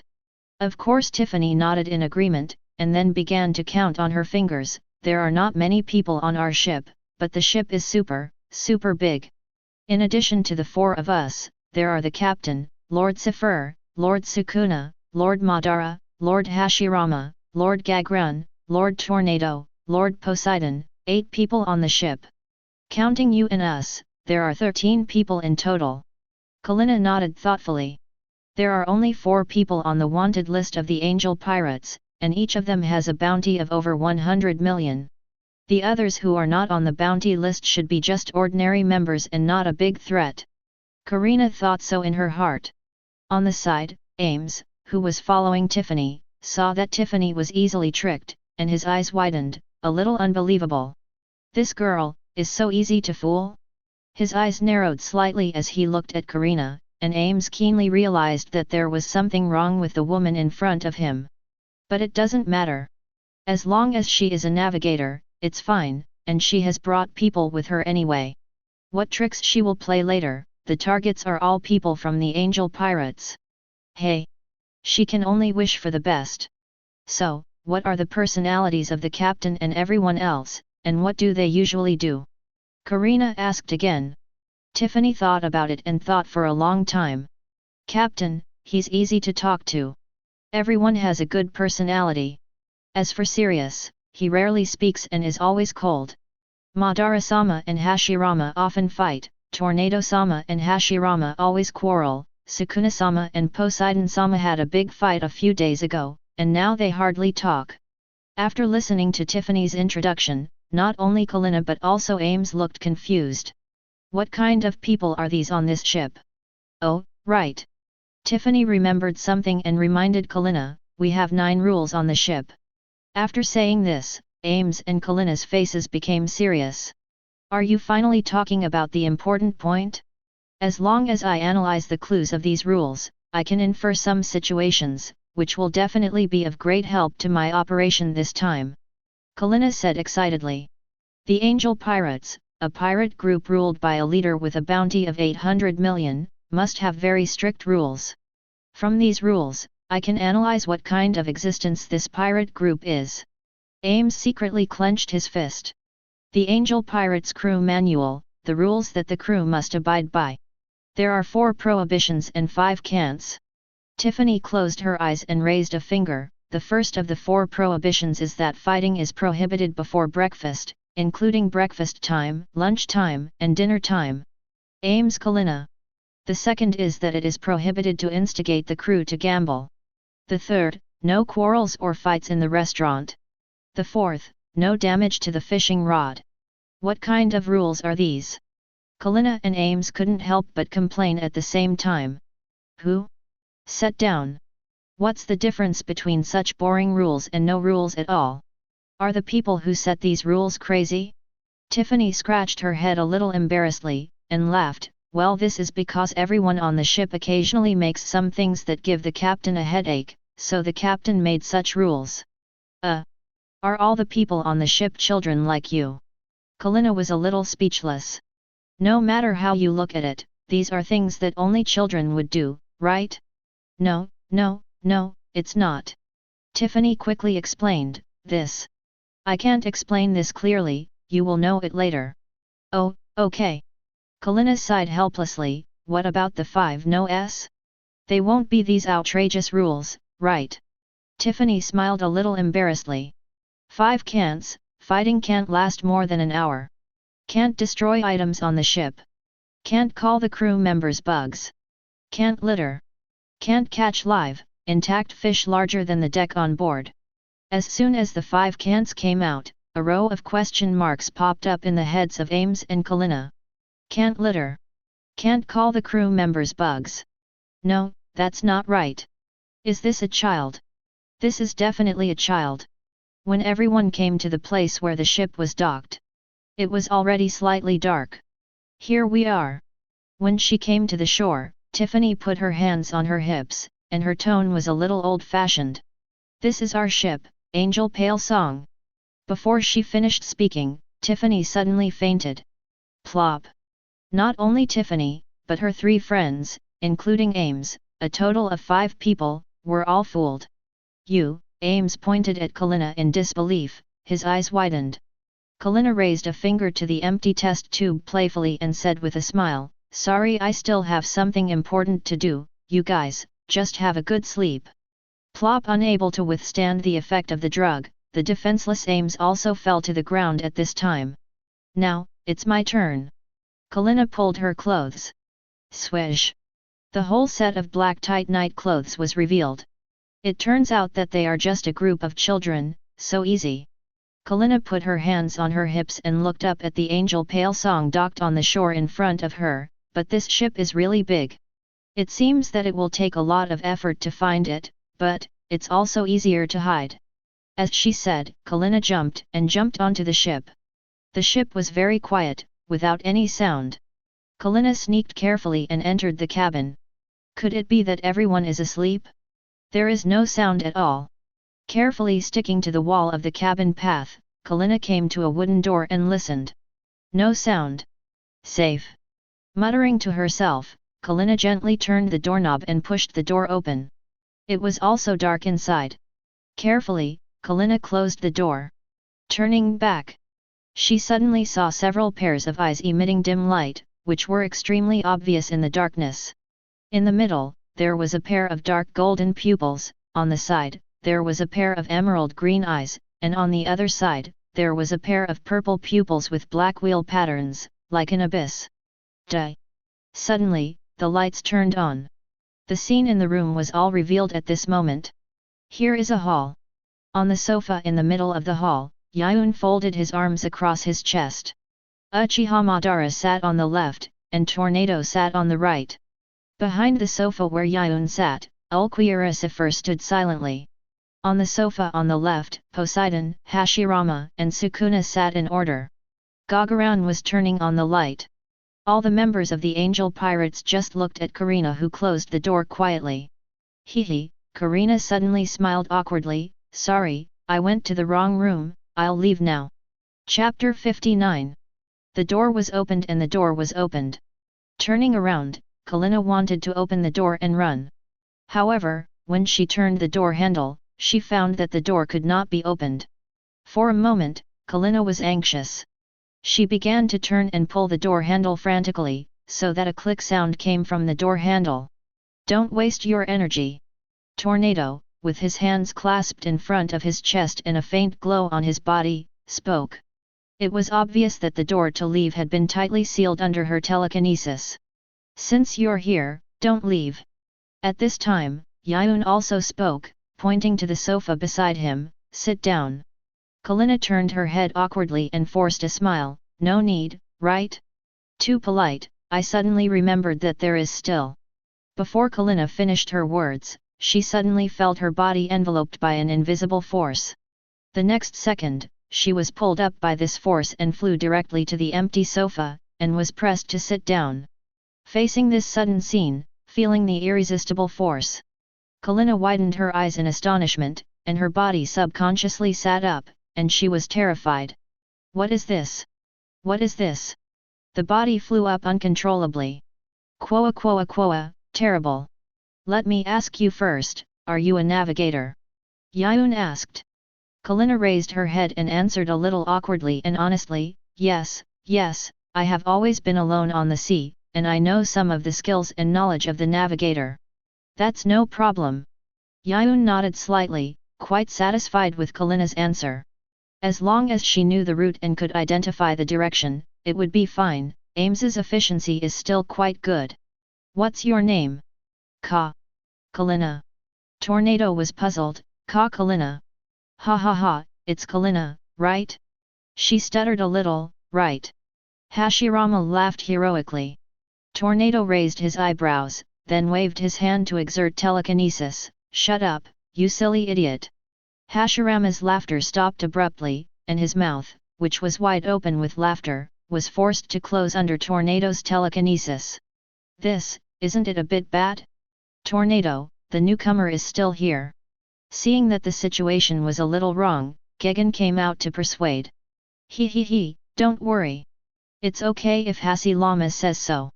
Madara laughed in a deep voice, how can adults be serious about children? After this, Tornado's hair stood up, and the whole person floated up from the sofa, and said to Madara, who do you say is a child? Do you want to fight?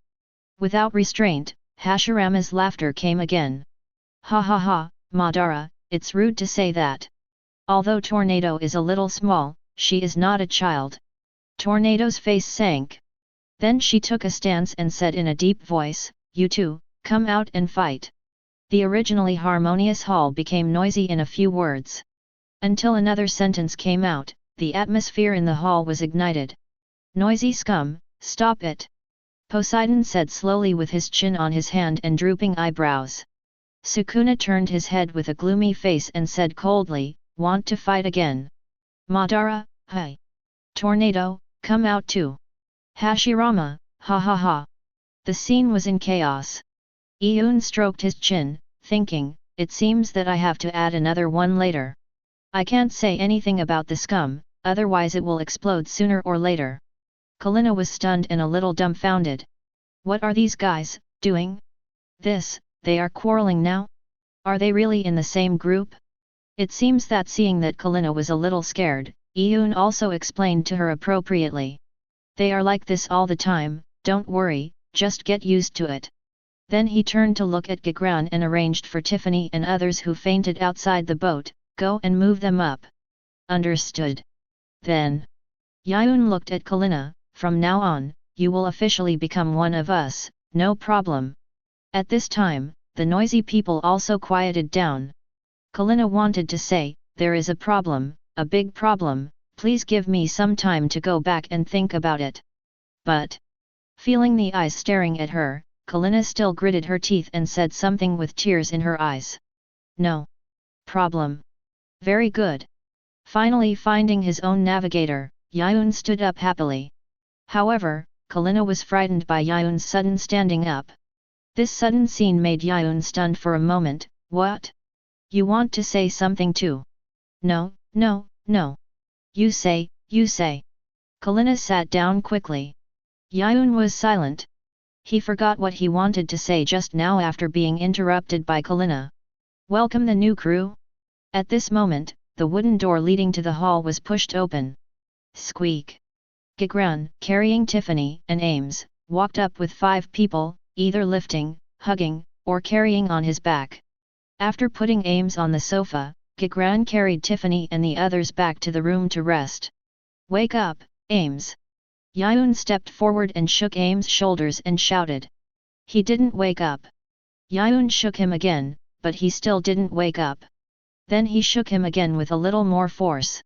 Looking at Ames, who still didn't wake up, Yiyun's eyes couldn't help but fall on Kalina. Kalina raised her hand and explained hurriedly, "It's just a little bit of sleeping pills. I didn't kill him. Let me do it, isn't it just to wake someone up?" Tornado came over, raised her hand, and used her telekinesis to lift Ames up, "Scare him a little, and he will wake up." As he said, Tornado controlled Ames to rise to the ceiling, then suddenly fell, and stopped instantly when he was close to the floor. Swoosh! Tornado looked over, and Ames still didn't wake up, still sleeping soundly. "Is this guy a pig?" Tornado frowned, and then lifted Ames up and hit him a few times again. Seeing that he still didn't wake up, Tornado's patience gradually disappeared.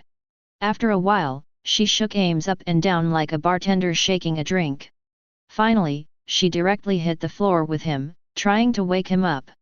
Bang! Bang! Bang! Bang! The abstract scene in front of her made Yiyun a little confused. "What kind of drug did you give me?" Kalina was so panicked that cold sweats came out, "Or, maybe, it's just a little bit too much." Bang! Another muffled sound came, and Ames fell heavily to the floor.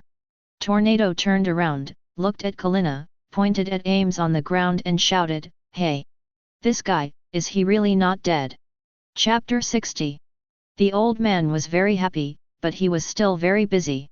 After being on edge all night and drugged tonight, Ames finally woke up after being tortured by Tornado. "I've brought you the navigator you wanted." Sitting on the sofa, Ames glanced at Kalina, then looked at Yiyun. "Well, you are indeed an intelligence businessman, and you have strong ability to do things. How is the matter of my 100 den mushi going?" Yiyun asked with a smile. "That Enza guy deliberately ignored me. Give me a few more days, and I will find him soon. With his ability, it's a bit difficult to get 100 den mushi, but he will definitely be able to get them. But then again, was I beaten? Why do all the bones in my body feel like they are about to fall apart?" Yiyun hesitated and was silent for a while. "It shouldn't be, right? Did you fall before? Did you hit your head? I feel a little dizzy." Yiyun, Kalina, Tornado, and others were stunned for a moment. "It really is a fall." Kalina hesitated and spoke. "Time flies, and it's the next day. Kalina was left on the ship last night, and she was ready to leave the Pale Song and return to the town early this morning. But in the end, Tornado and others, who were bored, followed her to the town. And Yiyun received the news from Ames, and took Ulquiera Sifur, Madara, and Sukuna to the Nilaren Tavern. It was also after Yiyun and others had left for a while. At the end of the endless sea, a raft gradually enlarged. Van Oka put down the sniper rifle in his hand and said in a calm tone, "Captain. It seems that we are very lucky. The target we are looking for has appeared before we landed on the island." Blackbeard heard this and raised his mouth slightly, "Ha ha ha ha. It seems that God is favoring us. Come on, everyone. Hwalala! Hwalala!"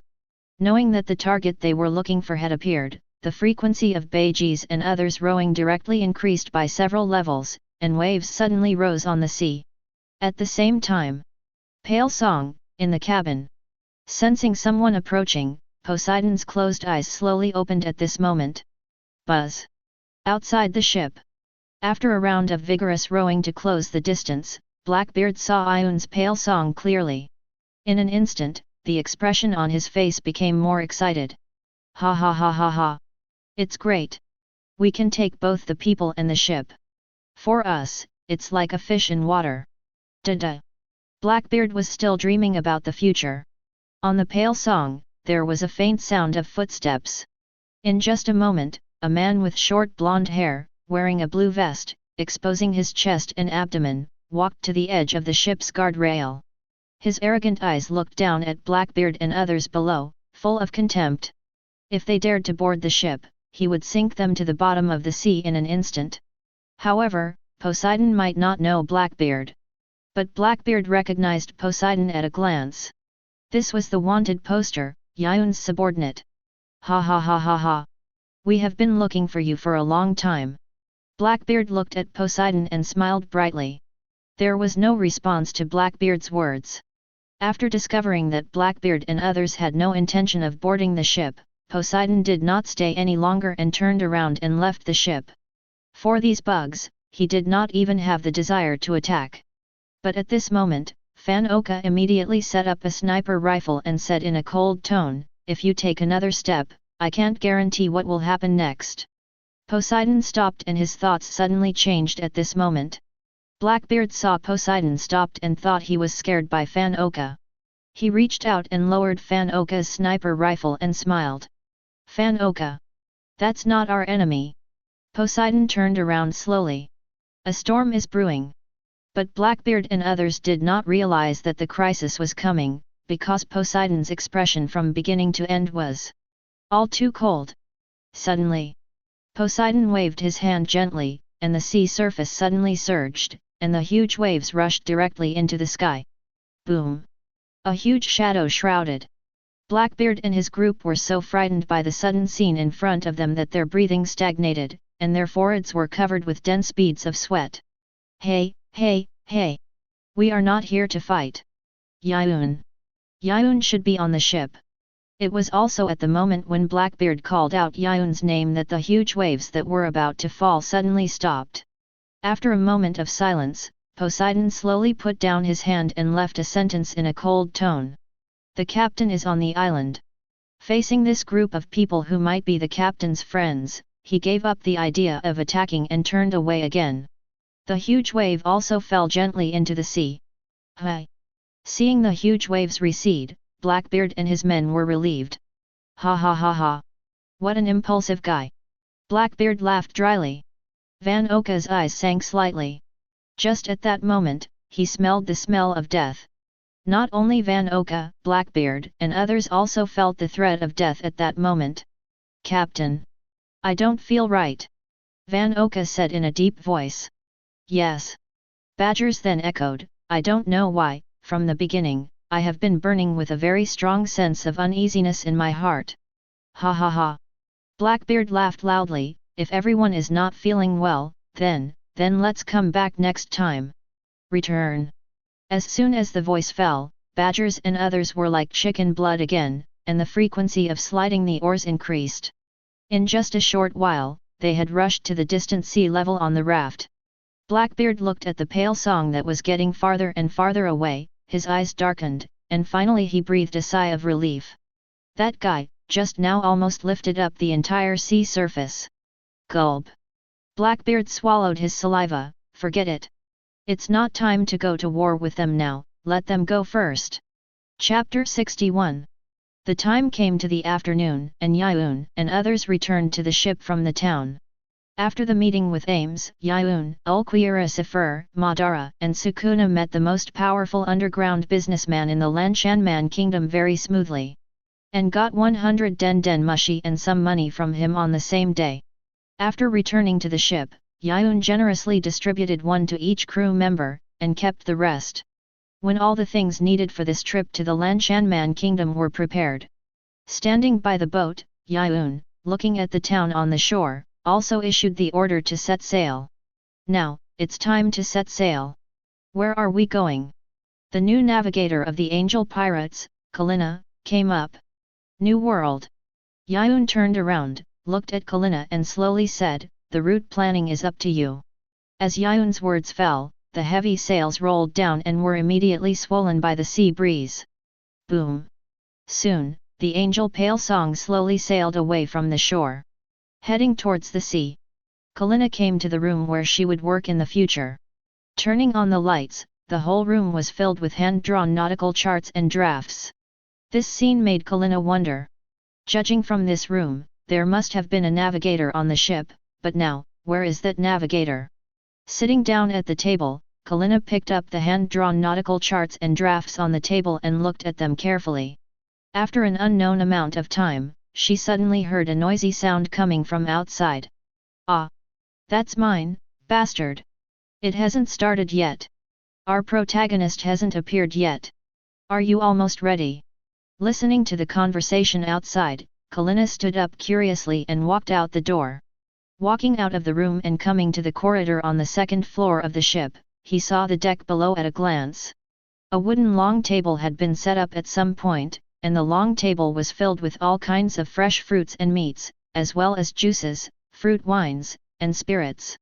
On the left side of the long table stood Madara, Hashirama, Tornado, and Poseidon, who was sitting. They held fruits, meats, or wine glasses in their hands.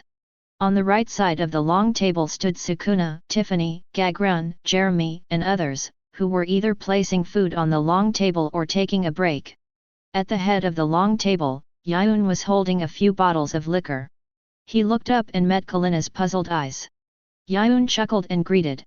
"What are you still doing up there? Come down quickly, this is a banquet prepared for you." As Yiyun's voice fell, everyone around the long table looked up and looked at Kalina on the second floor of the ship. Kalina walked down from the top in a daze, sat down at the long table, and participated in the beginning of this banquet in a daze. After a while, the banquet officially began. There was no welcome speech, only natural and casual conversation and eating. All the members of the Angel Pirates also had a real atmosphere of unity and harmony at this moment. This scene made Kalina a little dazed, and a strange emotion arose in her heart. What is this feeling? Am I, who have always been alone, unable to adapt to this kind of scene? Sitting at the head of the long table, watching the crew members get along so well for the first time, Yiyun couldn't help but feel emotional. This is the first time. It was also after the banquet had been going on for a while that something unexpected happened. Kalina took the initiative to stand up and sang a song for this banquet. It was because of her singing that this banquet looked more like a banquet. Regaining that cozy and comfortable feeling, Yiyun also drank a lot. Before the banquet was halfway through, he was already drunk. Bang! Tornado, with a flushed face, put the wine glass heavily on the table with some uncontrollable strength. She burped, looked at the empty wine glass in front of her and murmured, "Sure enough. I still can't drink."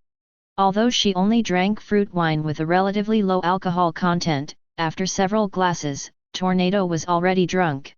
Sitting opposite, Sukuna's eyes moved from the wine in her hand to the cup, moved away and fell on Tornado. "This is not something a kid can drink." Ha ha ha! Hashirama's heroic laughter came. Okay, if you can't drink, don't force yourself, I'll pour you some juice." "You two guys." Tornado's face sank, and his eyes fell on the strong liquor on the table. Not long after that, a heavy rumble sounded in the silent sea shrouded in the night. Boom boom boom. Yiyun, who was drunk and blacked out, suddenly felt a sense of weightlessness. He tiredly opened his heavy eyes, looking at the things that kept flashing and changing in front of him, and only one thought came out of his drowsy mind. What the hell is this?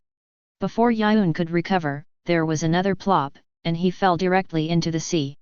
Wrapped and stimulated by the cold sea water, Yiyun's drunkenness instantly receded by 7 points. Just as he was about to swim out of the sea, an invisible force lifted him up from the sea and took him out of the water. Bang! Cough, cough, cough. Yiyun, who was standing on the sea, coughed violently several times. What happened? Aside, Poseidon stood quietly, his tone indifferent. The ship ran away. Hearing this, Yiyun was stunned for a moment. The ship ran away? Huh? Somewhat surprised, Yiyun quickly looked around the sea, but found that except for the crew members soaked in water and various messy items on the sea, there was no trace of the ship. "Where is my ship?" Poseidon slowly raised his hand and pointed to the sky. Yiyun looked up in the direction of Poseidon's finger, and the whole person was petrified on the spot. Just as Poseidon pointed, his ship, the Angel Pale Song, was in the sky at this time.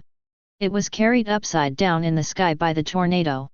From time to time, you can hear Tornado's somewhat ethereal giggle coming from the air. Hee hee. Hee hee hee. Ha ha ha ha. Looking at this scene, Yiyun widened his eyes, holding his head with both hands, and felt that his head had grown bigger. Ward. Duh. Fa. After reacting, Yiyun immediately started cursing. "Damn, bastard! My boat! Crazy girl! Put the boat down for me!" Chapter 62. After a night of farce, the Angel Pirates regained their stability. At the same time, because of what happened last night, a new rule was added to the Angel Pirates. Article 10, Tornado cannot drink alcohol. In the morning, the ship reached the second floor. In the room, Kalina, who had not slept well all night, woke up in a noise. She got out of bed with sleepy eyes, came to the window, and then heard a sentence, "Hassie hot mom." Then, she saw a blue giant and a thousand-handed Buddha statue fighting. Witnessing this sudden scene, she was so scared that she fell to the ground and murmured in fear. What is this? Horrible, horrible, horrible. Hurriedly getting up from the ground, Kalina quickly changed her clothes and ran down to the deck below. However, when she hurried down and saw the group of people standing, lying, or sitting on small benches watching the show on the deck, Kalina was stunned. What happened? Tiffany, who was sitting on a small bench watching the show, turned her head when she heard the words. After seeing that it was Kalina, a smile quickly appeared on her face. Are you awake? Nothing, it's just that Madara-sama is fighting with Hashirama-sama. Madara? Hashirama? Kalina looked at the blue giant and the thousand-armed Buddha in the distance of the sea in some surprise. What happened? Nothing, don't worry. Madara-sama and Hashirama-sama are often like this, because they can't decide the winner every time. Look, isn't there a rule on the ship? Fighting can't last more than 2 hours, it will be over after a while. Tiffany explained with a smile. Just as Tiffany's voice fell, a dazzling blue light suddenly lit up on the sea. Then, Kalina saw the huge blue giant, holding a blue lightsaber and slamming it hard at the thousand-armed Buddha. Clang!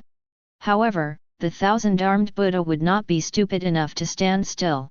When the blue giant swung forward, the thousand-armed Buddha immediately pressed forward, with 1,000 hands behind him. A few of them grabbed the blue giant's arms, and most of them directly hit the blue giant's body. Bang, bang, bang!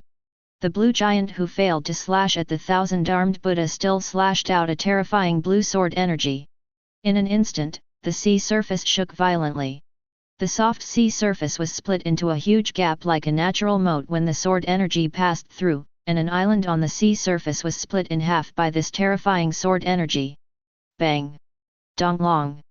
The terrifying residual power impacted and shook. It turned into a visible terrifying air wave that swept and spread, bringing a gust of wind. Rumble, rumble, rumble! Kalina was stunned on the spot, and her body trembled slightly unconsciously because of the terrifying power displayed by Madara and Hashirama during the battle. You call this a sparring match? If you get hit, you'll die, right? You'll definitely die, right? Tiffany hesitated for a while, and said uncertainly. If it's just this level, it shouldn't be a big deal for a strong man, right? Kalina opened her mouth and stared at Tiffany with wide eyes. It was as if she was expressing. Do you want to hear what you're talking about? What strong man's body is harder than an island? An attack that can split an entire island can't kill a person? What strong man can withstand this kind of attack? That can even split an entire island in half. Kalina felt it was ridiculous. But Tiffany still said innocently, Captain and Lord Ziffa can do it. Lord Madara deflected it twice before, and the slash flew straight towards the ship. I saw that the captain and Lord Ziffa blocked it with one hand, and it didn't take much effort. Kalina was full of question marks, a little unbelievable. Can a person block this thing? One hand? Yes. Tiffany nodded like pounding garlic. That's why I said, if it's just this level, it's nothing for the strong. We are so weak, of course we can't block it. Just this level. The loud roars were endless. At this moment, Kalina felt that her cognition was greatly impacted. Subconsciously, she looked at Ulquiera Sifur, who was standing like a wooden stake not far away. And Yiyun, who was wearing beach shorts and lying on a lounge chair sunbathing. At this time, among the loud roars, several high-pitched bird calls suddenly appeared. Cuckoo! Subconsciously, Karina looked up. I saw a seagull with a cloth bag on its back hovering just above the pale song. Newspaper gull. Recognizing that it was a seagull that delivered various news information, Karina hurriedly ran forward and came to the bow. Soon, the newspaper gull hovering over the ship also landed and stood at the railing.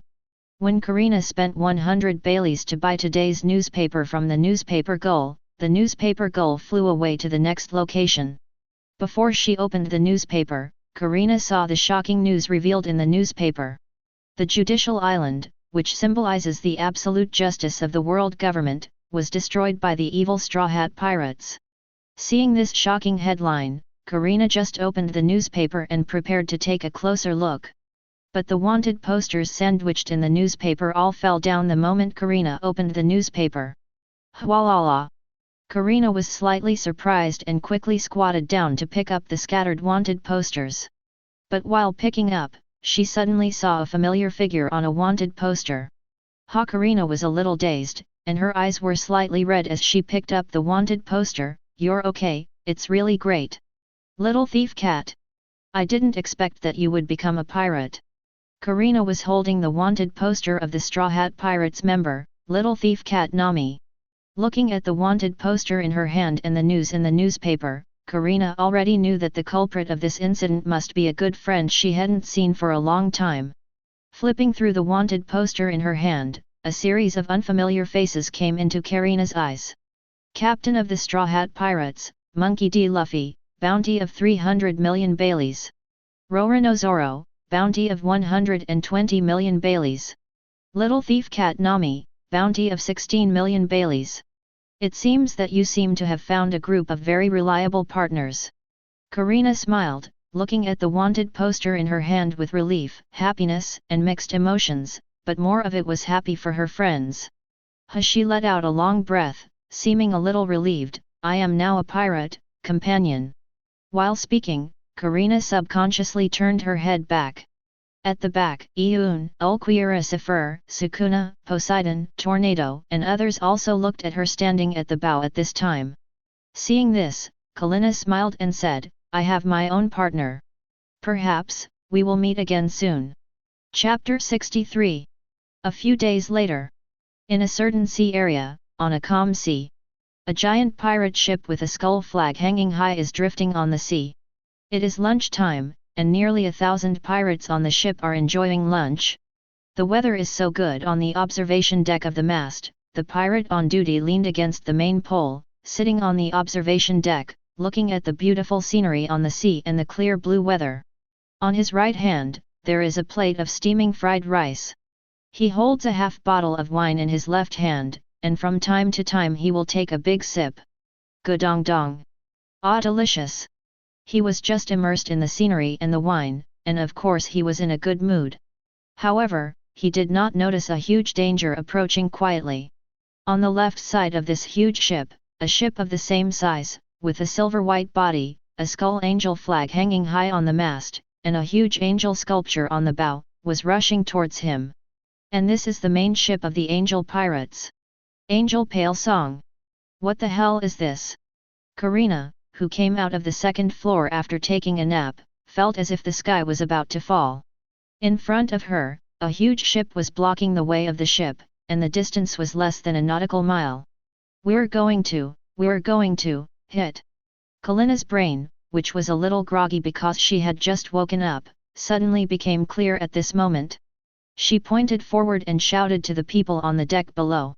Hearing this, Yiyun, Hashirama, Madara, Sukuna, Tornado and others who were sitting on the railings on both sides and fishing turned their heads in unison. "I saw it, don't shout so loudly," Sukuna said coldly. "If you can't catch any fish, it's not Karina's problem, Sukuna," Hashirama said, and the fishing rod in his hand suddenly sank, and caught another small fish about the size of a human. Sukuna's forehead was bulging with veins. Great harvest, great harvest! Ha ha ha! Hashirama laughed and strung the fish together and hung them outside the railing. At this time, 4 fish of similar size were strung beside him.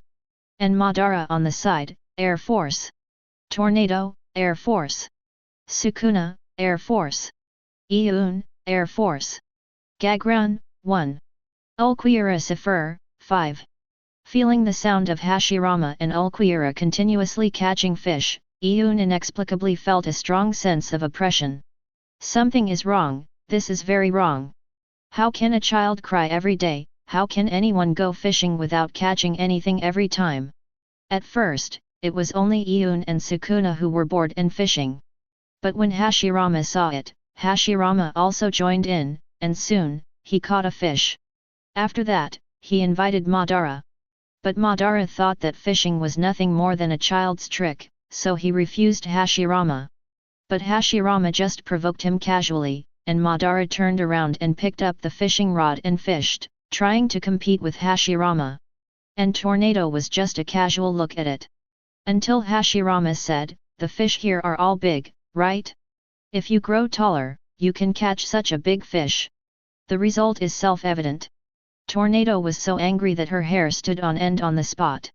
She returned to the cabin and took out a fishing rod. Gagran and Ulquioricifer also joined the game later. Originally just to kill time, fishing gradually changed under Hashirama's meticulous care. There was a sense of competition. After a long time without catching fish, and seeing Hashirama catch several fish, the spot almost wrinkled his eyebrows. "Hey! Idiot, change positions!" Tornado suddenly looked at Hashirama on the side. "Huh? Why?" Hashirama was a little confused. "Stop talking nonsense." Tornado did not explain, and forcefully changed positions with Hashirama. Sukuna turned his head and looked at the huge ship in front. "It's in the way." Instantly, several invisible space slashes were slashed out. Clang! The air made a sharp explosion at this moment. At the same time, in the restaurant of that huge ship, the pirates who were drinking and having fun suddenly heard a sharp buzzing explosion. Then, on the table, on the ground, and even on the wine glass, there was a smooth cut. The cracks, dust, blood, and wine were brought up with the appearance of the cracks. People who were unfortunately just above the cracks were either split in half or split into several sections, and blood was sprayed. Puffy! Faced with this sudden scene, all the crew members present were stunned.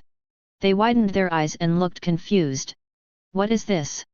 But before they could finish their words, a loud noise suddenly came from the ship. Boom! The entire huge ship suddenly collapsed at this moment and fell towards the sea. Boom boom boom! The terrified wails and screams came one after another on this collapsed ship. "What is going on?"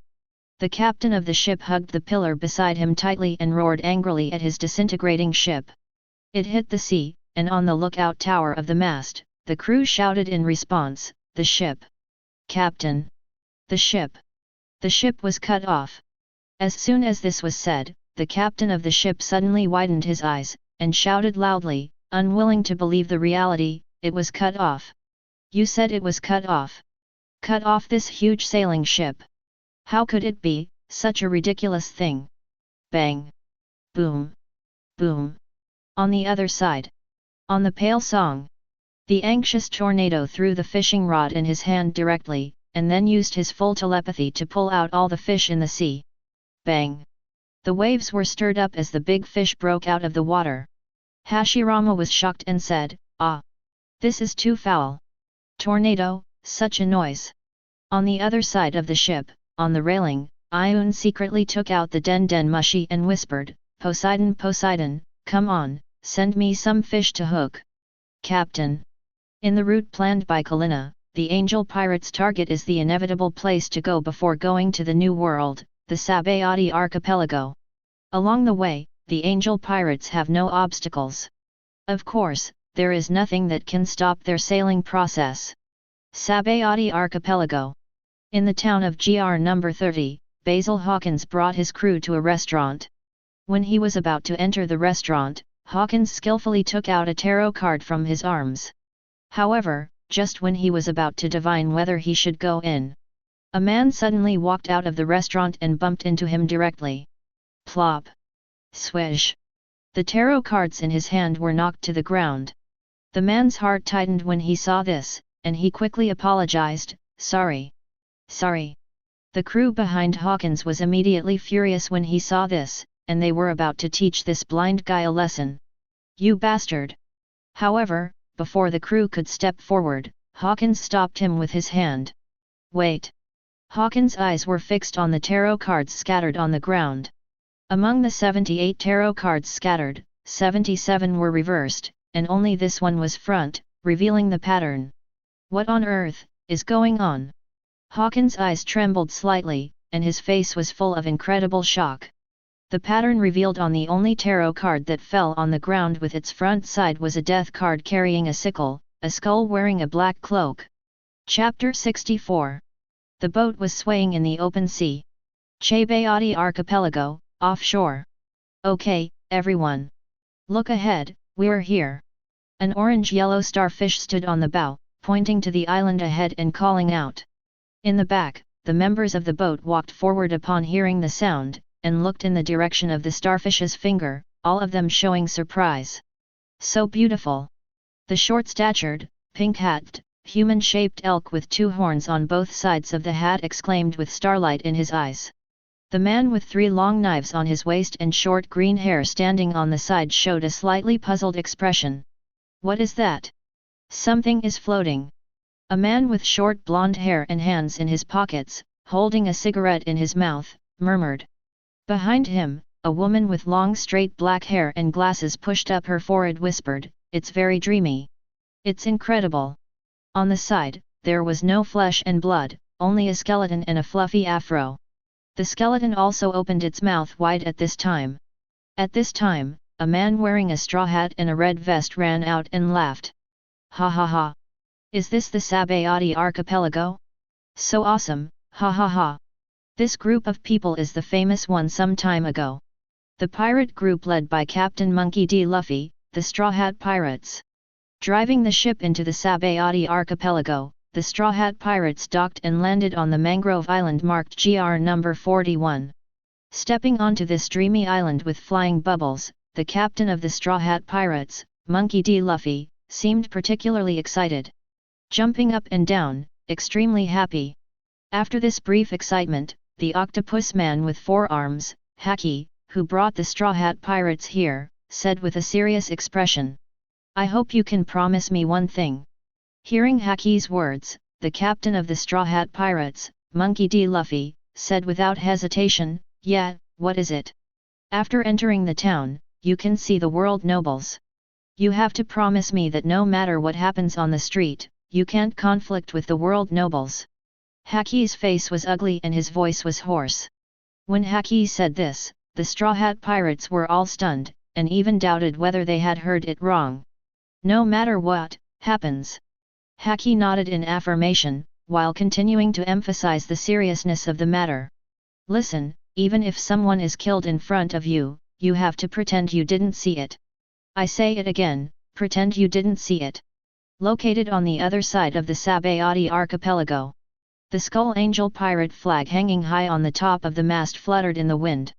The Angel Pale Song, the main ship of the Angel Pirates, which was silver-white, sailed straight towards the Sabayati Archipelago. Finally here, the starting point, the Sabayati Archipelago. Yiyun, wearing a long white coat, strode to the front of the ship and spoke while looking at the dream island in front of him where bubbles kept rising. In the back, all the members of the Angel Pirates had gathered on the deck at this moment. What is that? So beautiful! Looking at the bubbles rising in the island, Tiffany widened her eyes, with a flash of surprise in her eyes. Sail straight into the Sabayati Archipelago, the beautiful scenery is even clearer at this moment. The only flaw is perhaps the crowd of spectators who were attracted by the beautiful and domineering appearance of the pale song and gathered on both sides. Here, local residents only occupy this part, and the rest are mostly pirates, bounty hunters, and kidnapping groups. What a beautiful ship! Is that the pirate flag? Which pirate group is this? Stupid, as a bounty hunter, don't you even recognize this pirate flag? This is the Angel Pirates led by the villain Yiyun, who ranks first in bounty among the worst generation. Bounty, 880 million Baileys? This is really a moving treasure. I guess many people are tempted, right? Tisk tisk tisk. On both sides of the coast, people were talking and discussing in low voices. And a little later, on the huge mangrove branches, a group of strong men with weapons and fierce faces were looking down at this time. Overlooking the situation on the deck of the Pale Song. 880 million berries for the villain Yiyun. 630 million berries for the moon demon Ulquiera Sifur.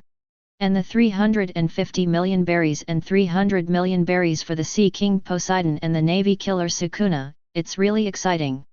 The one-eyed blonde man with an axe on his shoulder sneered and murmured. Upon hearing this, a slightly thin man with a sly look came over and whispered, "Hee, are you going to do it, boss? If you catch them, both the Navy and the Celestial Dragons can sell them for a high price, right?" Hee. The blonde one-eyed man sneered, and the next second, without any pre-swing, he punched the man in the face. Bang!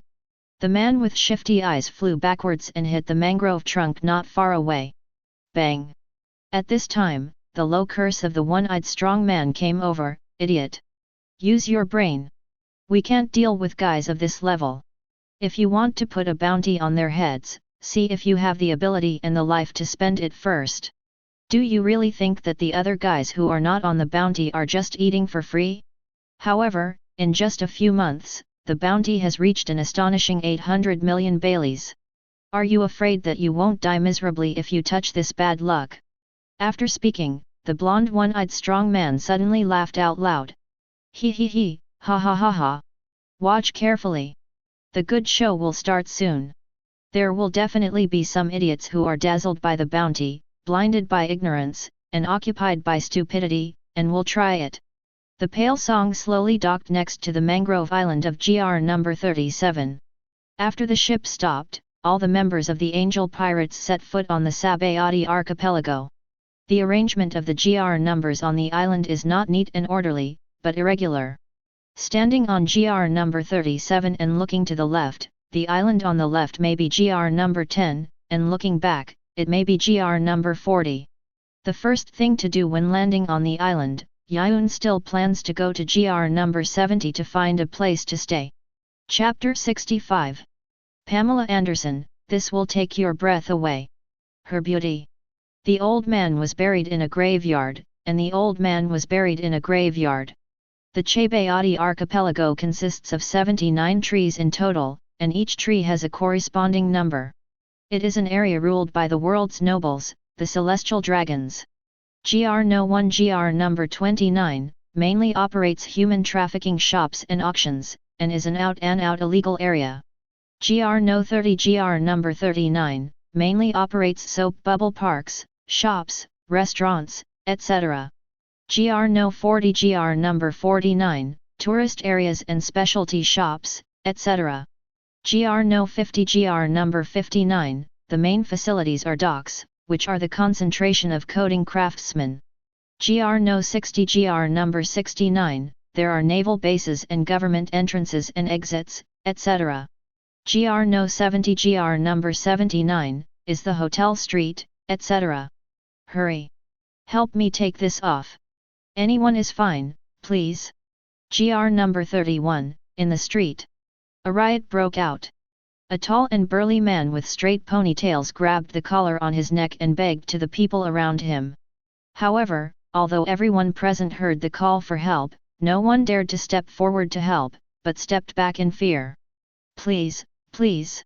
Help me take this off. I want to go home. His voice was crying, anyone is fine, an axe or a saw is fine, I just want to destroy this collar, I won't hurt you. Even after saying this, no one present was willing and dared to step forward to help. They knew very well what the collar meant. Slave. This is a slave who escaped by chance. If you help him, you may get into trouble with the kidnapping gang if you are lucky, and even get into trouble with the world's nobles, the Celestial Dragons, if you are unlucky. No one is willing to take risks for such an irrelevant person. I have given up going to the new world. My wife and children in my hometown are still waiting for me. Please help me. The man cried and asked for help from the people around him. But still no one responded to him. Just at this time, the Straw Hat Pirates who followed Xiao Ba to find the coding craftsman also arrived here. They stood at the back of the crowd, looking at the man shouting on the street with some confusion. What's the matter with that guy? Monkey D. Luffy asked puzzledly. Xiao Ba, who was very familiar with the situation in the Sabayati archipelago, immediately gave an answer after hearing this. He was probably a pirate who was captured by a kidnapping group and then sold. The buyer brought him to this island and gave him a chance to escape. But, he should know that he couldn't escape. After this, Luffy and the other Straw Hat pirates couldn't help showing astonishment on their faces, and they felt sympathy for the pirates' experience. Ding! Ding! Ding! Ding! At this moment, a crisp alarm suddenly sounded from the man's collar.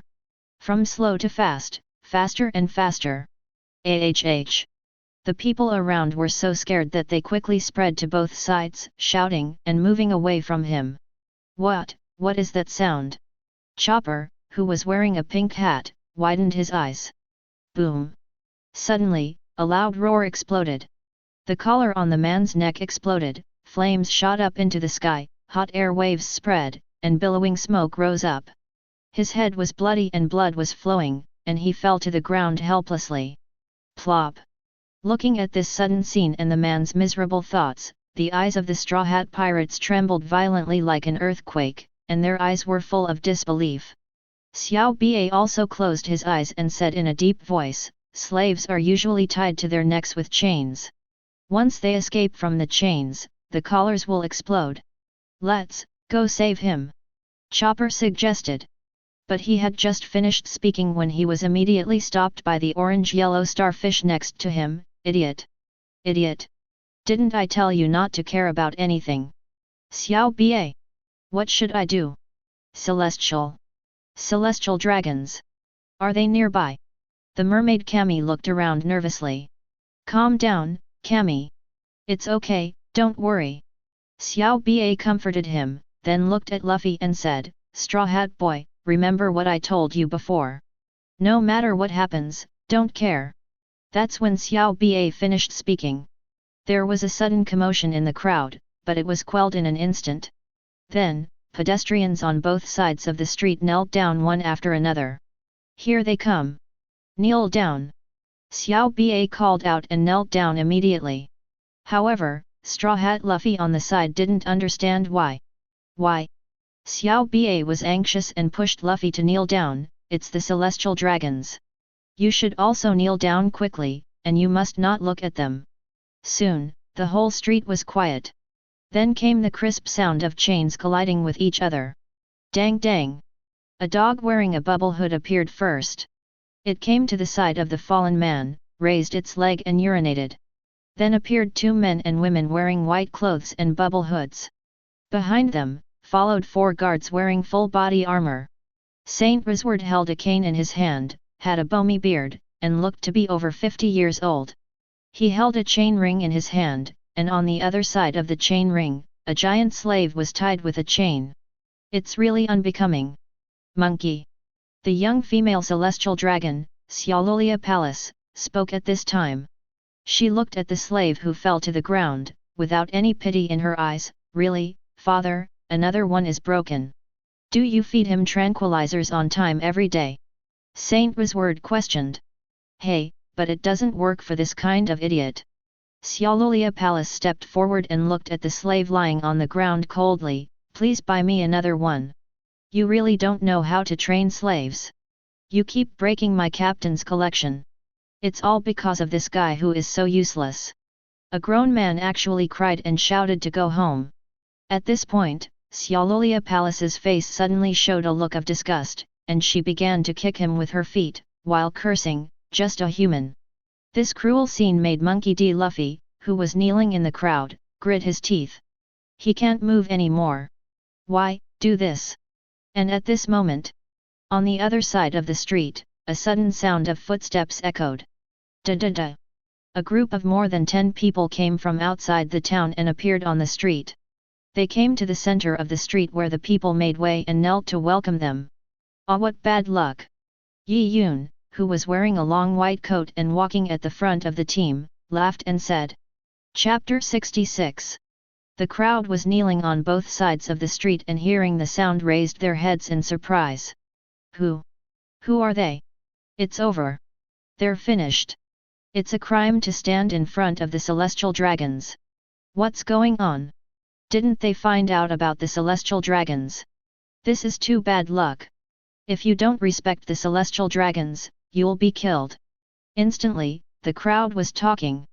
Luffy, who was pressed to his knees by Xiao Bie, looked at Yiyun and others walking in the middle of the street, not caring about the celestial dragons at all. Luffy was also stunned, and said in confusion, "What's wrong with them? Don't they kneel?" Haki closed his eyes with an ugly face, and said in a deep voice that he couldn't bear to look directly, wandering in the middle of the street so swaggeringly, they should know nothing. 4 steps behind Ryoumen, Sukuna, who was walking on the left, looked at all the people kneeling on the street, and rarely showed a happy expression from the heart. "Not bad, not bad." Sukuna raised the corner of his mouth and praised generously. It was also at this time that Xiaolulia had noticed Yiyun and others who were walking straight. After seeing a group of untouchables dare to stand in front of him and dare to disrespect him, Xiaolulia, who was already angry, was even more furious at this moment. "A mere human dares to stand in front of me." Xiaolulia took out a pistol from his arms and pointed it at Yiyun and his group who were walking straight. However, Yiyun did not take Xiaolulia Gong's actions seriously at all, and continued to walk forward slowly. Seeing that she was ignored, Xiaolulia Gong's face immediately revealed a hideous and angry expression. Without any hesitation or words, Xiaolulia Gong directly pulled the trigger.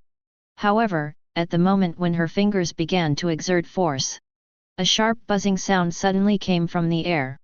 Clang buzz.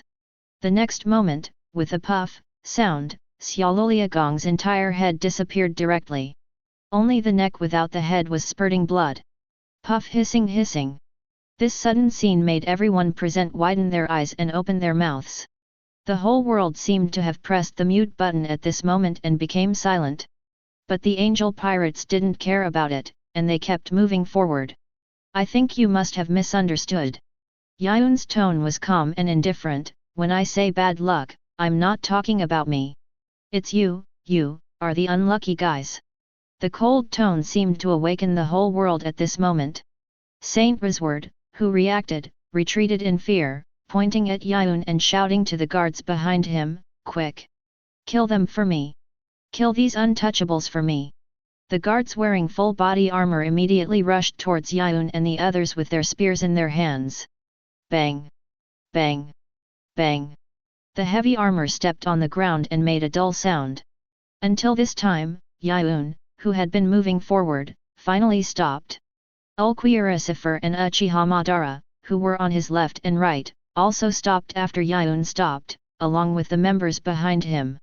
Only Sukuna walked forward slowly and came to the front. Looking at the heavy armor guards rushing over, Sukuna smiled bloodthirstily and raised his hand to lift the hair on his forehead. "You raised your head too high." Clang! Another sharp buzzing sound exploded. The invisible space slash flew out at this moment, directly cutting the heavy armor guards rushing over and Saint Rizward and his slaves behind him in half. Puchi! Under the powerful impact of Sukuna's slash, their upper bodies flew up directly, fell backwards, and fell heavily to the ground. Plop! Plop! Plop! Ugh! Saint Rizward, who did not die immediately, began to scream like a ghost in the severe pain from his waist and abdomen. Listening to the shrill wailing, Sukuna laughed cruelly and happily. "Ha ha ha ha, not bad. You succeeded in pleasing me," Sukuna said. The smile on his face suddenly disappeared without a warning, but, for now, it's too noisy. After saying that, Sukuna waved his finger lightly. Countless red threads immediately appeared on the upper body of Saint Rizward, and they intertwined to form small squares. Snap! The next second, Saint Rizward's body exploded directly. Under Sukuna's invisible slash, he was shaved to the bone. The world fell into a dead silence again. The people around who witnessed all this were like falling into an ice cave, and their whole bodies couldn't stop shaking. Crazy! Crazy! This guy! The orange-yellow starfish looked at Yiyun and his group in horror. Xiao Ba's face was not much better, and his wide eyes completely revealed the horror in his heart. Dead. Celestial dragons. Killed. By these guys. Haki. So that's what you said about the world nobles, right? They killed the world nobles. Luffy's eyes trembled violently like an earthquake. Haki's warnings and reminders when he came were still echoing in his mind. The celestial dragons, who made everyone on the street kneel down just because of their arrival, had already made Luffy know the noble status of the celestial dragons. Although Luffy didn't care too much about the celestial dragons, the facts were in front of him, and he didn't want to have any conflict with them.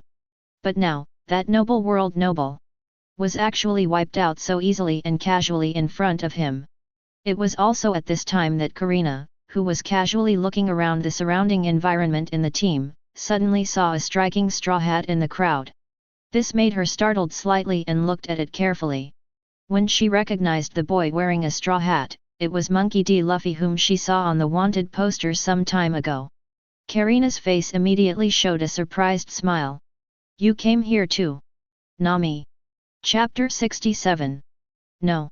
It's too hot, let me take it easy. Hua Tuo put his hands on his knees, bent over and panted. Lin Yun glanced at Hua Tuo and smiled, "Don't let yourself get heat stroke, you ship doctor. It's all because of that bastard shark head, who tied me up for a whole day, and let me be exposed to the sun for a whole day." Hua Tuo looked at Lin Yun aggrievedly. Poseidon snorted, turned his head away from Hua Tuo, and muttered quietly, "Who told you to tie me up first?" Ding! Random task completed. Obtain 10 navigation points. Lin Yun smiled helplessly, "Stop talking nonsense. If you don't tie Poseidon up, will he beat you up?" Lu Ban grinned beside him, "Hee. You deserve it. You poisoned people when you were fine. Poseidon, stop the boat in a hidden place and prepare to go ashore." "No problem, Captain." Poseidon had a bandage on his head, and his eyes wandered around. When he saw a reef next to an inconspicuous waterfall, he suddenly turned the rudder with both hands and drove over quickly. Plop! With a sound, Poseidon threw the anchor down, clapped his hands, and said with a smile, "Captain, it's done. We can go ashore now." Lin Yun nodded, jumped onto the shore, and turned back and said, "Let's go, prepare more fresh water, don't let our ship doctor get too hot." Everyone laughed, and Li Shishi covered her mouth and chuckled, "Captain is really mean." Hua Mulan looked at Hua Tuo with a smile, "Big ship doctor, calm down, you can do it too." After saying that, she left, leaving Hua Tuo messy in the wind. Hua Tuo's mouth twitched, and the corners of his eyes jumped wildly. Hua Mulan's words involuntarily emerged in his mind, "Don't run around like a mad dog." Lu Ban turned into clouds and mist and floated above Hua Tuo, looking down at him and said, "Hey! Weather vane! Who do you say is the weather vane?" Hua Tuo roared with his eyes wide open. "You! Isn't it just a weather vane tied to the mast? I'll fight you! You bastard!" Hua Tuo's face turned black with anger. How could Lu Ban be so mean? He was really talking about things that were out of place. Lu Ban chuckled, "Come on up. I'll take you flying." Hua Tuo's body suddenly stopped, with a flattering expression on his face, looking at Lu Ban with great joy. "Toy, you are the only one who treats me the best, don't worry. I will never poison you in the future." He jumped up impatiently and looked at Lin Yun with a smug look, "Captain, haha, I'll go first." Hua Mulan's eyes were straight, and she squeezed out a few words from her teeth for a long time, "Is this guy pretending to be pitiful?" Looking at the two people who disappeared in the blink of an eye sitting on the cloud, Lin Yun said casually, "The two guys are mysterious. Do you think, will they get lost? The kingdom of Alabasta is so big, where can we find them if they get lost?" Lin Yun replied nonchalantly, "It's okay, I won't get lost." Just about to continue walking after saying that. Suddenly, she turned back to look at Poseidon, who was panting with his tongue hanging out, and asked seriously, "Are you hot?" Poseidon nodded weakly, with sticky saliva dripping from the corners of his mouth. He replied weakly, "Hot. It will be dried soon." Li Shishi smiled and said to Lin Yun, "Poseidon is not afraid of cold, but heat." Lin Yun hummed, patted Poseidon's belly with a little heartache, and comforted him, "Poor little shark. It's okay. Dried fish is also delicious."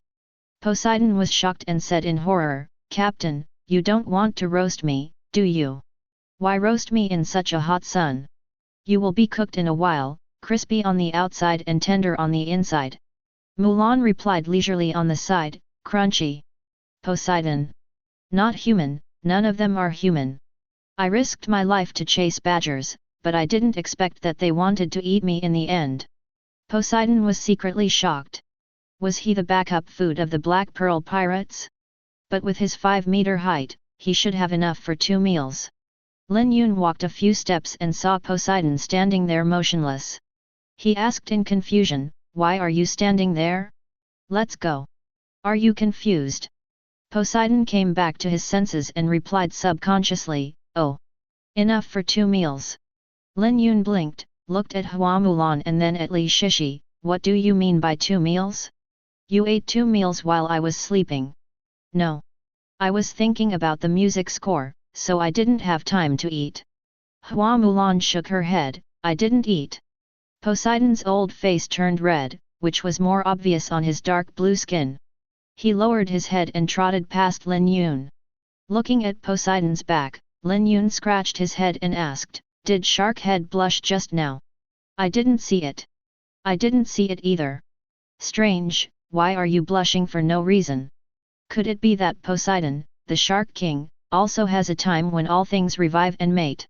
Lin Yun shook his head, threw away all distracting thoughts and caught up with Poseidon. Looking at the endless golden desert, Lin Yun wiped the sweat from his face and sighed, "How long will it take to walk through such a large desert? Find a way to get around." Looking up at the sun that was like a furnace, the dazzling light made people's eyes go black. There was not even a place to hide. Lin Yun faced the sun, identified the direction, and walked straight south. Since there was no compass, Lin Yun could only rely on the sun to identify the direction. Walking and stopping along the way, just when Lin Yun thought he was going in the wrong direction, a shadow appeared on the sand dune in front of him and flashed away. Lin Yun shouted in surprise, "Hurry, hurry, hurry, there is something over there." Poseidon was so hot that he had double vision in front of his eyes. He asked in the direction of Lin Yun's finger, "Where? Why can't I see it?" Lin Yun's face turned black, "Where are you looking?" "I pointed to the right, why are you looking at the left?" "Look over there." Li Shishi laughed, "Is Poseidon confused by the sun?" Lin Yun said helplessly, "I'll go to the sand dunes over there to take a look. You guys keep an eye on Poseidon, don't let him get dried up like a fish." Hua Mulan hummed, took the fresh water bucket from her back, and gulped it into Poseidon's mouth. "Are you feeling better?" "Ah, much better." Poseidon smacked his lips and said in a daze, "I just saw my grandmother waving at me." Li Shishi stumbled and almost fell, staring at Poseidon with an expression as if she had seen a ghost. "Grandma." Lin Yun stepped on the golden sand with both feet and rushed over with a few jumps. Before he could stand firm, the shadow sank into the desert. Lin Yun was shocked. "Is this quicksand?" Without any hesitation, Lin Yun quickly retreated to prevent himself from being swept into the quicksand. At this moment, the sand dune suddenly erupted with an earthquake, and then the entire dune began to rise slowly. A huge monster twisted its body and crawled out of the sand dune. Lin Yun shouted in surprise, "What is this? A crab in front and a scorpion behind? Is there such a monster?"